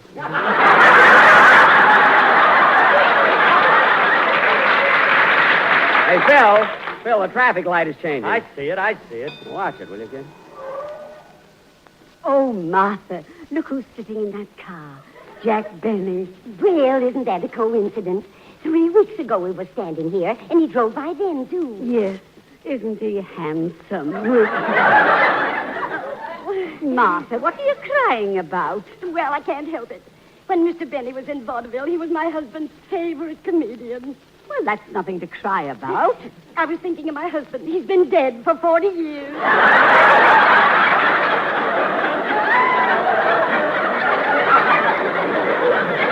Oh, say, Martha, I've just noticed who's sitting next to Mr. Benny. Who? Look. Well, what's that? My coat and button my shoes? If it isn't ham hocks and turnip greens.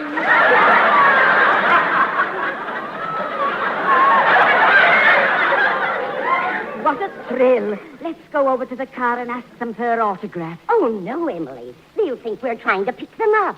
Oh, yeah. Gee, those two old ladies are sweet. You know, Phil, I saw them at the football game yesterday. Oh, did you go, Jackson? There was such a mob out there. How'd you ever park your car? Oh, I didn't take my car. It was such a nice day, I decided to swim. Fortunately, it was downstream, you know.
It's a pity to say goodnight played by the orchestra. Now, ladies and gentlemen... Okay, Don, okay, we're here. I'm sorry we were late, but I couldn't get my car started, and then we got held up in traffic. Well, that's all right, Jack. We filled in with a couple of orchestra numbers. Good, Don. But who led the band? Frankie. Frankie? What does he know about music? Are you kidding, Jackson? Frankie's a natural. He was born with a banjo on his knee. He was? Yeah, they had to operate on him before they could get his pants on. Keep that up and you'll be another Carmen Lombardo, Phil. I'll settle for anybody. Now, Don, Mary is still in Palm Springs, so when we do our play tonight, we'll have to... Hello, Mr. Benny. Hello, Dennis. Hello, Phil. Hiya, kid. Hello, Don. Hello, Dennis. Hello, Mary. I guess she's mad at me. Dennis, she's not mad at you. Mary isn't here. She's in Palm Springs. Oh. Now, Don... Well, if she isn't mad, why doesn't she call me up? Well, she has no reason to call. Dennis, take my word for it. If Mary were here, she'd say hello to you. Oh, yeah? Well, I wouldn't even answer her. All right. Don't answer her. Now, Don. Yes, Jack. As you know, 2 weeks ago, we were going to do our version of The Killers, but we had to postpone it until tonight. Who does she think she is, anyway? Dennis, I told you Mary's in Palm Springs. Now, will you please forget it? Okay. Oh, say, Jack, before you tell me about the play tonight, do you mind if I talk to you about a very delicate subject? Delicate subject? What is it, Don? The quartet is here, ready to do the commercial. Don, look, Don, I want to talk to you a minute. Not in anger. Look, kid. Look, Don, just a nice, friendly chat. Sit down, Don. Well, there isn't any chair here. Well, sit on the quartet. Go ahead. Get up, you're hurting them. Now, Don, let's get one thing straight. The quartet is through. Finished. Listen, Jack, give them one more chance, and if you don't like what they've prepared for today, I'll never bother you again. Don, look. Come on, boys, Il Trovatore. I don't want Il Trovatore. LSMFT. Don, Il Trovatore. Lucky Strike means fine tobacco. Yes, Lucky Strike means fine tobacco. Don, Il Trovatore is not for... El son che apprezzi, solenni connesse, e tiro che tari. LSMFT. Don, that doesn't fit. Look. LSM, LSN, LSO, LSP. Don, look. Don, boys, Don, fellas, boys, Don, look, Don, this doesn't... Fine tobacco, yes, fine tobacco. John, look at that. It's no good, believe me. Quality of product is essential. Essential. LSMFT. LSMFT. MFT. LSMFT,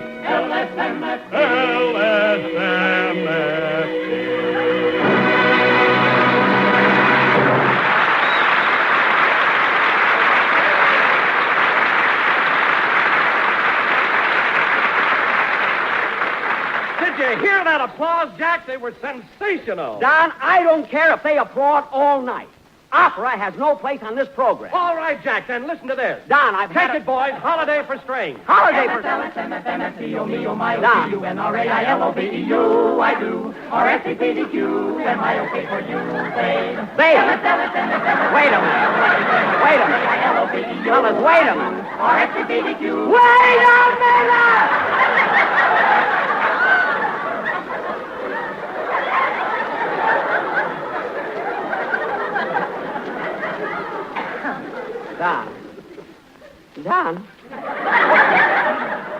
Don, I've had enough. I can't stand it any longer. Where's that contract? Here it is. There. That settles that. Jack, I don't blame you if you feel that way about the quartet. That's the best thing to do. Tear up the contract. Their contract, that was yours. What? Wait a minute. I guess that'll hold him for a while.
That was For You, For Me, Forevermore, sung by Dennis Day. Very good, Dennis. Hello, Mary. What was that? I'm giving her one more chance. Oh, go sit down. Okay. Tonight, for our... Not on the quartet. Find a chair. I wish Mary was here and I was in Palm Springs. And now... I wouldn't say hello to you either. Oh, quiet. And now, ladies and gentlemen, tonight, as our feature attraction, we're going to do our version of Mark Hellinger's thrilling, exciting, Universal International picture, the famous Hemingway story, The Killers.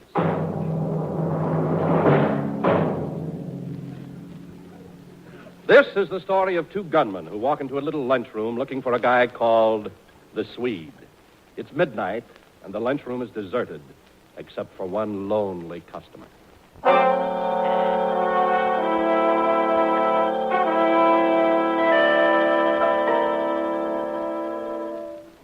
Well, I think I'll have a bite to eat and then go home. Yeah, I wish I could close up and go home myself. This place is quieter than a coal mine.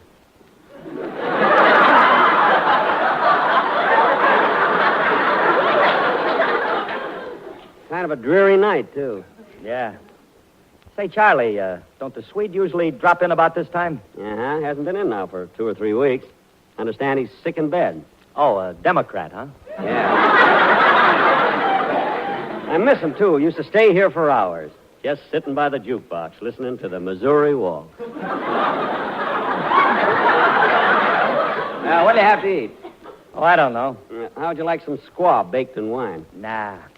You got any ham hocks stewed in bourbon? No, we're all out of ham hocks. Good. Just bring me the juice. Okay.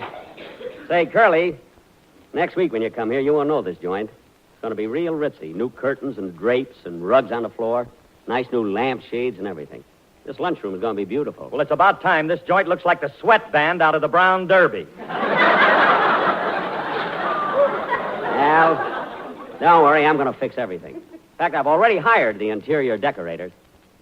Say, Curly, hurry up and finish eating, will you? It's such a nasty night. I want to close up and go home. I'll be through in a minute. How about a napkin? Use the drapes. I'm getting new ones. Yes, sir. I can just see the way this place is going to... What's the matter, Charlie? Look out the window.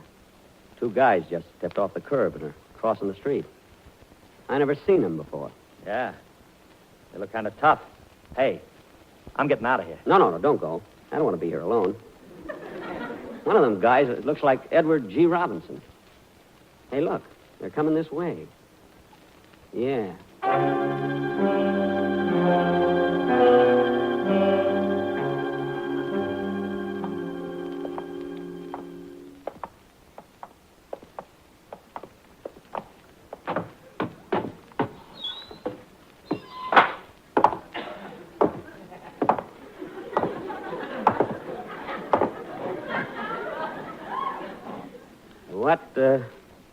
What'll it be, gentlemen?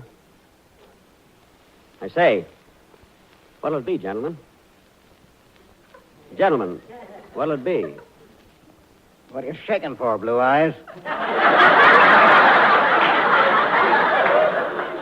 It ain't cold in here.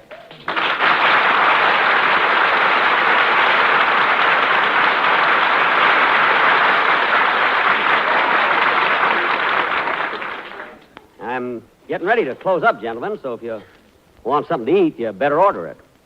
Hey, Slugger. What is it, Eddie?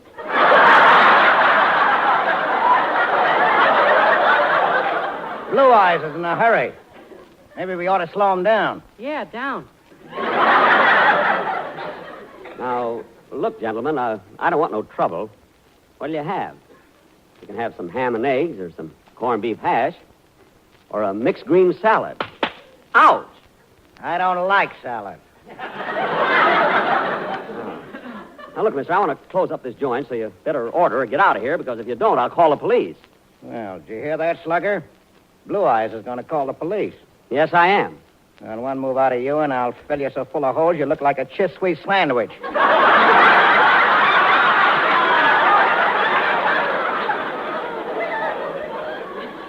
That's Swiss cheese. Now, don't tell me how to get a laugh.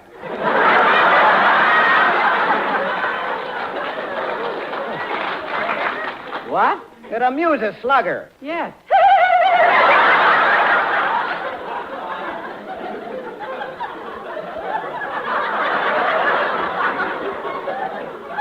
Now, see here, mister. I want to ask you a question. Would you fellas... Now, look, bright boy, I ask the questions around here, see? You just answer them and do as I tell you, see? If not, you'll get hurt, see? Now, get me something to eat, see? And be quick about it. Look.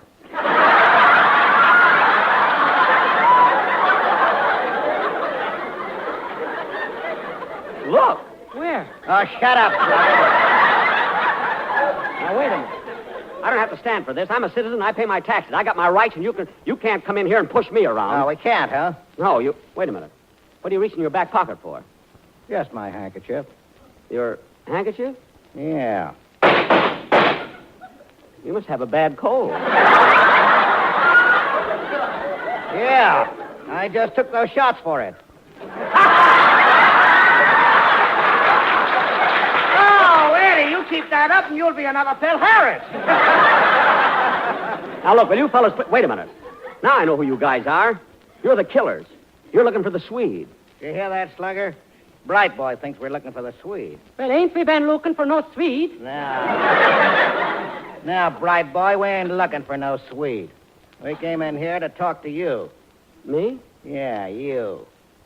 We heard you're going to get this dump redecorated. Yes, I am, but what's that got to do with you? Well, we want to know something. What? Who are you getting your chintz from?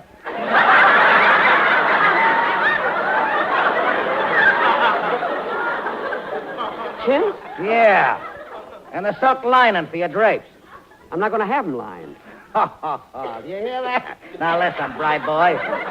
You're going to have drapes, and you're going to have them lined. You're getting them from us, see? I can't get them from you. I'm buying all my curtains and drapes from Johnson and Company. Right on the corner.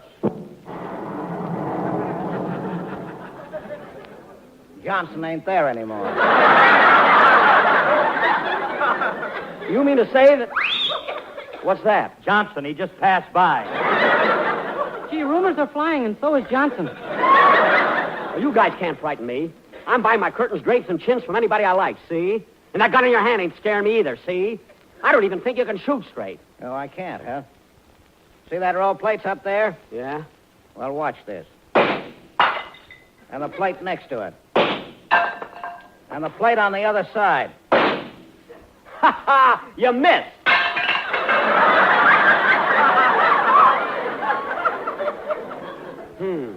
I put a curve on that one. Yeah, well, I'm not afraid of you now. You took 3 shots before and 3 shots now. You're out of bullets. No, I ain't, Bright Boy. This is a never-sharp gun. It's got a 6-month supply of lead. I should have known with that deep pocket clip. Hey, you know, the gun I have only shoots 6 times. Look. Here, I'll show you. See? Hey, that's a pretty nice gun you got there. You're darn right it is. Now, come on now. Up with your hands, both of you. Oh, you want to shoot it out, huh? Well, take that. Ha, ha, ha. You missed me twice. Now, you take this. Oh! Oh, you got me, Slugger. You got me. I'm dying, Slugger. I knew the day would come. I knew I couldn't get away with it. Everything's getting dark. I can't see. I'm dying, Slugger. They finally got me. Me, Little Caesar. Goodbye, Slugger. I'm dying. I'm dying. Dying. Well, fall down, you big ham.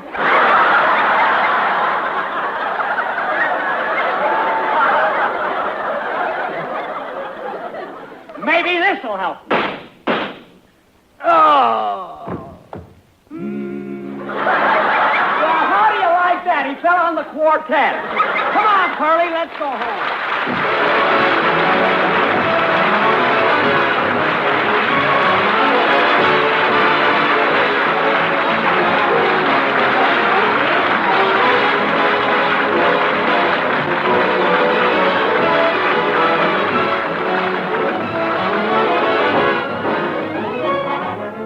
Jack will be back in just a minute, but first, here is my good friend, Mr. L.A. Speed Riggs.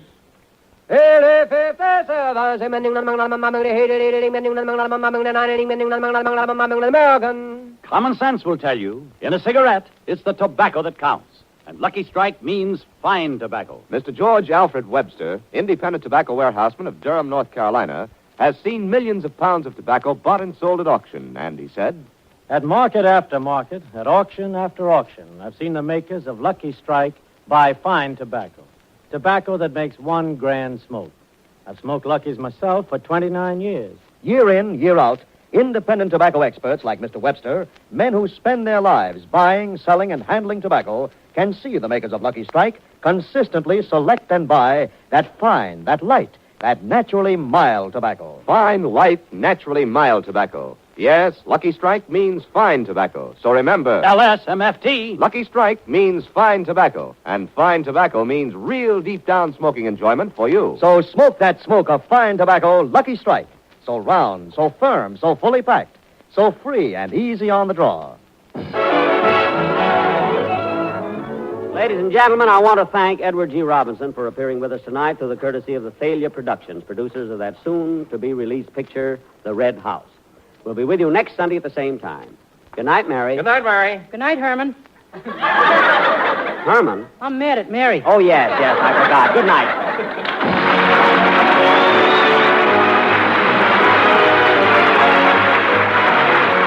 The portrait on our show is called The Sportsman.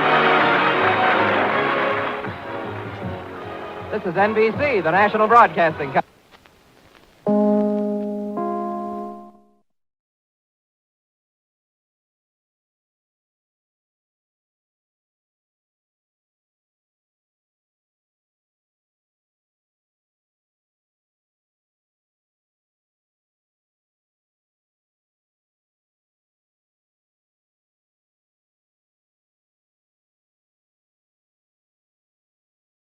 The Kraft Foods Company presents The Great Gildersleeve.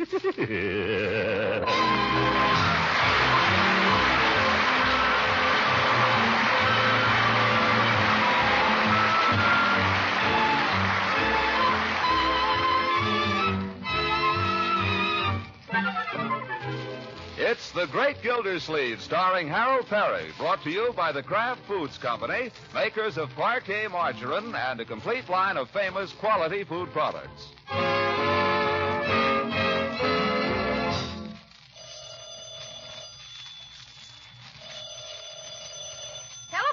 I got it.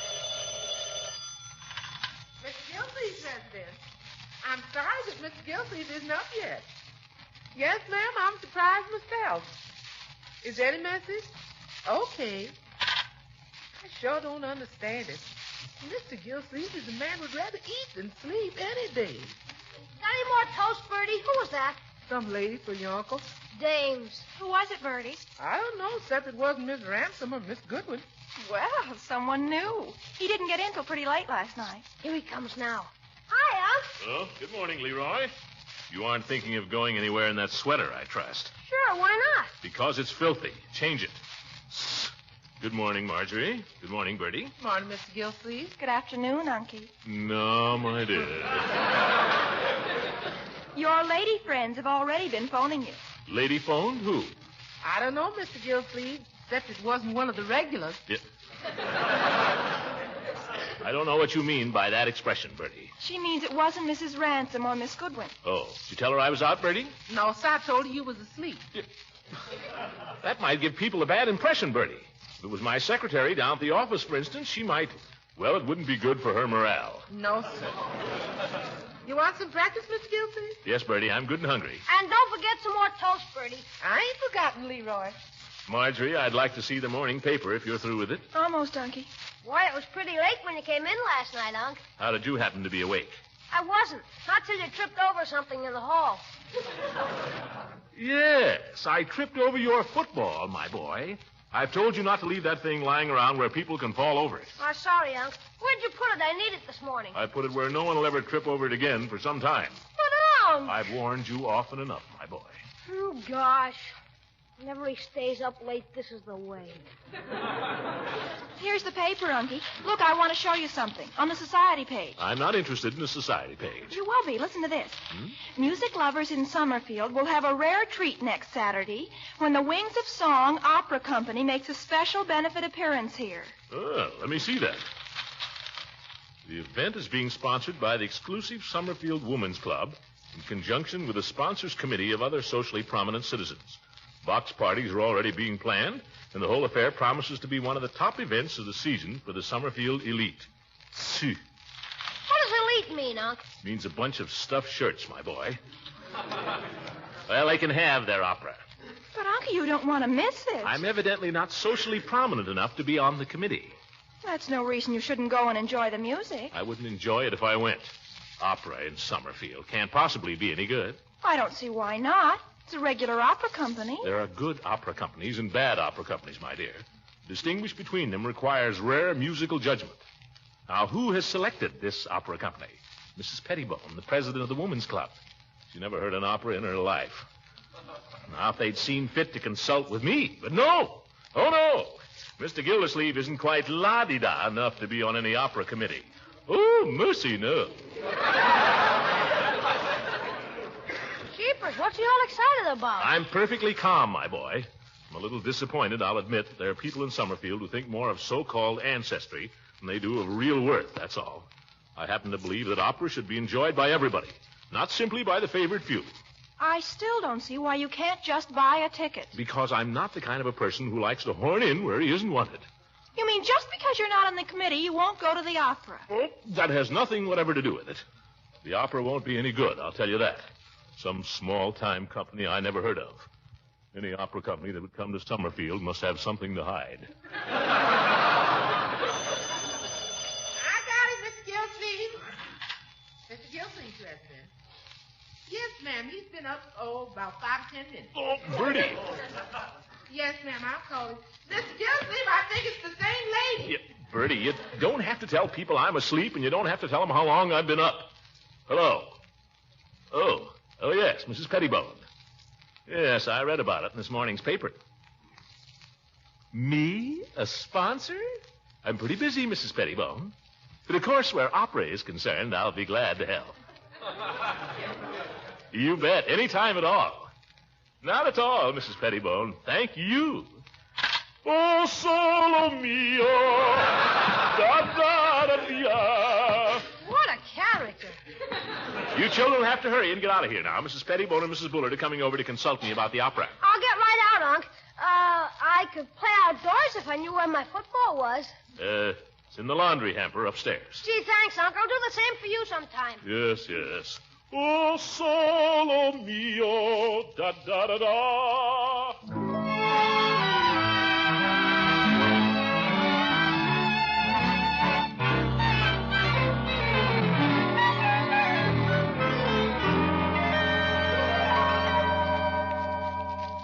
Just sit down any place, ladies. Sofa, Mrs. Pettibone? This chair is very comfortable, thank you. Then I'll try the sofa. Fine, Mrs. Bullard. Shove over a little.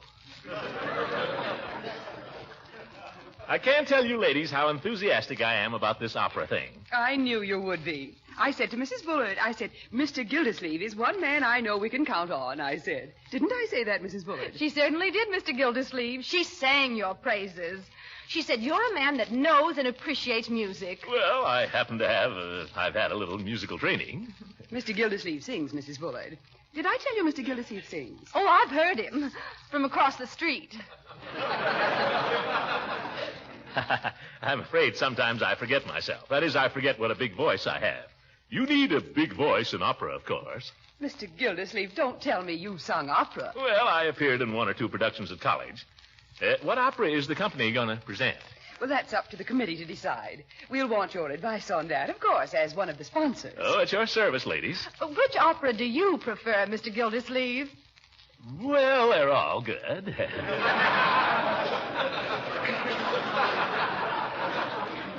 I think we can decide that later, Mrs. Bullard. There's another problem that we have to consult Mr. Gildersleeve about. Yes? Since this is for charity, we've got to make it a success. Oh, it will be. If it is, it'll be due to the efforts of a handful of men like yourself, Mr. Gildersleeve. We're not asking many sponsors. Is that so? Oh, very few, Mr. Gildersleeve. But your name is so well known. Well, everybody sees it on their water bill once a month. Say, how would it be if I sent out a little notice about the opera along with my December statements? I don't think that would be quite appropriate. Why not? Good way to sell tickets. Oh, we won't have any trouble selling tickets.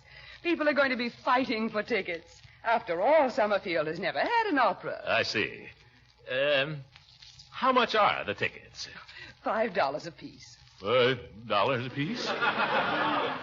Yes, you see our problem, Mr. Gildersleeve. The tickets are so ridiculously cheap that everybody will want to come. Isn't it silly? It certainly is. But we've thought of a way around it. All our sponsors are taking 15 tickets apiece. That's $75 worth. But I only have a niece and nephew. I doubt if my nephew cares much for opera. Oh, no. You sell the tickets to your friends, Mr. Gildersleeve. Just your best friends. You see, that way we can keep the tickets in the hands of the desirable element. Oh, well, I'll be glad to call up a few people and... Of course. But the sponsors take the tickets in advance. That'll be $75, Mr. Gildersleeve, and if you'll just write us out a check. Check? You mean now? Well, if it wouldn't be too much trouble. Oh, no trouble. Only, Yes? Nothing. Let's see. Checkbook. Where is it? Make it out to Earl Lewis, Wings of Song Opera Company, Mr. Gildersleeve. I see. Earl Lewis, Wings of Song Opera Company. Where am I going to get rid of 15 tickets, I wonder?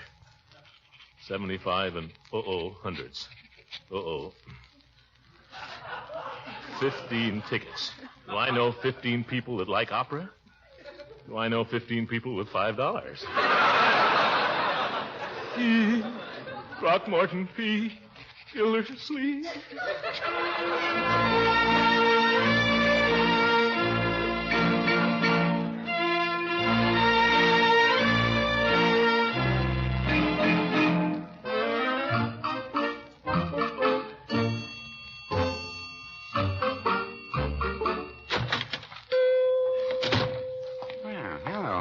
Gildersleeve? Well, howdy, P.B. How's things down at the waterworks? Gosh, I haven't even thought about the waterworks. I've been so busy with the opera. Just dropped in to check up on these tickets I left with you. Oh, don't worry about those, Mr. Gildersleeve. I got them right here. I put them in the cash drawer for safekeeping. But have you sold any? No, Mr. Gildersleeve, I haven't. To tell you the truth, there doesn't seem to be much demand for them. Well, it's like anything else, Peavy. You have to create the demand. You have to sell them. I know, but just the same, I wonder if you haven't picked the wrong outlet here. Why? Well, in all the years I've been in the pharmacy business, I can't recall that anyone has ever come in here and asked for opera tickets. People come in and ask for a lot of things. I had a woman come in and ask for 12 skate keys once. Never told me what she wanted them for. Skate keys at a drugstore? Why, that's ridiculous. Yes, it is. It was just by the merest chance that I happened to have them. But as I say, I never had anybody ask for opera tickets.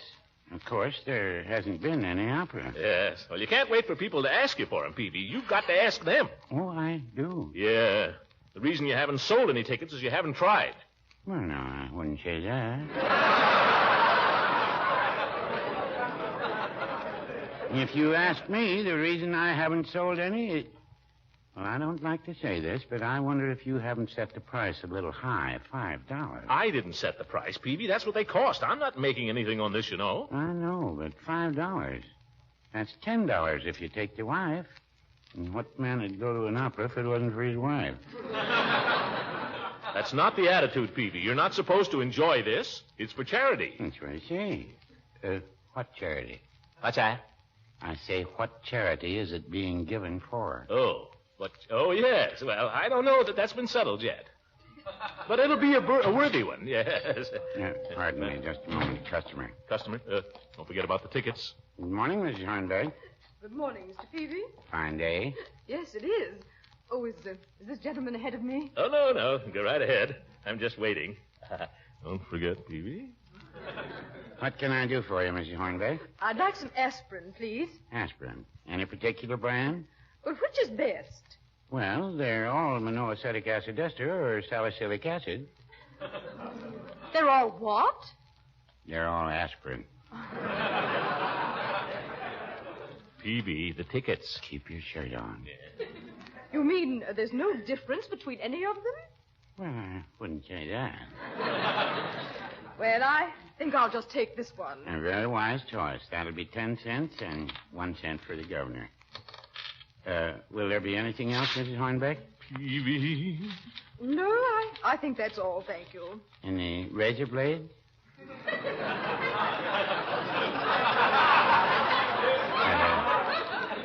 Shaving lotion? cod liver oil? No, thank you. Peavy. Vitamin tablets? We have a special on bath salts. Well, no, You wouldn't want any tickets to the opera, would you? No, I think that's... Did you say opera ticket? Just a suggestion. I didn't really think you would. Oh, my goodness. There's your package, Mrs. Hornbeck. Thank you very much, and call again.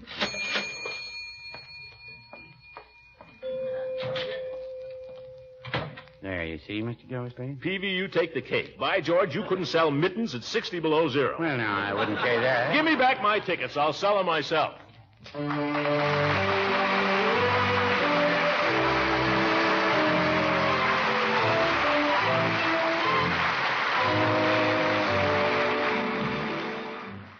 And we'll find out how the Great Gildersleeve sells the tickets in just a moment. Mr. Lang, before you say anything about parquet margarine, do you generally have a big breakfast at your house? Well, we usually have a substantial breakfast. Most of my friends say breakfast at their house is such a hectic affair. Everybody sort of eats and runs. Yes, I expect that's true with a lot of people. But I think you'll find that a great many of our go-getting Americans have learned that they need the nourishment a hearty, hot breakfast provides. Well, I wish I could get that idea across in my home. Well, then I'd suggest that you make each breakfast as tempting as possible by serving hot breads or pancakes, or, of course, the old standby toast. And to make any kind of bread you serve taste extra good, I'd recommend parquet margarine as the spread. Parquet is preferred by millions as a spread for bread because of its unmatched flavor. And it's one of the most nourishing foods you can serve. It's rich in food energy value, and it's fortified with important vitamin A. So get your family off to a right start at breakfast by serving delicious, nourishing parquet. That's P-A-R-K-A-Y. Parquet margarine, made by Kraft.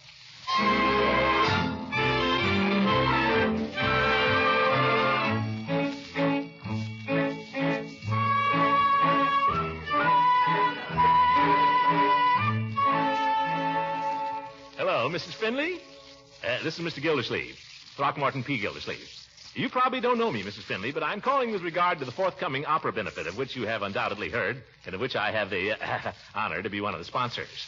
Your name has been given to me, Mrs. Finley, as one of the... Oh, you're a sponsor yourself. Well, how's it going? Me too. Well, good luck. Uncle Mort, what are the chances of somebody else getting at that phone? Not now, my dear. Give me another name from the book, Leroy. We haven't had much luck with the F's. You want to try the G's? I'll try anything. But, Uncle Mort, you've been on the phone for hours. The way it's going, I'll be on it for days. But I've got to do my homework. Well, go do it. Pick a name, Leroy. But I've got to call Francie. It's algebra. You're not going to do your algebra on my telephone. Well, how can I do it if I can't call Francie? Do it in your head. How does anybody else do it? Next name, Leroy? Flack, E.J. Summerfield 0859. Flack. Summerfield 0859. Don't stand there making faces at me, Marjorie. Go do your... hello. Yes. Hello, Mrs. Hold the wire a minute, please. Leroy, what was that name? Flack. Huh? I think it was Flack. Maybe it was Flake. Or Fluke. Yeah, okay. Hello, Mrs. Flack. This is Mr. Gildersleeve, Throckmorton Gildersleeve. You probably don't know me, Mrs. Flack, but I'm calling with regard to the forthcoming opera benefit, of which you've undoubtedly heard, and of which I have the honor to be one of the sponsors. Your name has been given to me, Mrs. Fluke, is one... Oh, you too, huh? Sorry to have bothered you. How can anybody sell opera tickets if everybody's going to be a sponsor? Doorbell. It's Judge Hooker. Oh, what does he want? Just when I'm...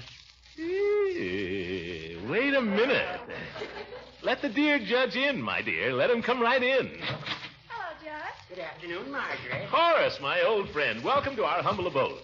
Take the judge's coat there, my dear. Horace, I'm certainly glad to see you. Well. Leroy, get out of that chair. Sit down, old fellow. Sit down. Well, if it's all the same to you, I'll stand up, Gildy. No, thank you, Marjorie. I won't take off my coat. Sit down, stand up, take off your coat, roast to death, suit yourself. This is Liberty Hall here. We want to please you. Marjorie, how long has he been like this? Since birth, I guess. Horace, my friend, how much money have you got on you? None of your business. Why? Horace, my friend, much as I esteem you, I've always felt that there's one facet of your education that's been woefully neglected. and that is music. What bush are you beating around now? And if there's one field of music in which you're particularly ignorant, it's opera.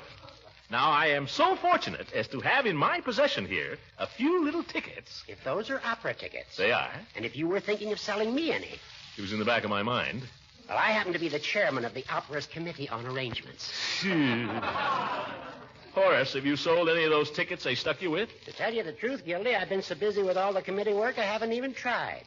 But I anticipate no particular difficulty. I just dropped in to tell you that owing to the many demands upon my time, I may be a little late to the Jolly Boys meeting tonight. Oh, I'd forgotten there was one. You're going, aren't you? I don't know. Well, if you do, ask him not to hold up the proceedings for me. Oh, and since you mention it, you might just take these opera tickets of mine and pass them around down there in case any of the members are cared to purchase. You go sell them yourself, Horace. I've got my own tickets to get rid of. Huh. Yeah. Well, I may see you later then, if you decide to go. Don't worry. I'll be going. You're not going to get down there ahead of me, the old goat.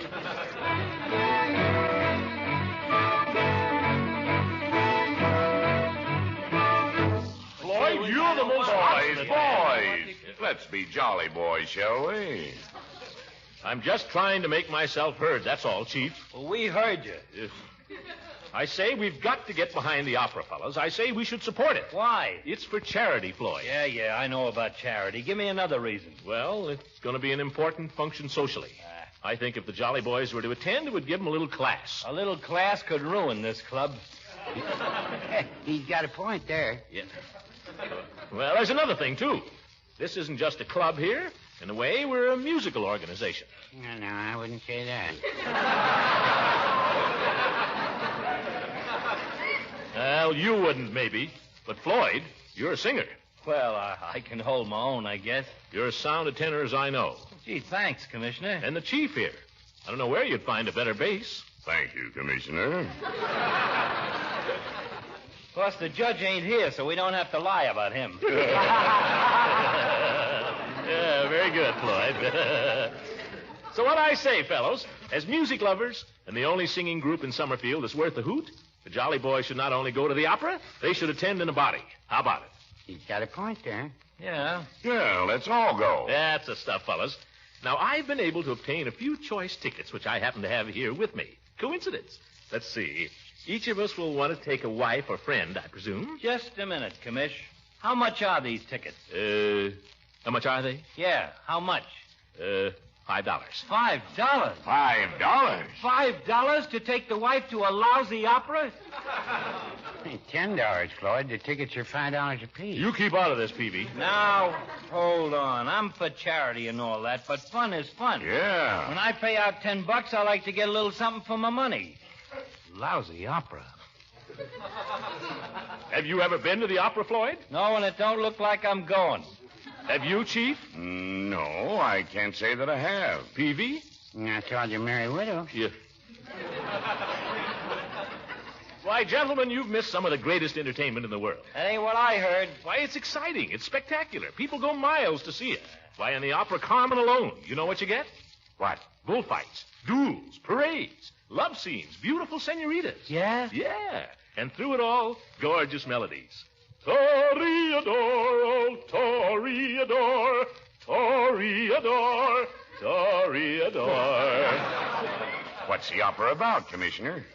Carmen, what's it about? Yeah. Well, it's about this girl named Carmen, this beautiful senorita. She's Spanish, see, and she's very ooh-la-la. That's French. Well...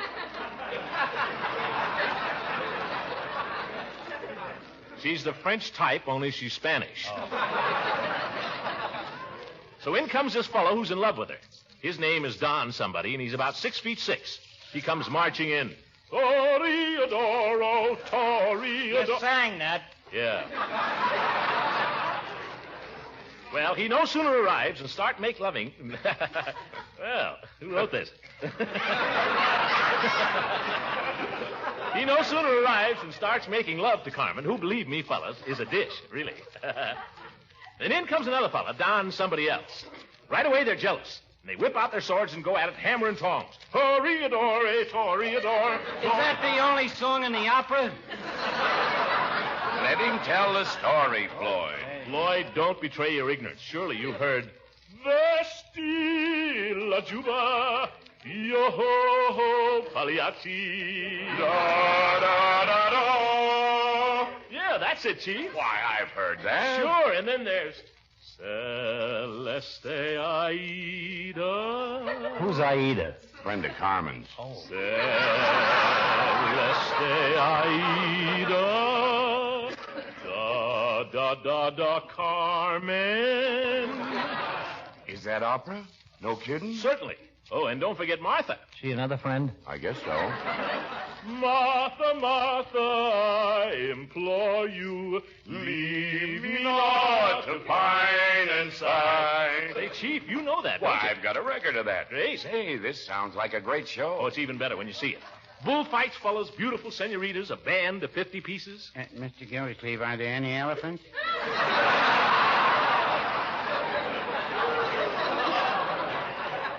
I wouldn't be surprised, Peavy. It's got everything else. Yeah, I always like to see the elephant. Oh, well. Now, who wants tickets, fellas? How many? Chief? I'll bite, Commissioner. Give me 2. That's the stuff. 2 for the Chief. Peavy, how about you? Give me 1. I still say $10 is too steep. Oh, come on, Floyd. Yes, Floyd. Let's all go. Well, don't urge him if you don't want to. Just hate to think about what he's missing, that's all those gorgeous melodies. Some think the world was made for fun and frolic, and so do I. And so do I. Some like to fret and be all melancholic. To pine and sigh. To pine and sigh.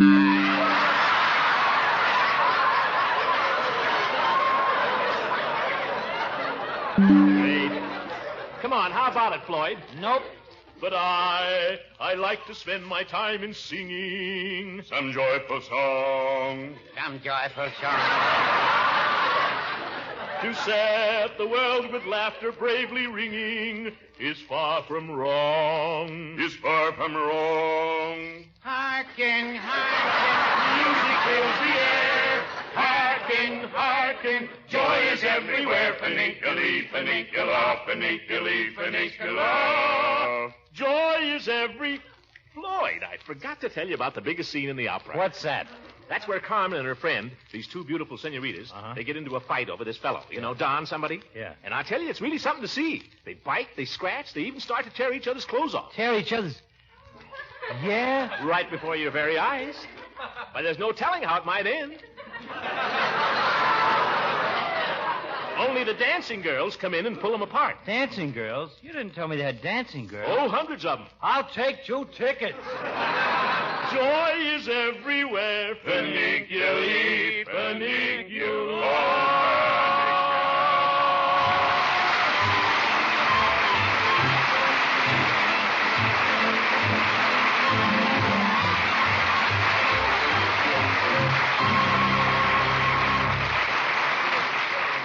The Great Gildersleeve will be back in just a few moments.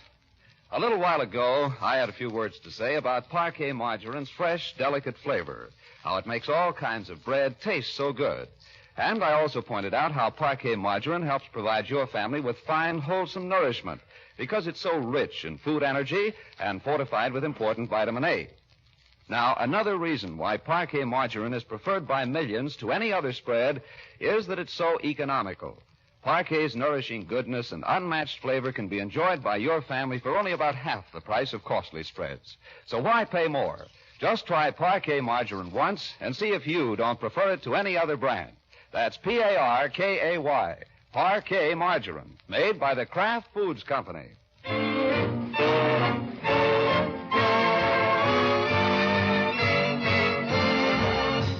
Ladies and gentlemen, there's just 1 week left in the Victory Bond Drive. The war is over, but the government needs money to bring our men home from overseas, to provide hospital care for the wounded, to support the wives and children of those who will never return. If the war was worth buying bonds for, surely these vital peacetime needs deserve our help, too.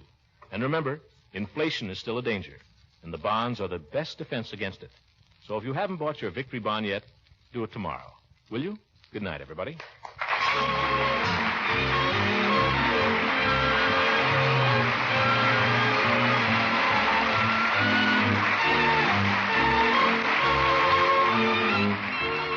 The Great Great Gildersleeve is played by Harold Perry. It is written by John Whedon and Sam Moore. The music is by Jack Meakin. This is John Lang speaking for the Kraft Foods Company and inviting you to listen in again next week for the further adventures of the Great Gildersleeve.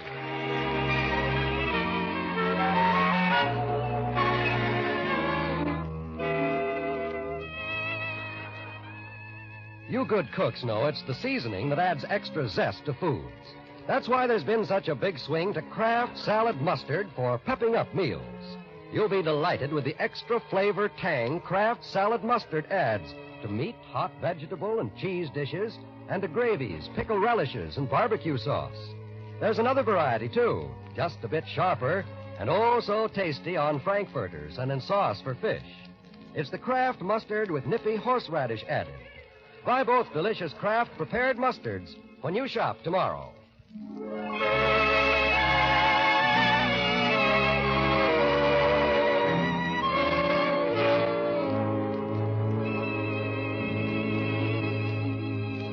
This is the National Broadcasting Company.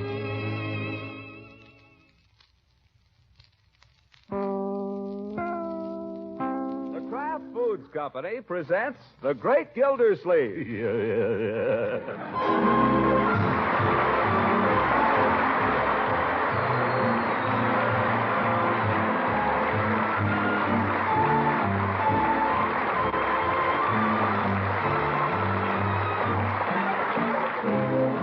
It's The Great Gildersleeve, starring Harold Perry, brought to you by the Kraft Foods Company, makers of Parquet margarine and a complete line of famous quality food products.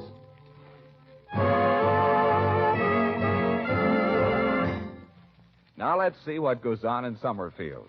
Well, you'd hardly know the place. Summerfield, which usually can boast no more than a second-run movie, is suddenly all aflutter over the prospect of an evening of grand opera. And how did this come to be? Well, it seems that Mrs. Rumson Bullard, while on a recent trip to New York, bought herself a very expensive evening gown. Do you like it, Rumson? Yes, it's very becoming. But where on earth are you going to wear it in this town? I know. That's the only thing. Never fear. Where such things are at stake, woman will find a way.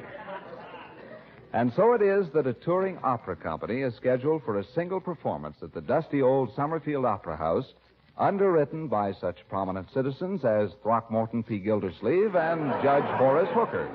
In fact, the two of them are up early and in Mr. Gildersleeve's study right now discussing the matter. What seems to be your problem, Judge? Women. Yeah. How'd you come to get mixed up with women at your age? No, it's this darned opera. They made me chairman of the Committee on Arrangements. I don't know why I ever said I'd do it. Nothing but a lot of jealous women in my hair all day long.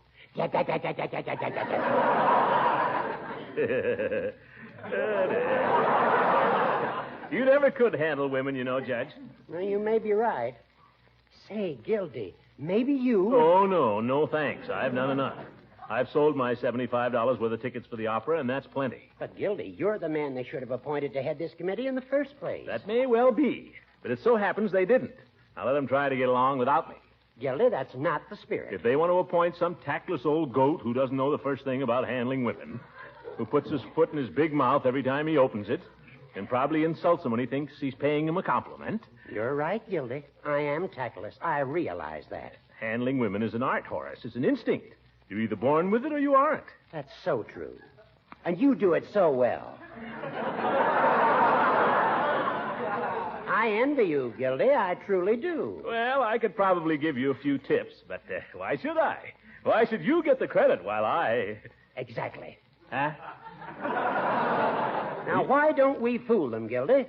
Why don't we just take matters into our own hands and handle it the way it should have been handled in the first place? Oh, how's that? Well, we won't consult anybody about it. I'll just resign in your favor. Oh, now, wait a minute. Well, you said yourself you're the obvious man for the job. Well, I don't know that I said it. Well, there's hardly any work involved, Gildy. It's all done, practically. All it calls for now is someone to act as referee, as it were, between the various women. Someone with your deft touch, Gildy. Uh-huh. Someone who has a way with the ladies. You devil, you. Then you'll do it, huh? Now, well, wait a minute. Doorbell! I'll get it, Bertie. Now what? I got to be getting down to the office. Well, I'll drive you down, Gildy. Oh, Leela, hello. Get your hat and coat, Throckmorton. You're coming with me. Coming where? To the dressmaker's. What? I'm having a new gown made for the opera, and I'm having a fitting at 9:30. I want you to come and see it. Oh, but I can't. But I want you to pass on it, Throckmorton. I want to know if you approve. Some people might think it was a little extreme.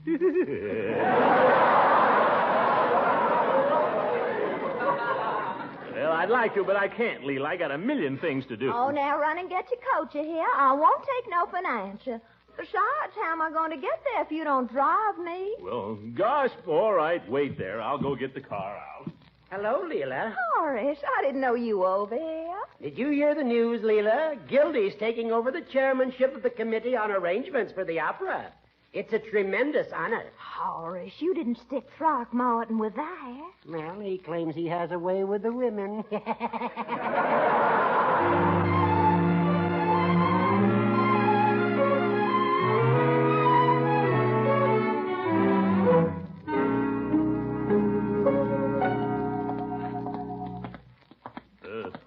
Is this the place, Leela? Wonder she wouldn't fix her gate. You wouldn't say that if you knew her. Why? Poor Miss Tate. She's as poor as a church mouse. But she's a wonderful dressmaker. Everyone in town goes to her. If everyone goes to her, why is she so poor? I guess she's just been too busy ever to stop and figure that out. Yeah. Where's the bell? Oh. Gosh, I haven't seen one of these since I called on the Peavies. Oh, come in, Mrs. Ransom. Oh, thank you, Miss Tate. This is Mr. Gildersleeve. How do you do? Aren't you afraid you'll swallow those pins? Oh, I'm so used to keeping pins in my mouth, I often forget they're there. Looks dangerous. I know you hate me for being late, Miss Tate, but I had to wait for Mr. Gildersleeve. Yeah. Huh? He just insisted on coming along to see my new gown. Yes. Oh, it doesn't matter. Everybody's late. They've all arrived at once. Dear, let me see now. Where can I put you? The gown's ready. I finished it last night. Oh, you're going to love it, Throckmorton. I can't put you in the bedroom. Mrs. Pettibone's in there. Oh? And Mrs. Bullard's in the sewing room. Mrs. Bullard? I thought she bought her gown in New York. She did. But it had to be let out a little. Aren't I terrible? Anyway, here's yours. Now, if we can do... don't look, Throckmorton. Close your eyes, you hear? Close my eyes? Why? Because I don't want you to see it till I'm in it. Yeah. Okay.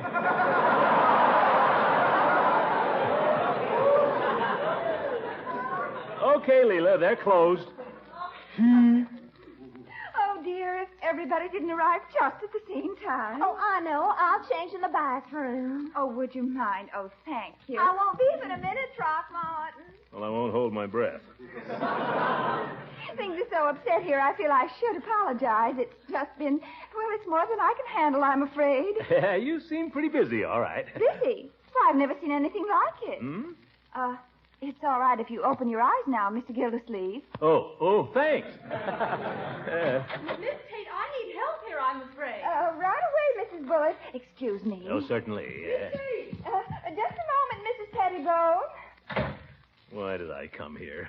Like getting caught in a hen roost. I suppose she wonders what I'm doing tagging around with Leela. So do I. As I was saying, Mr. Gildersleeve, I've been so rushed. Miss Tate, those pins. Don't worry. I always carry them in my mouth. Though goodness knows I'm so distracted these days, it's a wonder I don't go to bed with them. You ought to check. Well, as a matter of fact, I haven't been to bed for 2 nights. Oh. Miss Tate. Come My head is just in a spin today. Now, let's see. That was Mrs. Pettibone. That sounded like her. You better sit down for a minute. Oh, dear. Someone else.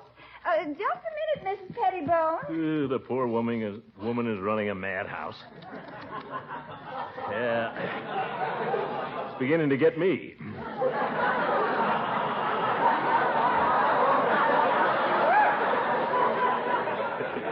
Yeah, I'd sure like to get out of here. Oh, come in, Miss Goodwin. Miss Goodwin. I hope I haven't come at a bad time, but I have an appointment in half an hour with... Throckmorton. Hello, Eve. Well, what in the world are you doing here? Me? Well, I just happened to, I didn't know you were interested in dressmaking. Oh, I'm not. Well, I don't understand. Well, You're- here I am, Throckmorton. Oh, I see. Yes. Eve, you know Leela. Leela, you know Eve. Yes, indeed. How are you, Mrs. Ransom? Yes, I guess everybody knows everybody. Oh, Miss Tate. Oh, of course. Sure, you know him. Sure. Well, aren't you going to say anything about the gowns, Throckmorton? Yes, very nice, Leela. Say. It's a lovely gown, Mrs. Ransom. It won't fall off, will it? Oh, don't you worry about that. But I see one thing wrong with it. I'll just put a pin in here, so. I declare, I just don't know how the opera would ever get on without Miss Tate. Do you, Miss Goodwin? That's quite true. Miss Tate is really the keystone. And another pin in here. Ouch! Oh, I stuck you. Oh, do forgive me. I'm so terribly sorry, Mrs. Ransom. Well, watch it. I don't know how it happened. My hand shook, I guess. I'm so nervous today anyway. Now, let me try once more. I'll be very careful. Oh, dear. Where did I put those pins? Pins? In your mouth. Yeah. Oh, thank you. Now, one more. Miss Tate, how long do I have to wait? I've been here half an hour. Oh, dear. I might remind you, Mrs. Pettibone, that I arrived here before you did. My appointment was for 9:30, and that's when I got here. Oh, dear. Well, I don't want to step out of turn, Miss Tate, but unless I can have my fitting within the next 15 minutes... Just a minute, everybody. I might remind you that I'm having my fitting now. Continue, Miss Tate. Well, I like that. Comes in here after everybody I else. was the and first one here. Well, I told Miss Tate when I arrived I have an appointment. I'm getting and if I the can't get my fitting. fitting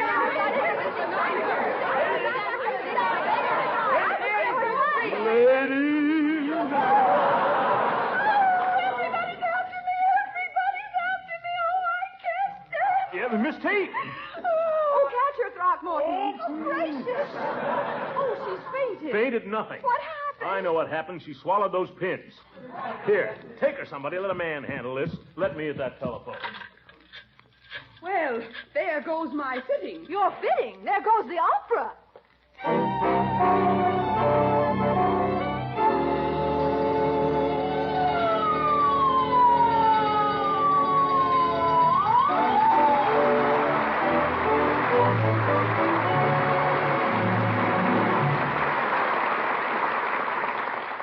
The Great Gildersleeve will be back in just a minute. Mr. Lang, I'm very grateful to you. Well, that's nice to hear. What have I done? It was you who put me wise to parquet margarine.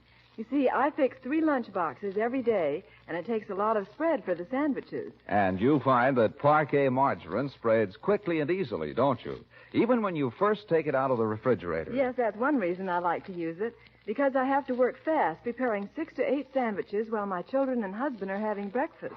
6 to 8 sandwiches do take a lot of spread, don't they? And that's another reason I'm glad you told me about parquet margarine. It's so economical. Well, that's what a lot of women are finding out. Parquet is only about half the price of costly spreads. And the important thing to remember is that it's one of the best energy foods you can buy.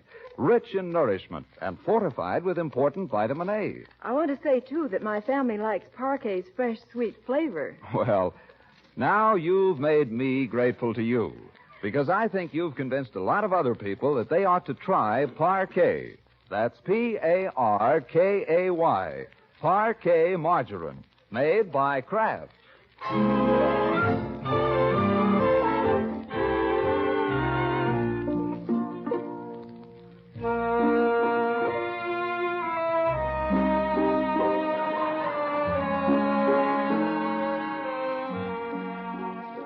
Now let's get back to the Great Gildersleeve. Several days have passed, and now we find him at home, wrestling with some of the operatic problems left unsolved by Judge Horace Hooker. Simultaneously, and with more or less assistance from the rest of the household, he's trying to get the checks in the mail for his November bills. All right, Leroy, what's next? Summerfield Meat Market, $32.25. $32 worth of meat? There isn't that much meat in the whole world. You want the items? November 1st pork chops. November 2nd... Never mind, Bertie's checked it. Summerfield Meat Market. Telephone! 32 and 25 hundredths. Mr. Gildersleeve's resident. Oh, yes, Miss Bullard. He's right here. Miss Bullard across the street, Mr. Gildersleeve. Oh, thanks. Wonder what she wants. Keep working, Leroy. Hello? Oh, hello, Mr. Gildersleeve. I'm sorry to bother you, but a question has come up. That's what I'm here for, Mrs. Bullard. What is it? Well, it seems that there hasn't been any official decision on who is to be head patroness for the opera. Oh? But naturally, since the whole thing was my idea in the first place, why, naturally, I assumed that I... Well, yes, I suppose that's right if you thought the whole thing up. I was sure you'd agree with me, Mr. Gildersleeve. Absolutely. But I just wanted to make it official. Thanks ever so much. You're welcome, Mrs. Bullard. Goodbye. Bye. All right, she's head patroness, whatever that means. How are the envelopes coming, Leroy? Pretty good. Do I have to finish them now? Well, I'd like to establish my credit, so maybe I can do a little Christmas shopping. Let's get going. I made a blot on one envelope. Does it matter? This one. Well, you can still read it. Acme Cleaners. If they don't like it, they can clean it. What's next? Summerfield Light and Power, 260. Yeah, the thieves. Summerfield L&P, 2 and 60 hundredths. Next. Summerfield Water Department, 502. Outrageous. That's for 2 months. You didn't pay last month. I'll have to write myself a letter. Doorbell. I'll get it, Leroy. It's Miss Goodwin. I saw her coming up the walk. Oh, yes, Miss Goodwin. Something about the programs, I guess. Hello, Miss Goodwin. Hello, Marjorie. I know your uncle's awfully busy, but I'd like to see him just for a minute. Sure, come on in. Hello, Eve. Glad to see you. Hello, Throckmorton. Leroy? Hi, Miss Goodwin. How's the opera coming along? Oh, I think we'll get it on all right. Throckmorton, if you've got a minute. Sure, Eve. Sit down. Take off your coat. Take Miss Goodwin's coat, Leroy. Go out and play. But the bills. Go out and play. Marjorie, you too. Go out and play? I'm not a child, Uncle Mort. If you want me to leave the room, say so.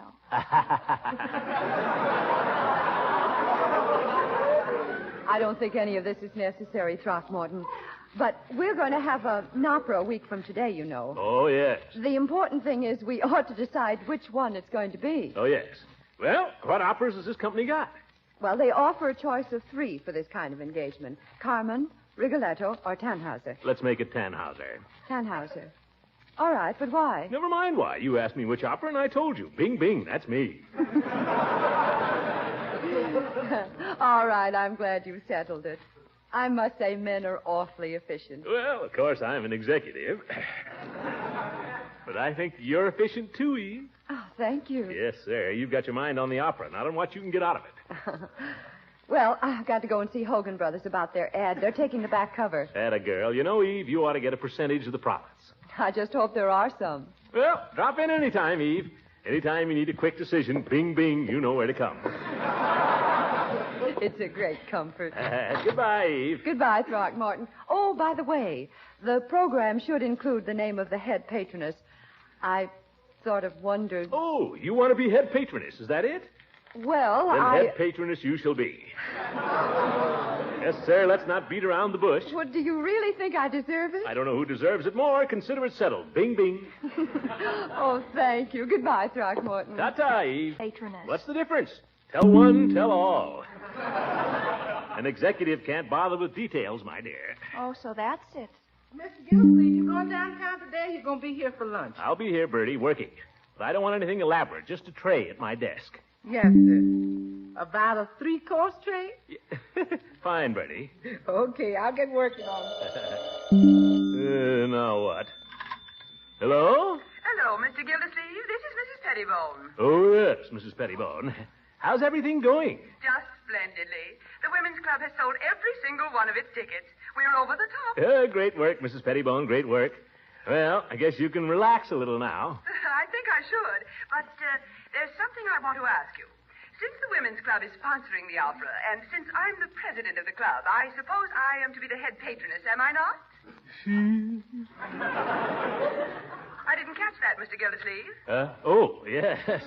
You say you want to be head patroness, Mrs. Pettibone? I say I should be. Well, all right. After all, it's only... It's only fair. Thank you, Mr. Gildersleeve. Oh, not at all, Mrs. Pettibone. In fact, don't mention it. Goodbye. Goodbye. Just a title. What difference does it make? But these women. Come in. Yoo-hoo, Throckmorton. All right, you can be head patroness of the opera. Why, Throckmorton, you darling. Well, that was what you wanted, wasn't it? No, but I think it's just lovely. All right, now let me get back to work, or there won't be any opera. Scat.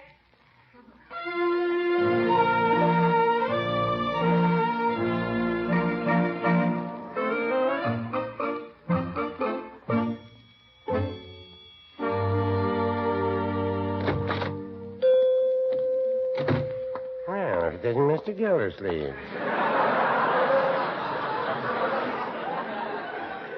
How goes the opera? The opera, coming along, Peavy, coming along. I'm running the whole shebang, you know. Well, congratulations. How'd you ever get stuck with that job? Well, I just took it over to help Judge Hooker out. After all, I know how to handle women, and he doesn't. Oh. Well, I do. I don't have any trouble with women, even a whole committee of women. And you know why, Peavy? I don't ask them. I tell them. Treat them rough. That's the way, is it? And you're darn right. Women just want to be told, that's all, Peavy. And they want a man to tell them. No, I wouldn't say that. I wouldn't expect you to agree with me, Peavy. You never agree with me about anything. I agree with you when I think you're right, Mr. Gildersleeve. Well, that's practically never. That's what I say. You're wrong about this. Women like to be treated rough. They want to be bossed around. That's female psychology. Do you know this for a fact, Mr. Gildersleeve, or have you just been reading some magazine? I know it for a fact. Did you ever try it? No, can't say I ever did. You better not, Peavy. I doubt if you're the type. You have to be the caveman type to get away with it. Now, here I am with all these women on this opera committee, and when I say jump, they jump. You just tell them jump, just like that. That's it. Jump, Mrs. Pettibone. Jump, Mrs. Bullard. Jump, ladies. Jump. And they jump. I'd certainly like to see that. Did you come in here for anything particular, Mr. Gildersleeve? No, just out for a breath of air, Peavy. Better get back and start cracking the whip, though. They'll be getting out of their cages. Take it easy, Peavy. If any women try to shove you around, shove them right back. Oh, my.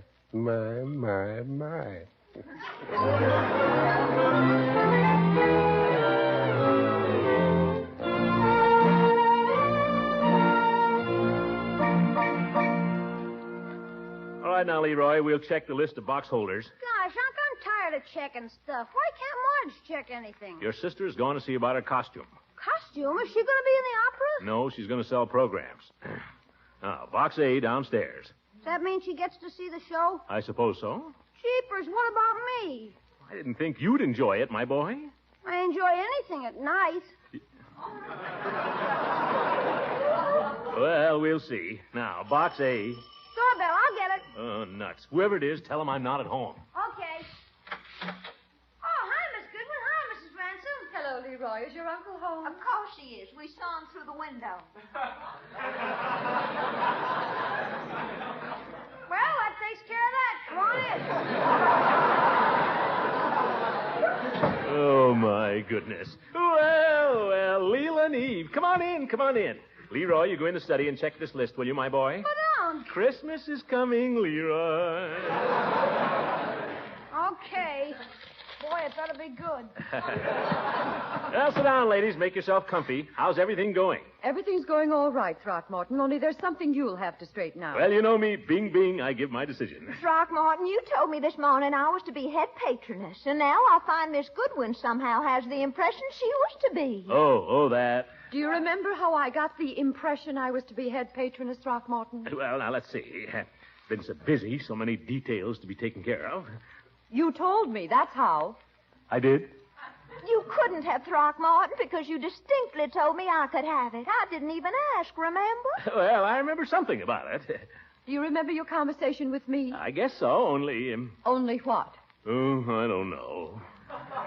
Is Is it possible, Throckmorton, that you've promised both of us we can be head patroness? Yes, it's possible. Ye gods, what difference does it make? It's just a title. Who cares who's head patroness anyway? Well, I certainly can. It's very important, Throckmorton. I don't see why. Well, the head patroness appears on the stage between the acts in a spotlight, and the star of the opera kisses her hand. Well, even so. You saw my dress, Throckmorton, and if anyone in town has a more impressive one... I don't consider it important. But it just so happens that I have the same dressmaker. Well... I didn't think you'd care about a thing like this. Well, I do. But perhaps not for the same reasons as Mrs. Ransom. She seems to have forgotten that the head patroness has to make a speech. I hope you'll want the committee effectively represented. Oh, yes, that's very important. Well, I hope you don't think I'm tongue-tied, Throckmorton. Oh, no. I once gave a talk before 1,000 people down home. The time the Sunday school burned down and they raffled off a Buick to buy a new one. You made a speech? I certainly did. Yes. The lucky ticket is number 93. Heave good when I made a regular speech. I may not be a school teacher, but I'm just as... Now, Leela. Well, I won't stand here and be insulted. And if you cared all about the appearance of the head patroness, you'll choose me. Not necessarily. Of course, if he wants a matronly type. Matronly? I'm not considered matronly. But even if I was, I'd rather be matronly than scrawny. Mrs. Ransom, you be careful. I won't. Throckmorton, make up your mind. Is it me or her? Yes, Throckmorton. Is it she or I? School teacher? Widow? Oh, ladies. For heaven's sake, let's be reasonable. All right. Give us a decision. You're the chairman. Well, now, let's see. By the way, whatever happened to Miss Tate? Don't try to change the subject. Oh, but I'm terribly concerned about her, Leela. After all, swallowing a pin. She coughed it up. She's perfectly all right. Now, who's going to be head patroness? Poor Miss Tate. Must have been very painful. Never hurt her at all. Now, stop shilly-shallying, Throckmorton. Well, now, ladies, I have to think. Oh, doorbell. Excuse me, ladies. Well, Mr. Gildersleeve. Well, hello, Mrs. Pettibone and Mrs. Bullard. Excuse me, I think I heard the telephone. I didn't hear anything. They're after me, Leroy. They're after me. Oh. Women, trapped in a hen roost. Now I know how that poor dressmaker felt. Leroy, quick! Get me a pin and a glass of water.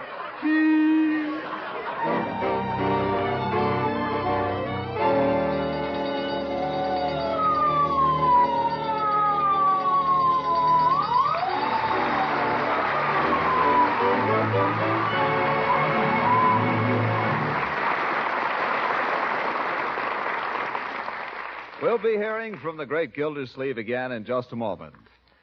You'll remember a few minutes ago, I had a conversation with a lady about what a swell spread parquet margarine is for lunchbox sandwiches, because you can spread it so easily and quickly, and that you can't beat parquet for economy, because it's only about half the price of costly spreads.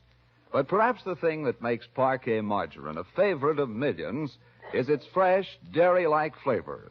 For sandwiches, hot breads, pancakes, and waffles, parquet margarine is still unmatched for flavor. Made from selected farm products, vegetable oils rich in energy and pasteurized skim milk, and with important vitamin A added, parquet margarine is one of the most nourishing foods you can buy today. So be sure to try this nourishing spread that tastes so good. Parkay, Parquet margarine. Made by Kraft.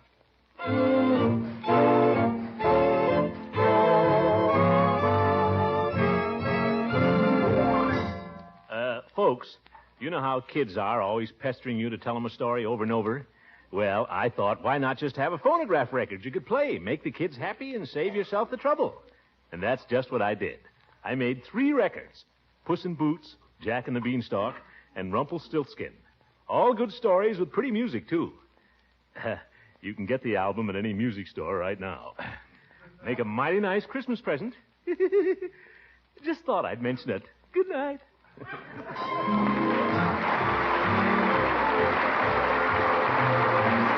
Great Great Gildersleeve is played by Harold Perry. It is written by John Whedon and Sam Moore. The music is by Jack Meekin. This is John Lang speaking for the Kraft Foods Company and inviting you to listen in again next week for the further adventures of the Great Gildersleeve.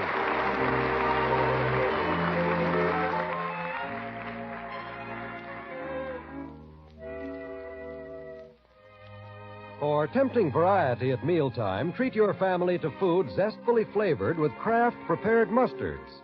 Remember, there are two popular varieties. A tangy golden Kraft salad mustard that's mild and delicately spiced, and a sharper Kraft mustard with nippy horseradish added. They're both grand flavor treats in sandwiches and on frankfurters and cold cuts, and mighty appetizing blended into cooked foods, too. Buy both kinds. Ask for Kraft salad mustard and Kraft horseradish mustard when you shop tomorrow.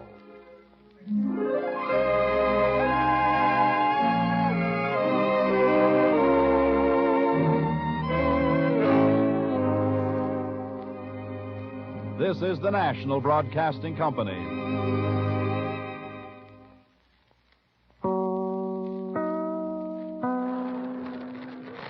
The Kraft Foods Company presents The Great Gildersleeve.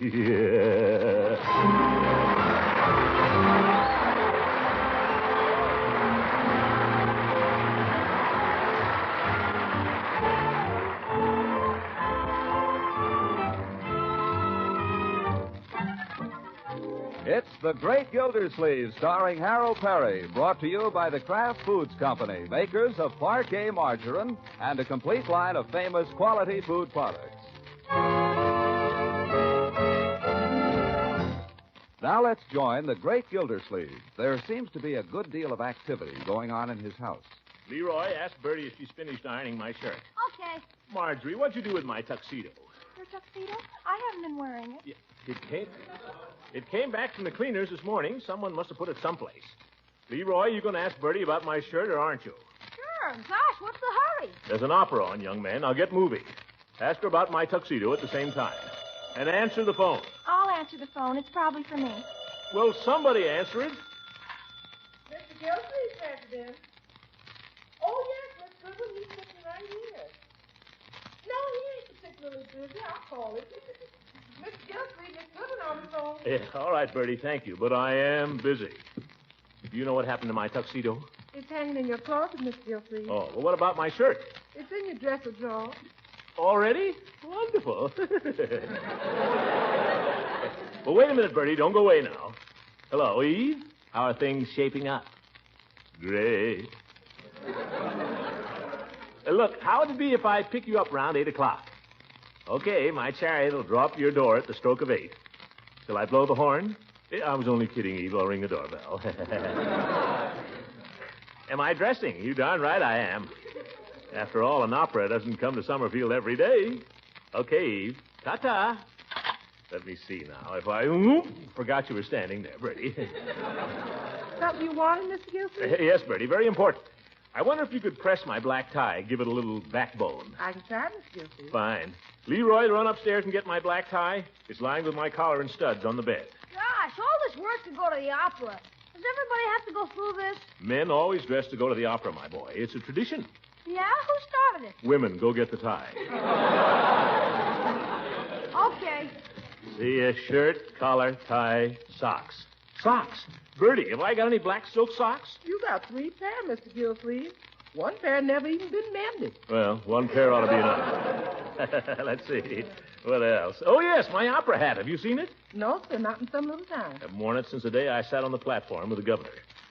Marjorie, have you seen my opera hat? Not since Leroy had it. Leroy? What was he doing with it? Don't you remember? He used it for his magic. Oh, my goodness.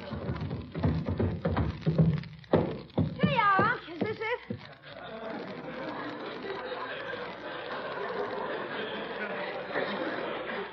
Where is my opera hat, Leroy? I thought you wanted the tie. Never mind the tie. Where is my opera hat? Upstairs, I guess. Don't guess me any guesses. Go get the hat. Okay, gosh, more trouble. And give me the necktie. Oh, forgot. Here, catch. Here, Bertie. You think you can do anything about it? Well, sir, I might be able to make it set up for a few hours. That's all I ask, Bertie. Just so it'll carry me till midnight. Then I'll come home like Cinderella. Yes, sir. A little starch ought to do it. Marjorie, what kind of tricks was Leroy doing with my opera hat? Oh, you know, he used to pull things out of it. What kind of things? Eggs and stuff like that. That darn kid. By George, if he's... Leroy... Were you thinking of wearing this hat on? I was? Tonight? Tonight. Let me see it. Gee. Leroy, you ruined it. This hat cost me $7.50 in 1922, and I've only worn it 3 times. The first chance I've had to wear it to an opera. And look at it. Oh, it isn't so bad, Unc. Just one teeny little hole in the top. I bet it wouldn't leak even. An opera hat is not worn to keep off the rain, my boy. Oh, well, I suppose the music will sound just as good if I wear a derby.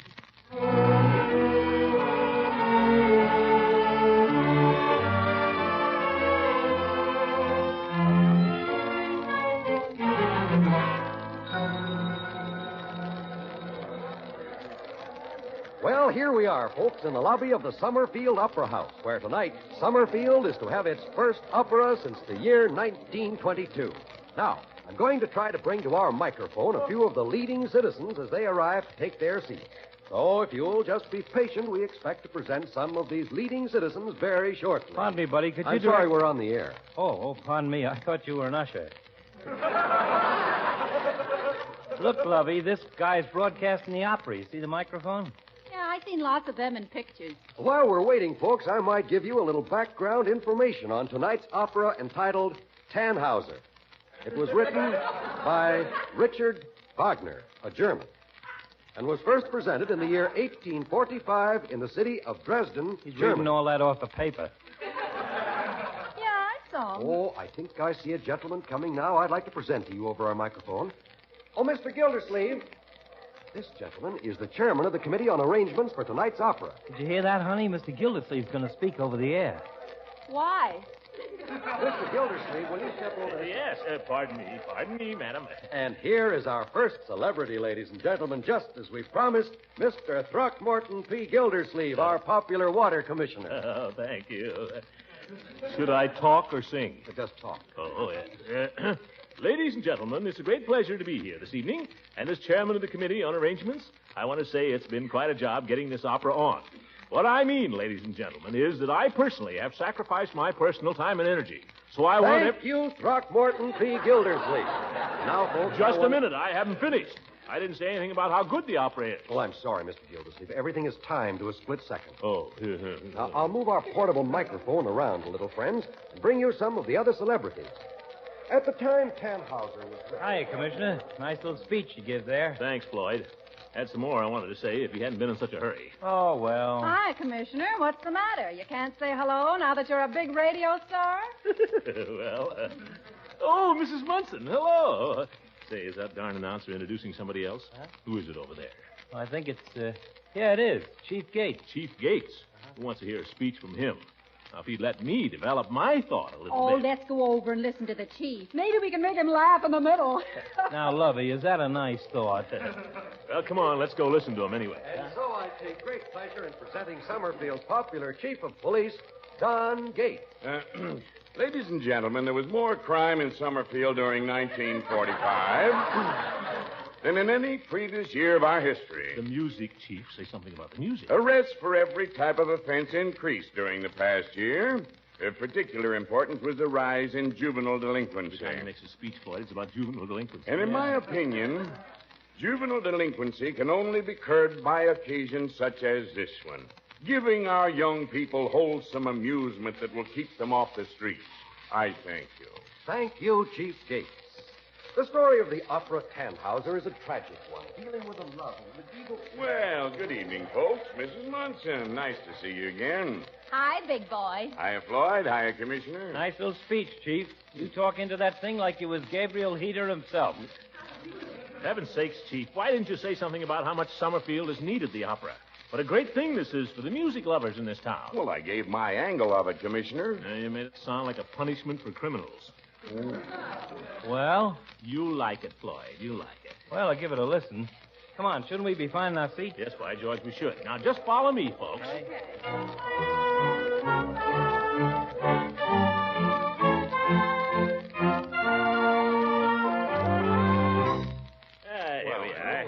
Follow me, folks. Dark, isn't it? Our box is the next one. We have a private entrance, sort of. Here we are. Oh. See, there's Peavy. Been sitting right here all the time. Yeah, good evening, everybody. Hello, Mr. Peavy. Hiya, Peavy, old boy. Don't get up, Peavy. Now, I think if Mrs. Munson and Floyd will sit here and Peavy over there. Mr. Gildersleeve, I'd rather not sit so close to the edge, if you don't mind. Oh, Peave, nobody ever fell out of a box. Well, maybe not, but I've always had a nervous feeling about high places.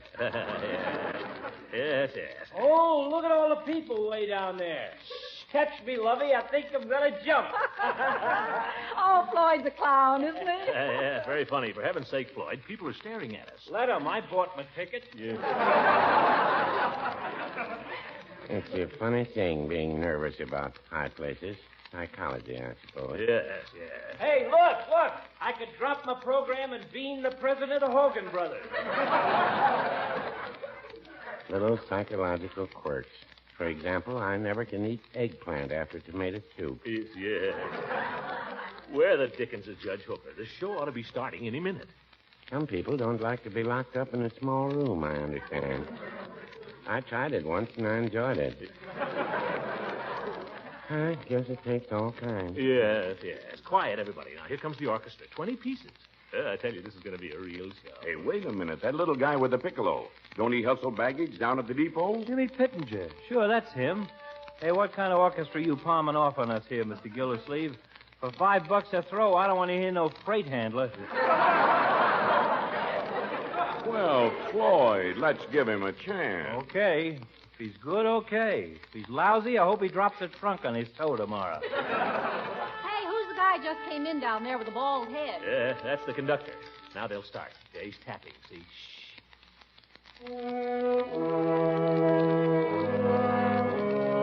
Yeah, that's it. That's the overture to Tannhauser. Beautiful.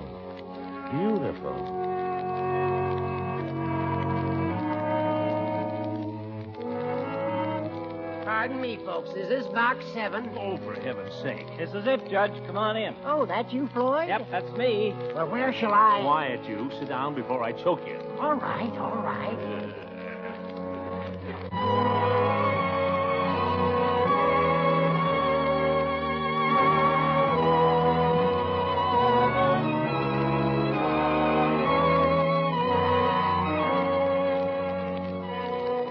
Ladies and gentlemen, WSUM, the voice of Summerfield, regrets that time does not permit us to bring you the opera Tannhauser in its entirety. We urge you, however, to... My, it certainly feels good to sit down and relax for a while. Don't tell me Christmas shopping has got you down. Yes, it has. I've never seen such crowds in the stores, Mr. Lang. I'm glad my shopping's just about done. All I have to do now is pick up a few things on my holiday food list. Well, don't forget your grocer also is a very busy man these days. And with quality foods in such big demand for special occasions, I think it might be wise to get in a reminder right now about homemakers shopping early for Parquet margarine. There's always a big demand, you know, for this popular spread made by the Kraft Foods Company. It's a favorite of millions. I'm glad you reminded me of that, Mr. Lang. We're going to be serving all kinds of hot breads over the holidays. And I know I can always count on Parquet margarine to make them taste extra good. You certainly can. Parquet margarine makes all kinds of bread taste extra good because it's still unmatched for flavor. That's why millions of American families prefer this delicious, economical spread to any other brand. So be sure to get Parquet from your food dealer tomorrow. That's Parkay. Parquet margarine, one of the quality foods made by the Kraft Foods Company.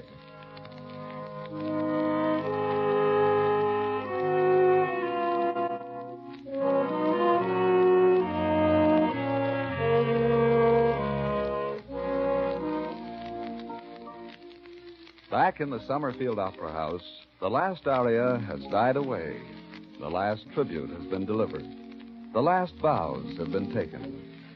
The asbestos curtain has fallen, and the musicians have scrambled out of the pit. Ushers prowl now through the rows of empty seats, picking up lost gloves, discarded programs, and gum wrappers. On the sidewalk out in front, Summerfield's opera lovers are still milling about in their post-war finery, looking for their cars. Chief, how did you like the opera? How'd you like it, Peavy? Yeah, I asked you first. I get you, me too. Goodness, Throckmorton. I hope not everyone felt that way about it. Don't worry, Eve. Stick close to me now. Taxi! Hey, taxi! Got away. I'll shut off his water. Wish I'd brought my own car now. I thought parking would be so bad. Hey, Commissioner! Oh, there's that Mr. What's-his-name. He's calling you. Where? Sounded like Floyd Munson. In that car that just pulled up. Hey, come in. Oh, yeah, Floyd. Hello. Hey, nudge the ball and chain there, will you? If you don't see me. Where? Standing right behind you there with a mouth open. Hey, 3 Oh, yeah. Oh! Hey! Now, Mrs. Munson. Oh, it's you, Mr. Gildersleeve. Well, I thought it was somebody getting familiar. Oh, no. On the contrary, Mrs. Munson, there's your husband waiting for you. Come on, come on. Well, it's a wonder you wouldn't blow your horn. I practically blew the insides out of it. You wasn't standing there gaping all around you. Hey, Commissioner, you got a ride? Can I drop you somewhere? What do you think, Eve? By your room. Glad to take your friend there, too. It's a ride, Eve. Would you mind? The taxi situation don't look too good. Well, I think it's very nice of them to offer. How about it? Thanks, Floyd. We won't be taking you out of your way. Ah, climb in. Go ahead, Eve. Mrs. Munson, you met Miss Goodwin. How do you do? Likewise. Pile in there, Mr. Gildersleeve. You think there's room for me in the back here? Oh, plenty. I'll just... Oh. Yeah, a little tight, isn't it? Yeah. All set? All set, Floyd. Where to? Home, Jane. There's other people in the car besides you, Lovey. Oh, where are you headed for, Miss Goodwin? I'm seeing her home. She lives over on Laurel Avenue, Floyd. Yeah, I know the place. We drove by there one time. Ah, keep your shirt on. You think you're on the street?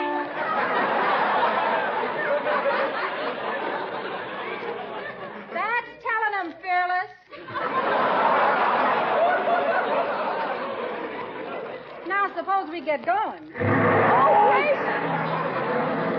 Watch it. You asked for it. There's other people in the car besides me, Lovey. So just watch it, that's all. A little less help from the back seat, or a certain party's going to get out and walk. Yes.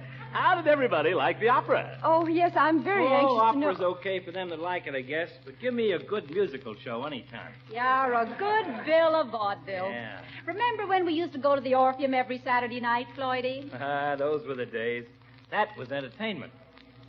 Well, I don't care what anybody says. I enjoyed the opera. Did you, Throckmorton? Oh, come on now, Commissioner.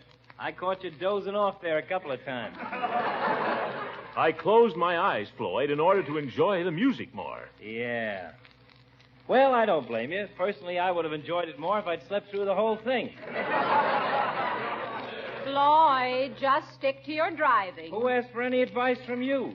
You heard the man say he enjoyed the opera, didn't you? All right, leave him enjoy it.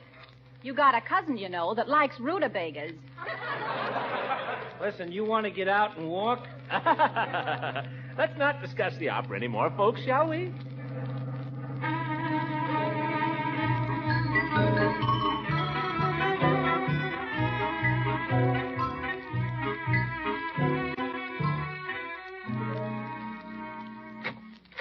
Do come inside for a minute, Throckmorton. Well, just to say goodnight. At least it's warm in here. Feels good. Let's sit down. Tired? A little. Aren't you going to take off your coat?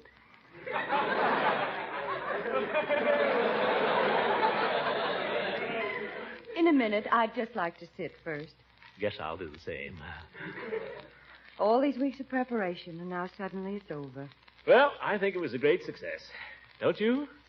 Oh, I suppose they'll say so. What do you mean? Oh, Mrs. Bullard's gown was much admired, and Mrs. Pettibone's, and all the best photographers attended. Well, I thought yours was prettier than either of them. I just wonder if anyone heard the opera. Some of the remarks I overheard were so discouraging. Who made remarks? Just tell me who made any remarks and Oh, I'll... it wouldn't do any good to threaten them, Throckmorton. That's not the point. It's just that it didn't speak very well for the level of musical appreciation in Summerfield. Well, there's always bound to be a few gripers. I was very proud of you, by the way.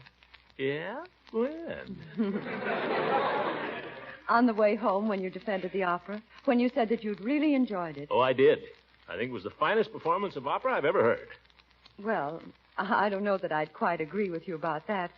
Actually, the performance, I thought, was little better than mediocre. Oh, there are things about it that I'd criticize if you want to split hairs. Exactly. After all, it isn't the performance, it's the opera. When you compare it to what we usually have here in Summerfield. Just what I was going to say. Took the very words right out of my mouth. It isn't the performance, it's the opera. By George, that's so true.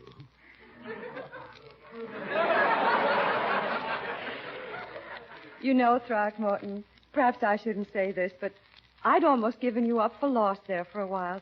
And now I think again perhaps there's hope. What do you mean, lost? Well, I had a feeling that you were simply running with the crowd, that you cared more for the plaudits of the multitude than you did... Eve, my whole life has been an attempt to get away from that. You know, you're very puzzling at times, Throckmorton. You're really quite an enigma. Oh, you think so? I mean, sometimes I think I see a spark in you.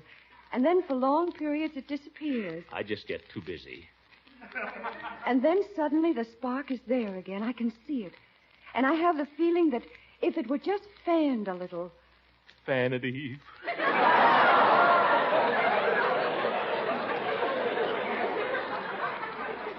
Don't misunderstand. I'm referring at the moment to your feeling for music. It's one of the nicest things about you. You know, Eve, when I was listening to the opera there tonight, I suddenly realized. You know, 20 years ago it was a toss-up whether I'd take up music professionally or go into business. My talent for business won out.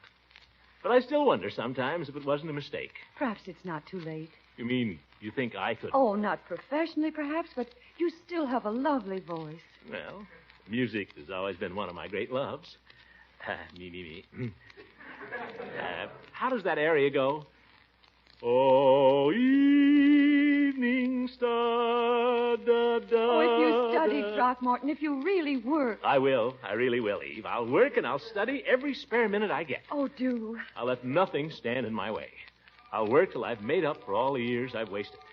And then one day, I'll cast aside the waterworks and surprise everybody. Oh, yes, yes. Oh, evening star, how bright you are. Da da da dee da da da da. Oh, evening star,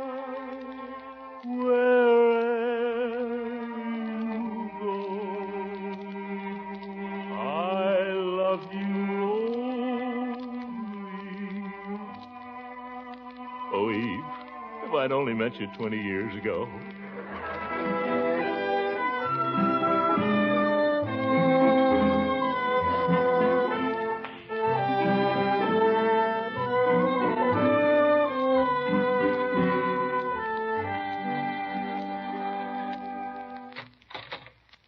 Good night, Eve. Good night, Throckmorton. Eve. Yes? No, I won't. Won't what? I won't ask to kiss you. Not till I've made good. Good night. Good night, Throckmorton. And remember, work and study. Day and night.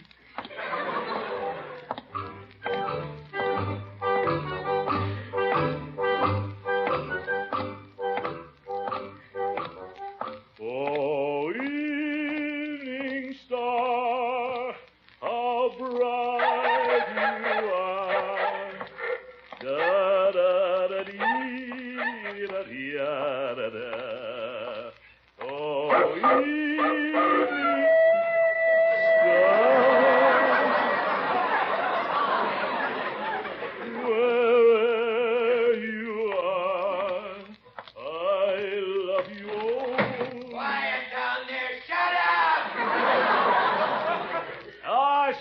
up yourself.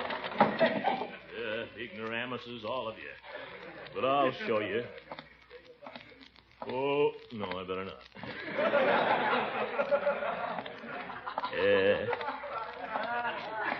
Eve, she's the only one who understands me.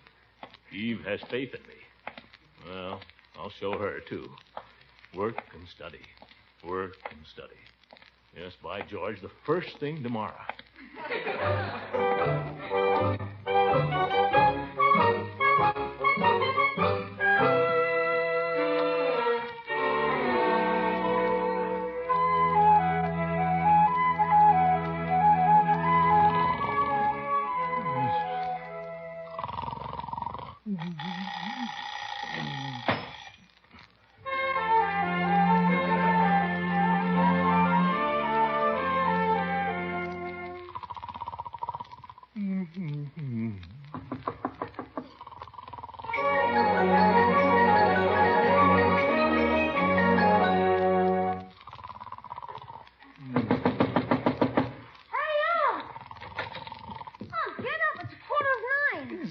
What's it for? It's 9:15. It is, huh? Well, close the window, so it's 9:15? Yeah, Bertie said to tell you. 9:15, eh? Well, what was I going to do today? There was something I was going to do. I don't know what you're going to do, but I got to get going. Wait a minute, my boy. Where are you going in such a hurry? To school. Where do you think? Oh, school. I told you it's 9:15. It's all right for you maybe to lie in bed till noon, but I'm only a kid, so I have to work and study all day. Work and study. I remember now. Eve. Well, so long. Leroy, wait a minute. Come back here. Now, what is it? Leroy, don't neglect your music, my boy. Who's neglecting it? Practice your piano every day. I always do. Work and study. Those should be your watchwords, my boy. Devote every moment you can to it, because there's no greater satisfaction in life to a man than music. Yes, sir. Well, I want you to study and work hard, my boy, so that Miss Goodwin will be proud of you. Yeah, well, In fact, beginning the first of the year, I think I'd like you to take 2 music lessons a week instead of 1. What? 2 lessons? You'll thank me for it, Leroy. When you're an older man, you'll thank me for it. One of the greatest regrets of my life is the fact that I didn't keep on with my musical studies when I was a young man. I'd even take them up again now, if I had the time for it. Close the door when you go out, my boy. I think I'll catch a few more winks before I get up. Up a little late last night. What a character.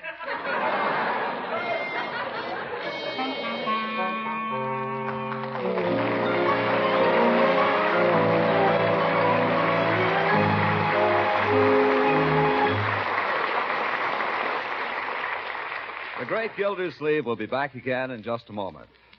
One of the pleasant things we all look forward to in our house during holiday time is the tempting aroma of hot breads baking in the kitchen. No doubt you'll be having a variety of baking treats in your home, too, during the coming weeks. And it goes without saying that you'll want a delicious spread to serve with them.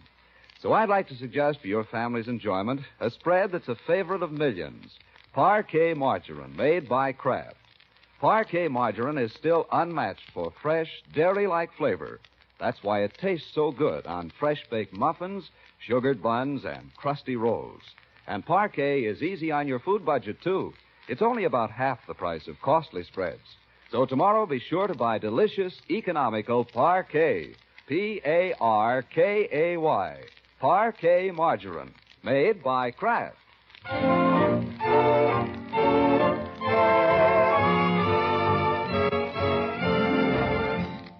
Ladies and gentlemen, one thought before we say goodnight. In the hustle and bustle of Christmas shopping, it's very easy to forget to buy the little Christmas seals that are helping our country to control mankind's most dangerous disease, tuberculosis. The tragic thing about tuberculosis is that its spread is preventable. We know how to control it, but it costs money. Most of us have known someone who's been a victim of tuberculosis. I do myself. So I make this plea very sincerely. Don't forget to buy some Christmas seals tomorrow. Good night. It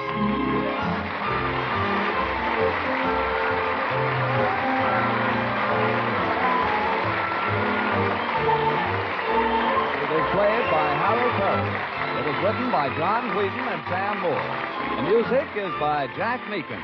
This is John Lang speaking for the Kraft Foods Company and inviting you to listen in again next week for the further adventures of the Great Gildersleeve.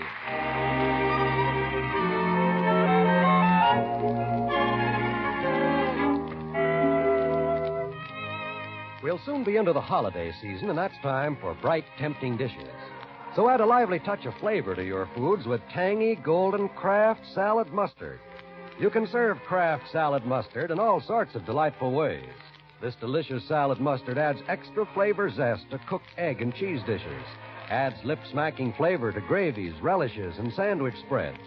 And for the special zippy flavor some folks prefer, there's a sharper Kraft mustard, too, with horseradish added. So be sure to head up your holiday shopping list with Kraft quality mustards.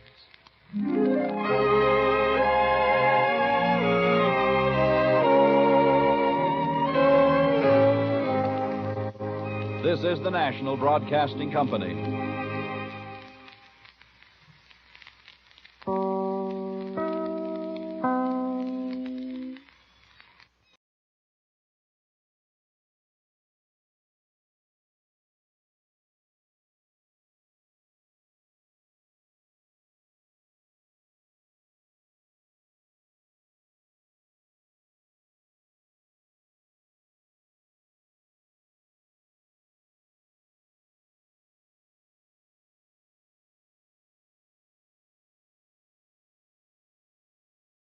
The Jack Benny Program, presented by Lucky Strike.